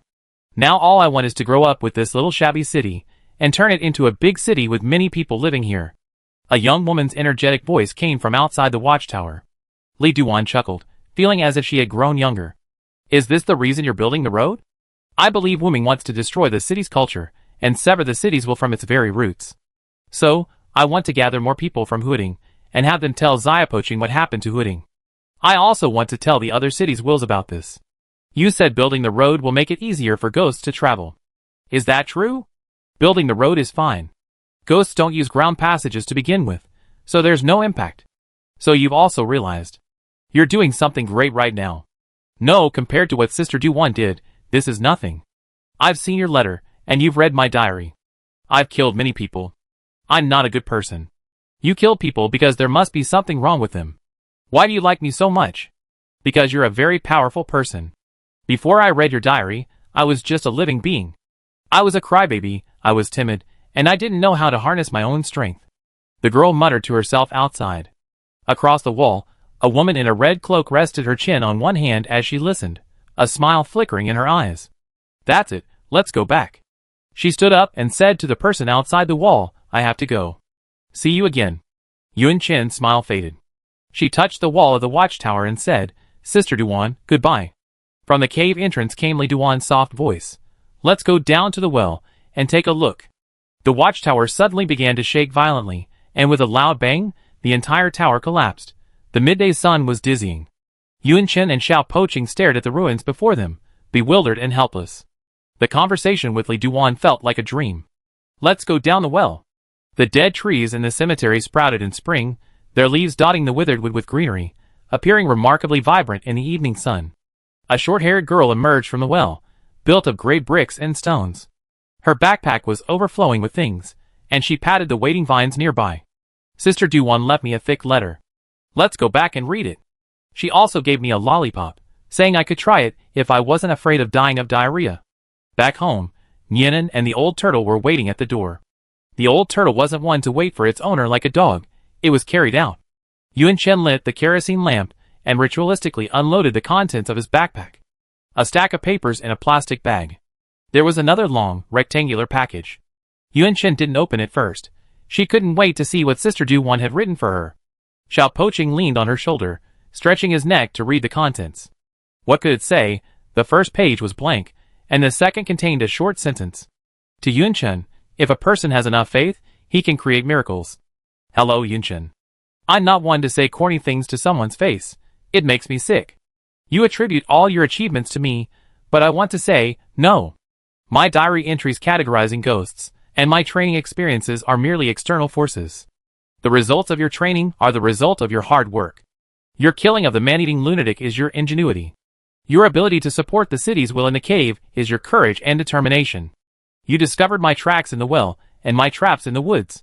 You possess sufficient vigilance and observation. These are excellent qualities you possess. You can deal with ghosts and face crisis head-on. If it were just words, many people could say it, but it's not something that ordinary people can do. You've done it. You're extraordinary. Don't underestimate yourself. Hua Ting glanced at the girl and said sourly, You're grinning almost to your ears. Yun Chen snorted at him. This will be my heirloom from now on. I'm going to frame it. Hua Ting said dejectedly, Sister Duan didn't even praise me. Yun Chen looked down and saw the word city will. She patted the vines. I'm talking to you. Look. Huading, this city where I've lived my entire life, I have a deep attachment to it. I never thought Huading City will was like a dog. That's quite good. Yun Chen, well, Sister Duan praised you. Huading, I'm not so easily fooled. He had noticed from before that Li Duan didn't seem to be that fond of the city will. He was just a little disappointed and continued reading. Huh? The vines tapped the girl's shoulder. Look. Yunchen was still savoring Sister Duwan's praise when she looked at the last few lines. Little girl, if one day in the future, someone tells you, for Jojo, for all of humanity, you must sacrifice yourself. Yunchen was bewildered. Who would say such a thing to her for no reason? You tell him. The following line contains Sister Duwan's reply, enlarged in font. Bullshit. Sacrifice yourself first, then come back from the underworld and say that. Those who advise others to be magnanimous are all bitches. Although he didn't understand why Sister Duwan said that, Yunchen was delighted to see her response. She continued reading. Sorry, you shouldn't teach children to swear. The reasons for my words are written below. If you think you can accept the truth and overturn your previous beliefs, then continue reading. Chapter 39. Yunchen immediately put the paper down. Those few short lines were like the surface of the sea. Looking at the calm sea, beneath, the waves surged. She hadn't believed Sister Duwan would play such a joke. What exactly was written on the back of these 2 pages? What kind of truth, so profound that it overturned previous perceptions, warranted Sister Duwan's warning with such words? Huiting sensed the girl's nervousness. He wrapped his branches around her wrist and whispered, if you're truly frightened, put it away and look at it later. Yunchen placed his hands at the edge of the paper, a distance away, debating whether to look down. A chance to learn the truth. What kind of truth? Did she have the courage to face it? Hearing Xiao Poqing's words, she was about to shake her head when a flash of white lightning flashed past the window. A sudden gust of wind blew, causing the window to shriek. The vines beside the window quickly closed it, but the wind had already blown into the house. Its path, previously unobstructed, lifted every lightweight object it could reach, including the letter on the table. Yunchen's hand barely managed to catch the blown paper. Heaven had already made her decision. The wick of the kerosene lamp suddenly went out, and a spring thunder ripped through the night sky, illuminating the first words on the yellowed white paper. Yunchen, you're not completely human. Hua Ting was astonished. With a snap, Yunchen covered the paper with the paper in his hand, then picked up his backpack and packed it all in the darkness. Isn't it time to go to bed so late? As she spoke, the chair beneath her made a loud scraping sound against the ground, followed by the scraping of her shoes, and then stopped. Hua Ting followed her closely, supporting her in whatever decision she made. The vines clung to the girl's side, clinging to her arm, conveying a faint warmth. Click. The flashlight flickered on. Yunchen turned and returned to the table. She opened the shade of the kerosene lamp, lighted the wick, and the warm yellow candlelight illuminated the room again. Yunchen's thoughts wandered, her mind open, prepared for the worst. For example, the fact that she was actually a ghost, that was unlikely.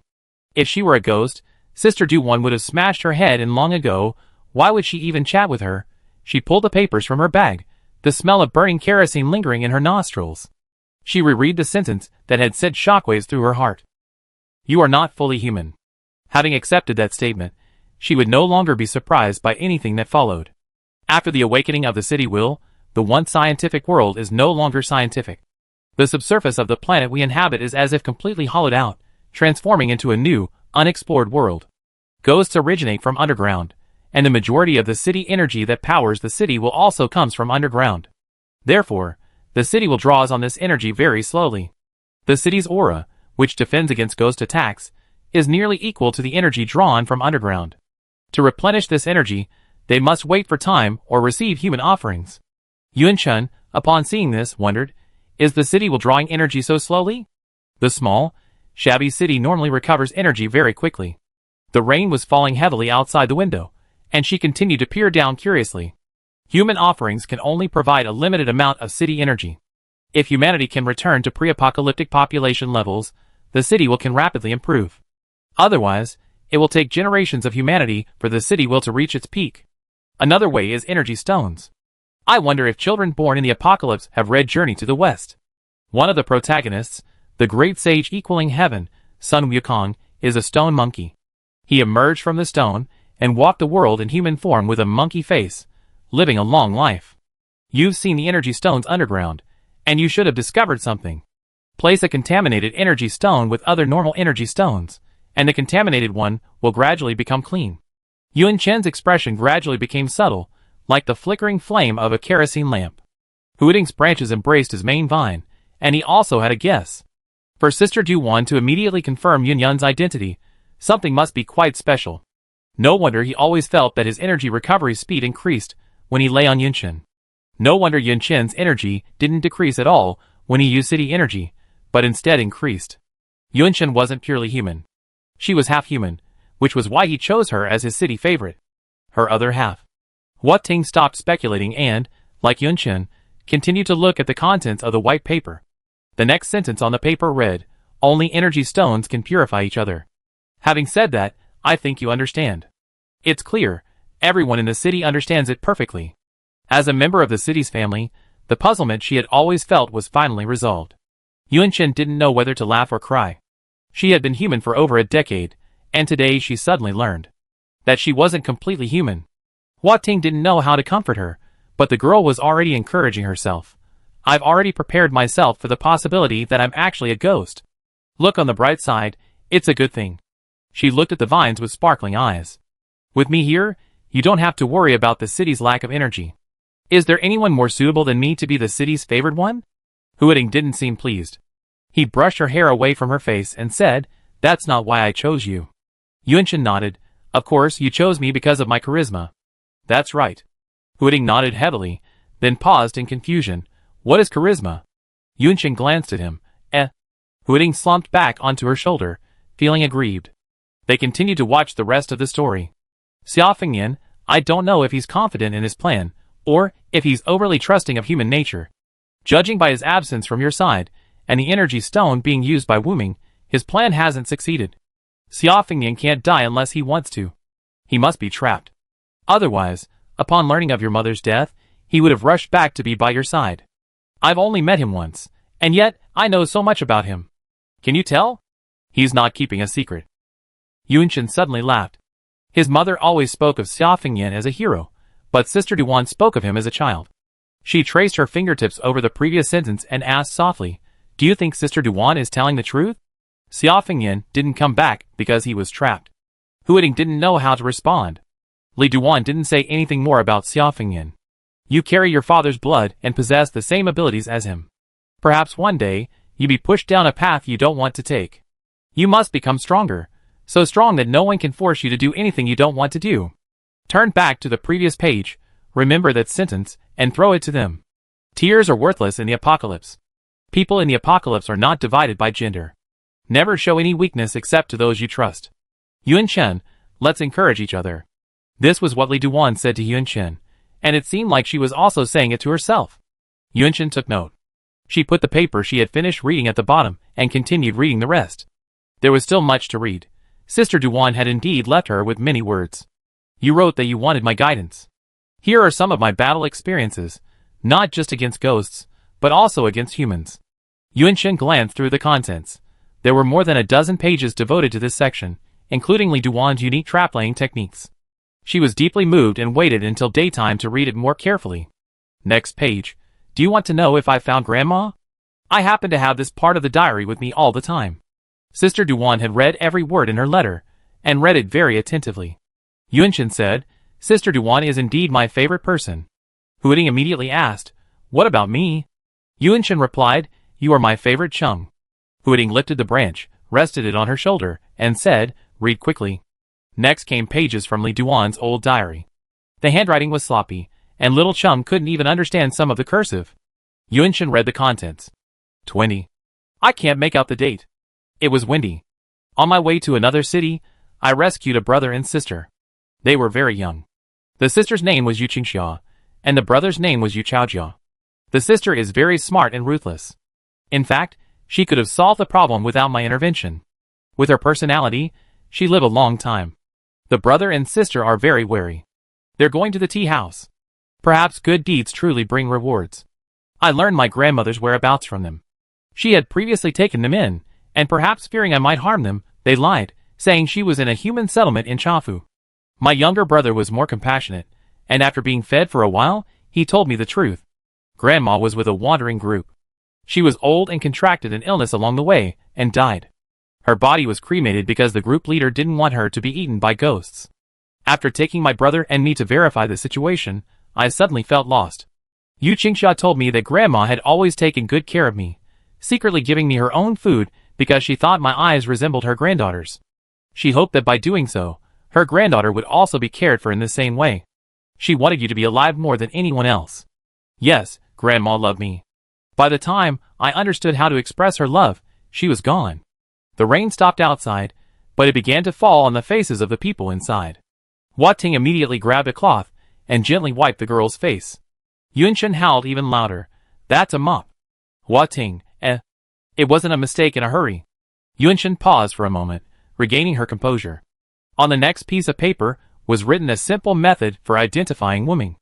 Ghosts don't have mathematical abilities, and neither does Wuming, but it doesn't realize it. If someone you suspect is Wuming does math problems in front of you, as long as the problems involve a lot of calculations, they will show a pain that ordinary people don't experience. There are also unexpected circumstances. The person might be a poor student.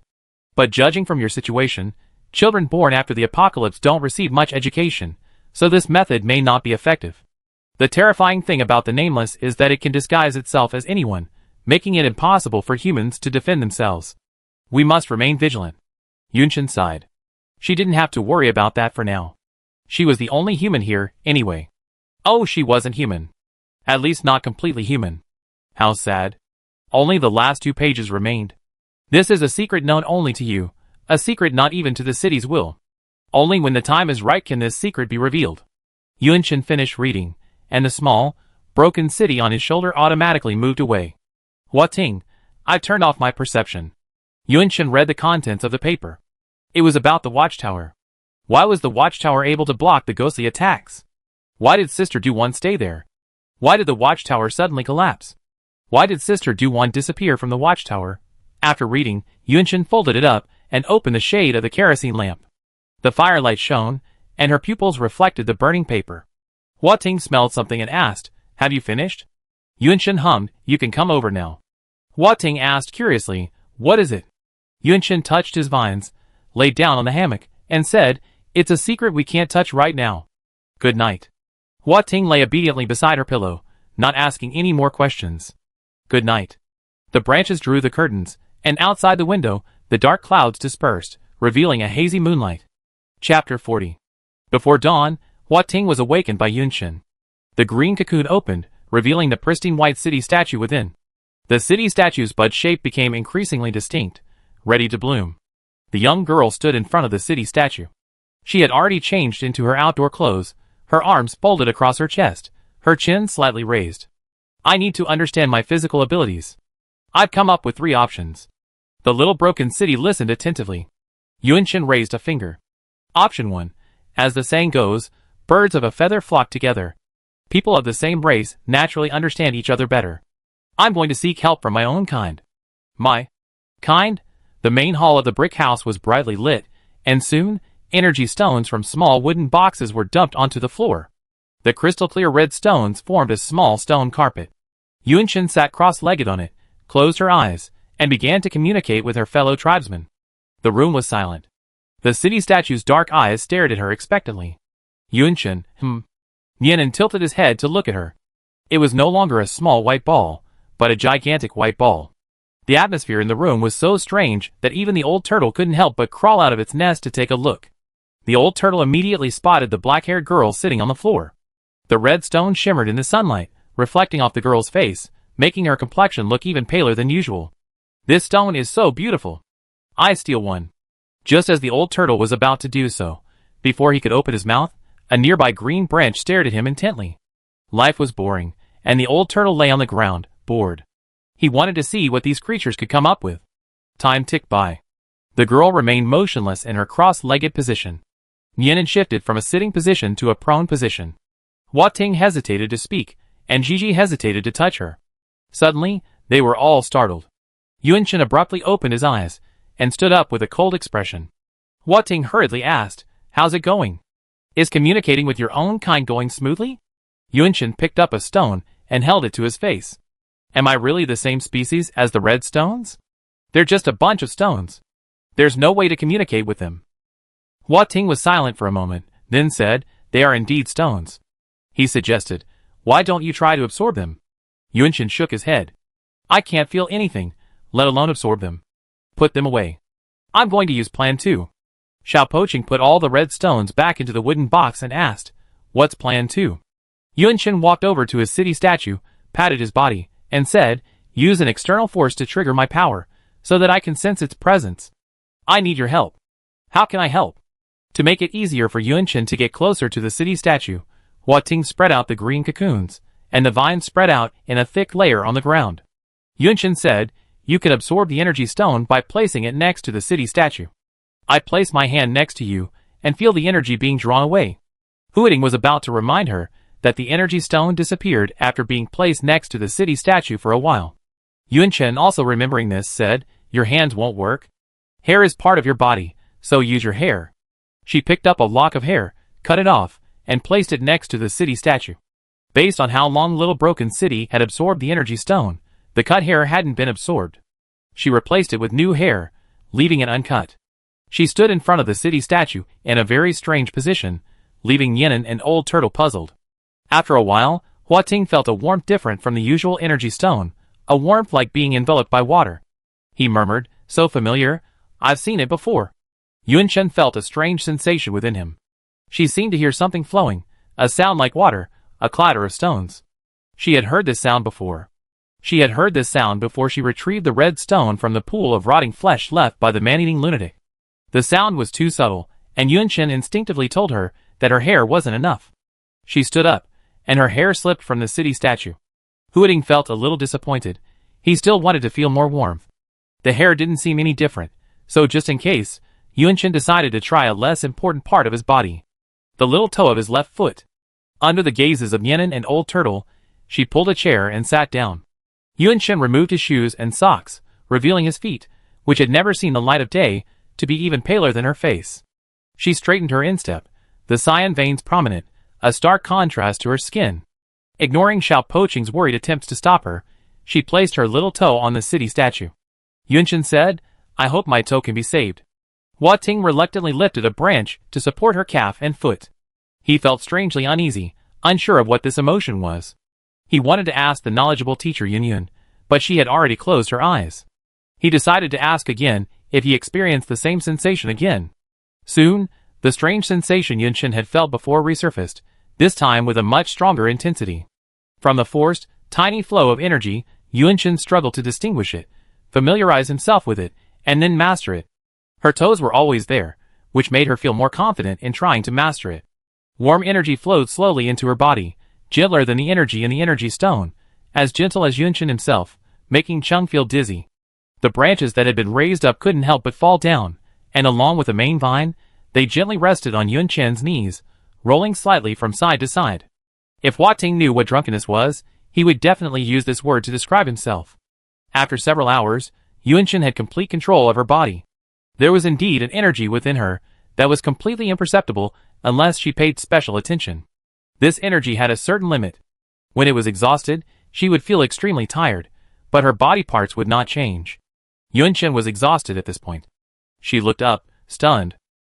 The city before her, usually pristine white, now shimmered a deep pink, and her small eyes became two horizontal lines.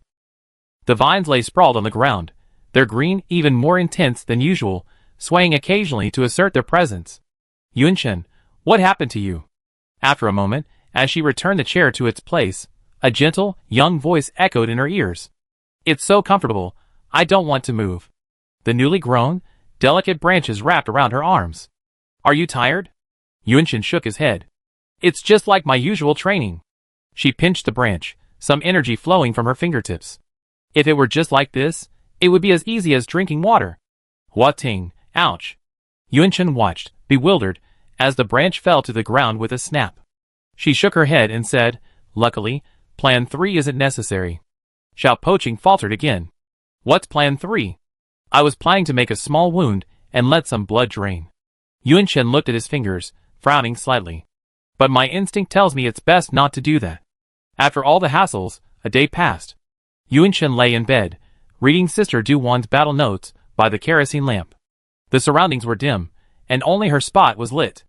I wish I had lots of electricity, so I didn't have to conserve it. Yunshin extinguished the kerosene lamp and asked in the darkness, what exactly is the city's talent? Hua Ting said, I know when I grow up. Is Zhongzhou's talent the ability to send others away? From what Sister Duwan said, it seems so. That would explain why I suddenly came here from Zhongzhou. Yunshin sighed. I was surrounded by ghosts and thought I was going to die. It turned out that Zhongzhou saved me. The mention of Zhongzhou brought a touch of melancholy. Hua Ting asked, Zhongzhou is asleep.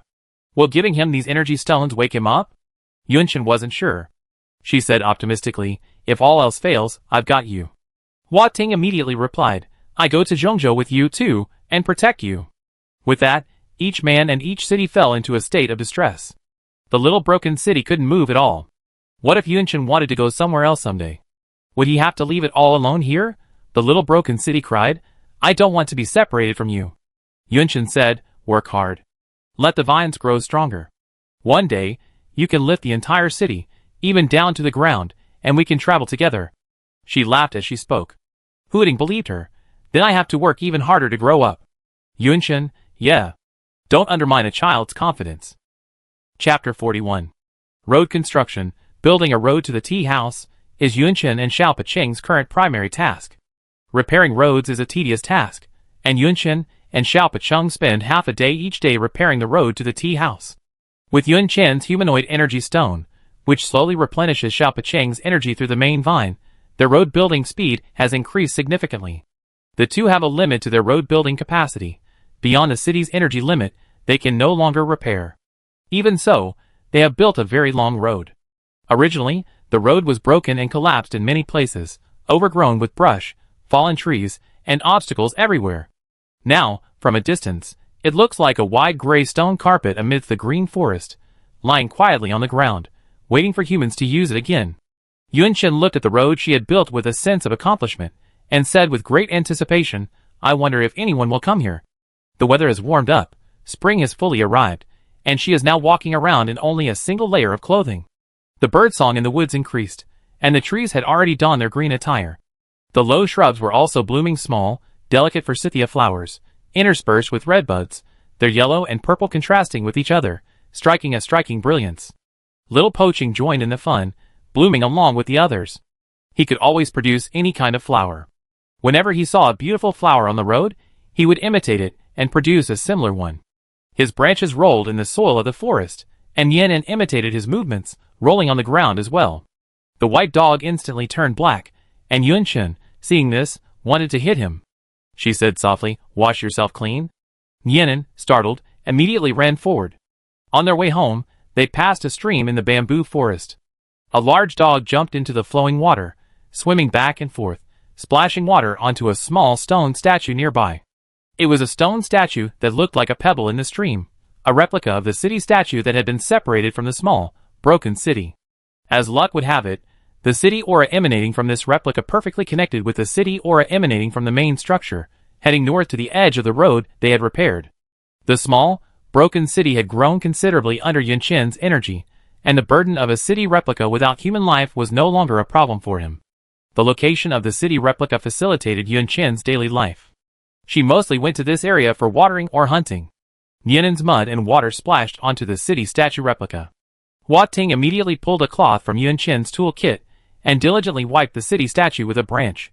This small, broken city is quite clean. Yunshin picked some forsythia flowers and arranged them into a bouquet, intending to place them in Old Turtle's fish tank when she got home, so he could experience spring even though he never left his house. On the way home, she caught a pair of pheasants courting each other. Improving their lives, and improving the city's inner environment and conditions, were Yunshin and Xiao Pecheng's current secondary priorities. Yunshin lived alone in the area of the brick house. She had no plans to expand, but she did plan to create more functional areas. The area currently enclosed by the outer wall was sufficient for Yunshin's use. She had plenty of unused land.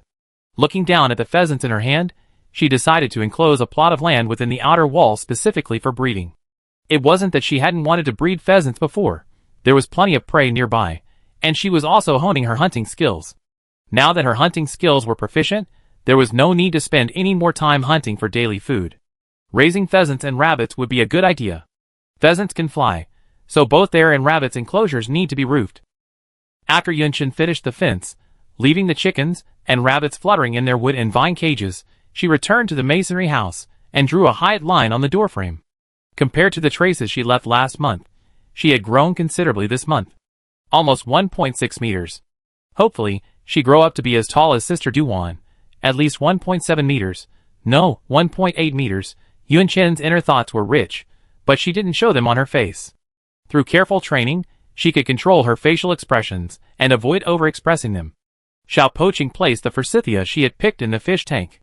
The old turtle happily rolled over in the corner of the tank.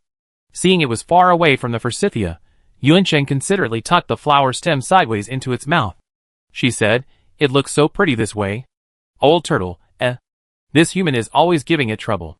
It glared at him until it saw him walk into the next room, where the inexplicable sounds of the city could be heard. Yuan Chen held his forehead and looked at the city statue. She saw that she had only one palm resting on the edge of the city statue and said incoherently, "Don't you think the energy absorption is too slow? Don't worry about me, I can handle it." Huiting was silent for a moment, then said softly, "I can't handle it. You have more energy than the energy stone. I'd be full in no time." Yuan Chen poked the city statue with his other hand. "It's because you have such a small appetite that you grow so slowly. You're not as tall as me. Not counting your vines."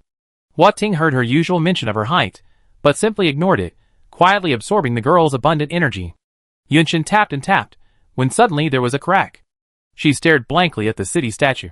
She saw the city statue slowly crack where her finger rested. The crack widened, spreading across the entire white stone statue.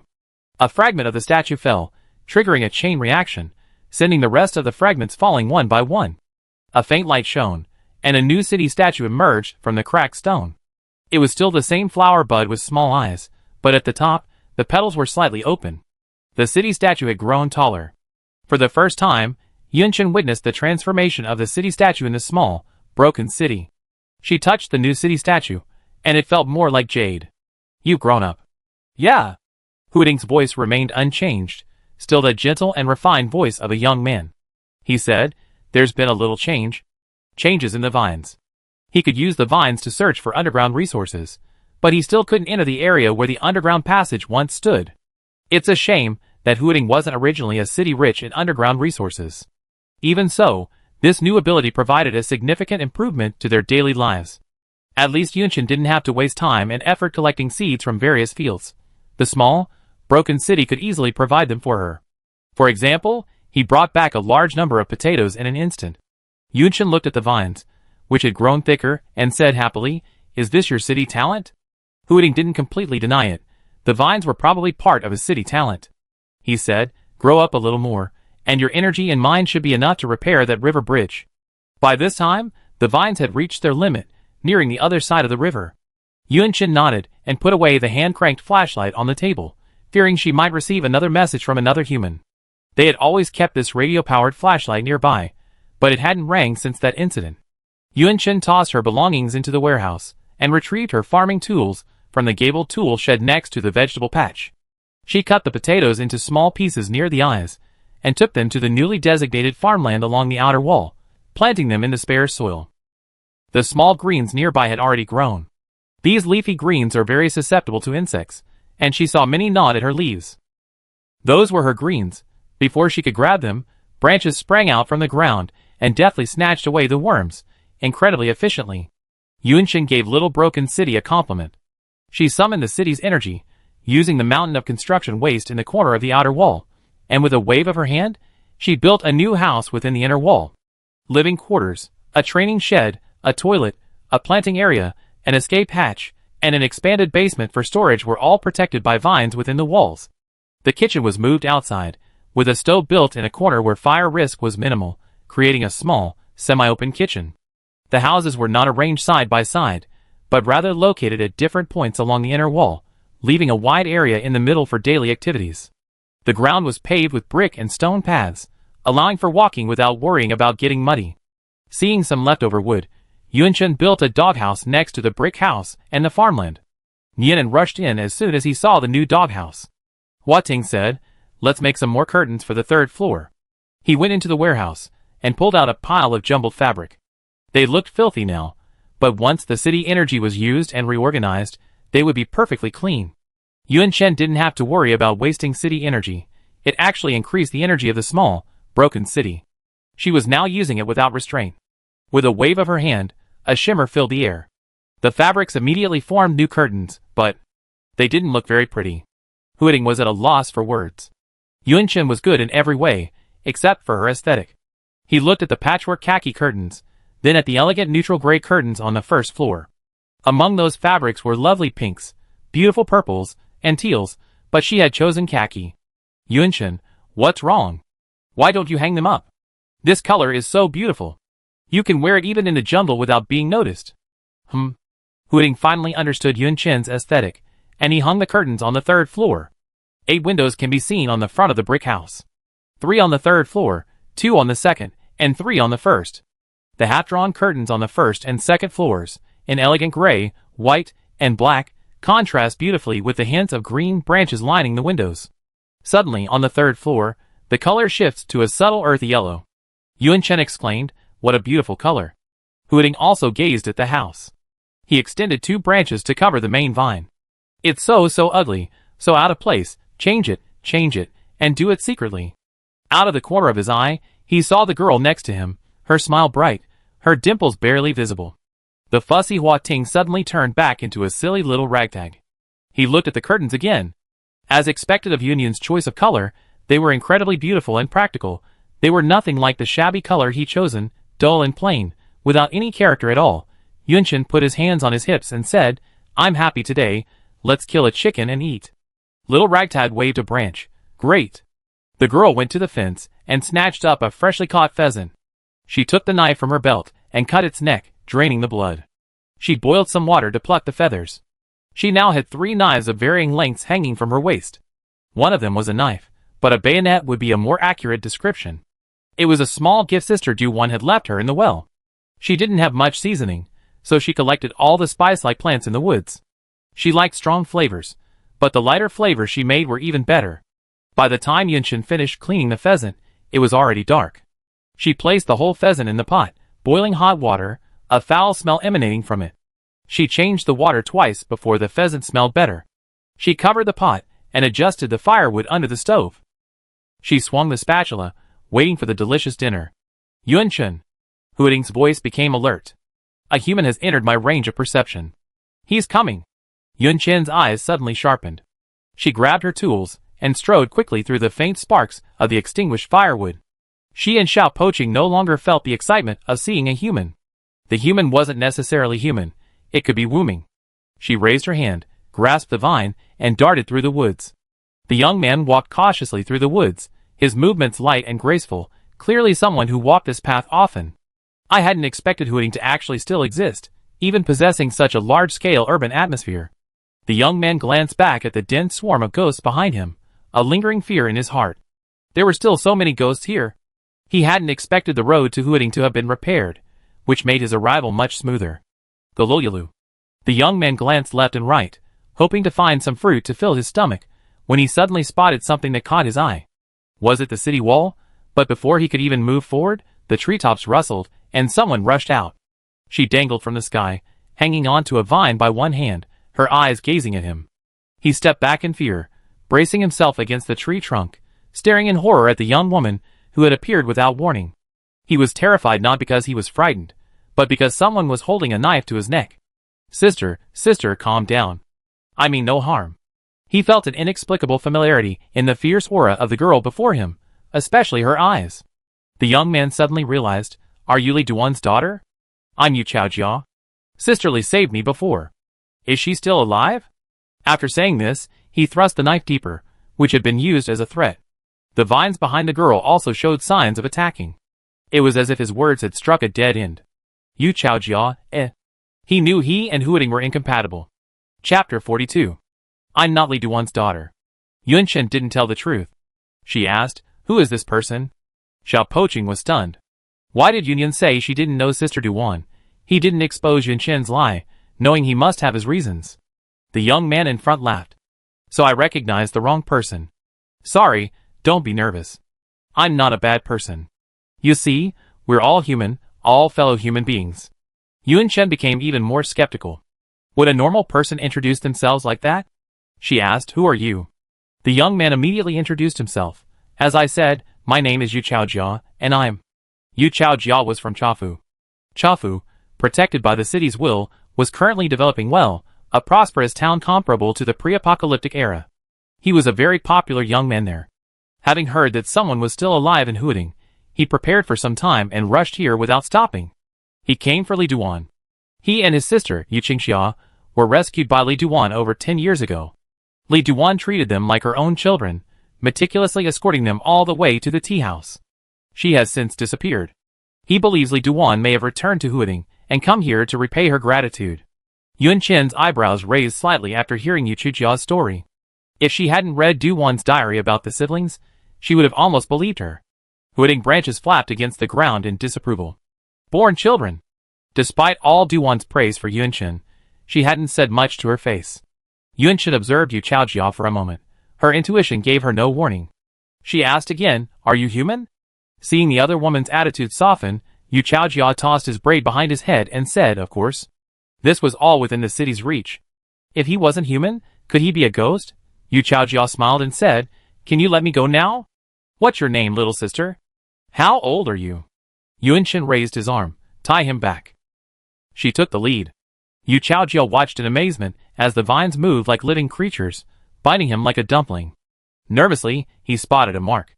The girl's hair was tied up in a bun, and behind her ear was a distinct green flower bud. A city-loved one. Yu Chaojia relaxed.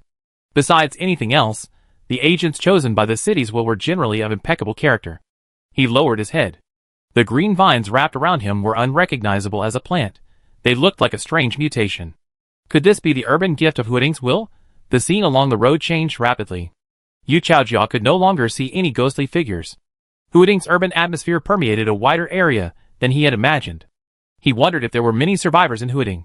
Soon, he saw a human settlement. That wall. He looked up until his neck ached. Yu Chaojia, He felt more and more that there were still many survivors in Huading. Otherwise, how could such a high wall have been built? He was led inside again. So this was just the outer wall. It had to be said that this thick wall gave him a strong sense of security. Yu Qijia's eyes followed the outer wall lingeringly. Once inside, he was astonished. The loose arrangement of houses, the perfect leisure space, the clearly meticulously arranged living quarters, even the leisurely pets and crops. Such residential areas, full of life, were common before the apocalypse. After the apocalypse, the urban atmosphere was limited in scope, and human space became extremely small.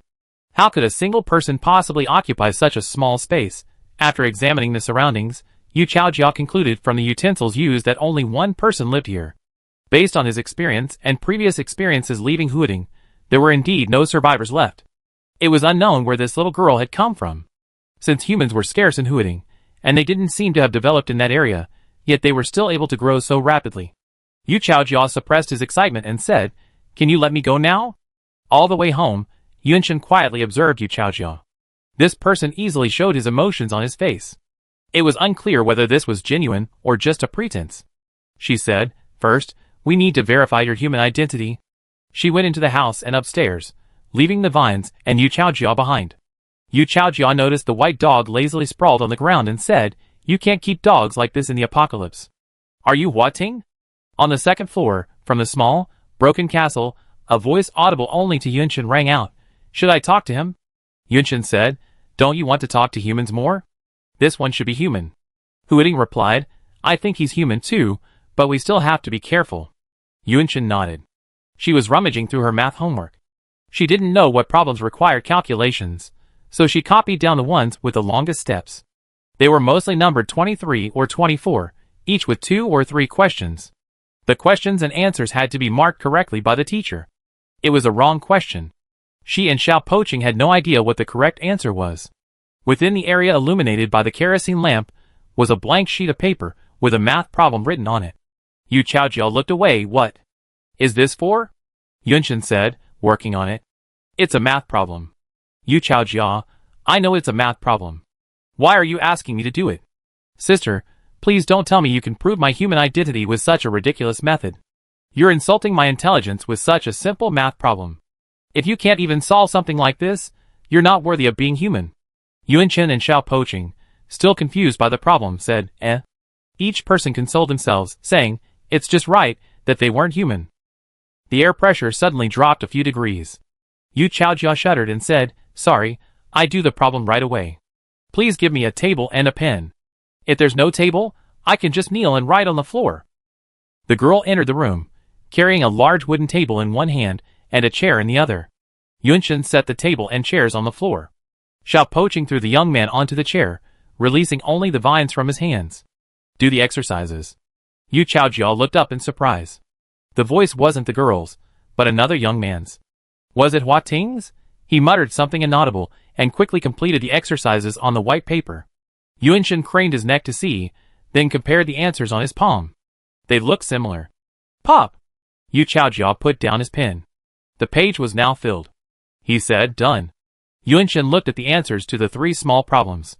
They were all identical to the math homework. She said a casual You're human. You can let him go. Hello, I'm Yunshin. The vines loosened. I'm Hua Ting. Yu Chaojiao. Yu Chaojiao repeated his name, stretching his limbs. Why do you think I'm not human? The city is only human. That's the greatness of the city's will. He raised his thumb, revealing a brilliant set of white teeth. Even at night, his teeth reflected the light, practically serving as lighting. Yunshin smiled faintly. Seeing human cells. She was still half human. Humans were her cells. She was quite happy. Little Poaching was also happy, as could be seen from the slight swaying of his mane vine. They didn't answer Yu Chaojiao's question.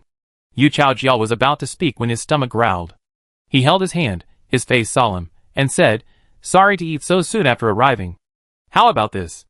If you give me a bite to eat, I tell you a secret that can improve your survival rate as a human being.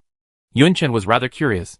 She had already learned many survival techniques from Sister Duan, but no one would mind learning more. She said, I cooked a chicken, but it's not quite done yet. I go get it ready, and we be eating soon. As she walked towards the kitchen, Xiao Poaching spoke to Yu Chaojiao. What's the tea house like now? Yu Chaojiao asked, Do you mean the tea house's will, or its current development? Huiting said, I want to know everything. Can you please tell me? Yu Chaojiao had assumed that, given Huiting's past size and experience, it would be an aloof, unapproachable city will. He hadn't expected him to be so polite. He said, Chafuyi is a pair of, brothers who love to play pranks. It's hard to describe.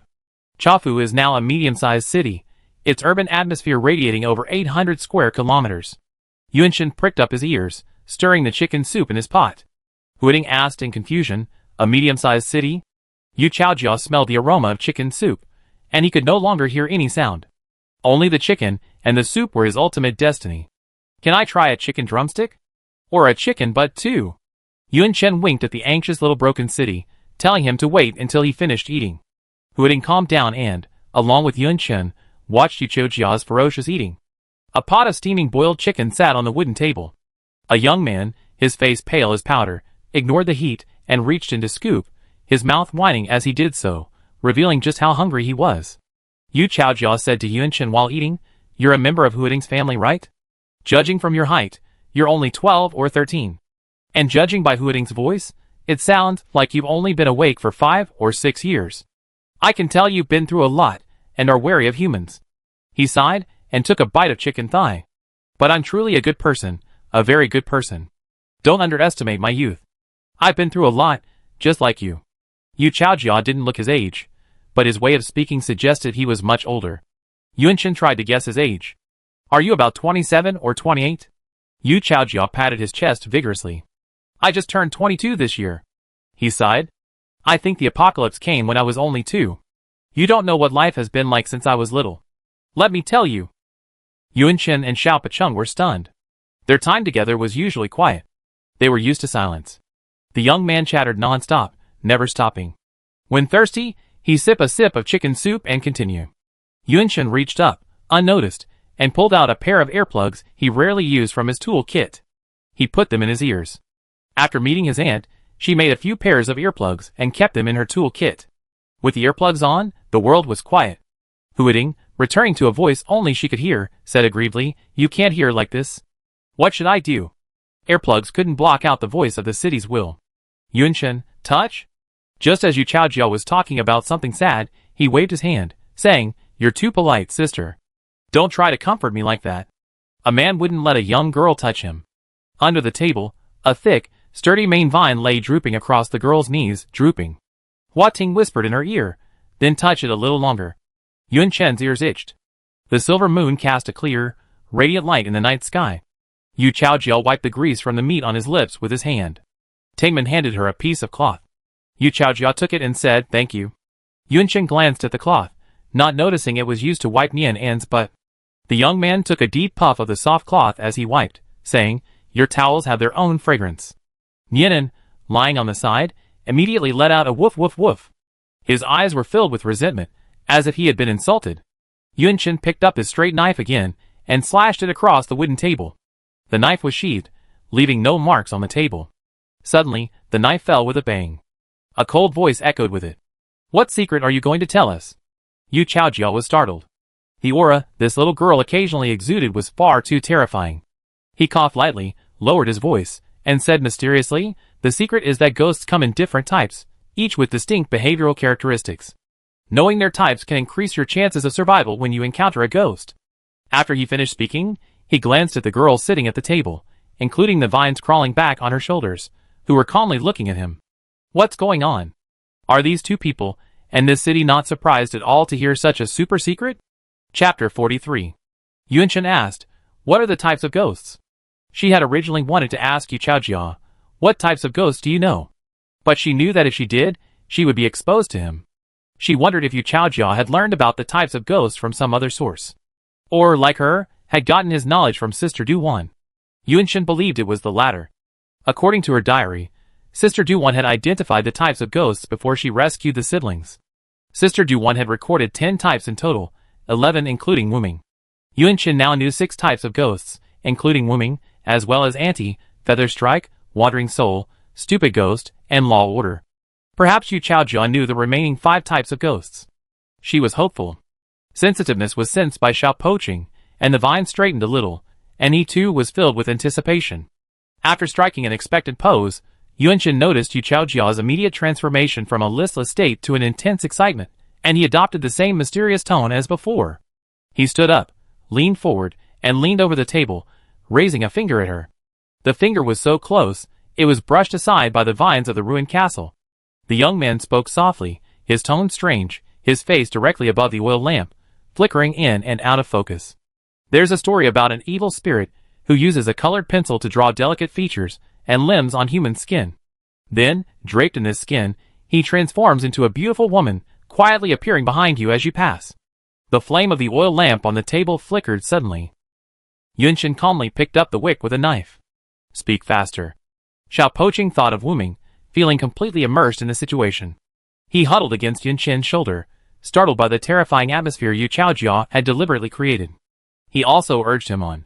"Don't worry, the first type of ghost I'm going to talk about is somewhat similar to the evil ghost in this story. It's extremely obsessed with beautiful skin. Once it chooses its prey, it will follow that one target until it has the skin in its grasp." Yu Chaojiao picked up a chicken bone and slammed it on the table. This type of ghost is called painted skin. The vines perked up excitedly, their leaves swaying. Painted skin. Yunqin's eyes flickered slightly. Sister Duwan mentioned painted skin in her diary about the man-eating ghost. She said the last ghost that was so difficult to deal with was also painted skin. Huading asked, "What does it mean to get the skin?" "Oh, good question." Yu Chaojiao slammed the table again. "The skin in the eyes of the painted skin is the human skin we wear. Painted skins are one of the few ghosts that don't eat human flesh. They're only interested in human skin, and will leave once they get it. Good-looking people like us can't be seen by painted skins. They definitely kill us with just one look." Yunqin deliberately asked, "Ghosts all look the same, so how can you tell which one is a painted skin?" Yu Chaojiao chuckled. "It depends on the ghost's behavior. Aside from one particularly strange-looking ghost, all others have deadly faces and black tails, but their movements are different." He sighed again. "The painted skin's behavior isn't so easy to identify, but just see if it focuses on one prey." Yu Chaojiao likely learned about the ghost types from Sister Duwan. He didn't know if Sister Duwan told him directly, or if he saw the remaining ghost types in her diary. Yunqin thought, after describing and characterizing ghosts, next is their weaknesses. Sure enough, Yu Chaojiao revealed the painted skin's weakness. Painted skin fears mirrors with garlic hanging on them. The garlic needs to be pungent enough, whole, and the mirror surface needs to be damaged, not intact. The garlic must be hung above the mirror, and the mirror with the garlic hanging on it must be shown directly on the painted skin, rendering it unable to move. Yunqin and Xiao Poqing silently memorized the painted skin's characteristics and weaknesses. The more you know about ghosts, the better.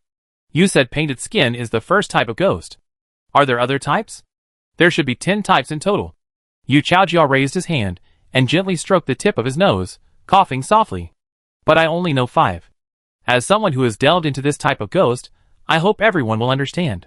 He also knew 4 more types of ghosts. Yun Chen's eyes lit up. It would be best if there were 4 more that she didn't know about. As Yu Chaojiao described the types of ghosts, he observed Yun Chen. This Huading City follower was very reserved, always smiling faintly, or with a cold expression, not at all childlike. Children in the apocalypse grow up quickly, but those under the protection of the cities will tend to be less mature. His furtive gaze met hers. Yun Chen stared at Yu Chaojiao quietly. This person was human, but that didn't mean she would trust them just by meeting them. Yu Chaojiao smiled calmly. The second type of ghost I know of is mirage. Innuendo is an idiom, generally used to describe someone who secretly attacks or frames someone. Yu Chaojiao was clearly familiar with the reasons for each ghost's name. He explained, in the legends of our Kyushu region, there's a creature called a serpent. It hides in the water, holds sand in its mouth, and sprays it at a person's shadow. Anyone whose shadow is hit by the serpent's sand will fall seriously ill. Yun Chen and Xiao Poching listened with rapt interest. They had never heard of stories involving idioms. Yu Chaojiao's narration, with its rhythmic cadence and versatility, was a master at elevating the atmosphere.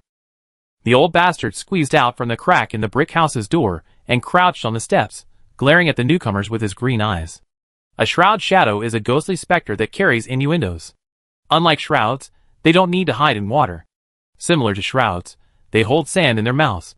When a person's shadow is struck by this sand, they become weak, sick, and eventually thirsty, seeking a nearby water source. Be careful, Yu Chaojiao raised his hand. A person who enters this state loses their composure. They're like a parasite controlling them, and will leave the city's aura, seeking water sources beyond its reach. Yun Chen immediately asked, can a person within the city's aura be struck by a shroud shadow? Yu Chaojiao replied, yes. The shroud shadow's sand doesn't have a ghostly scent, and isn't blocked by the city's aura. The shroud shadow's sand has a long range, 7 to 10 meters. Yun Chen frowned. This meant that at night, no one could stay near the edge of the city's aura. It sounds troublesome, but the mirage isn't the most difficult ghost to deal with. It has obvious weaknesses. Yu Chaojiao glanced at the chicken bones on the table with eager eyes. He said, the mirage is timid and only attacks those who are alone. As long as 2 or more people act together, there's no need to worry about being attacked by the mirage. Hua Ting noticed Yu Chaojiao's gaze. After seeking Yun Chen's approval, Tungman brought some dried meat from the brick house and placed it next to the young man. Yu Chaojiao was deeply moved. Compared to the 2 eccentric brothers at the tea house, Hua Ting was truly gentle and considerate. He bit down on the meat with a growl, then covered his mouth with his hands, tears welling up in his eyes. As soon as Tungman placed the cup of water on the table, the surface of the water swayed. The swaying arc seemed to resemble a mocking smile. Yu Chaojiao paused for a long moment. The mythical creatures have another weakness. They fear those with vicious tongues. Those with vicious tongues, even if they're alone, won't be attacked by the mythical creatures. Yun Chen asked how he defined those with vicious tongues. Yu Chaojiao glanced at her awkwardly and said, actually, just the evil person criterion alone is difficult to achieve. Evil person is someone who has killed many people. It's easy to understand why they're vicious, and their speech is particularly harsh, with frequent curse words and foul language. Yun Chen and Xiao Poching nodded simultaneously. So that's how it is. Another new type of ghost has been discovered. The third type of ghost actually has something to do with dogs. Yu Chaojiao snorted in Yinan, but the big dog ignored him. He said, dog rapist, a type of ghost with an extremely keen sense of smell, comparable to that of a hound. Dog rapist, Yun Chen remembered this type of ghost.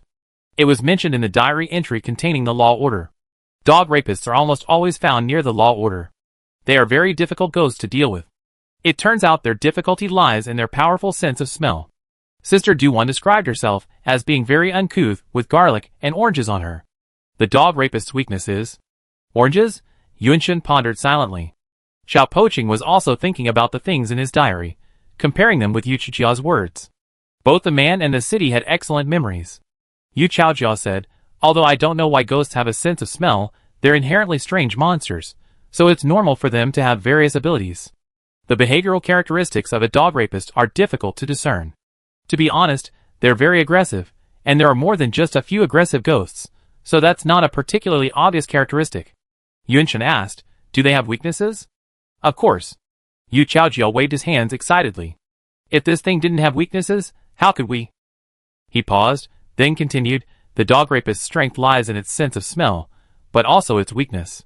It has a strong aversion to the smell of citrus fruits and pungent spices. In the presence of such odors, it can't distinguish human scent from them.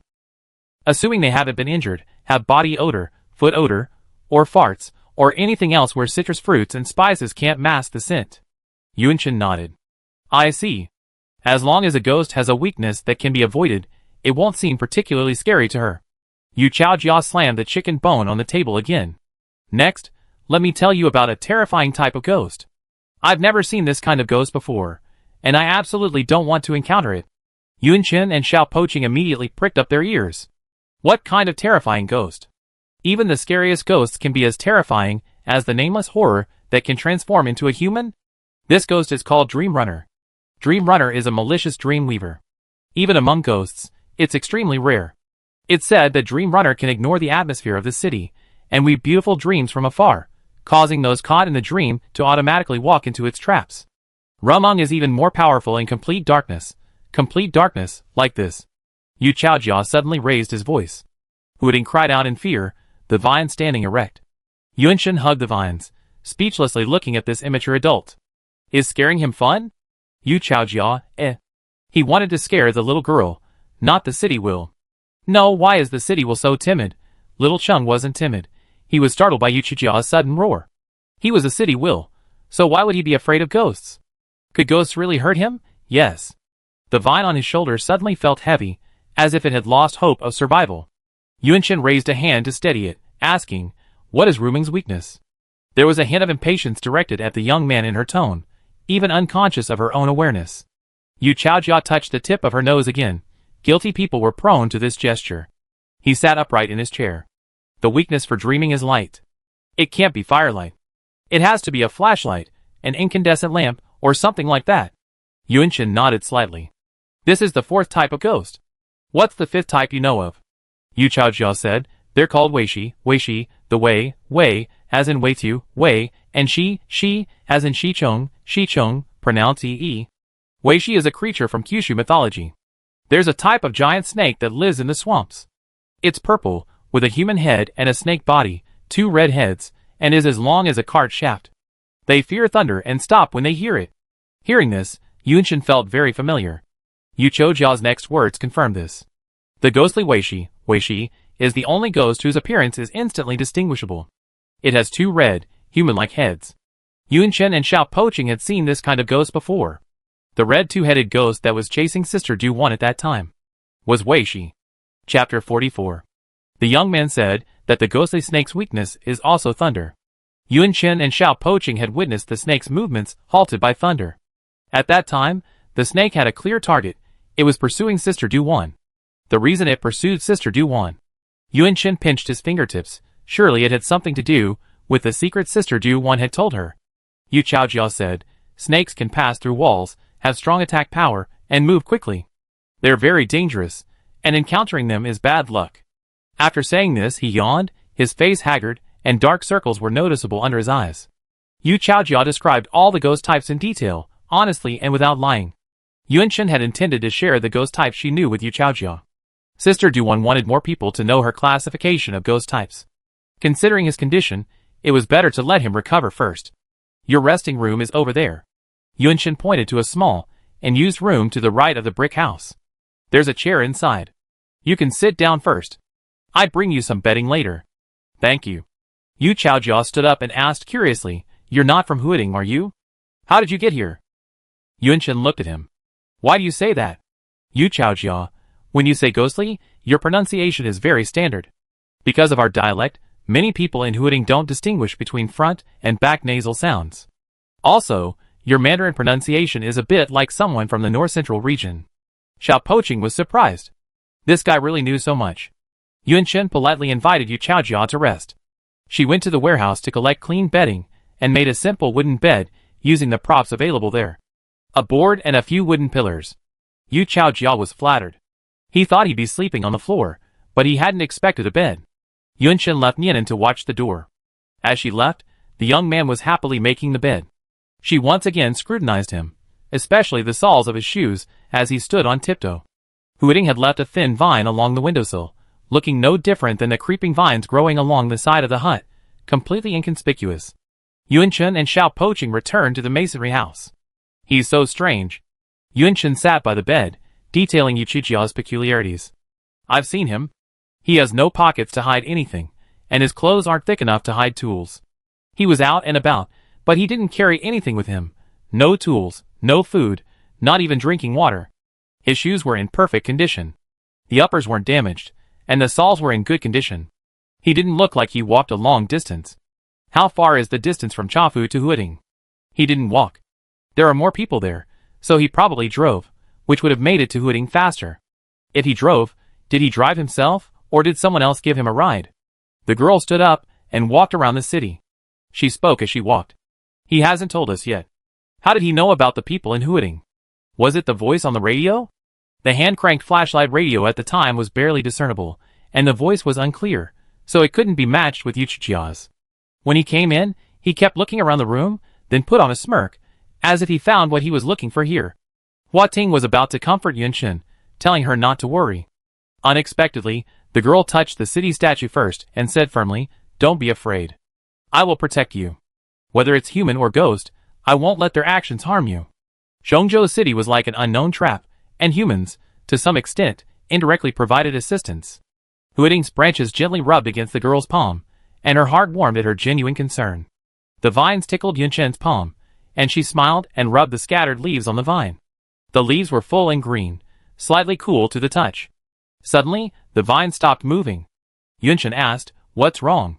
Hua Ting hesitated, saying, "Yu Chaojia, he's doing something very strange." Yunchen said, warily, "What strange things?" Just as she was about to leave, Xiao Pecheng said, "He's licking the tiles and the walls, saying, 'This stone is this, that stone is that.'" He stopped licking, but walked around the house several times, as if measuring distances. He's lying in bed now, his eyes closed. Asleep. Yunchen paused. What exactly was Yuchijia's purpose in coming here? He said he was looking for Sister Duan, but he clearly hadn't seen her, and he didn't seem in any rush to find her. Her wrists were encircled by the branches. Hua Ting said, "You should go to bed." Yunchen hummed, and she took off her coat, leaving her in her underwear, and lay down flat. The branches lowered the gauze curtain, and the vine hammock swayed gently, like coaxing a child to sleep. Yunchen turned over, resting his head on the quilt, and touched the necklace on his chest. Xia Fengyan is not a human being, but a stone spirit that has lived for who knows how many years. She was the child of a human and a stone. No wonder her mother said her birth was a miracle. Only when she learned her origins did she understand the true meaning of that statement. It was indeed a miracle. There was a red stone on the ring of the necklace. She had thought it was a ruby ring, but considering her mother's words, it wasn't a ruby, but a power stone. Yunchen stroked the power stone on the ring's surface, feeling its warmth. It felt like a city image from a small, dilapidated city. With a thought, she released a little energy from her fingertips. Instantly, she felt an overwhelming surge of love, warm and sincere, leaving her breathless. The energy within seemed boundless, deep and rich. This was the first time Yunchen felt her father's presence. The energy dissipated, and the feeling faded. Yunchen couldn't help but release another trace of energy, immersing herself in Xia Fengyan's warm energy. In the darkness, the girl's lips curled up. Her mother was right. Xia Fengyan truly loved her. The emotions felt within the energy couldn't be faked. Woo! A small, faint sound. It echoed directly beside her ear. Yunchen sat up suddenly, parting the veil. Her foggy vision instantly cleared. She walked to the city statue. The green cocoon, sensing her presence, automatically opened a small slit. The light illuminated the room. The slit slowly opened, and the Bud City statue, aggrieved, looked like a steamed bun. Huiting said, "I had a nightmare." The city will also needed to rest at night. It was one of the ways they accumulated city energy. Yunchen was now barefoot on the vines, lightly dressed. She asked, "What nightmare?" "I dreamed of a ghost called Rumung." Huiting waved a vine. "I dreamed you were trapped in a dream woven by Rumung, seduced by it. No matter how hard I tried, I couldn't wake you. I could only watch you walk out of my city." Yunchen said, "You have so many vines. Why don't you just tie me up with one and prevent me from leaving?"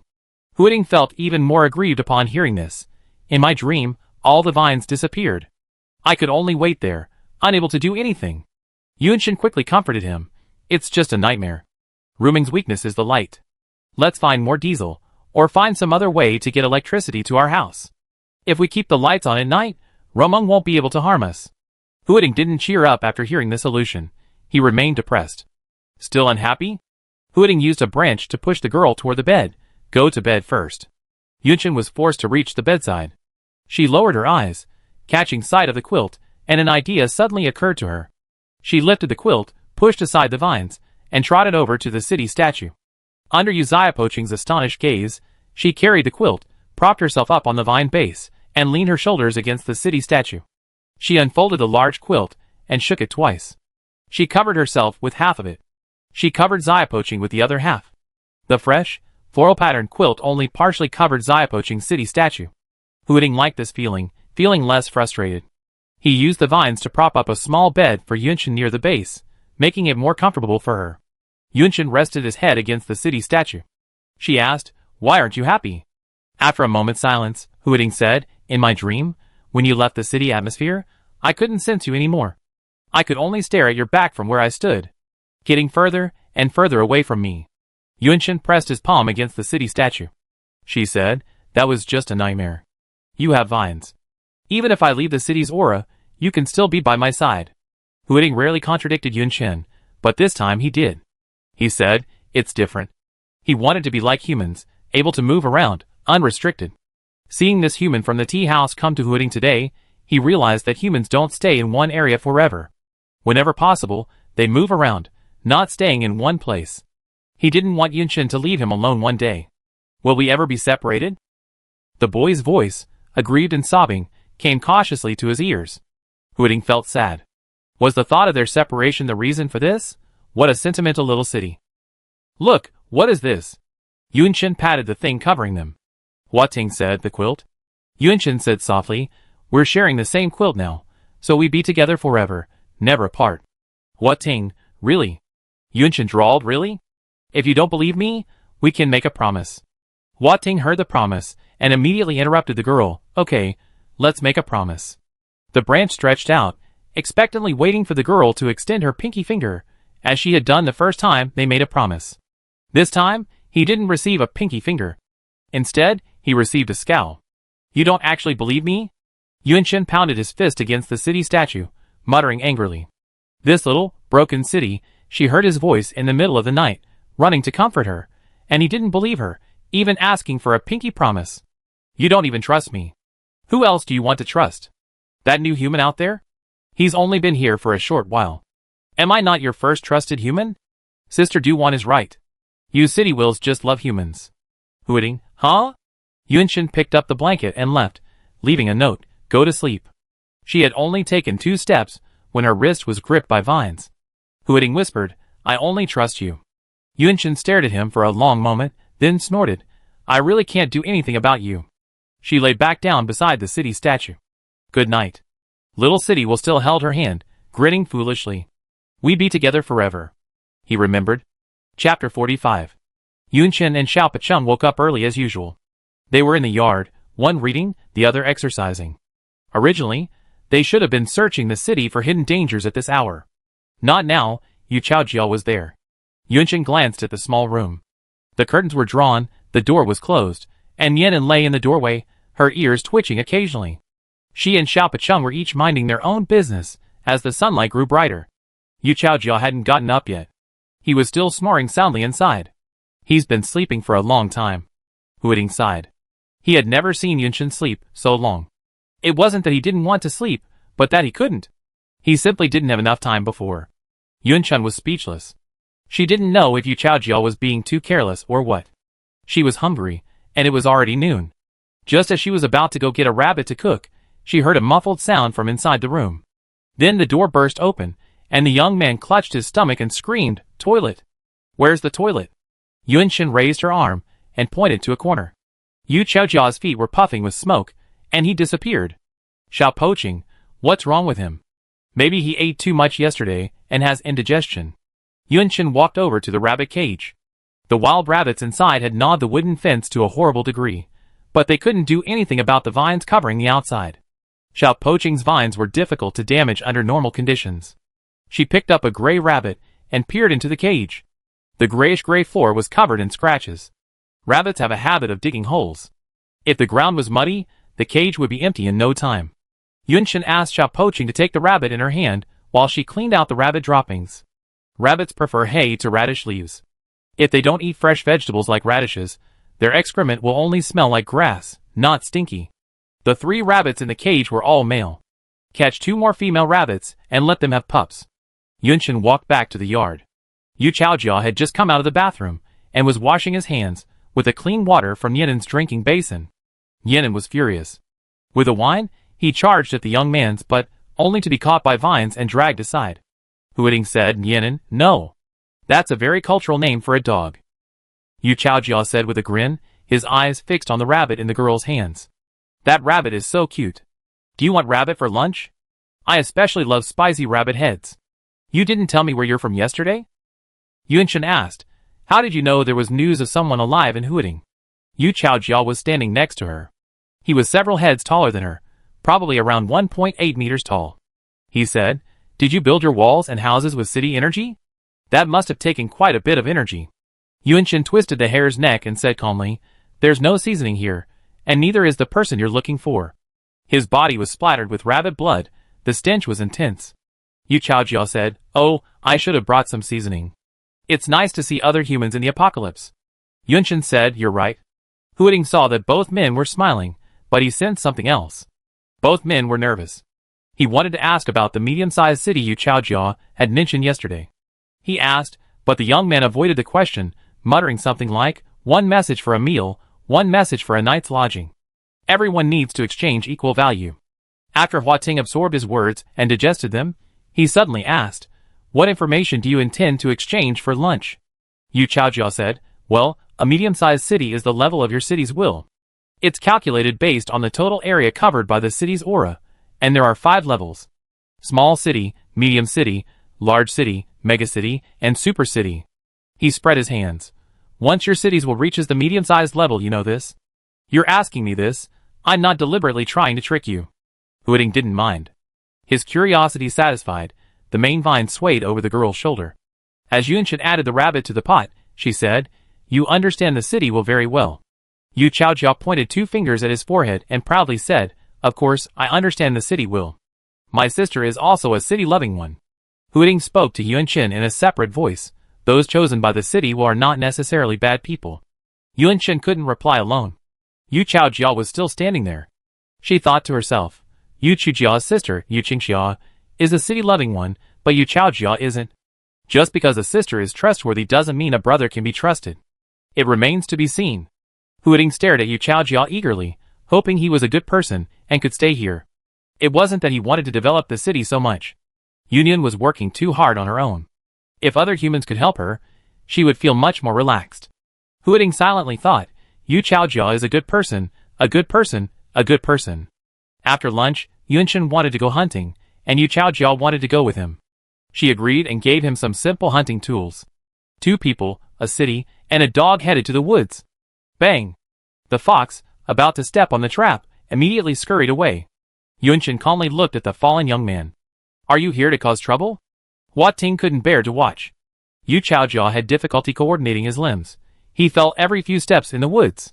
He had probably never hunted before.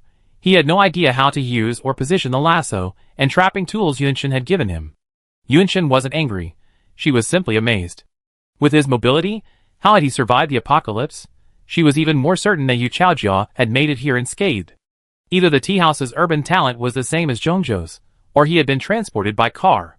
Yu Chaojia smiled wryly and climbed to his feet. "Everyone has strengths and weaknesses, and sports just happened to be my worst." This place was enveloped by the urban atmosphere. Hua Ting asked, "You said you encountered the apocalypse when you were 2 years old. With your mobility, how did you survive on the run?" As Yunshin waited for the young man's answer, her ears twitched slightly. A sound came from behind the trees. She raised her blowgun to her lips, aiming it in a certain direction. Yu Chaojia was silent for a moment. "Because I have a sister who risked her life to protect me." The blowgun shot out, piercing a spotted snake's vitals. As the temperature warmed, more and more snakes moved in the grass. Most of these spotted snakes were venomous, and their bites were unacceptable. Huiting happily picked up the still dead spotted snake. The bite of its jaws on the vines was painless to him. Yunshin said, "Let's go back." With Yu Chaojia, a troublemaker who couldn't hide his movements, around, the animals were scared away, and she couldn't hunt at all. Yu Chaojia exclaimed, "Oh!" and walked ahead. "Great. I still prefer staying in the city. This pristine botanical environment doesn't make me feel comfortable." He walked quickly, but halfway there he noticed Yunshin and Hua Ting had stopped, looking at him subtly.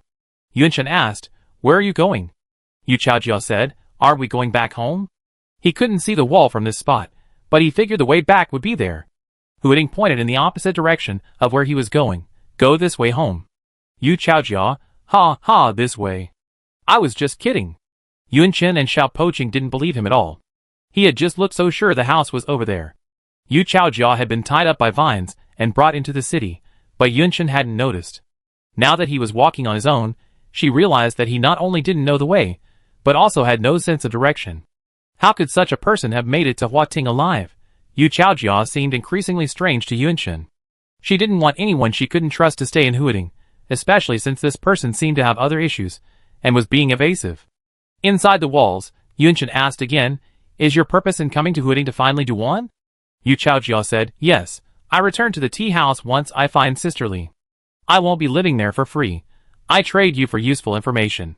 Seeing Yunshin remain silent, he added, "It doesn't matter if Sister Li isn't here. I can slowly search nearby. You don't know, she's quite capable. She can survive even outside the city. You can return to the tea house now." Yunshin bluntly revealed his acquaintance with Li Duan. "Li Duan isn't in Huiting. She left a while ago, and won't be back for a while. You won't be able to wait for her." Yu Chaojia was surprised. "You know Li Duan?" Huiting looked at Yu Chaojia with regret. If this man had been more sincere, perhaps Yunyan would have accepted him. The vine branches silently touched the girl's head, telling her not to be sad. "One human has come now, and there will be more in the future. Don't worry." The branches were slightly cool, but Yunshin's head felt warm. She said to Yu Chaojia, "Yes, Sister Duan and I are very familiar. I extract the remaining ghost types for you. It's getting late today. It's too late for you to leave. You can leave here tomorrow morning." Yu Chaojia, "Wait." He didn't know what to say for a moment. Should he be shocked that this little girl already knew about ghosts, or should he be shocked that Li Duan was actually still alive? Li Duan was the woman Yu Chaojia both admired and feared in his childhood. He had never met a woman more fierce than Li Duan. No, not even men were as fierce as her. This girl was familiar with Li Duan, so it was no wonder she also had a hint of fierceness. An excerpt? Did she also have Li Duan's diary? Yu Chaojia's thoughts were in a tangle, like a tangled ball of yarn. He found a thread in the yarn, which was the point now. He couldn't be driven away. Huiting stared at the young man with amusement. His emotions shifted so rapidly: nervousness, worry, anxiety, joy. It seemed human beings could experience so many emotions at once. Yu Chaojia said, "I can't leave yet." Yunshin said, "You came to Huiting for Li Duan, and she's not here." The young man and the young woman stood face to face. The young man was obviously taller, but his aura was inferior to the young woman's. Although the girl's tone was light-hearted, he took a step back. Yu Chaojia realized that if he didn't tell the truth, he would indeed be driven away. Even if the other party couldn't bring himself to do it, he wouldn't be able to get any more information. Hesitation, consideration. Finally, he made up his mind and said, "Actually, my reason for coming to Huiting is this." Yunshin and Xiao Poching watched as the young man squatted on the ground, solemnly removing his shoes and pulling out a fingernail-sized energy stone from his socks. This is an energy stone that can provide energy for the city's will. Yu Chaojia's feet were smelly. The energy stone he had taken out of his socks was marinated. Poor Huiting, who deeply loved energy stones and treated them as delicacies, seeing this scene. He felt deeply uncomfortable and a little nauseous. As a halfkin of the energy stone, Yunshin felt even more uncomfortable. The usually good-tempered man in city. He stiffened his fists. Chapter 46. Yu Chaojia saw the two men and the city remain silent, and he grew anxious. He hurriedly slipped on his shoes, raised the energy stone, and approached the two. "You're the only human here, yet you were able to build a building of this height. You must have borrowed the city's energy. The city willpower and automatically restored city energy of a medium-sized city or below is simply not enough to build this many buildings. You must know about energy stones and have used them before. Don't deny it. I've tasted the materials. Buildings constructed with human and city energy have a different flavor. Others can't tell the difference, but I can. This man. He was incredibly confident when he spoke of his buildings, like a completely different person from the slick, timid one before. Yunshin offered another possibility. If we're just repairing the existing buildings, the city's energy consumption wouldn't be too high. Impossible. Yu Chaojiao pointed to the small room he slept in the previous night. This room, it was built in less than a month, or more precisely, within 20 days. Huiding was surprised. Yunshin had indeed built that small room 15 days ago on a whim. Yunshin looked at the energy stone in Yu Chaojiao's hand. The energy stone had also appeared in the tea house. She suddenly remembered what happened in Zhongzhou. Why are you looking for the energy stone? When did the energy stone appear in the tea house? How long have you been there? Tell me the truth, and stop lying to me. This is very important. A city's will has already been killed because of it. Huiding's expression suddenly became serious. The atmosphere shifted, the other person's expression became solemn, and the implication in her words made Yu Chaojiao realize that there might be something significant going on regarding the energy stone. The word remarkable here isn't a compliment. I tell you the story from the beginning. 13 years ago, Yu Chaojiao and his sister, Yu Qingxia, encountered a group of desperate homeless people on the latter half of their hike to Chafu, and were rescued by Li Duan. Li Duan didn't take them to Chafu, but instead separated from them halfway. They encountered a swarm of ghosts, and in a hurry, Li Duan tore off some pages from her ghostly diary, and gave them the rest, allowing them to reach Chafu safely. By then, the city's will had awakened, and many human survivors remained within. The wicked outlived the good, and these survivors comprised the majority. As soon as he and his sister entered the city's aura, they heard the voice of the city's will. The will urged them to become city followers, and clear the chaos from the urban area. His sister succeeded, and only the good people who followed her rules remained in Chafu. The bad people either became good people who followed her rules, or left the city, and joined the ghosts. The city's aura's coverage area was too small to accommodate the increasing number of human survivors they were searching for, and human cultural offerings weren't enough to fuel the growth of the city's will. He stumbled upon a method that could rapidly increase the energy of the city's will. It only lasted for a short while. Later, using that method required the city's energy, which was insufficient. When they were stuck in a vicious cycle, his sister, while exploring outside, discovered a cave entrance leading underground. The cave was filled with these energy stones. The passage twisted and turned, leading to an unknown destination, and it continued downwards. For safety reasons, my sister only allowed everyone to stay on the surface and dig for energy stones. Even after the stones were all mined, she didn't let anyone blast the passage further down. Following the route mapped out in the underground passage, the people in the tea house discovered that it led to Huiding. Chafu had many survivors who had escaped from Huiding. They knew that Huiding was swarming with ghosts, and far more dangerous than other places. After the energy stones were used up, leaving only the emergency reserves, Chafu became a medium-sized city, awakening its city talents. They tried to contact the surrounding cities, but nothing happened.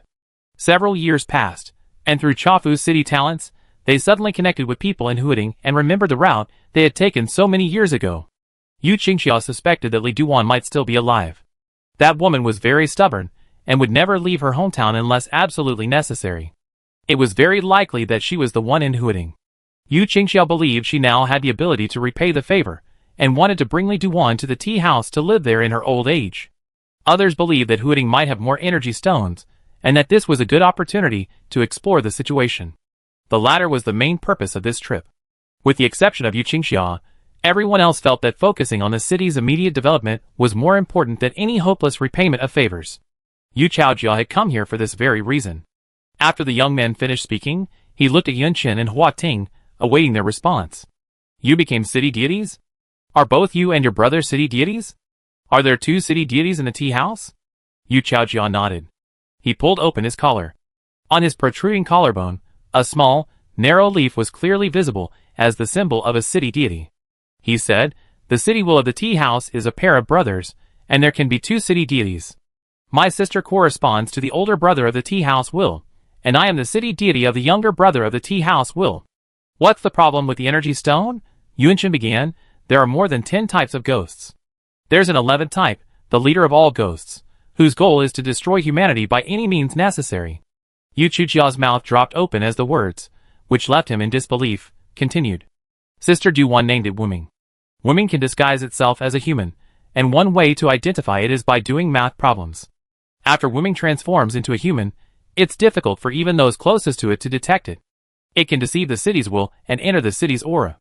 Yuanchen told Sister Du-Wan what he had heard about Wuming's scheme to manipulate Zhongzhou through the underground energy stone, putting the Zhongzhou will to sleep.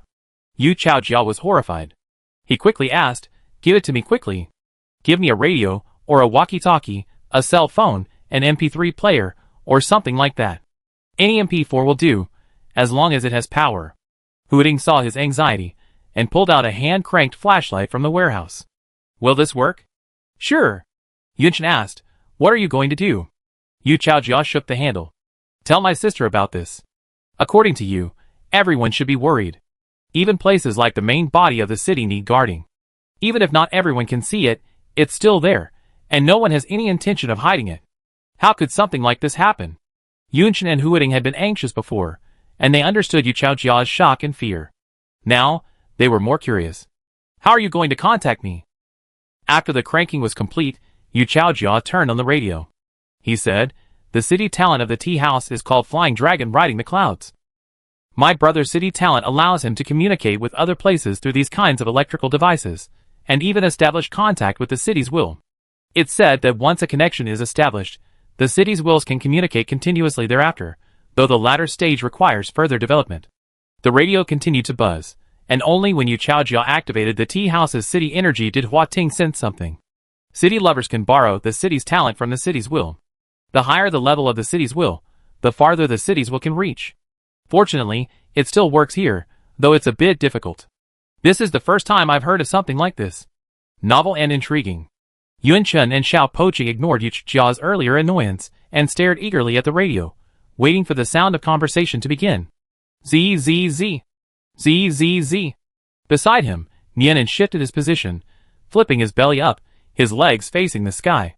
The old turtle, its watery eyes reflecting the sunset's glow, crawled out of the brick house and perched on the ground. Yuanchen couldn't help but ask, "Still not working?" Even if contact couldn't be made, as a city dependent, Yu Chaojia had been using city energy like this. Hadn't the tea house's will noticed? She felt a chill in her heart. Could something have happened to the tea house? She looked at Yu Chaojia, hesitant about whether to voice this possibility, but she finally did. Yu Chaojia was stunned and waved his hand. No. Contact is a common occurrence." Hua Ting was also stunned. "Why? Is there ever a time when the city's talent doesn't work?" Yu Chaojia looked embarrassed. He said, "Not really." He continued, "The city will of the tea house is a pair of brothers who love pranks and have conflicting personalities. Flying Dragon Riding the Clouds is the collective name for the elder and younger brother's city talents. Actually, each brother has a city talent. The younger brother's is for contacting others, while the older brother's is for preventing others from contacting him. Therefore, when I use the younger brother's talent to contact the tea house, it often fails." Yuanchen asked, "Can't they feel the depletion of city energy?" Yu Chaojia said, "Yes, but both brothers are the type of people who, if he's unhappy, I'm particularly happy." Yuanchen and Hua Ting looked at him in bewilderment. "Is this the will of a city? How could there be a city where everyone dislikes each other?" Yu Chaojia sighed. "It's a good thing there are only two. I heard from these brothers that Jiuzhou awakened them. You know this, right? Every other city only awakens one will. The most outrageous thing is the tea house. 13 awakened. Yuanchen and Little Poaching? ? Aren't they brothers?" The radio was dead, and Yu Chaojia continued to crank it, saying Jiuzhou couldn't handle it anymore. They let 11 of them sleep, then picked the two who looked the most well-behaved. Who knew these two would be so pretentious? Speaking of which, as the city's willpower level rises, its personality will increasingly reflect its inherent city characteristics, and this becomes particularly pronounced in medium-sized cities. I wonder what kind of personality Huading will develop in the future. Yuanchen recalled the bustling city that never sleeps in his memories. What kind of personality would such a city have? Is it as unattainable as the divine capital, as the adults say? She asked, "Will you change in the future?" "I don't know." Huading, speaking in a voice only Yuanchen could hear, whispered in her ear, "But I can be sure of one thing, it will never change." Zzz. Amidst the noise of the radio, his voice was soft and gentle. He said, "Little chum will always love you, Yun." Chapter 47. When the city's will speaks to you, its voice appears in your ears. It's like someone is very close, whispering something in your ear. The first time you hear the city's voice, You feel a slight tingling and numbness in your ears, shaken and delighted. After you get used to it, this feeling rarely reappears. Yun likes little poaching likes Yun. They often say this. But now, with the qualification added, it feels different. She couldn't pinpoint the difference. After Hua Ting finished speaking, Yunchen felt an itch in her ears. She always counted her heartbeats, and just now, it had been a bit higher than usual. Why had this change occurred? Yunchen pondered, looking at the young man fiddling with a hand-cranked flashlight, clearly anxious but unable to act reliably. She understood the reason for her rapid heartbeat. He was worried about others and anxious for them. As for the itch in her ears, it seemed she needed to pick her ears. She's such a clever little idiot, mastering her own body. Yunchen warmly embraced the vines, responding to little poaching's promise. Huiting was also delighted. Only Yu Chaojiao was particularly displeased. It was almost evening, and the city will needed energy to ward off the ghosts. He couldn't use it without restraint. In reality, the energy consumed by using the city's talents wasn't much, but for the city will, every bit of energy was precious. Yu Chaojiao, with a mournful expression, returned the item in his hand to Yunchen and said, I can't get in touch with her. I have to return to the tea house tomorrow and tell my sister about this in person. Yunchen asked, How did you get to Huiting? How are you going to get back to the tea house now? How do you plan to avoid the ghosts that appear at night? Yu Chaojiao was speaking honestly now. My sister drove me here. The buildings and roads in the city are badly damaged. The roads between the cities are still passable. I drove to the middle and then walked back. A day would be enough for me. My sister left me a car. I remember the approximate location. As soon as I find it, I drive back. Huiting suddenly interrupted him, asking, Do you know the way back? Yu Chaojiao said firmly, Of course I do. I'm not someone who doesn't know my way around. Don't disbelieve me. If I didn't know my way around, how would I have found myself safely here? Don't you agree? I know the three of us have had a great time together these past 2 days. Don't be sad to see me. I'd definitely be back to the tea house. I come back to see you when I have time. Yeah. Yunchen and Xiao Poaching nodded perfunctorily. The next day, Yunchen wrote down the 6 types of ghosts she knew on a piece of paper and handed it to Yu Chaojiao. Daybreak was just beginning. A young man stood before the iron gate of the outer wall. He carried an ETC bag and some self-defense gear, a gift from the owner of this place. He waved to the people inside and said, Thank you for the information. I come back later. Gazing at his retreating figure, Yunchen felt a little worried. Do you think he died along the way? I don't know. Huiting was silent for a moment. He said, when he appeared, he wasn't heading in the direction he's going now. He should have come from the road we built. Yunchen held his forehead with his hand. Let's go see him off. Before she and Xiao Poaching could set off, the young man reappeared, looking at them in surprise. Why are you still here to see me off? Yu Chaojiao's voice abruptly stopped when he saw the wall behind them. Yunchen and Xiao Poaching, you don't know the way. Yu Chaojiao, Yunchen asked, Where did your sister hide the car for you? Yu Chaojiao described it carefully, in a dense forest. There were many tall trees, with many colorful flowers blooming nearby, and a cloud that looked like an elephant. Silence, a long, long silence. Yunchen spoke with difficulty. What's the general direction? Are there any signs? Are there any special sites nearby? Yu Chaojiao said, Actually, I do know the way. I just can't tell the difference between trees. If it's a building, I can tell where I am by looking at the walls and the ground. There are too many trees and too few buildings here. He stood still, clearly knowing he couldn't continue to act stubbornly. Trying to do so would cost him his life. He said, I'm sorry, I really don't know the way. Yunchen calmly asked, Why did your sister ask you to come here? Wasn't she afraid you'd get into trouble along the way? Yu Chaojiao whispered, If this was really Li Duan, and someone else came after her things, according to my sister, they'd probably be killed by Li Duan, and I might still be alive. Besides, it was my own initiative, and I begged her for a long time before she agreed. If Yu Chaojiao hadn't repeatedly emphasized how kind his sister was to him, Yunchen would have almost thought she sent him here to die. Huiting asked Yunchen, Do you want him to stay here and continue contacting the tea house? It seems he has no ill intentions now. Only Yunchen could hear these words, and she nodded slightly. Yunchen said, Given your situation, your chances of returning to the tea house on your own are extremely low. You can't get back to the tea house, and you won't be able to tell anyone else about it. It's better to stay here for the time being and continue trying to contact the tea house using your city gift. Yu Chaojiao was persuaded. He decided to stay for now. using the radio attached to his flashlight to contact the tea house, and then have someone pick him up. The day had just begun. Yuan Chen and Xiao Poqing were going to the city to continue searching for any remaining books. Without books and people, acquiring new knowledge would be difficult. After Yu Chaojia inquired, he learned that they were going deep into the buildings to gather information. He asked in fear, "Ghosts sleep in buildings during the day. Buildings with more blind spots have even more ghosts. Aren't you afraid of waking them?" Yuan Chen noticed the implication. In the tea house, daytime ghosts were the same as in Zhongzhou, sleeping in buildings. Xiao Poqing's situation was unique.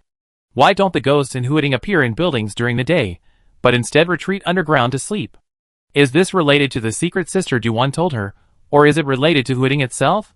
Yuan Chen said, "There are no ghosts in the buildings here. They only appear at night." After hearing that ghosts don't appear in buildings during the day, Yu Chaojia eagerly said, "Can I come with you? I won't cause any trouble.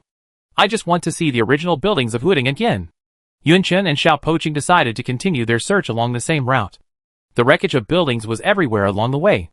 The former buildings had long since collapsed, revealing the steel structures within. In places where sunlight couldn't reach, a black, sticky liquid was dripping. Yuan Chen was a little worried. She worried that Yu Chaojia would be clumsy, just like he was during the hunt. Her worries were unnecessary. Yu Chaojia not only didn't cause any trouble, he actually helped a lot. For example, she and Xiao Poqing wanted to enter a school library with a completely blocked entrance. They planned to use the city's energy to directly cut a path. But Yu Chaojia pointed out that doing so would damage the supporting structure, not only preventing the passage, but also increasing the likelihood of collapse of the fragile structure. Through observation and calculation, he pointed out another section where a passage could be opened. Sure enough, the passage he built was remarkably stable. Yuan Chen and Xiao Poqing were impressed. There were no books in the school library, and the same was true in the basement. Yu Chaojia said, "It's the same thing here. The tea house started doing the same thing 3 years ago. Except for the books originally collected, all the books originally scattered around the city are gone." Yuan Chen briefly explained her speculation. Yu Chaojia was stunned. He muttered, "My sister wanted to open a school in the tea house, so the children could continue their education." Many people disagreed, thinking it was a waste of space. They said the world has become so bad, why bother studying useless theoretical books? The skills and techniques that can keep you alive are what matter most. The cities will want cultural offerings, so just give them to the cities will. Yuan Chen thought to himself, it's the same in Zhongzhou too, where children only learn the necessary courses. Vine branches wrapped around her wrist. The small, broken city had already searched the underground, but to no avail. Yuan Chen said, "Let's go back. We still can't find it." Yu Chaojia asked, "What are you looking for?" "Books." Yuan Chen said, "Well, I want to know about Huading. I want to understand and learn more about the culture."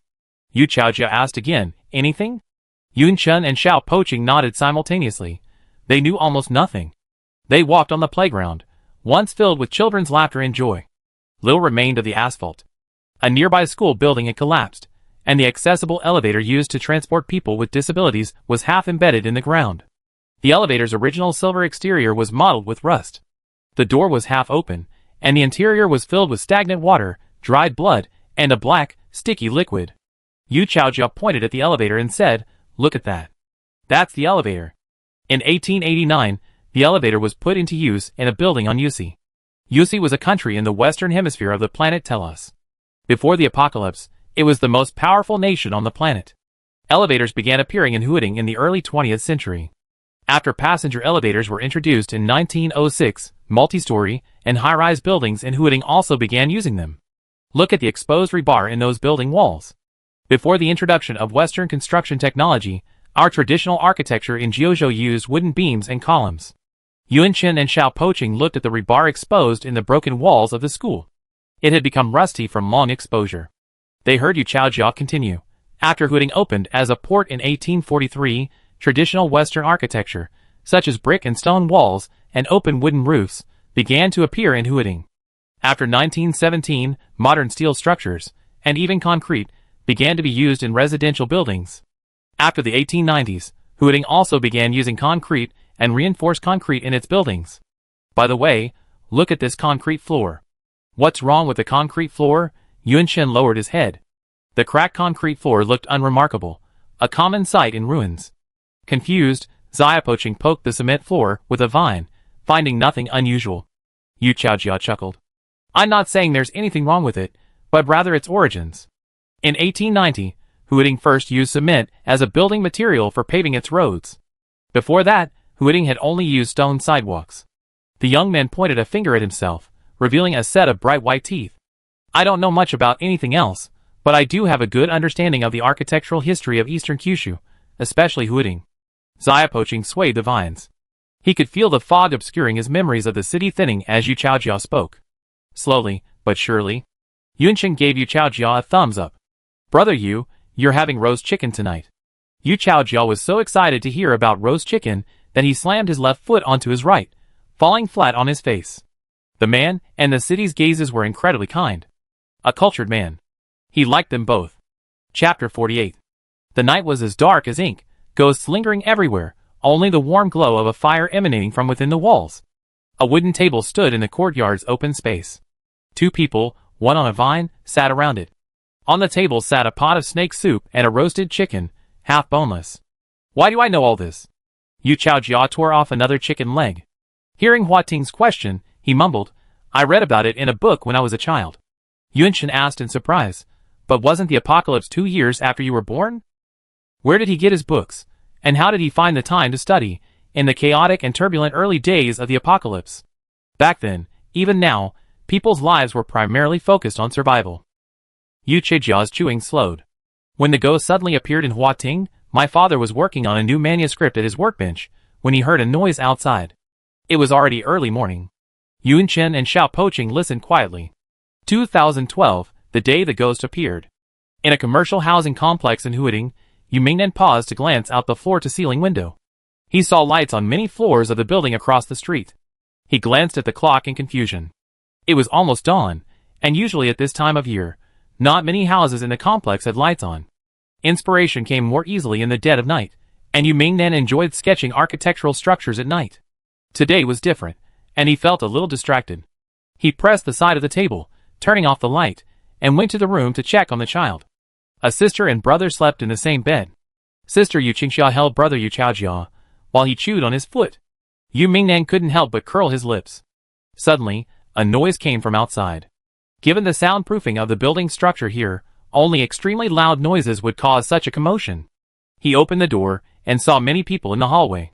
He grabbed one of them and asked, Brother Lu, what's going on? The man he called Brother Lu was both his neighbor and his colleague. Brother Lu said, I don't know what happened. Suddenly, someone knocked on the door, and said the apocalypse was coming, waking everyone up, and telling them to check the forums. Something said some kind of man-eating monster had appeared in the city, and everyone should quickly find the nearest air raid shelter. We've been peaceful for so many years, and there's still air raid shelters? The one in the basement garage is completely blocked by cars. Yu Mingnan pushed his glasses up. He wore blue light glasses, not prescription glasses, to prevent fatigue. He laughed. How could so many people believe a joke? Brother Lu said, Of course I do. I have to work the early shift tomorrow, and then go to the construction site. That aunt is really... Her son went out to a disco, and we can't contact him.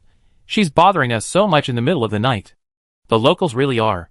Yu Mingnan immediately gestured to silence him, a gentle smile on his lips. Brother Lu, what's the difference between local and foreign? You can't use such regional discrimination. We're all from Kyushu. His phone suddenly vibrated, and not just his, but everyone else's. Touchscreen phones have become popular this year, and most people in the building have switched to them, except Yu Mingnan, who still has an old-fashioned slider phone. The text message read, Citizens, please quickly choose the nearest safe area to evacuate to, follow the military. It was official news.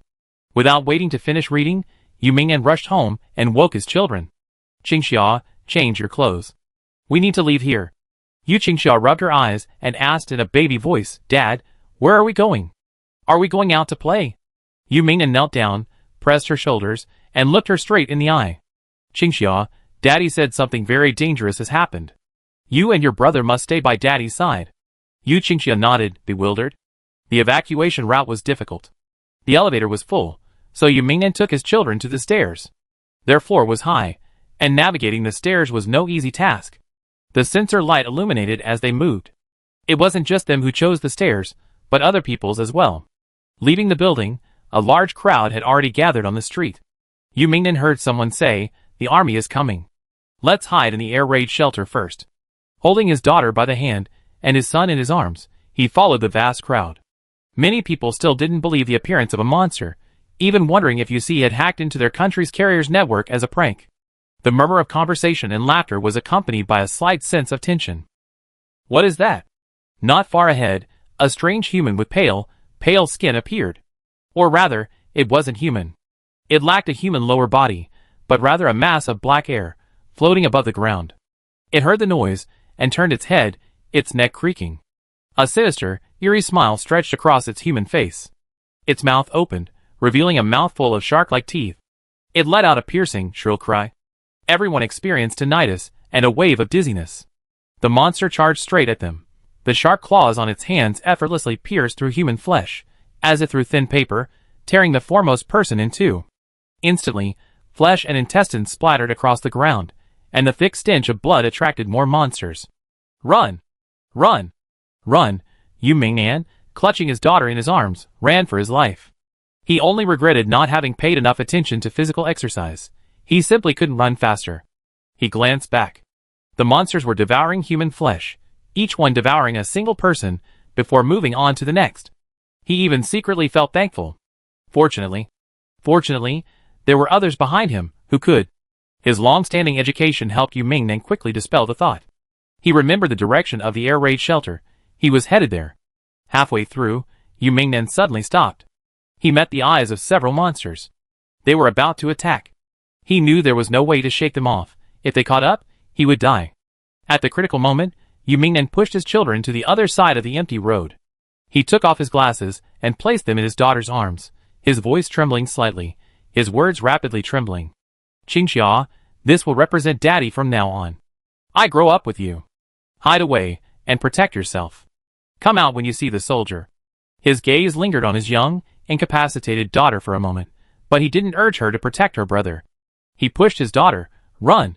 He rushed out, facing the unidentified monster shrouded in black energy, emitting a loud roar to lure them away.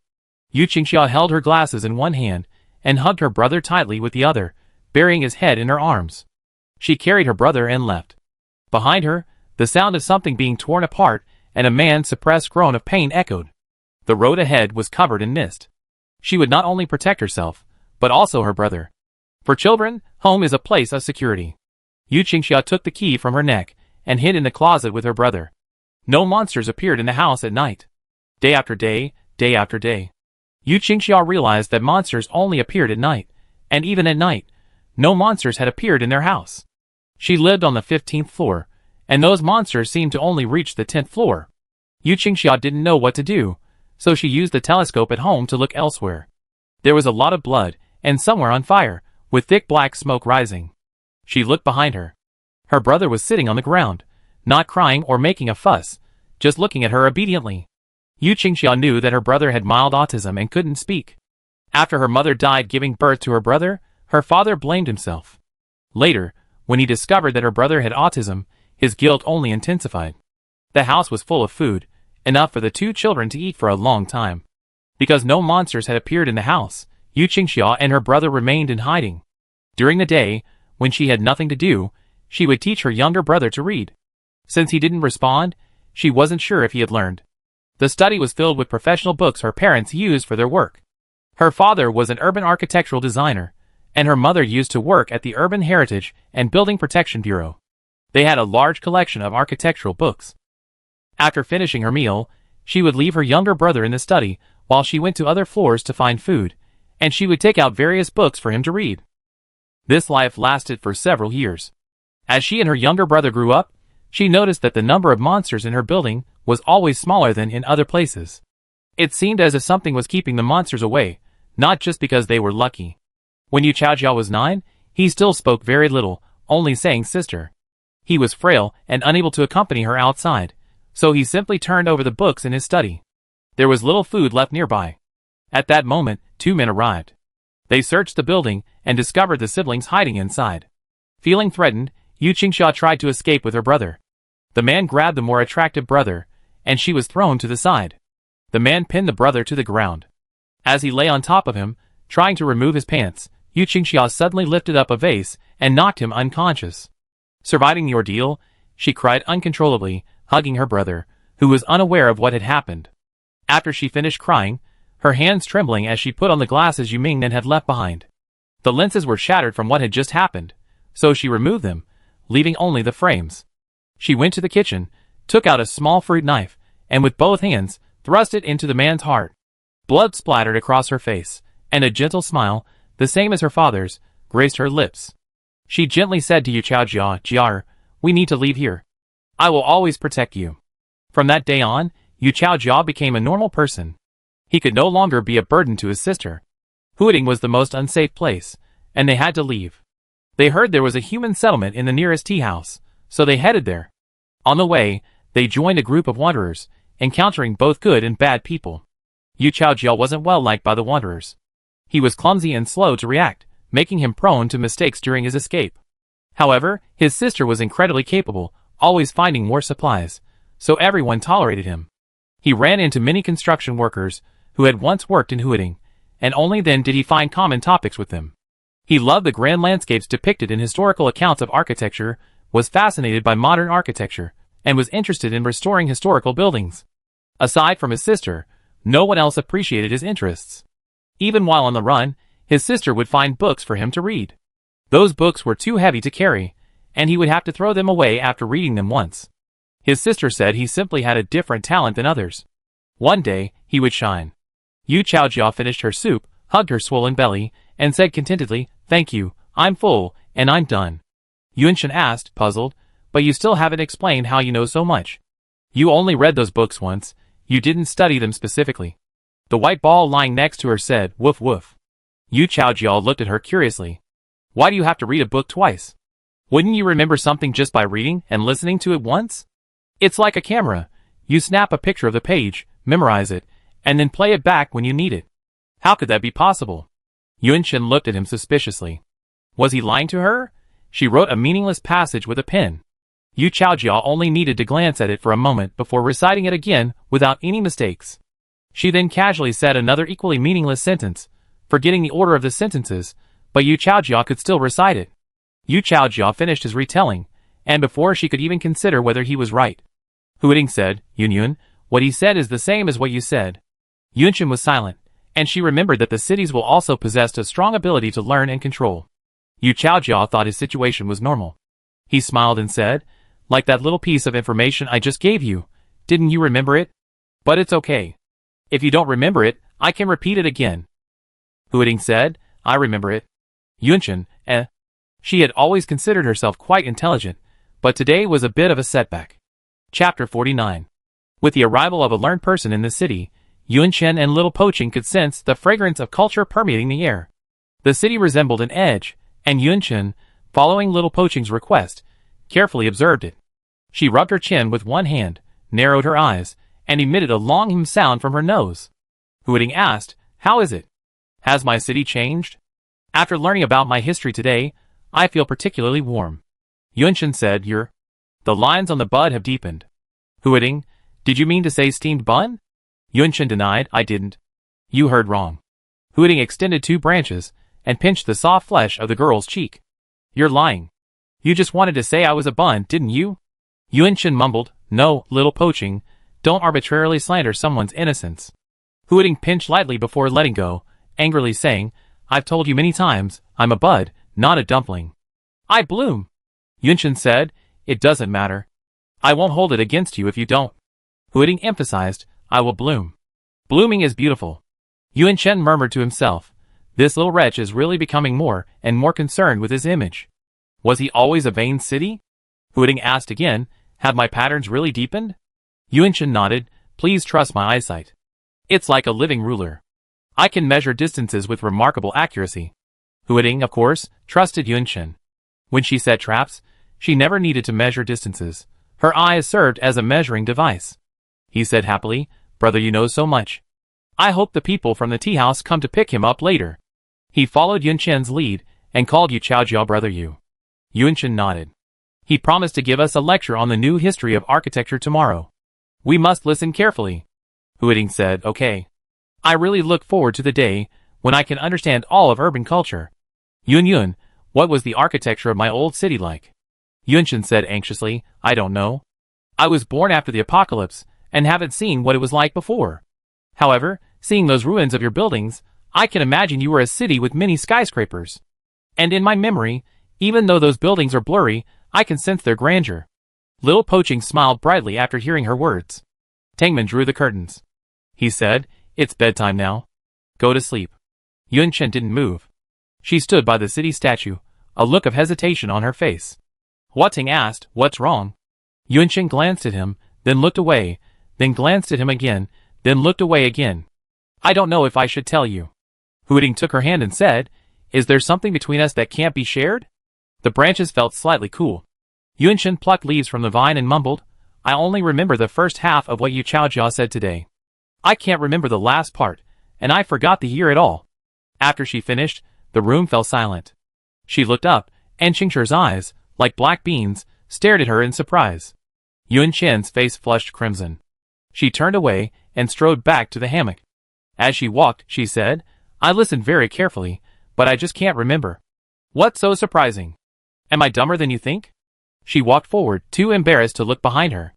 Greenery surged behind her, and several vines spread out around her, wrapping around her shoulders, chest, waist, legs. He gently pulled her back to the city statue. He sat her down beside it. I'm surprised, Huating paused, that someone as smart as Yunyan could actually feel stupid. His tone was sincere and genuine. Yunshin suppressed the curl of his lips. She feigned composure and said, Am I really that smart? I can't even remember those years. Huating hummed, and he said calmly, You have me. What I know is what you know. What she didn't understand, he would tell her over and over again. Until she was tired of hearing it, but he never would. Yunshin leaned against the city statue, listening to Little Poaching recount today's events in his clear voice. In 1843, Huating was opened as a port. Western architectural techniques. Yunshin listened over and over until she had memorized it completely, then dozed off slightly. Her eyelids grew heavier. The city around her seemed like a piece of warm jade, so soft that she couldn't help but rub her face against it even in her sleep. She had a dream of returning to the time when Huating was opened as a port, and seeing the city slowly prospering. The vines gently lifted her up and placed her in the hammock. The gauze curtains fell, like layers of soft mist, shielding her from the view of the city. The green cocoon closed again, and Huating fell asleep as well. Each person, one city, slept at night, dreaming of becoming a cultured person. Each person spoke eloquently, recounting a story of Kyushu's past. Yunshin woke up early, feeling cheerful. She had been a little discouraged yesterday, but it was only a fleeting thought. She was even more happy to have learned so much new knowledge. If she didn't understand the new information Yu Chaojia was teaching, she didn't have to worry. Little Poaching could secretly tutor her, and she always learned. Little Poaching's branches rested above her head, swaying like grass. When they reached the courtyard, Yu Chaojia had already woken up. He was trying to contact the tea house with his hand-cranked radio. Before bed last night, he promised each of them a city. Today, he gave them a systematic lecture on the modern architectural history of Huating. Yuan Chen and Little Poaching stood obediently before the young man, trying to hint at him, to remind him of his promise. Yu Chujia's thoughts and eyes were filled with the radio. He had to quickly tell his sister and the tea house the news, to alert them. Zzz. The radio was filled with only the hum of electricity. Yuan Chen and Little Poaching felt embarrassed to directly urge Yu Chaojia to give them a lecture. After much deliberation, they decided they had to do something to make themselves more visible to Yu Chaojia. Huating extended 2 branches and kneaded the young man's shoulders. Brother Yu, are you tired of cranking the flashlight to charge it? Do you want me to crank it for you? Yu Chaojia was slightly stunned and said, No, I can do it myself. Yuan Chen's voice was soft and gentle. Brother Yu, what would you like for breakfast? Yu Chaojia was even more stunned. He couldn't understand what Yuan Chen and Huating were suddenly being so attentive to. He said, Just mind your own business. I'm not hungry right now. Yuan Chen and Xiao Poaching were too shy to speak directly. Even though they thought that a trivial matter like cranking a flashlight to charge shouldn't waste Yu Chaojia's time, he could start his lecture. Now, immediately right now. One person and one city even wanted to point to the cloud overhead and ask Yu Chaojia, Look at this cloud. Does it look like the modern architectural history of Huating that you promised to teach us yesterday? Yuan Chen was about to speak when a voice came from Yu Chaojia's hand. Is that my precious jar? The tone was gentle, like water, embodying the most charming Jiangnan style. She seemed to be pinching her throat though, and her voice was a bit rougher than a woman's.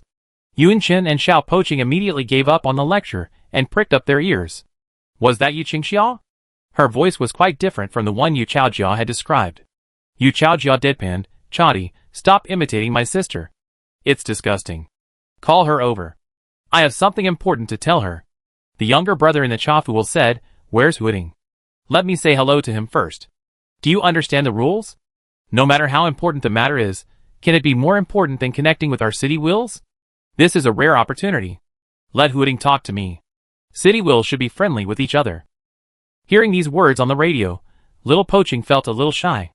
Ignoring Yu Chijia's attempts to stop him, he said to the Chafu brother, hello, I'm Huiding. Huh? Brother, listen. Huiding can actually use interjections. The Chafu brother continued, what's the current land area of your property? What stage are you at? Tell us more about yourself. The Chafu brother then appeared. His voice was deeper and more captivating than his younger brother's, who had a more lively voice.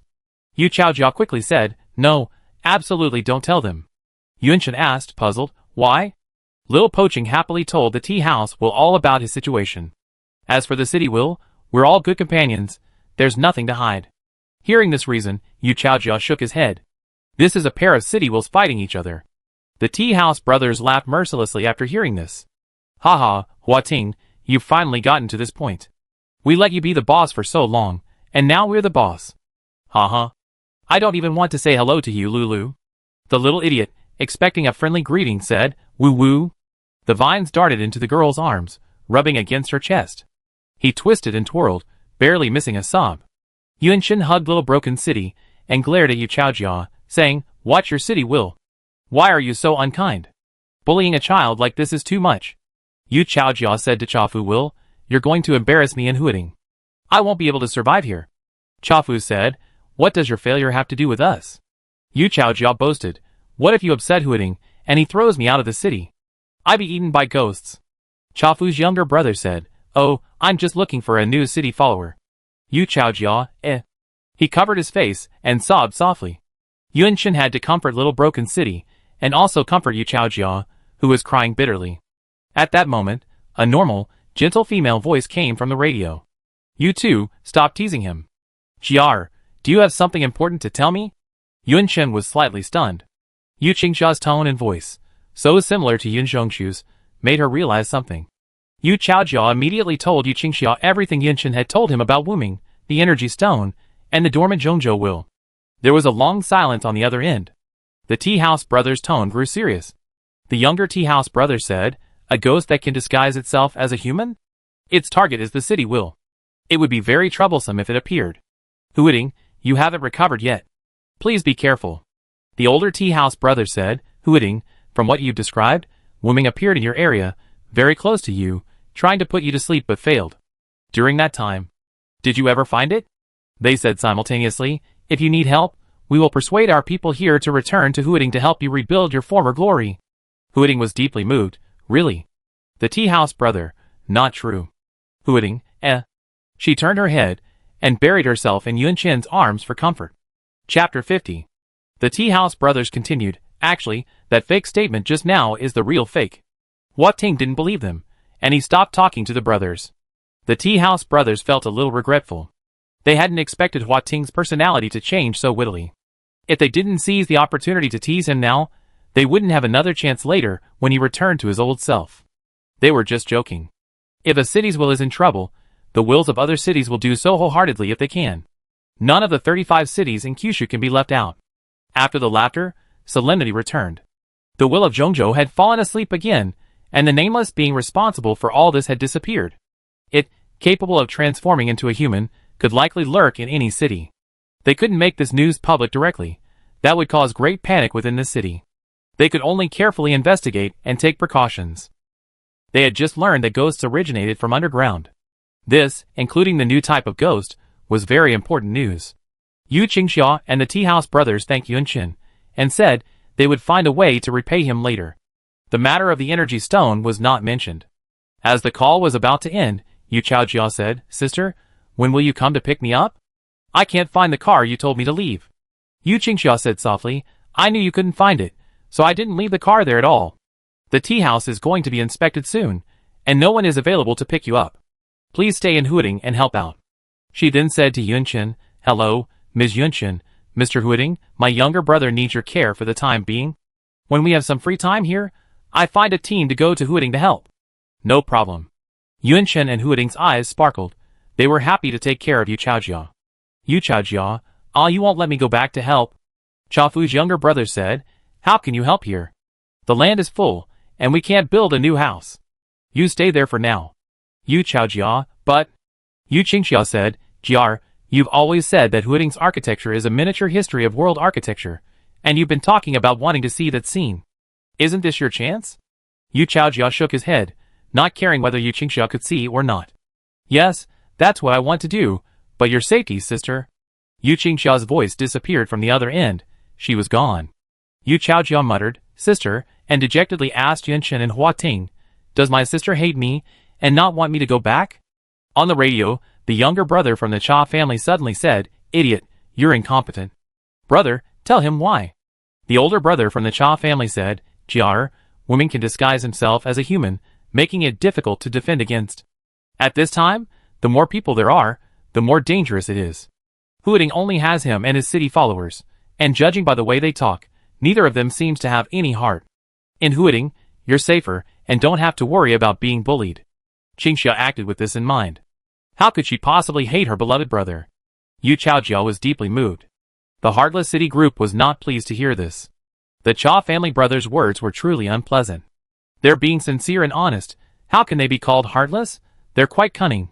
Chafu's younger brother concluded, Huading, our brothers were able to quickly become a medium-sized city thanks to Yu Chaojia's help. Treat him well. He's not a weirdo, he just thinks differently. Take care. Brother Chafu also said, Take care. The call ended. Yunchen looked at the lost Yu Chaojia, coughed lightly, and suppressed his heartfelt joy. He said, Brother Yu, Huating and I will take good care of you. Although our conditions here are simple, we will provide you with the best we can. Huating, yes. Yu Chaojia said, It's indeed simple, but your cooking is delicious, unlike my sister's, which is so disgusting. Yu Qingxia can't cook? Yunchen nodded and said, Yes, it's too simple, so I need your help, Brother Yu. Brother Chafu just praised you so much. I wonder what other strengths you have besides your sharp mind. She didn't finish her words. Yu Chaojia scratched his face. I'm particularly adept at restoring both historical and modern buildings. Restoring historical buildings, for example, is inherently difficult, but with the help of city will and energy, it becomes much easier. Successfully restoring a representative building will rapidly enhance city will. Successfully restoring a historical building will yield more city energy than successfully restoring a modern one. This is why the tea house can quickly gain city energy, but restoring a building requires a significant amount of city energy. This energy, unlike the external energy absorbed from the energy stone, is the energy of the city will itself. It requires no digestion or absorption, and can fundamentally enhance them. Rapidly restoring iconic buildings can yield a significant amount of city energy. When she uses city energy to construct a building, it doesn't consume any city energy at all. She only needs to understand how to construct the building, its form, structure, and materials. Huading had also considered this. As long as Yu Chaojia was around, they could even continue restoring buildings and continuously boosting the city's energy. The young man didn't notice the excitement veiled by the calmness of the two men and the city. He continued, I don't think I've been of much help. It's just that there's a loophole in how restoring buildings can help boost the city's will, and I happened to discover it first. Even if I hadn't discovered it, someone else would have. It was just a matter of time. Why can buildings so quickly boost the city's will's energy? Yunchen suppressed the excitement on her face and calmly asked, Why does the construction of buildings give the city's will such a large amount of energy? I understand it's also part of culture. No other cultural offerings I know of seem to have this effect. She and Xiao Poqing waited for Yu Chaojia's explanation. Yu Chaojia suddenly said, I want to lick the stone. I want to lick it right now. Wait a minute, I find a stone to lick. Yunchen and Xiao Poqing watched in astonishment as the young men wandered around the inner wall, finally clinging to a wall and licking it affectionately twice. What kind of fetish is this? One person, one city, remembered that Yu Chaojia had done the same thing the night he first arrived in Huading. They thought he was weird. After licking it, Yu Chaojia returned to them, full of energy. He said, I think doing this will allow me to get closer to the buildings, to understand them better, to hear their conversations.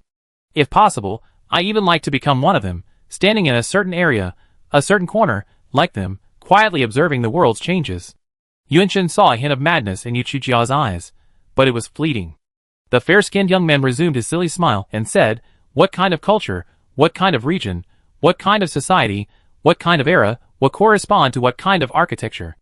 The architecture of a city records the story of the city from nothing to existence, through the vicissitudes of life, all kinds of successes and failures, prosperity and decline, ups and downs, and bittersweetness one." His voice rose. A country's architecture reflects its general situation and its current affairs. Architecture is an absolutely indispensable part of urban culture. For Huading, Yu Chaojiao looked at Yunshin and Huading. His architecture is a unique part of his own city's culture. The improvement of his architecture will be very significant to him. Yunshin and Huading were eager to try. They asked, "Brother, I listen to you. When do you think we should start restoring the buildings?" Yu Chaojiao looked at them in surprise. As a city dweller, if you want to restore a building, you must not only fully understand the history of the building, but also clearly understand the building structure, building materials, architectural style, and building type. Especially regarding Huading's historical architecture, you need to understand this information from both Kyushu and all Western countries. Yu Chaojiao said, "Architectural styles. The architecture left by Yuko alone in Huading includes classical revival, Gothic revival, Queen Anne revival, and Tudor revival, as well as iconic styles from other countries. You know, modern architecture in Huading alone includes municipal facilities, fire stations, gas stations, stadiums, residences, apartments, villas, department stores, office buildings, hotels, post offices, clubs, museums, libraries. For a child born after the apocalypse, many of these architectural types are completely unknown to you, completely unintelligible." He rattled off a long list of details. Door windows, domes, porches, walls, stairs, beams, ceilings, gates, fireplaces, wainscots, hangings, partitions, and so on. Do you understand all the details that require attention in a building? If you don't, just listen to me. How can you imagine the scene and directly restore it? Yunshin's eyes glazed over. She had lost all control of her face, and her voice was equally sluggish. Then, how can I restore it? Yu Chaojiao patted his chest and said, "I teach you how to master this knowledge. Do you want to learn? I'm definitely a qualified teacher in this area." Yunshin couldn't force a smile. Just listening to Yu Chaojiao's examples gave her a headache. Could she even remember all that? She still had half the energy stone bloodline. With a little effort, plenty of food, and more energy for the little broken city, he could still grow up. Honestly, she didn't want to learn. Why bother learning this? It's so troublesome. Huating eagerly asked, "Brother Yu, is my city building really that impressive?" Seeing Yu Chaojiao nod, the vines of the small, broken city spun in circles with joy. "Yunyun, did you hear that? My city building is amazing." "Yeah." Yunshin blankly answered Yu Chaojiao's question, "Don't ask. I definitely learn. With such a great opportunity to learn, I have to learn. Even if it exhausts him, he has to learn. Is there anything he can't learn even at the cost of his life?" The vines wrapped around Yunshin's wrist, and her gaze softened. "As long as it makes Huating happy." Chapter 51. Yunshin's eyes widened, the writing on the blackboard reflected in his vision, and Yu Chaojiao's patient and encouraging lecture filled his ears. In fact, when it came time to actually select certain iconic buildings for reproduction, all the knowledge Yu Chaojiao had shared yesterday wouldn't be necessary. He was trying to scare her. The modern architecture of Huading in the 21st century boasted cutting-edge construction technology and materials at the time. However, due to the processing techniques, manpower, regional availability, and my own limited knowledge, we currently cannot replicate those buildings. Yunshin nodded. Besides, there were limits to what the cities could achieve using its energy. Xiao Pachum also brought a stool, and Tingman sat next to the girl, listening attentively like a good student. In the 21st century, when people in Jiuzhou mentioned Huading, the first buildings that came to mind were the following. Yu Chaojiao raised his hand. The Oriental Pearl TV Tower. Construction began on July 30, 1991, and was completed on October 1, 1994. At 468 meters, it was the third tallest tower in the world upon completion. It features a multi-tube structure, with hollow tubes and diagonal braces. The Jimao Tower, completed on March 18, 1999, is a tower-shaped building. The International Architecture Exhibition Complex. He bent a finger with each name he mentioned. The buildings he described were all ones Yunshin had never seen in Huading. While there were still tall buildings, They were dilapidated and rundown, and there were no so-called iconic city buildings. If these iconic city buildings could be built, they would bring tremendous energy to the city. Yunshin asked, "Are we just going to rebuild these buildings? The scale of the buildings you described doesn't sound like something that can be accomplished quickly, but we will work hard." Hua Ting said, Yu Chaojia smiled and said, "You're quite optimistic. I'm giving you these examples to show you that, given Hua Ting's current situation, these buildings can't be replicated, even with the help of the tea house." Yunshin, Then you were so passionate just now. Huiting asked, "Why not?" Yu Chaojia glanced around and said, "Not to mention the manpower and energy issues, the city's aura alone isn't enough. Hua Ting's soft geology is prone to building subsidence, and the geology has changed dramatically since the appearance of ghosts. This isn't a problem that can be solved simply by piling foundations. The location of large buildings is crucial, and there aren't any suitable sites within the city's aura." Yunshin immediately said, "We can build outside the city's aura and return in time for the evening." Huiting nodded. This was how he and Yunshin built the road. If Yu Chaojia was worried about energy consumption outside the city's aura, that would be a problem for the other city followers and the city's will, but not for him and Yunshin. Yu Chaojia pulled over a chair. The vines climbing the courtyard wall were blooming with small flowers, a delicate fragrance spreading. Out of the corner of his eye, he saw Nianan carrying a turtle from the house. He moved his chair and sat down across from them. "Haven't you noticed this problem?" "What?" "After the ghosts appeared, the city's buildings decayed at an extremely rapid rate. Even without regular maintenance and repairs, the buildings wouldn't have declined at this rate." Yunshin had noticed this problem, but she wasn't sure if it was a normal change. "It doesn't seem so." "Is it because of ghosts? Ghosts seem to be a new species created to destroy humanity. Everything they do is aimed at us, including the traces we leave behind and the culture we create." Yunshin recalled the black, sticky liquid she always seen while exploring buildings. Where ghosts linger for a while, they leave behind this liquid, emitting a pungent odor similar to sulfur. It looked disgusting, yet humans wouldn't be harmed by it. Could it be that the ghost liquid exists to harm buildings? Ghost liquid, in large quantities, can contaminate energy stones. Ghosts that utilize energy stones can use new liquids to harm the city's will. Yunshin had touched ghost liquid before, and although she was half stone, she hadn't been contaminated. She wondered if it was because she touched less ghost liquid, or if she simply couldn't be contaminated. Yunshin thought about it layer by layer, and suddenly felt a headache. She also vaguely understood why buildings couldn't be built outside the city's atmosphere. Fighting ghosts was truly difficult for humans. Hua Ting sensed the girl's sudden change of mood. He placed his branch on her hand and asked softly, "What's wrong?" Yunshin shook his head. She asked Yu Chaojia, "Are buildings built outside the city's atmosphere more vulnerable to ghostly destruction?" Yu Chaojia nodded. "We did that at the tea house. At first, we could still build a few, but later, new buildings built outside the city's atmosphere wouldn't last more than 3 days. Around that time, the books in the city also began to disappear." "Wait, when did Wuming start appearing?" Yunshin shook her head. She didn't know the exact time Wuming appeared, only when Sister Duwan discovered it. Is the ghost intentionally destroying human buildings, also under Wuming's command? It truly is effortlessly destroying human culture. The two of them, the city, fell silent. Yunshin pondered further. She knew something else, that they had been there, leaving behind ghostly fluid. Did they need to be cleaned up? She was the first to recover, smiling brightly. "Cheer up. At least we're still alive. As long as we're alive, there's hope."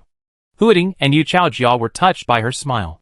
"Brother Yu, if we want to increase the coverage of the city's aura, we need to improve the little Huiting's abilities. Is there a simpler structure we can build right now? One that can also boost his energy?" After Yunshin finished speaking, she noticed Yu Chaojia staring at her in a daze. "Huiting, what's up?" Yu Chaojia sighed. "I just feel like you're talking to my sister. This scene feels familiar. We were discussing a building restoration back then. I offered a lot, and my sister asked me to come up with something reliable that could be done right now. The answer is yes. This kind of architecture is deeply embedded in everyone's daily lives. It has fostered a unique urban culture in Huiting. 60% of Huiting residents have lived this kind of life and experienced this kind of culture." Yunshin and Xiao Poching listened attentively. Afternoon flew by. Yunshin felt relieved after learning from Yu Chaojia that they would soon be able to begin repairing the building. Rather than focusing on the next step, she wanted to check on another matter. Yunshin said, "I need to go out for a while." Huiting's vines wrapped around her hand and asked, "Where are we going?" Yunchen said, watchtower. Yu Chaojia pricked up his ears when he heard the word watchtower. He remembered how, as a child, he'd wait for his sister to come home. He'd see a watchtower in the distance through a telescope. Could that be it? He asked. Can I come with you? Yunchen glanced at the sky and shook his head. You're too slow. Bringing you along will only delay us. Yu Chaojia was devastated, watching the girl and the vines disappear into the distance. He stared at Yenin inside the wall for a moment. Brother dog, bring your turtle brother out for me to play with? Yenin, woof! Woof! The old turtle's face remained expressionless as it was taken out of the tank again. Whether it was this city, these people, or this dog, it would absolutely outlast them all. Absolutely. The trees were dense in the spring. A vine swung past, knocking down a leaf. The girl, using the vines, moved swiftly through the forest. Before completely leaving the city's aura, Hua Ting asked, What did you find? Yunchen replied, Nothing, just a bit worried. She arrived at the former watchtower site, which was now a ruin. The sunlight was excellent, and there was no trace of the ghostly liquid on the surface. She observed more closely, finding semi-solidified ghostly liquid in the cracks of the stone. She carefully compared the stones, and found that the stones stained by the ghostly liquid were relatively more fragile and easily broken. Yunchen muttered, It should be fine. Sister Duwan simply told her that the object was there, but didn't specify its location or appearance. She simply asked her to disclose the matter when appropriate, and only to the city's will, whom she trusted. Is the city's will still untrustworthy? When is the right time? How is Sister Duwan now? Has she found Wuming? Is she safe now? Will she be able to speak to Sister Duwan face to face next time they meet? Yunchen stood at the edge of the ruins, gazing at them without entering. She made sure nothing was wrong here, and returned with peace of mind. Birds chirped as she walked along the road, the surroundings quiet, the only sounds of nature. Yunchen enjoyed the stillness before nightfall, devoid of ghosts, free from the worries and stresses of the day, as if this wasn't the end of the world. But soon, her peripheral vision caught a glimpse of black energy rising from the earth. By then, she was within the city's reach, unable to be touched by ghosts. She was face to face with the hideous ghosts, clearly able to see the lines on their pale skin, and the cold gleam of their fangs when they opened their mouths. They stretched out their arms, attempting to grab her and tear her to pieces. Yunchen watched them silently. Every 2 days, she would stand at the edge of the city's atmosphere, observing ghosts up close. First, she couldn't let her courage falter, maintaining a constant familiarity with the ghosts. Second, she wanted to observe their numbers and conditions, preparing for any crisis. There are more of them than the last 2 days, Yunchen joked. Is it because the human presence here has become stronger? Hua Ting hummed. He wanted to ask about the watchtower, but he didn't know how to begin. He had a vague feeling that the watchtower seemed to harbor something connected to the will of the 9 provinces. Hua Ting said, Yunyun, the watchtower. Yunchen placed his hand on the vine, and said seriously, Sister Duwan told me to only inform the trusted city will of the situation when the time is right. Hua Ting whispered, I understand. He felt a little, just a little, aggrieved. Yunchen added distressfully, I'm certain you're the city will I trust most. I just don't know when the time is right. If Hua Ting could have an expression at that moment, he would have grinned from ear to ear. In his excitement, he didn't change the city voice to one that only one person could hear. Hua Ting, trust your intuition. Yunchen, you can't always rely on intuition. Hua Ting, your intuition is amazing. Yunchen, don't always praise me like that. Hua Ting, my favorite Yunyun is the best. One person and one city playfully entered the city. Yu Chaojia crossed his legs, hugged the big dog, and sat on a chair, shaking his head and looking at Yunchen and Little Poaching. If you weren't so young and hooting was the city will, just listening to your conversation, I have thought you were some prematurely in love. Curious Little Poaching asked, what does it mean to be in love? The girl suddenly recalled a time when a city will suddenly called her madam when it remembered her name. Yunchen, you, a child, shouldn't be curious about such things. Chapter 52. Why can't he be curious? As the city's will, he should learn everything. Hooting said this, and Yu Chaojia applauded. You're right. Whether it's a person or the city's will, we must maintain a spirit of curiosity. You're asking so directly, and a little girl might be embarrassed. Yunchen wasn't embarrassed. To prove it, she told Xiao Poaching, dating is the process of cultivating love. What is love? Hooting was very interested in this topic. Yunchen explained seriously, it's an emotion between humans. Such emotions between opposite sexes help to reproduce the human race. Xiao Poaching said he understood. So that's what love is. Yu Chaojiao was at a loss for words. How old are you? How come you don't have any romantic fantasies about love? Yunshin squinted at him. Tell me. When she was a child, her mother told her many beautiful love stories, most of which ended tragically with suicide. She thought the protagonists were mentally ill. When a person dies, everything is gone. Yu Chaojiao wanted to give some examples, but he found that stories about the current apocalypse lacked the empathy that resonated with those struggling to survive. You don't want to sleep now, so I tell you about the lane houses in Huading. One person, one city, looked at him simultaneously. Huading's early residential architecture was the lane houses, also known as shikumen. They blended Western culture introduced to Huading at the time with traditional residential features, creating Huading's unique shikumen culture. Even modern Huading retains some shikumen architecture. The alley culture, embodied by shikumen buildings, epitomizes the lives of many Huading residents. People are the most important component of a city. Its humanity, its history. After listening to Yu Chaojiao's story, her memories of Huading became clearer. Late at night, Yunshin stood before the city statue, listening to Xiao Poqing ask her, "Would you like to revisit your memory of that day?" With the restoration of her memory, the fog surrounding the buildings would be much lessened. That might help Yunshin gain a clearer understanding of the style of alley architecture. But that memory was too painful, and he worried Yunshin wouldn't want to experience it again. Even he himself wasn't willing to revisit it. Yunshin nodded without hesitation. Okay. The glow emanating from the Huading city statue was exceptionally soft. Following Xiao Poqing's instructions, she placed her hand on the city statue. A flash of white light flashed before her eyes, and the energy within her seemed to be mobilized, involuntarily flowing into the city statue. The alley well was always particularly lively in the early morning. Some were washing clothes, some were washing vegetables, and some were fetching water to take home. From Yunshin's perspective, she had a pair of stubby fingers and thick, swollen joints. These hands were immersed in the well water, vigorously scrubbing clothes on the wooden washboard. "Mom, why didn't you call me? I'm too late for work." Yunshin heard this complaining voice, which seemed familiar. She heard a voice from within her. "I saw you came home late yesterday, so I wanted you to sleep in a little longer. Hey, have breakfast, I made you some porridge." She remembered this conversation. When she first read Huating's memory, she followed the person outside, constantly switching with their perspective. This time, her perspective was fixed on the hard-working woman. She lived in the alley. The woman looked up, and Yunshin's perspective shifted with her. She saw a spacious area surrounded by walls, with a flight of stairs separating two scenes. On the stairs, benches were placed, and children played around them. Below the stairs, a well provided water for the people of this alley. The wall enclosed the area. After washing clothes, the woman set aside the communal washboard, picked up the iron basin, and walked out. The buildings in the alley were extremely narrow. A little to the left, and they bumped against the wall.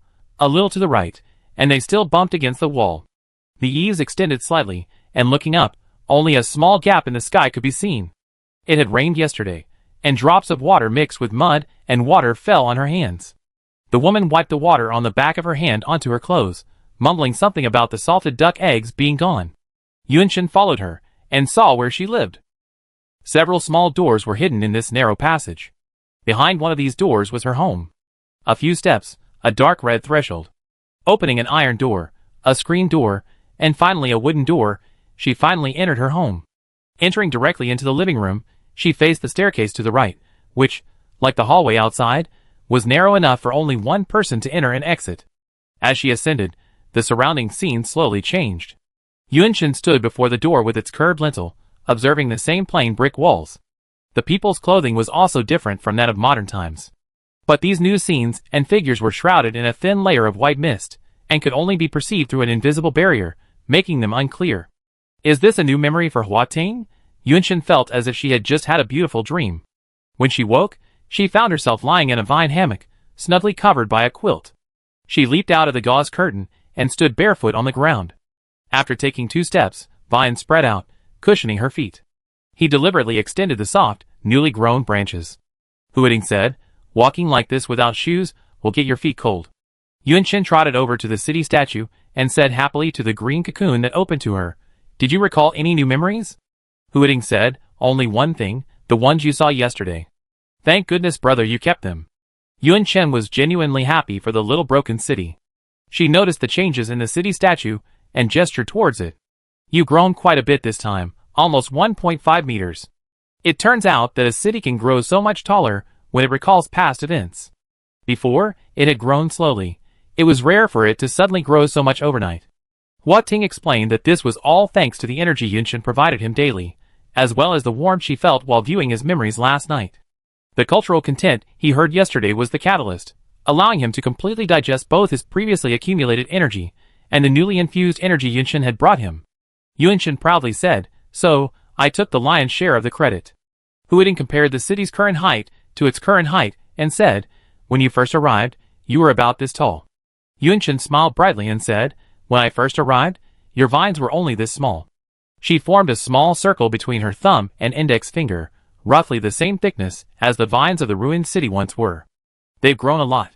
During breakfast, Yunshin and Xiao Poqing couldn't contain their good news, so they told Yu Chaojia, who was sitting across from them. The young man spat out a mouthful of water. Luckily, Yunshin and Xiao Poqing were agile and avoided being sprayed in the face. Yu Chaojia was stunned and said, "Impossible. Just like what I said yesterday, it's impossible for you to become a medium-sized city all of a sudden. How many energy stones do you two have?" Yunshin didn't hide the fact that he was from Zhongzhou from Yu Chaojia. He knew that Yunshin had only been here a short time, and that Hua Ting had only just remembered his name. A year? A few months?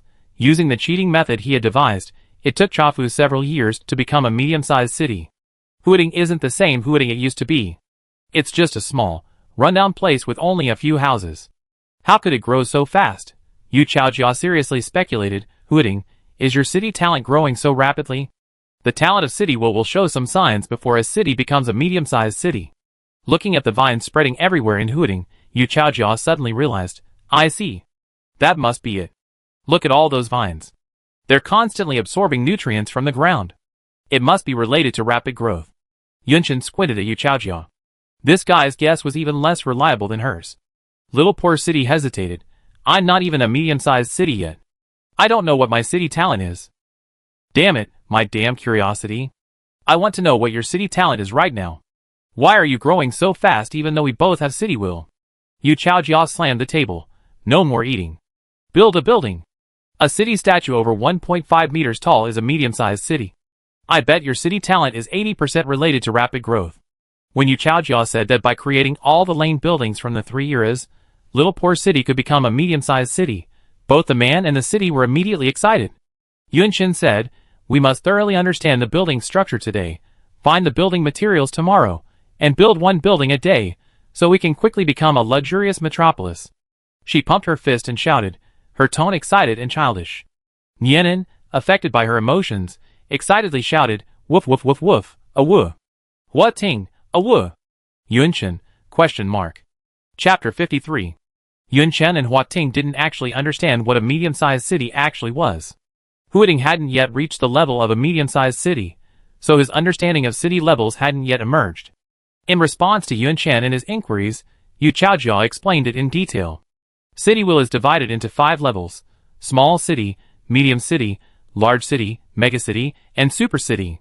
The height of the main body of the city image is the most direct indicator of the city's will level. When the city image is under 1 meter, it is a small city.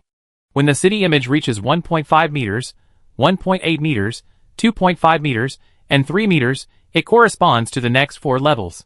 The higher the level of city will, the greater the range of its influence. The total area of urban aura radiation in a small city is less than 500 square kilometers. In a medium-sized city, it is between 500 and 2,000 square kilometers. In a large city, it is between 2,000 and 3,000 square kilometers. In a megacity, it is between 3,000 and 4,000 square kilometers. And in a super city, it is over 4,000 square kilometers. After becoming a medium-sized city, in addition to the city's inherent natural talents, the city's aura will also develop other functions besides its barrier function to block ghosts. In a medium-sized city, crops grown and animals raised within the city's aura will grow slightly faster than those outside the city's aura. The higher the level of the city's aura, the higher the human habitability within the city's aura. In general, this means improved environment and resources. Yu Chaojia raised his hand and waved it. In the sunlight, the grayish-white dust floating in the air swayed with his hand. Maybe you're used to seeing these things in the air and think they're normal. Before ghosts appeared, these things weren't in the air. There haven't been specific measurements, but most people feel that after ghosts appeared, the planet's magnetic field and gravity changed. Yunchen always kept a compass in her waist bag. Where ghosts had spent a long time, the compass needle would shake repeatedly. Using a compass to analyze the presence of ghosts was a survival technique she learned since childhood, but she didn't understand the specific reasons behind it.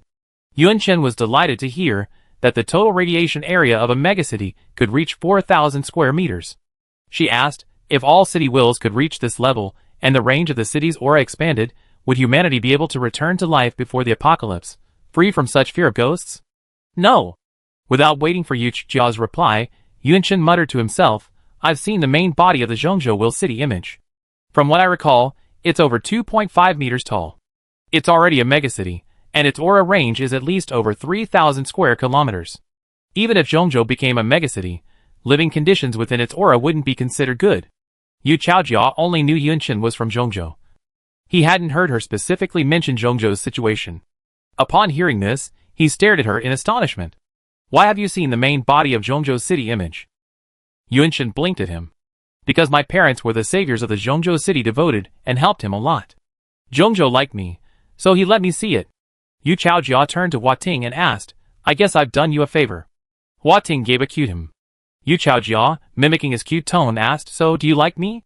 Hua Ting hesitated for a moment. Quite a bit. What did she mean by quite a bit? Yu Chaojia put on a smile. Since you like me, can you let me see your main body?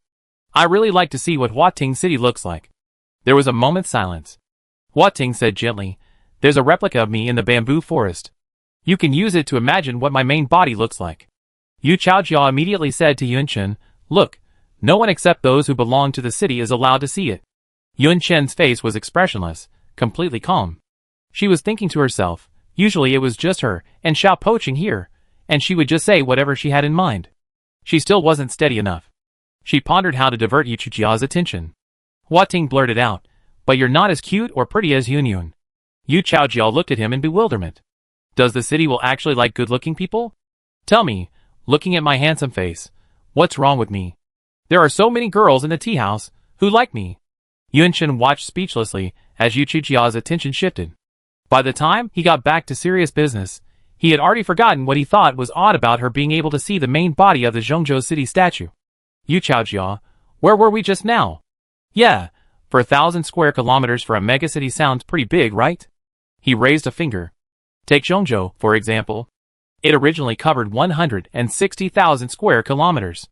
Besides the main body of the City Will City statue, the locations of each separate copy are uncontrollable, and the range of their radiated aura is uncontrollable.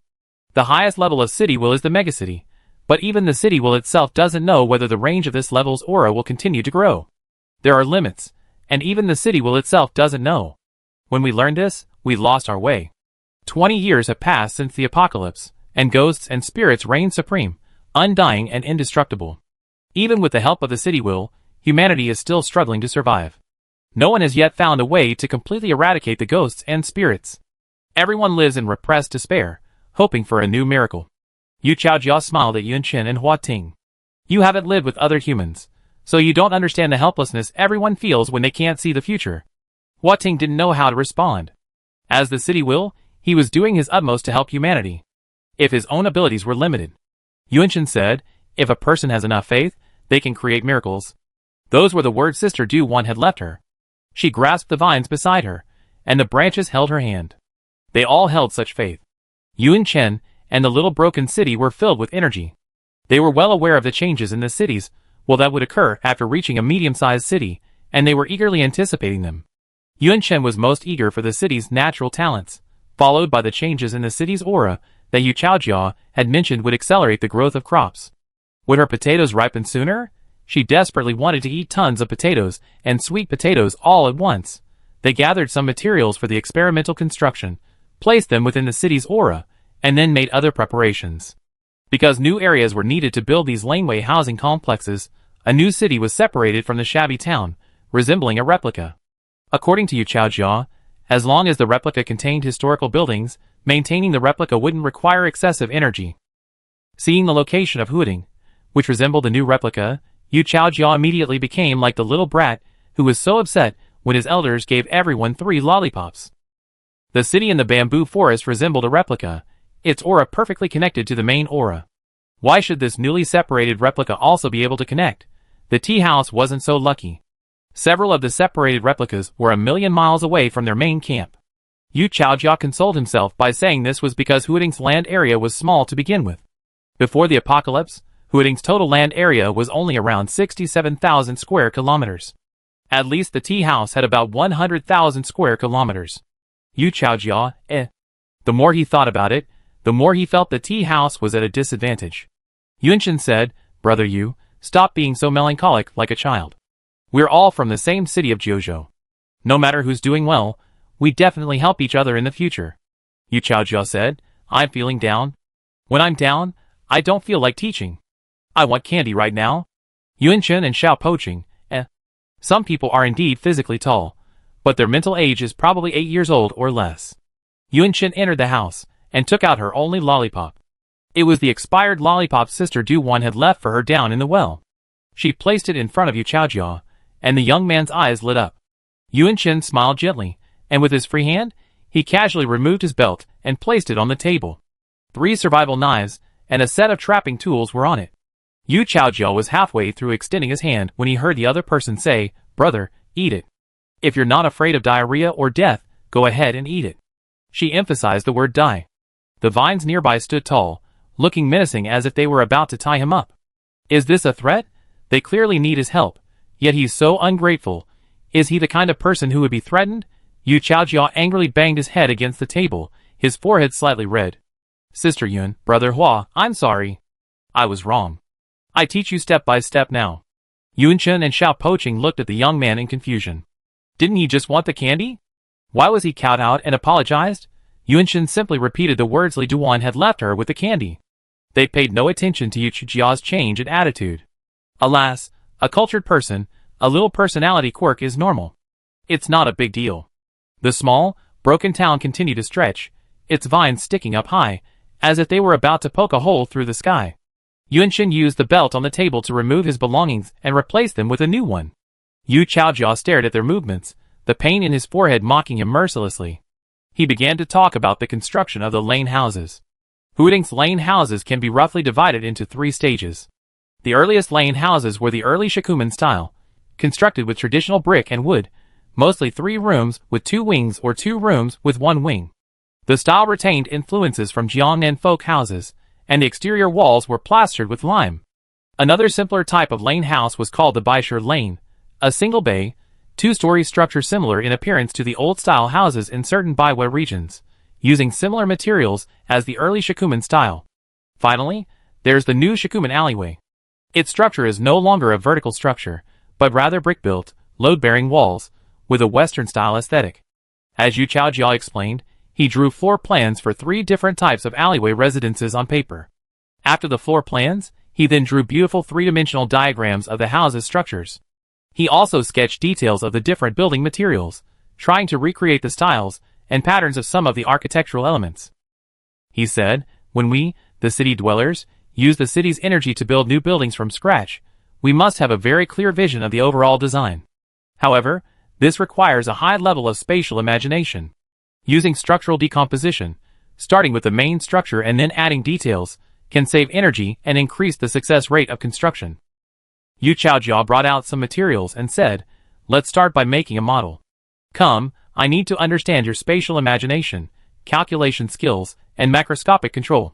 Based on this structural diagram, I roughly assess your capabilities. Yu Chaojia had seen the houses here, and they all had very simple structures, so he didn't have high expectations. Yunshin took the papers and flipped through them one by one, her expression serious. After each one, she closed her eyes for a moment, constructing the corresponding image in her mind, then gradually adding details. In her new memories of Huading, she had vaguely seen the style of one of the lane houses, and her imagination of the wall pattern was even clearer. Yunshin was very good at visualizing images in her mind. When she encountered Yuji in the cave, she used this method to construct an escape route, constantly resimulating and resimulating. She was skilled at setting traps, with a low failure rate, precisely because she would mentally simulate the scene of her prey falling into them before setting them. Simulating an entire house, inside and out, was a minor challenge, but not difficult. Yunshin slowly opened her eyes and raised her arm, the energy of the city flowing gently through her fingertips. A tiny building slowly took shape. From the load-bearing structure to the overall composition, from the interior to the overall exterior, from the details inside to the exterior decorations, everything corresponded to what had been drawn on paper. Huiting was behind the girl. As the small building model gradually emerged, his city image glowed brighter, as if in response. Yu Chojia's astonishment grew as he looked, until the entire house took shape. He picked it up and examined it carefully. Finally, he said, "You don't need to practice anymore, just get started. I almost suspect you have a 3D printer in your head. We still need to find more materials. Just bring back some construction waste from the original Shikumen address." Yunshin happily stood up and said, "Okay, we go find it right away." Yu Chaojia asked, "By the way, how much city energy did you use just now? This will give us a rough estimate of how long it will take to build a building." Yunshin and Xiao Poqing, that building model just now not only didn't consume any energy, it actually increased Xiao Poqing's energy a bit. They definitely couldn't tell Yu Chaojia about this directly. Even if Yunshin and Xiao Poqing were simple-minded, they couldn't be as simple-minded as Xia Fengyin and tell everyone they were made of stone. Yunshin said, "Don't worry about the energy for now. We do have some energy stones hidden away. It should be enough to build houses in Huiting and upgrade it to a medium-sized city." Yu Chaojia believed her. He lowered his head and continued drawing the structural diagrams of other residences, as well as the layout of the residential complex. One person, one city, breathed a sigh of relief.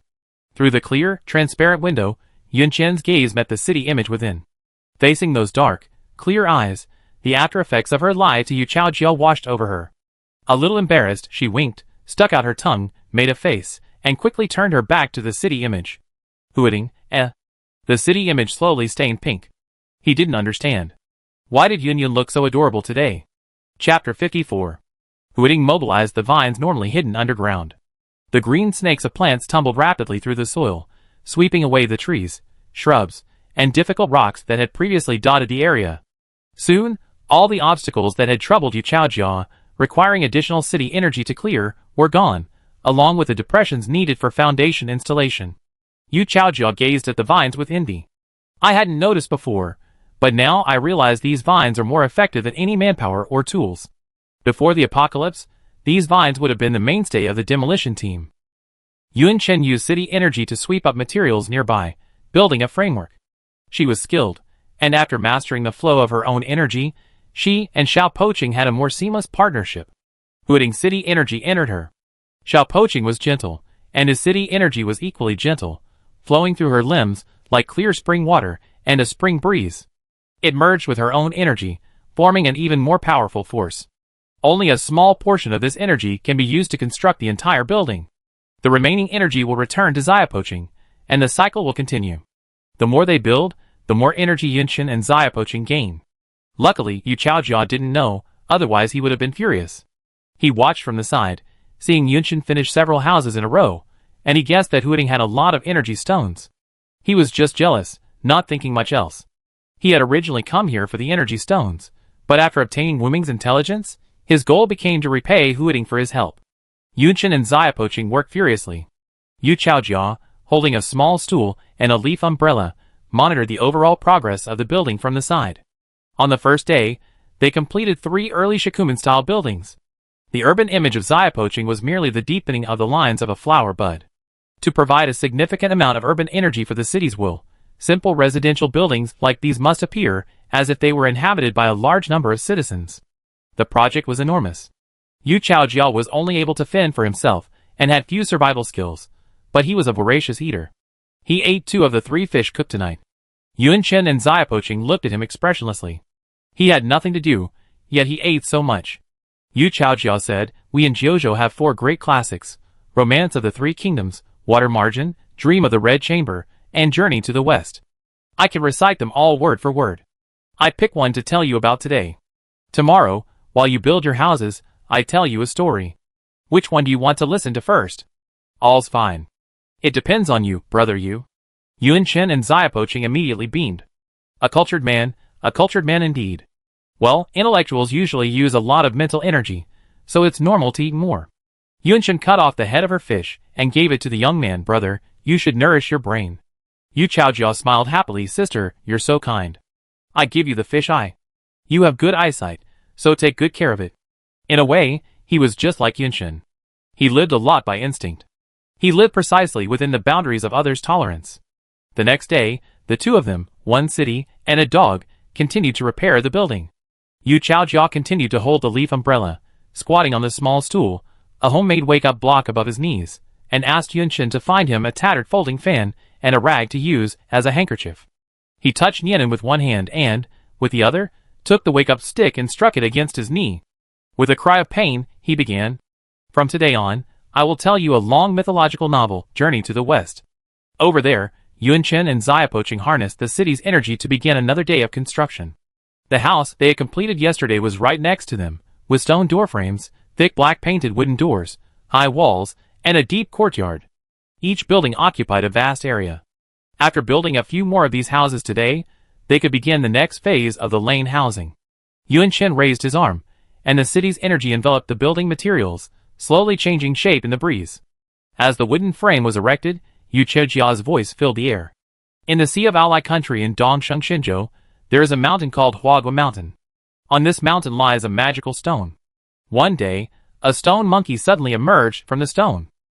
Yunshin shuddered, and the image in his mind shifted, nearly causing the building to collapse. She glanced suspiciously at Yu Chaojia, then turned back to her construction when he continued his story.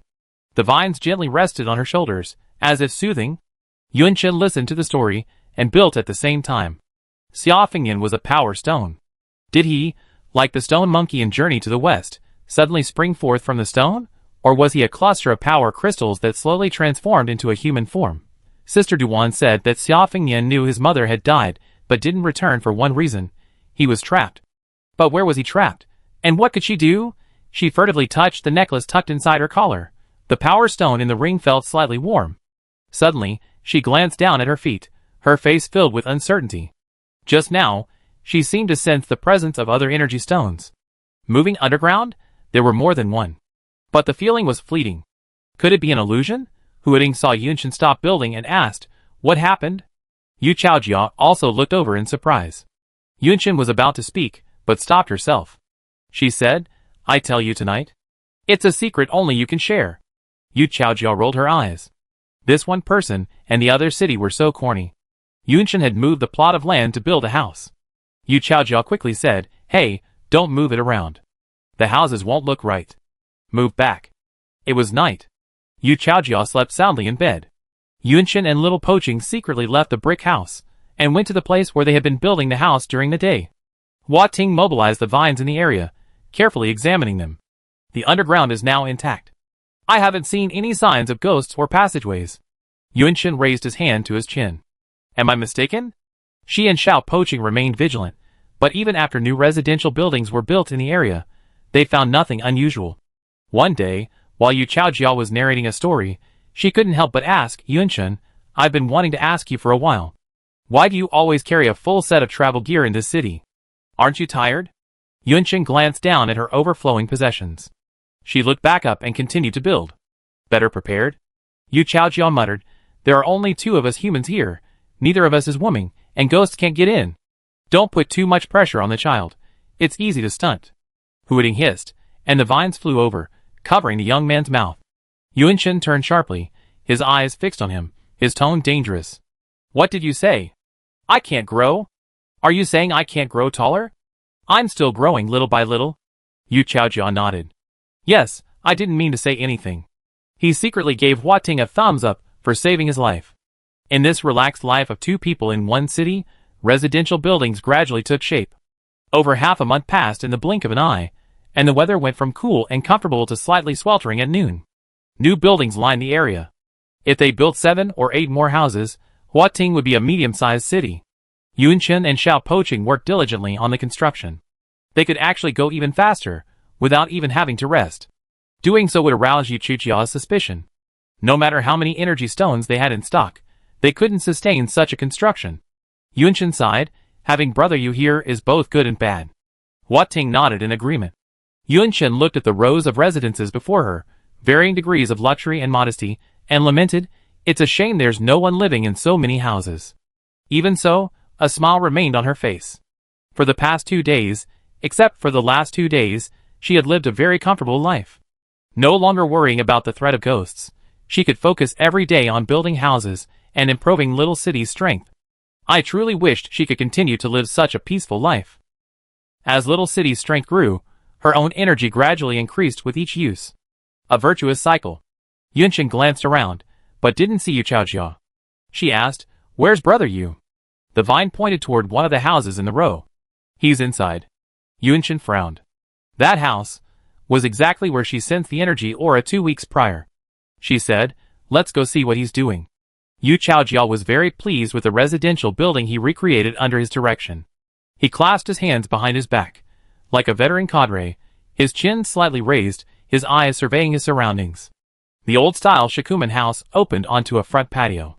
Looking up, the eaves enveloped the space, revealing white clouds drifting slowly against the blue sky, like a natural painting.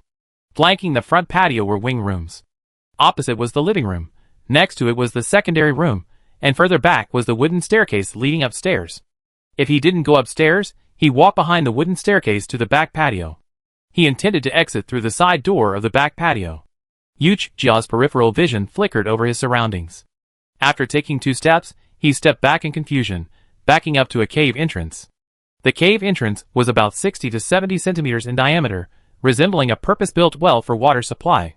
The backyard did need a well, but he didn't seem to have mentioned it to Yunqin, or perhaps he had forgotten. He'd been here yesterday, but there was no such well. Yu Chaojia scratched his head, puzzled, and asked, "When did they come here to dig a well today? Could they have come here last night?" He approached the cave entrance, wanting to see if there was any groundwater. The darkness within the cave seemed to absorb all light. It was pitch black, so dark that even if he leaned over the edge and peered out, he couldn't see what was below. Would a properly dug well be this dark? It wasn't nighttime. It was broad daylight. How could he not see anything below? Suddenly, Yu Chaojia remembered something. What did Yunqin say? Ghosts come from underground. A cool breeze emanated from the cave entrance, accompanied by a faint scraping sound. Yu Chaojia's face paled, his body limp, and he nearly fell into the cave. Suddenly, his waist tightened, then, he was pulled backward. He nearly screamed, but then he saw familiar faces and vines. It was Yunqin and Hua Ting. A child several years younger than him, now calmer than he, an adult. And then, there were those thick vines that gave him a sense of security, thicker than his thighs combined. As if finding his anchor, Yu Chaojia pointed in that direction and stammered, there seems to be something underground. Seeing Yunqin move forward, he tried to grab her clothes, but his grip was empty. He anxiously warned, Hey, don't go over there.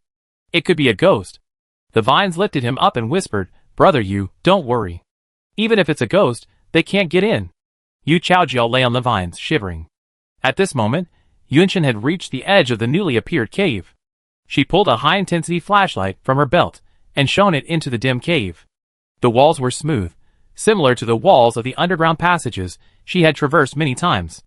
The light shone downwards, revealing the familiar ghostly liquid. The light tilted again, and downwards again. The cave entrance was deep, and the bottom was unclear. Yunqin had carried a burning stick with her. It was indeed a good idea to be prepared. She folded the stick and threw it into the cave. A flash of fire appeared, a red light trailing down, striking a bluish-white head. It slid down again. Yunqin met the gaze of several ghosts awake in the daylight.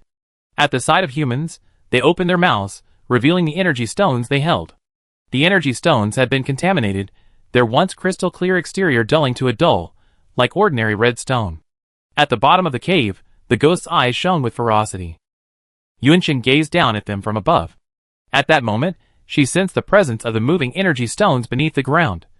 It wasn't an illusion. After a moment, she said, "It's indeed a ghost. Just like last time, there wasn't this cave here yesterday. It suddenly appeared. You still can't detect the passage?" The vines came to her side. "Yes, it's as if they're deliberately blocking my perception. But this time, without my true form underground, they can't contaminate me." Yunqin pondered for a moment, then said casually, "Then let's continue building the house until you become a medium-sized city. Then we can discuss how to deal with them." Hua Ting said, "Okay." The young man next to her jumped up in excitement. Yu Chaojia's eyes widened in disbelief, and he retorted, "You two are so calm. This strange thing just appeared directly in your house." Yunqin looked at him and said, "Brother Yu, didn't I tell you about the cave in Hua Ting and the ghostly things inside?" Yu Chaojia nodded. While he had said so, the situation was different now. This cave appeared directly within the city's aura. It's extremely dangerous, Huiting warned. You didn't tell him that the cave appeared right next to my city statue. Yunshin suddenly realized something and said, don't be afraid. Last time, we were fine near the city statue. This time, it's safer. Yu Chaojia, hearing about the ghostly cave appearing near the city statue, said, eh. He paused and said, can either of you take me back to the tea house if you're free? Chapter 55. ZZ. The pale-faced young man, radio in hand, squatted beside the large dog, his thighs trembling uncontrollably. He looked awkwardly at the man and the vine in front of him. They were as calm as if nothing had happened, like two ruthless building machines. He couldn't help but sigh. Hey, you two, don't you find it strange? Ghosts only come out at night and sleep during the day. But they're all awake, their eyes wide as bells. Isn't that scary? Yunshin said, you didn't see the ghost in the cave. Yu Chaojia said, but I have a very vivid imagination. Oh, Brother Cha is still causing trouble now, and he won't let me contact him. He stared blankly at the ground. Am I going to die here? Huiting said, it's just a cave. Brother Yu, don't be such a coward. Even so, Yunshin and Xiao Poching were also troubled. This cave was different from the last one. The protection range of the cities will covers the surface and the ground below. This hole appeared directly, and the vines of the small broken city couldn't even reach down, but the previous hole could. Trouble, I don't know what has changed. Yu Chaojia's eyes remained blank as he mechanically turned on the radio, trying to contact the tea house. The ghosts in the hole, containing the energy stone, only appeared for a moment. They quickly left the hole, seemingly intent on digging a hole and then leaving. The ghosts must have a conspiracy.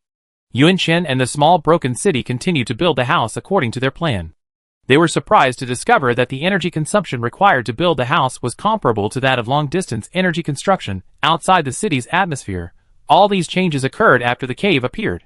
At this rate of energy consumption, they could only build one house a day at most. Yunshin couldn't help but wonder if the ghosts didn't want the small, shabby town to become a medium-sized city. So what if the energy consumption was high? They still had energy stones in reserve. When Yu Chaojia saw Yunshin and the vines heading for the brick house, he immediately followed, muttering, I say, you two, don't keep running here when it's so dangerous. A medium-sized city is tempting, but saving your life is more important. We can plan to build somewhere else. Yunshin said, but aren't you going back to the tea house, Yu? Without further guidance, it'd be difficult for us to build a similar structure. We have to seize this opportunity now. Yu Chaojia was stunned. He whispered, aren't you two going to keep me here? Yunshin smiled at him and said, it's too dangerous. Yu Chaojia exclaimed, you know the danger too. Then why are you so calm? Yunshin replied, there's no point in being anxious or panicking. Brother, you can leave here and return to the tea house, but I can't. Yu Chaojia said, you can seek refuge in the tea house first.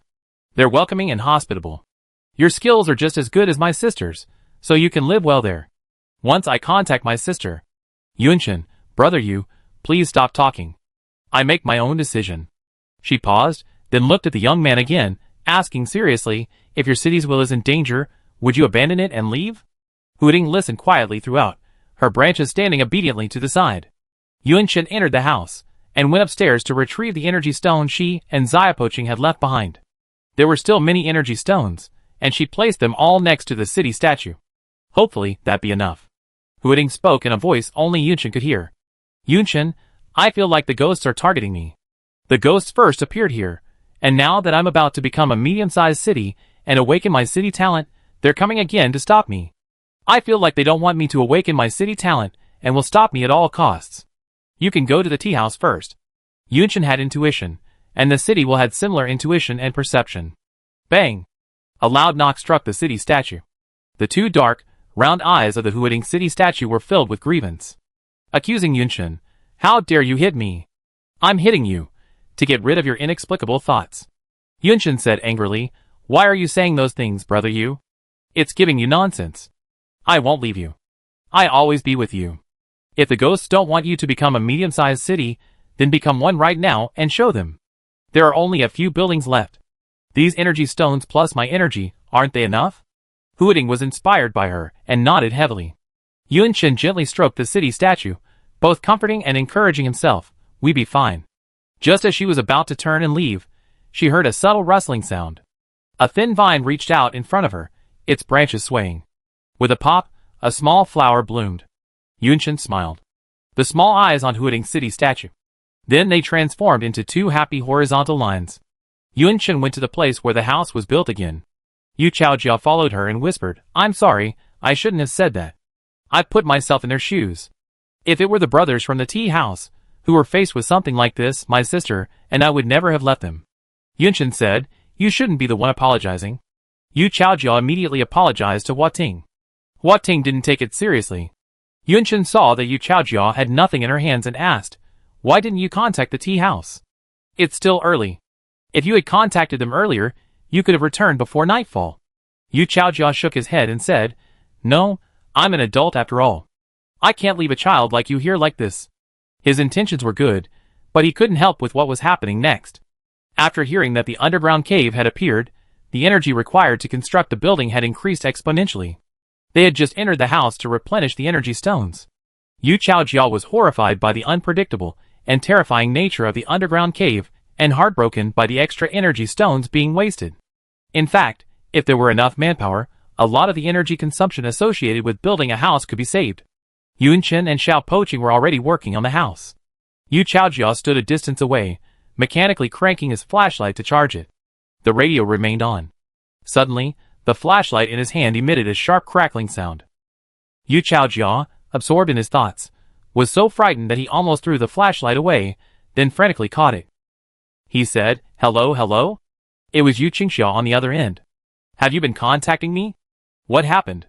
Yu Chaojia, flustered but clear-minded, recounted what he had discovered this morning. He said, "Sister, what should we do about this?" Yu Qingxia asked, "You could definitely go back to Chafu, so why are you still asking me to help them?"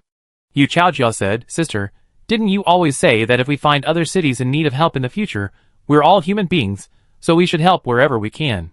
Although I did initially want to abandon them and return to Chafu, even Huading is still a child, so I couldn't bear it." Yu Qingxia chuckled, "I've grown up a lot after going out.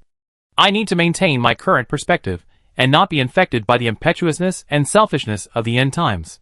The initial inspection of Chafu has been completed, and I'm organizing some people to rush over to help." Yu Chaojia was delighted. "Great. Thank you, sister.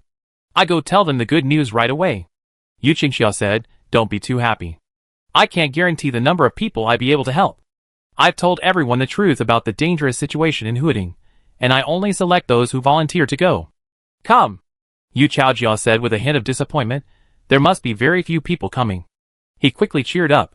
"It's okay, as long as someone showed up." Yu Qingxia, "As long as you understand." Not hearing the two familiar disruptive voices, Yu Chaojia asked with a hint of confusion, "Why are these two brothers so quiet today? Don't they hate Huading?" They heard they were asking for help, and didn't make any noise at all.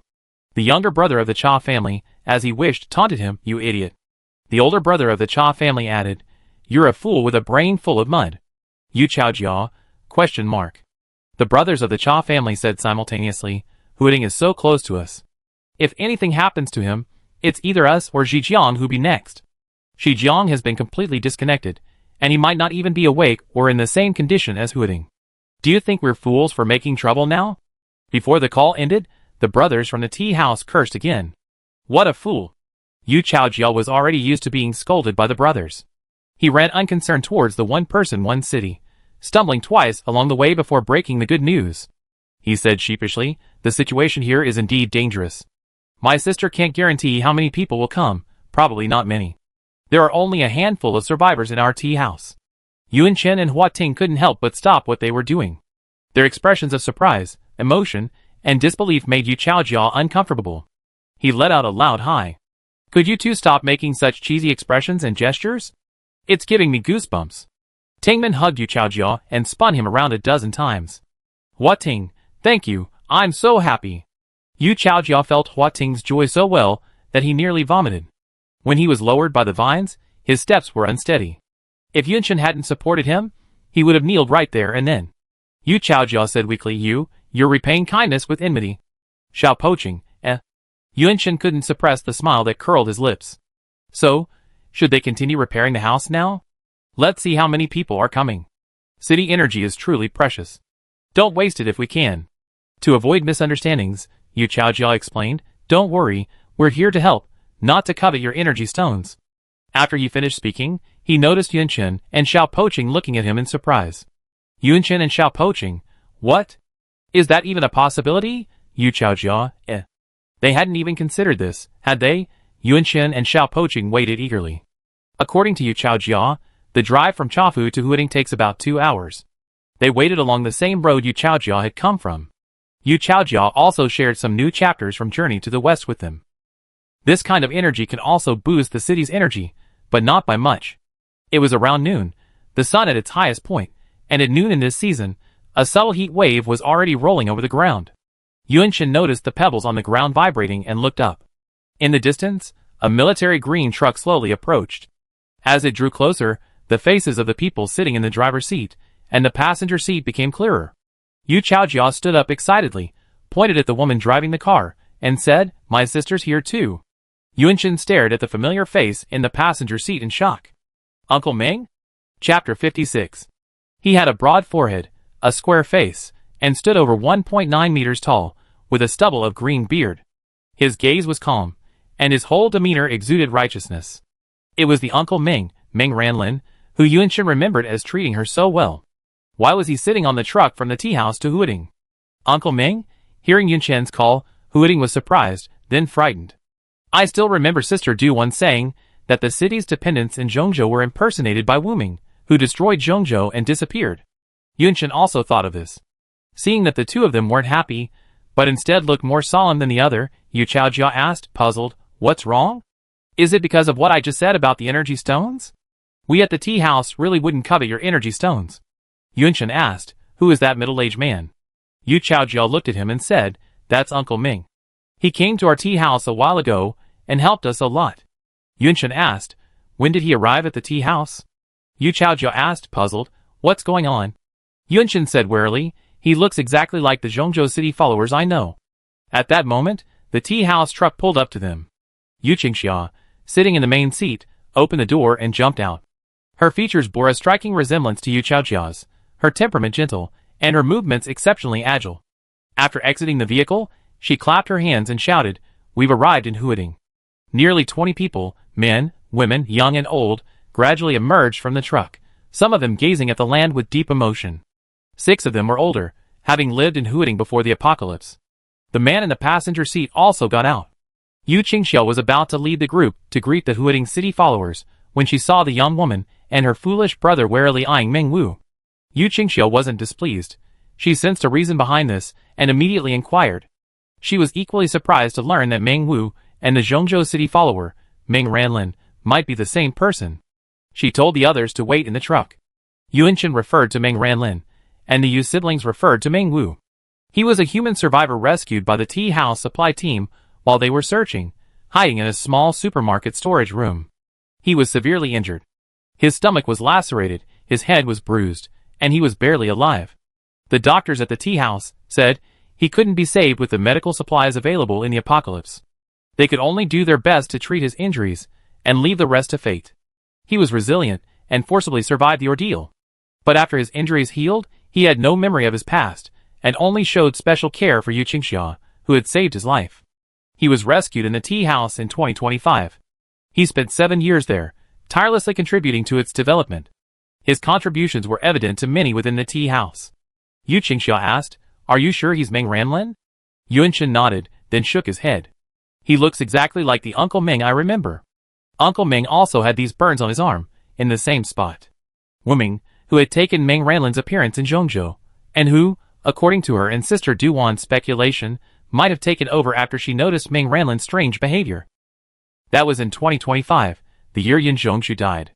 In 2025, the seriously injured Meng Wu was rescued at the tea house. Zhongzhou's city talent might be teleportation. She and Sister Duwan were both teleported to Huading from Zhongzhou. Sister Duwan was teleported to the same location as her, and her cloak fell nearby, accidentally ending up in Sister Duwan's hands. Yunchen had been secretly observing the middle-aged man she was familiar with. She wasn't sure if this man was Ming Ranlin, or if he was Wu Ming. He noticed her gaze and smiled warmly, unconcerned with her speculations. Instead, he was tolerant, like a kind elder. Yunchen's nose suddenly tightened. It was the Uncle Ming she knew. Even with his memory lost, he remained very friendly to her. Yu Qingxia said, I don't know if Uncle Meng is the city devoted from Zhongzhou, but based on the identification method you gave, I can guarantee he's not Wuming. If the city will falls dormant, the markings on its city devoted will also disappear. Even before, the Yu siblings had never seen anything resembling the city dependence markings on Uncle Meng. Yu Qingxia said, if you're worried, I can have him do the math problems again in front of you.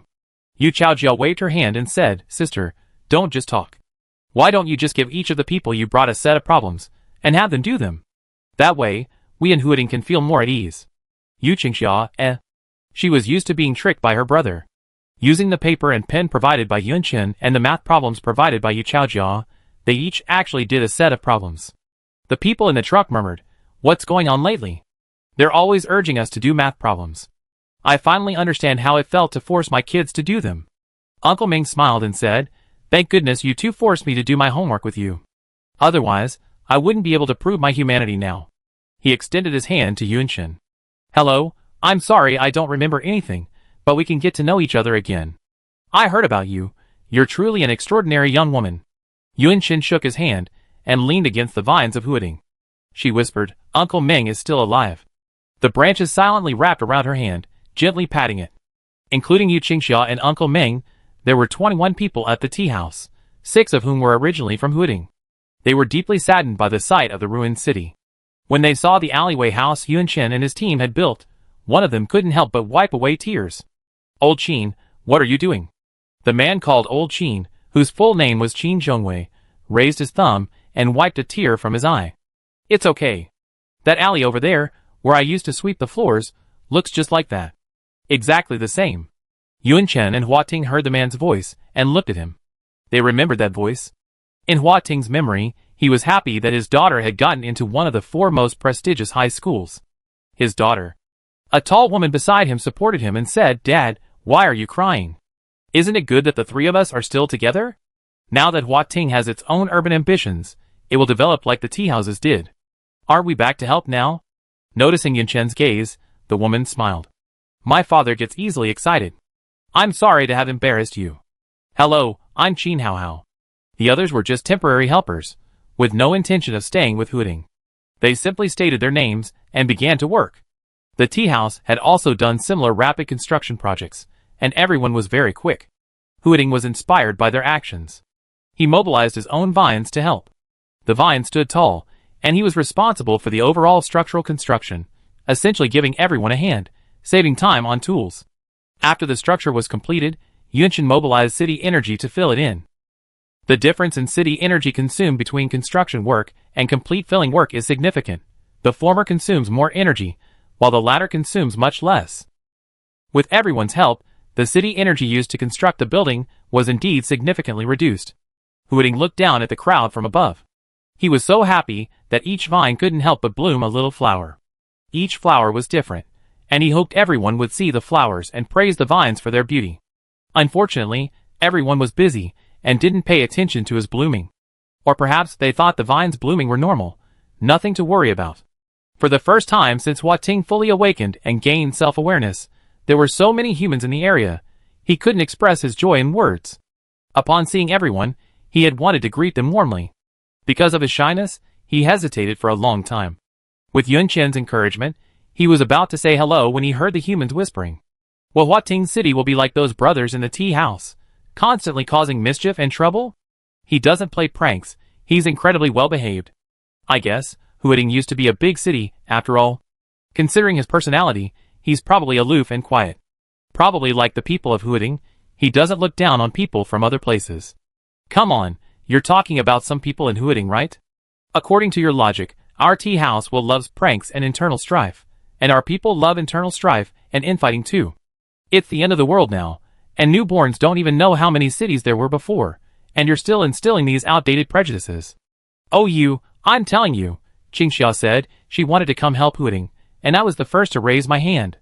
Huading is in such a plight now. It used to be such a prosperous city, but now it's like this. It's completely unrecognizable. Huading listened to their conversation without saying hello.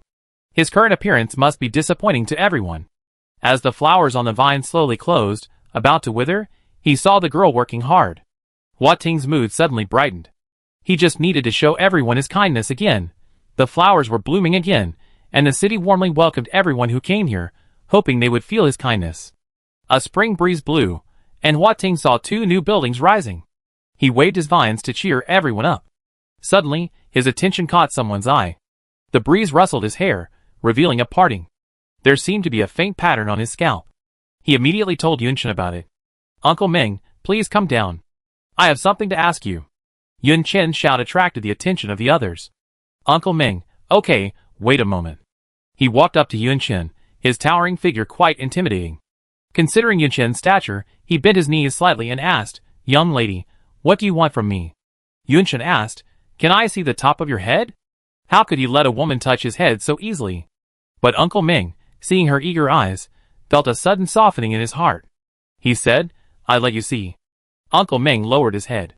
Yunchen reached out and quickly parted his hair. Sure enough, he saw the pattern Xiao Poching had described. This pattern. The others thought something had happened, and the Yu siblings approached. Uncle Ming asked curiously, "Young lady, what are you searching so anxiously for in my hair?" Yunchen faced the Yu siblings, her hand resting on Uncle Ming's head. As they watched, she flipped through her thick, heavy hair like the pages of a book, revealing the pattern of a closed scroll on her scalp. The color was so dim, almost fading, yet it still stubbornly lingered. Yu Qingxia and Yu Chaojia saw it clearly. Yunchen said, "The symbol of the city's loyalists." Uncle Ming was indeed Ming Ranlin. And the will of Zhongzhou had not completely fallen asleep. Chapter 57. So am I the Ming Ranlin you mentioned? Uncle Ming's eyes flickered with surprise when he heard the city devoted symbol in his hair. He clearly hadn't expected him to actually be a Zhongzhou city devoted. Uncle Ming asked, "Could it be that this is actually just a tattoo, and not the city devoted symbol you're talking about?" Yun Chen and the Yu siblings both denied it. The city devoted symbol, the city devoted, and the city's will could be identified at a glance. Yun Chen had many questions for Ming Ranlin. She couldn't get the answers. The Uncle Ming before her was Ming Ranlin, yet he wasn't Ming Ranlin. He no longer remembered anything from his time as Ming Ranlin, only the memories of his years at the tea house, and his original physical abilities. She asked Ming Ranlin if there was any chance of recovering his memories. Yu Qingxia said, "It's hard to say for sure." Uncle Ming suffered a severe brain injury at the time, so his recovery was a miracle. He might suddenly regain his memory one day, or he might never recover it again. Yun Chen sighed softly, and then she was startled by a touch on her head. A broad hand gently stroked her hair, and she heard Uncle Ming say, "Young girls who sigh too much tend not to grow tall. When you have time, you can tell me more about your past. Perhaps it will help me recall some memories. You should know about my past, right? I see you look very familiar to me." Yun Chen nodded. She called out Uncle Ming, unsure how to respond. Huiding suddenly spoke, a voice heard only by the few people present. "The city devoted sign is still there. Zhongzhou is not asleep." Yun Chen was puzzled. Sister Duan clearly said she saw Zhongzhou asleep. Yu Chaojia speculated, could it be that Zhongzhou has a trick up its sleeve? There was no point in their wild speculation. They could do nothing to help Zhongzhou with his plight.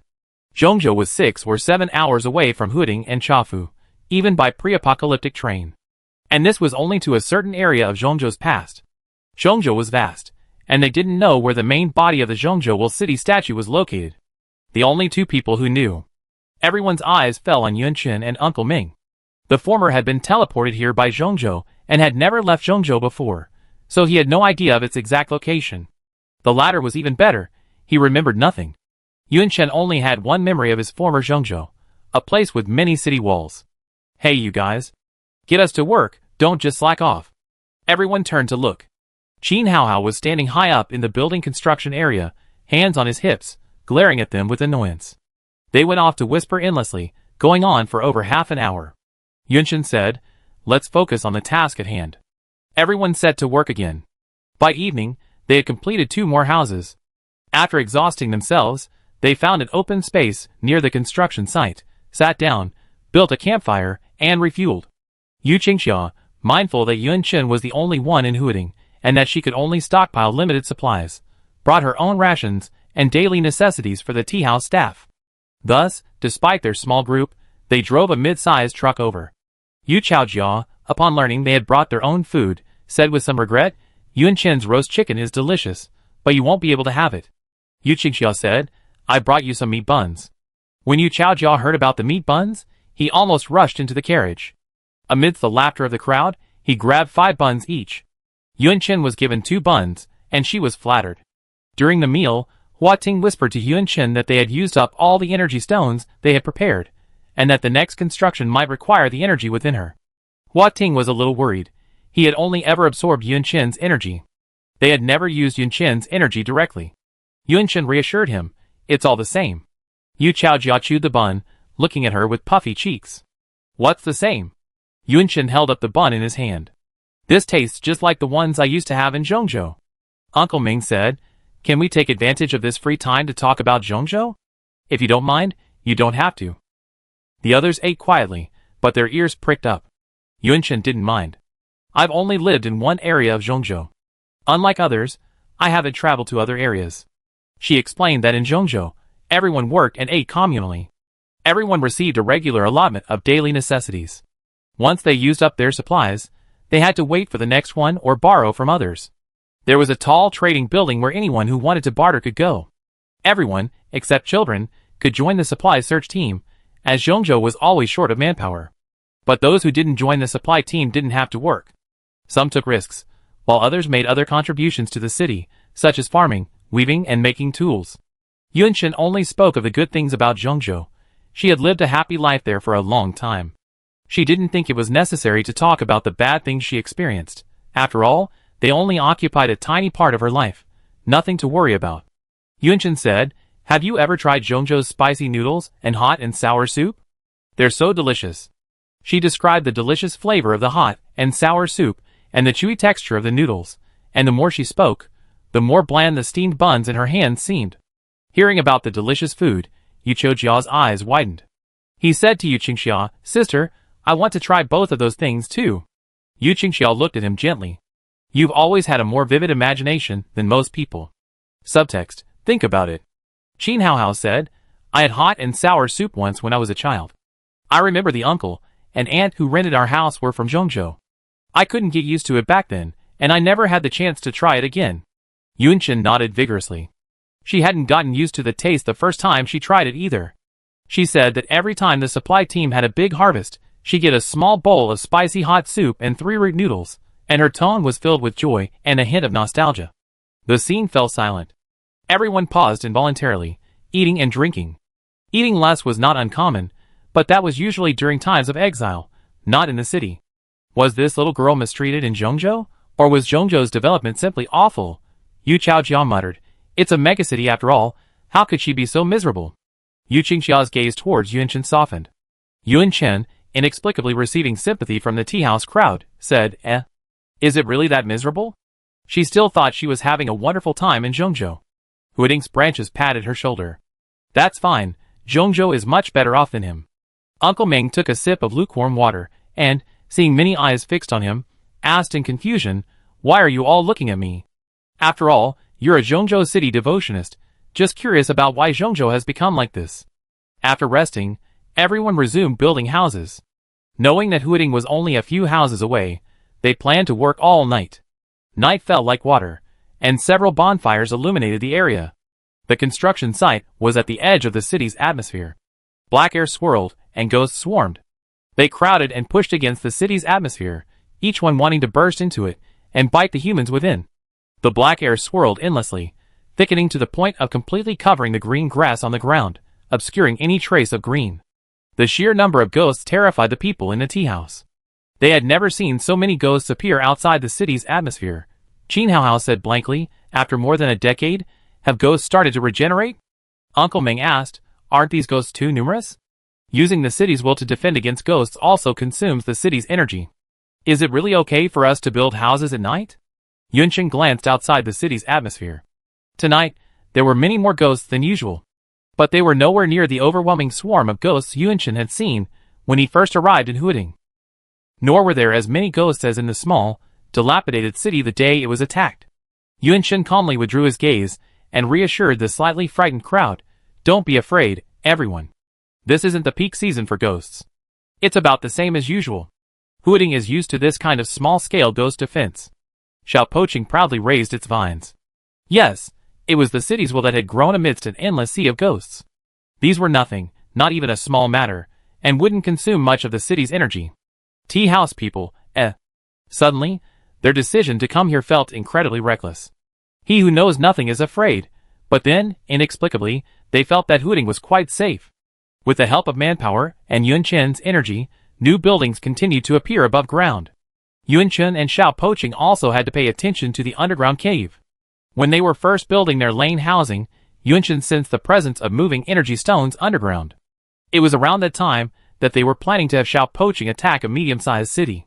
She and Xiao Poching both believed that the underground cave had appeared to prevent them from becoming a medium-sized city. Energy gradually accumulated, and Xiao Poching edged closer and closer to becoming a medium-sized city. The underground cave remained silent. As dawn approached, the last building took shape. The Lane Housing Complex, once home to countless citizens, was recreated on Hooting's land. Hooting had officially become a medium-sized city. Before Yun Chen and the others could rejoice, the ground suddenly shook violently. Has something happened in the cave? Yun Chen was nervous when he heard Hua Ting's soothing voice. It's not a ghost. My vines were a little disobedient just now. His voice was still youthful, but it had lost its childish innocence and taken on a certain maturity. The main vine, which had been lingering near the group, began to shed its skin like a snake, layer after layer, until it reached an incredible thickness and stopped growing. He used the vines to lead everyone back to the masonry house. Yun Chen was already accustomed to using the vines for transportation, but the others were experiencing it for the first time. They sat on the vines with curiosity, watching the scenery on either side blur and recede rapidly, as if they were in a speeding sports car. It makes you more carsick than a car. Arriving at the masonry house, everyone except Uncle Ming and Yu Qingxiao felt a little weak on their feet. Yun Chen was led inside by the vines. Hooting couldn't wait to share with her the changes since becoming a medium-sized city. The city statue reached a height of 1.5 meters, and the top of the bud showed signs of blooming. The petals spread outward slightly, still shyly. Yun Chen sympathetically rejoiced at his new transformation. Vine held the little girl's hand, and they, one by one, circled the open space beside the city statue. They couldn't celebrate inside for too long. There were guests waiting outside. Yun Chen asked, "Do you have your city talent?"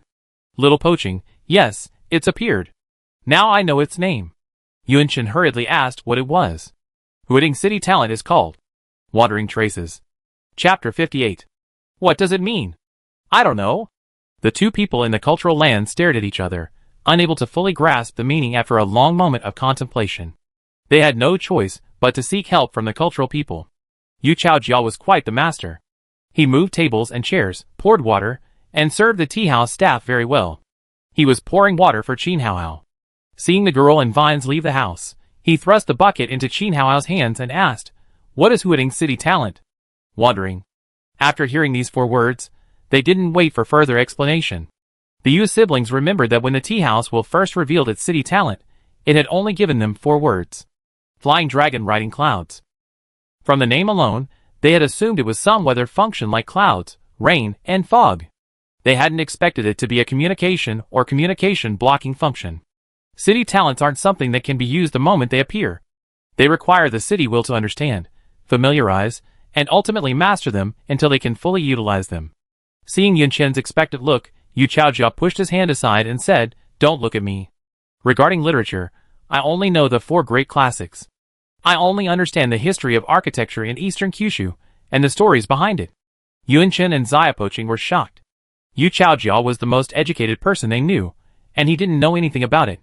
Thinking back then, filled with hatred, the chaos and divisions that left my family and property empty, I wandered adrift, the distant mountains and rivers, all born from the rain on the Wudong tree. Wandering generally means wandering, with an erratic and unpredictable whereabouts. The speaker was Qin Haohao, a tall, slender woman with a tan complexion. Seeing everyone looking at her, she blushed slightly.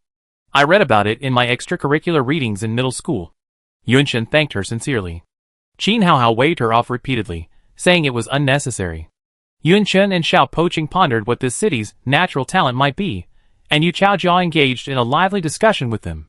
Yu Qingxiao glanced at the sky and interrupted them, saying, "I didn't expect the time we've been helping Hooting to fly so quickly. Now that Hooting has become a medium-sized city, and there's no further activity in the underground cave, we'd be heading back." The Cha Mansion came to help simply to help Hooting become a medium-sized city. Yun Chen asked, "How can I repay you?" Remembering that she didn't have any new energy stones, she didn't know what she could give back to the Cha Mansion, so she briefly explained Huiting's current situation. Yu Qingxia's eyes narrowed slightly, her gentleness diminishing somewhat, and a hint of shrewdness appearing. I don't need any material reward. Just give me a promise. A promise? Could something so intangible, in terms of concrete material, be considered a reward? Yunchen and Xiao Poqing were surprised. Yu Qingxia seemed to read her thoughts and said, the value of a promise depends on the person making it. Your heart is pure and honest, and I believe your promise alone is more than enough to offset this assistance. Yunchen asked, what promise do you need? If the tea house is in trouble, Huiting will need to come to its aid. Isn't that a sure thing? Is that worth a promise? Yunchen was puzzled, but she still made the promise. She believed that if any city will needed help, as long as she and Xiao Poqing could help, they would certainly help without hesitation. Xiao Poqing had said that city will should help each other. Satisfied with the promise, Yu Qingxia prepared to lead the people from the tea house away. The appearance of the underground cave in Huiting was far too dangerous.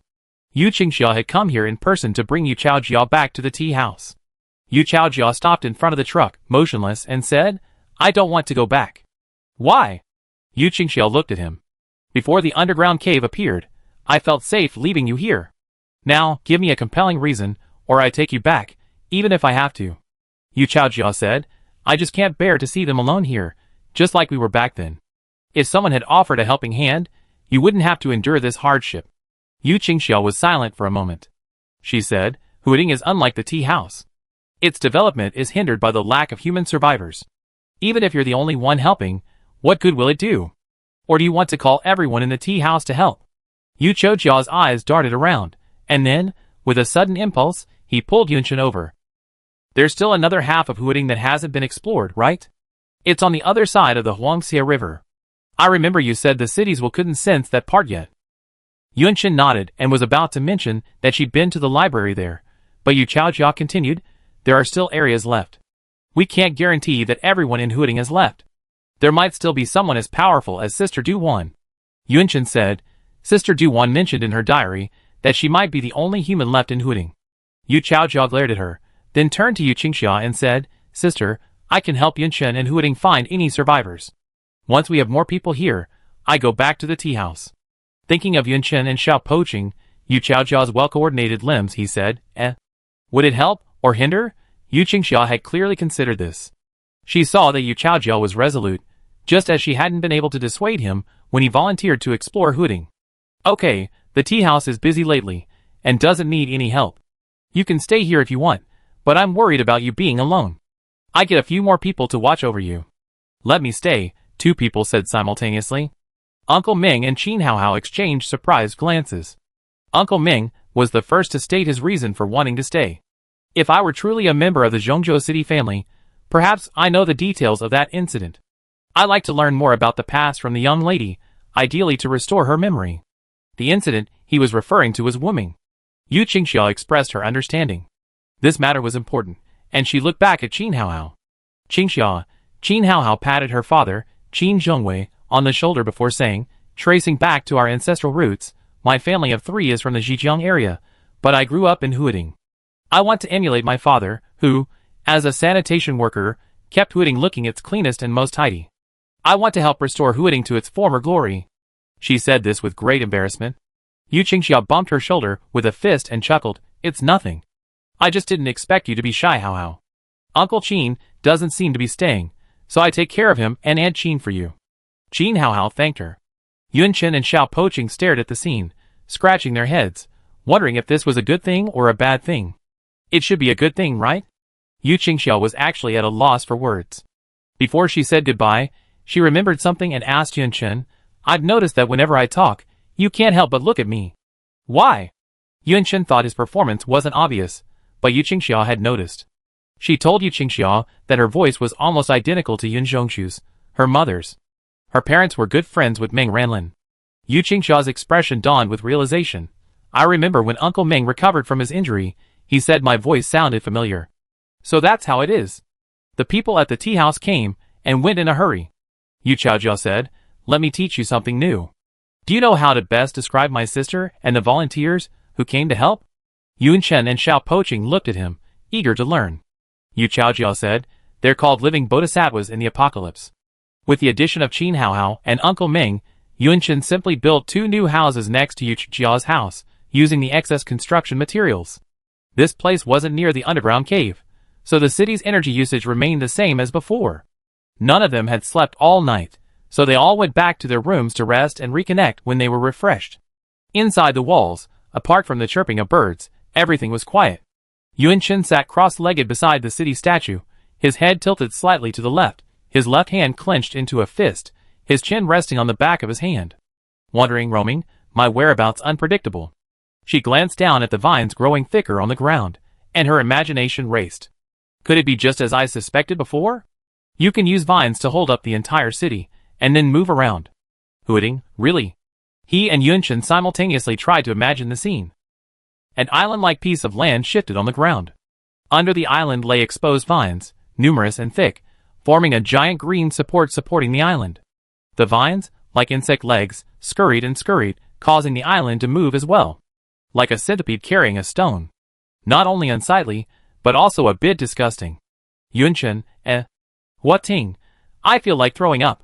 After becoming a medium-sized city, the small, broken city became even more concerned with its image. He absolutely would not allow his city talent to be that grotesque. If it were, he would rather not use it. Hearing the resolve in Hua Ting's tone, Yunshin raised her hand to shield her eyes. Well, it shouldn't be this kind of movement. She also couldn't accept this kind of city talent. Each person, one city, pondered for a moment. Hua Ting said, floating around outside, could it be a teleportation skill like Zhongzhou's? Could I also send people or things to other places? Yunshin said, try with something. The branch lifted a stone, and then used city energy. No reaction, the stone fell to the ground. Yunshin sighed. It seemed like it wasn't teleportation. She looked at the still-held branch and said, why are you still holding it up? You can put it down now. Hua Ting said in horror, I didn't lift it up. It just floated there. Even if Hua Ting broke the vine, it remained suspended in midair, motionless. Hua Ting could control the vine's movement, up and down, left and right, but it always maintained a certain distance from the ground. Shocked, Yunshin pressed hard against the vine. It wouldn't budge, as if it were fixed in the air, as if an invisible table were blocking it. She and Xiao Poching pressed hard together. Suddenly, the vine they were holding loosened. Yunshin leaned forward, and she steadied herself. The vine fell to the ground as if nothing had happened. Yunshin said, try again? Hua Ting used city energy again. The vines on the ground floated in the air again. Chapter 59. After numerous experiments, Yunshin and Xiao Poching confirmed that city energy could cause vines to levitate, but only partially. When the vines were afloat, Xiao Poching could use city energy to control the vine's movement in any direction. With a continuous supply of city energy, the vines could remain afloat. If the vines were afloat but no city energy was supplied, their duration of levitation would vary depending on their size and weight. Most of Xiao Poching's vines were hidden underground, so numerous that they covered most of the original hooting area. The vine's roots were deeply embedded in the earth, fused with the land, unable to escape. Yunshin crouched on the ground and looked up, his gaze meeting Xiao Poching's city image. Neither the man nor the city dared to consider that possibility. Yunshin asked tentatively, do you think the same thing as me? Hua Ting said uncertainly, I think my idea is a bit fanciful. Yunshin stood up. Given her and Xiao Poching's tacit understanding, they should both share the same idea. She said, let's talk about it together. Can you/I float in the air? After that, each of them, and the other smiled foolishly. How could it be possible? No, we must try. What if, by some stroke of luck, Xiao Poching's city talent is truly like this? They said we try it. Hua Ting himself didn't know how to use the city talent specifically.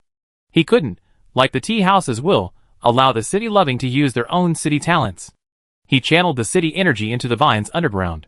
Gravity no longer affected the vines in the house. They floated in midair, as if hanging from the branches of invisible trees. The ground shook slightly. The tremors grew in intensity, shaking the buildings and trees above. Nianan suddenly roared, and the old turtle's limbs and head retreated into its shell. Yu Chaojia, Qin Haohao, and Uncle Ming, who were resting inside, rushed out. Unable to stand still on the ground, they looked up and saw a flock of frightened birds soaring rapidly in the blue sky. The faint cries of panicked animals outside the wall reached their ears. Falling on the courtyard, they were met with an even more bizarre sight. The vines that usually dotted the ground and the corners of the walls now floated in midair. Occasionally, when they touched them, they would politely retreat, raising their branches slightly as a greeting before drifting off to the side. It was as if they had just slept and entered a strange world where gravity had lost its control. What happened? Yu Chaojiao was about to knock on the door of the masonry house. His lower body was unstable, and the ground was shaking violently. Just as he was about to fall, Uncle Ming and Qin Haohao supported him, one on each side. One of the reasons they stayed behind was to take care of Yu Chaojiao. Before they could knock on the door, the ground had stopped shaking. Another feeling of rapid falling. Yu Chaojiao was frightened and half crouched on the ground. The door was open from the inside. Yunqin stood in front of the door, her eyes brighter than usual. She said, "I know what Huading's city talent is." Yu Chaojiao stood up and asked in surprise, "Could it be that this commotion is you testing your city talent? It's like a major earthquake. Could it be that it's not a growth talent, but a demolition team talent?"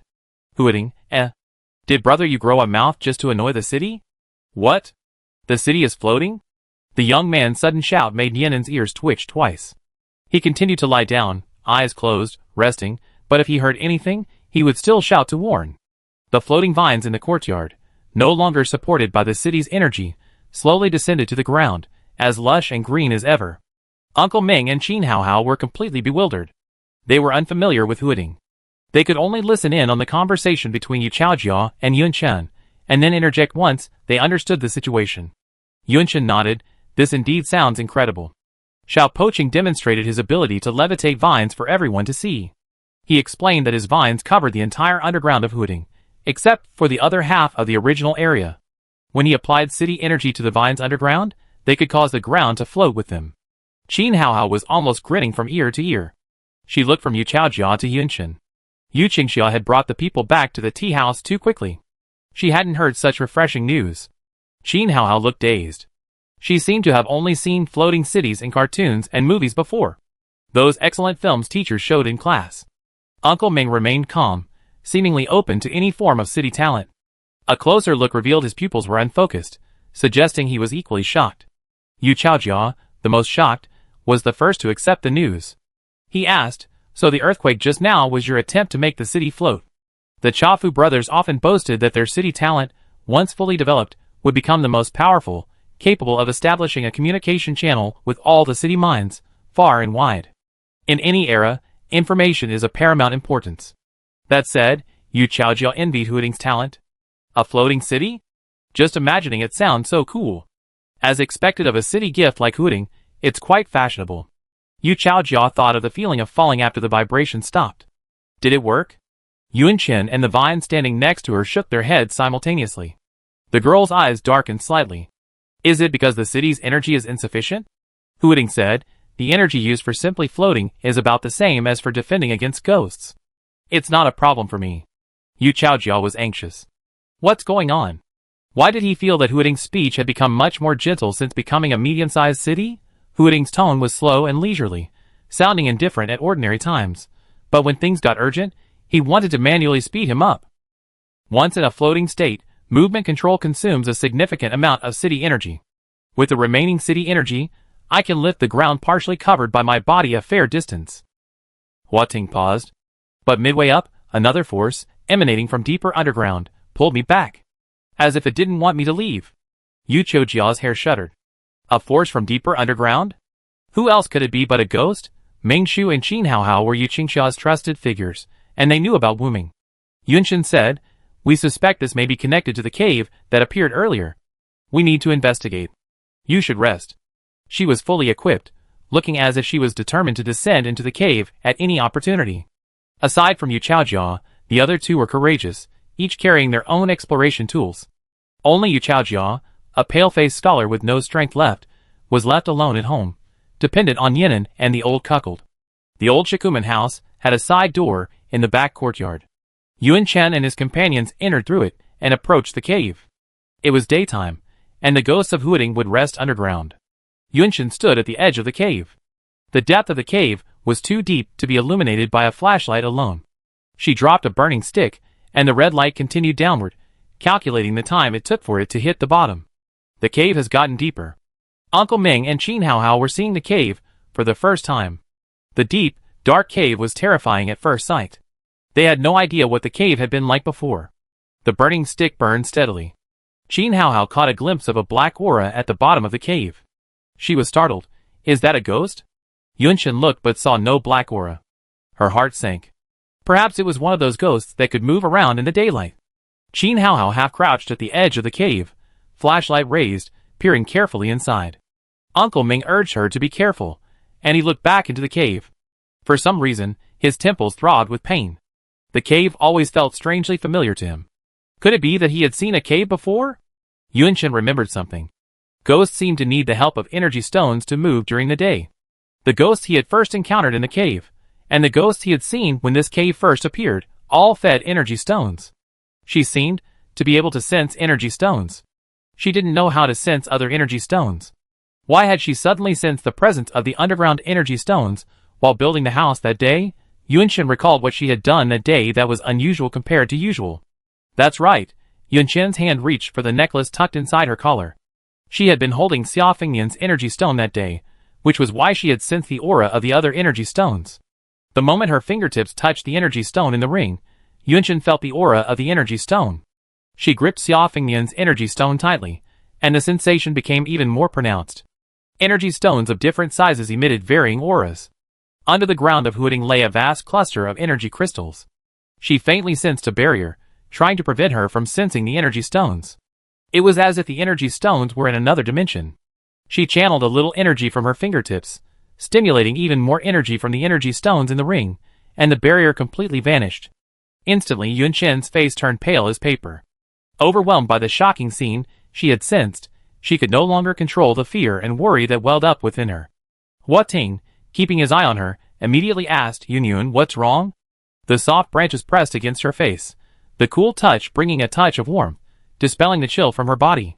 Yunshin raised her hand, and noticed cold sweat on her forehead.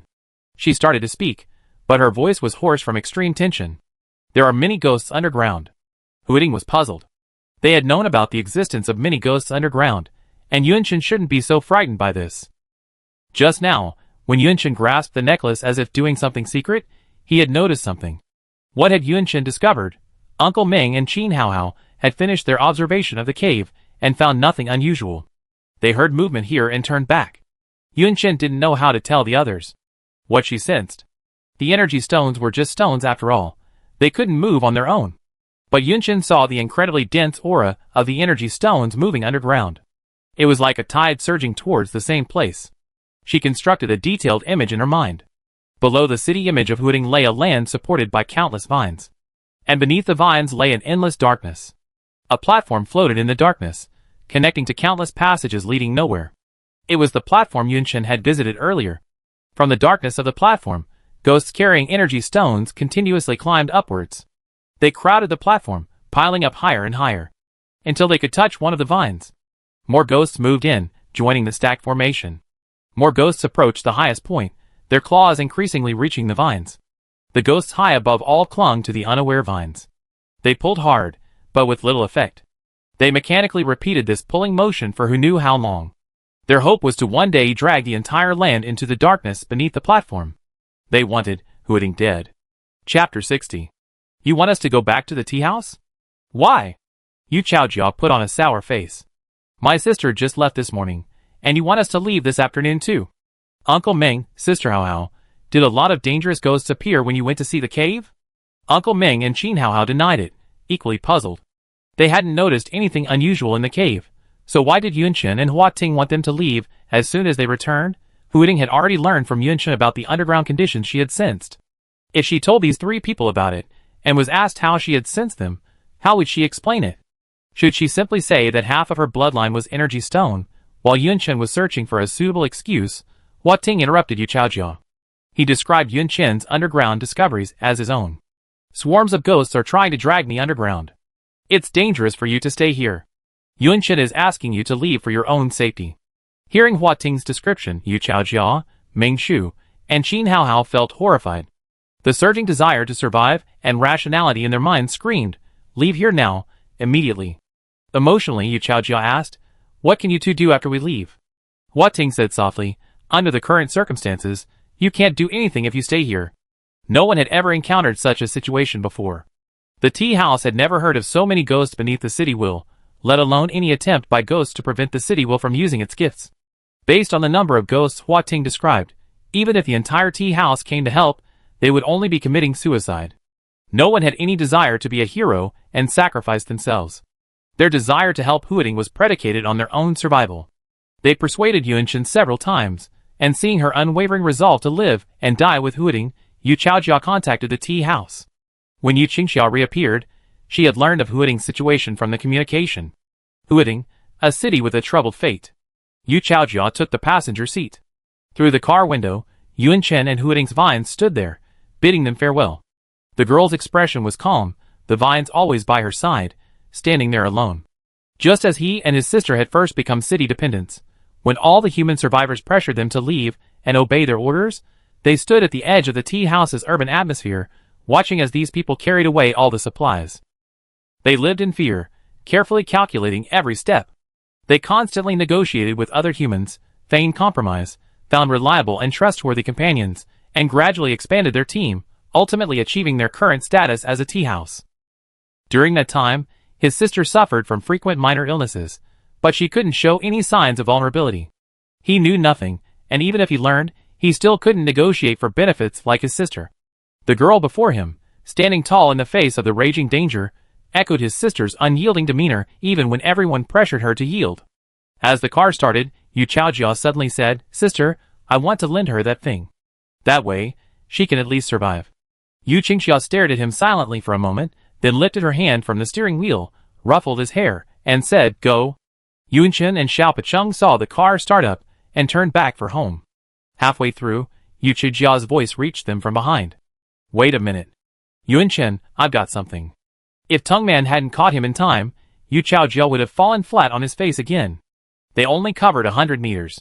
Yu Chaojia thanked Hua Ting and trotted over to the bewildered Yunchen. He leaned over to her and Tungman and whispered, "You two are both my former students, after all. You can't let ghosts defeat you like this. I lend you a treasure. After you resolve this matter, you must return it to me." "What?" An object was thrust into Yunchen's palm, and Yu Qijia's explanation of it filled her ears. She and Xiao Pacheng were increasingly shocked. No wonder Yu Qingxia dared to let Yu Chaojia wander around alone. After speaking, Yu Chaojia chuckled and stepped back. "Remember to return it to me. Take care." He got back into the car and sped away. The exhaust fumes lingered, and the air was thick with dust. Yunshen opened her palm, revealing a plain gray stone. It looked like a stone picked up by the roadside, one that no one would pay much attention to. The irregular shape of its edges, like a piece of a 3D puzzle that had fallen out, lay quietly in her hand. What Yu Chaojia had just said to them was, "Yunshen, carry this stone with you, and you won't be discovered by ghosts." "Huiting, I'm sorry, I can't help you. May you all overcome this difficulty soon." Huiting was unable to use his city talent to levitate.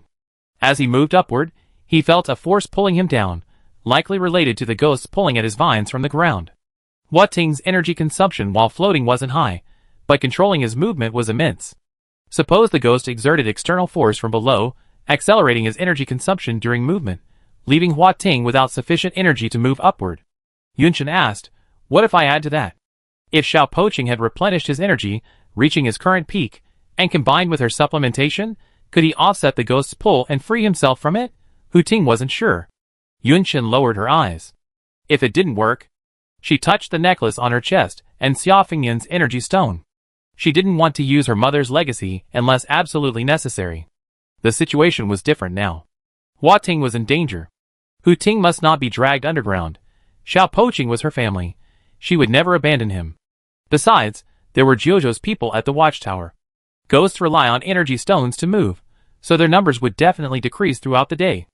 Yunshen grasped the necklace and once again sensed the situation underground. This time, she cast aside her fear and observed carefully.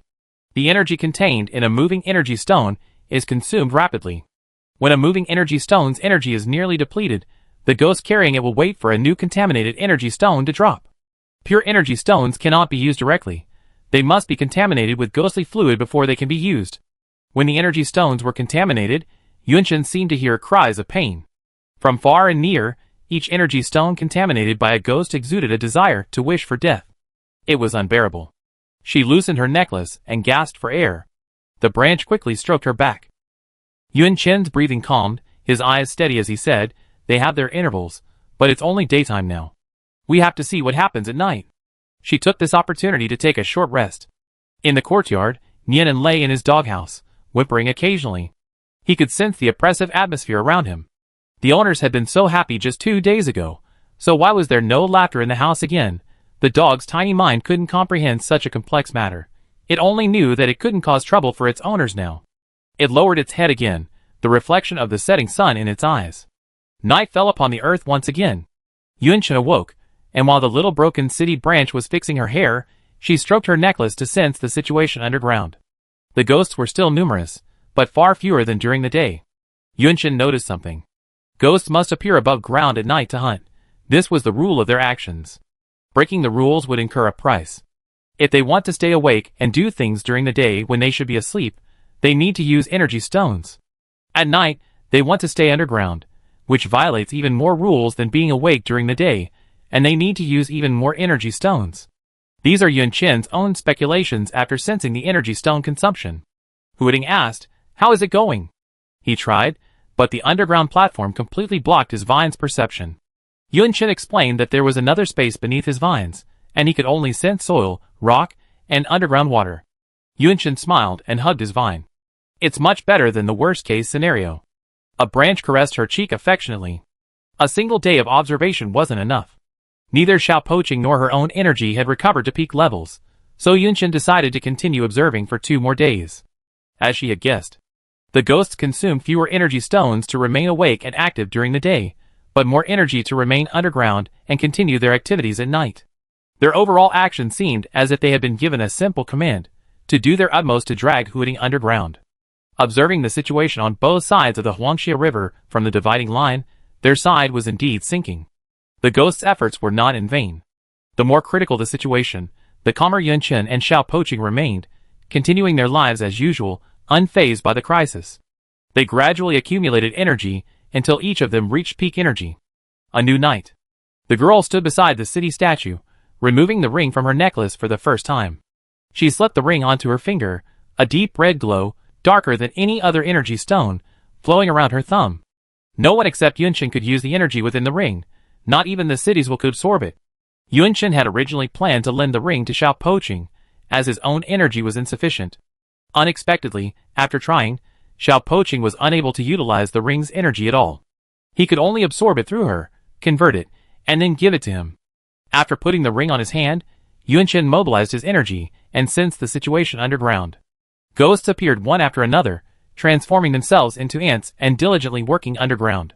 As the objects of labor, Huating resented them. When the energy stones in the ghosts' mouths were about to run out, they would replace them. There was a period every night when these ghosts were particularly numerous. Yunchen said, "Now." Huiting had already mobilized the city's energy, spreading it across all the underground vines, causing them to float. As Yunchen finished speaking, he moved upwards towards the city. The ghosts formed a chain that locked the vines, and each one quickly broke. Countless ghosts fell from the heights, either landing on the platform or falling into the darkness beside it. Some dug their claws into the wall, scrambling upward at breakneck speed, attempting to snatch the vines again. There were also several extremely strong chains. The leading ghost held onto the vines tightly, and the others joined in. The two sides were locked in a protracted tug-of-war.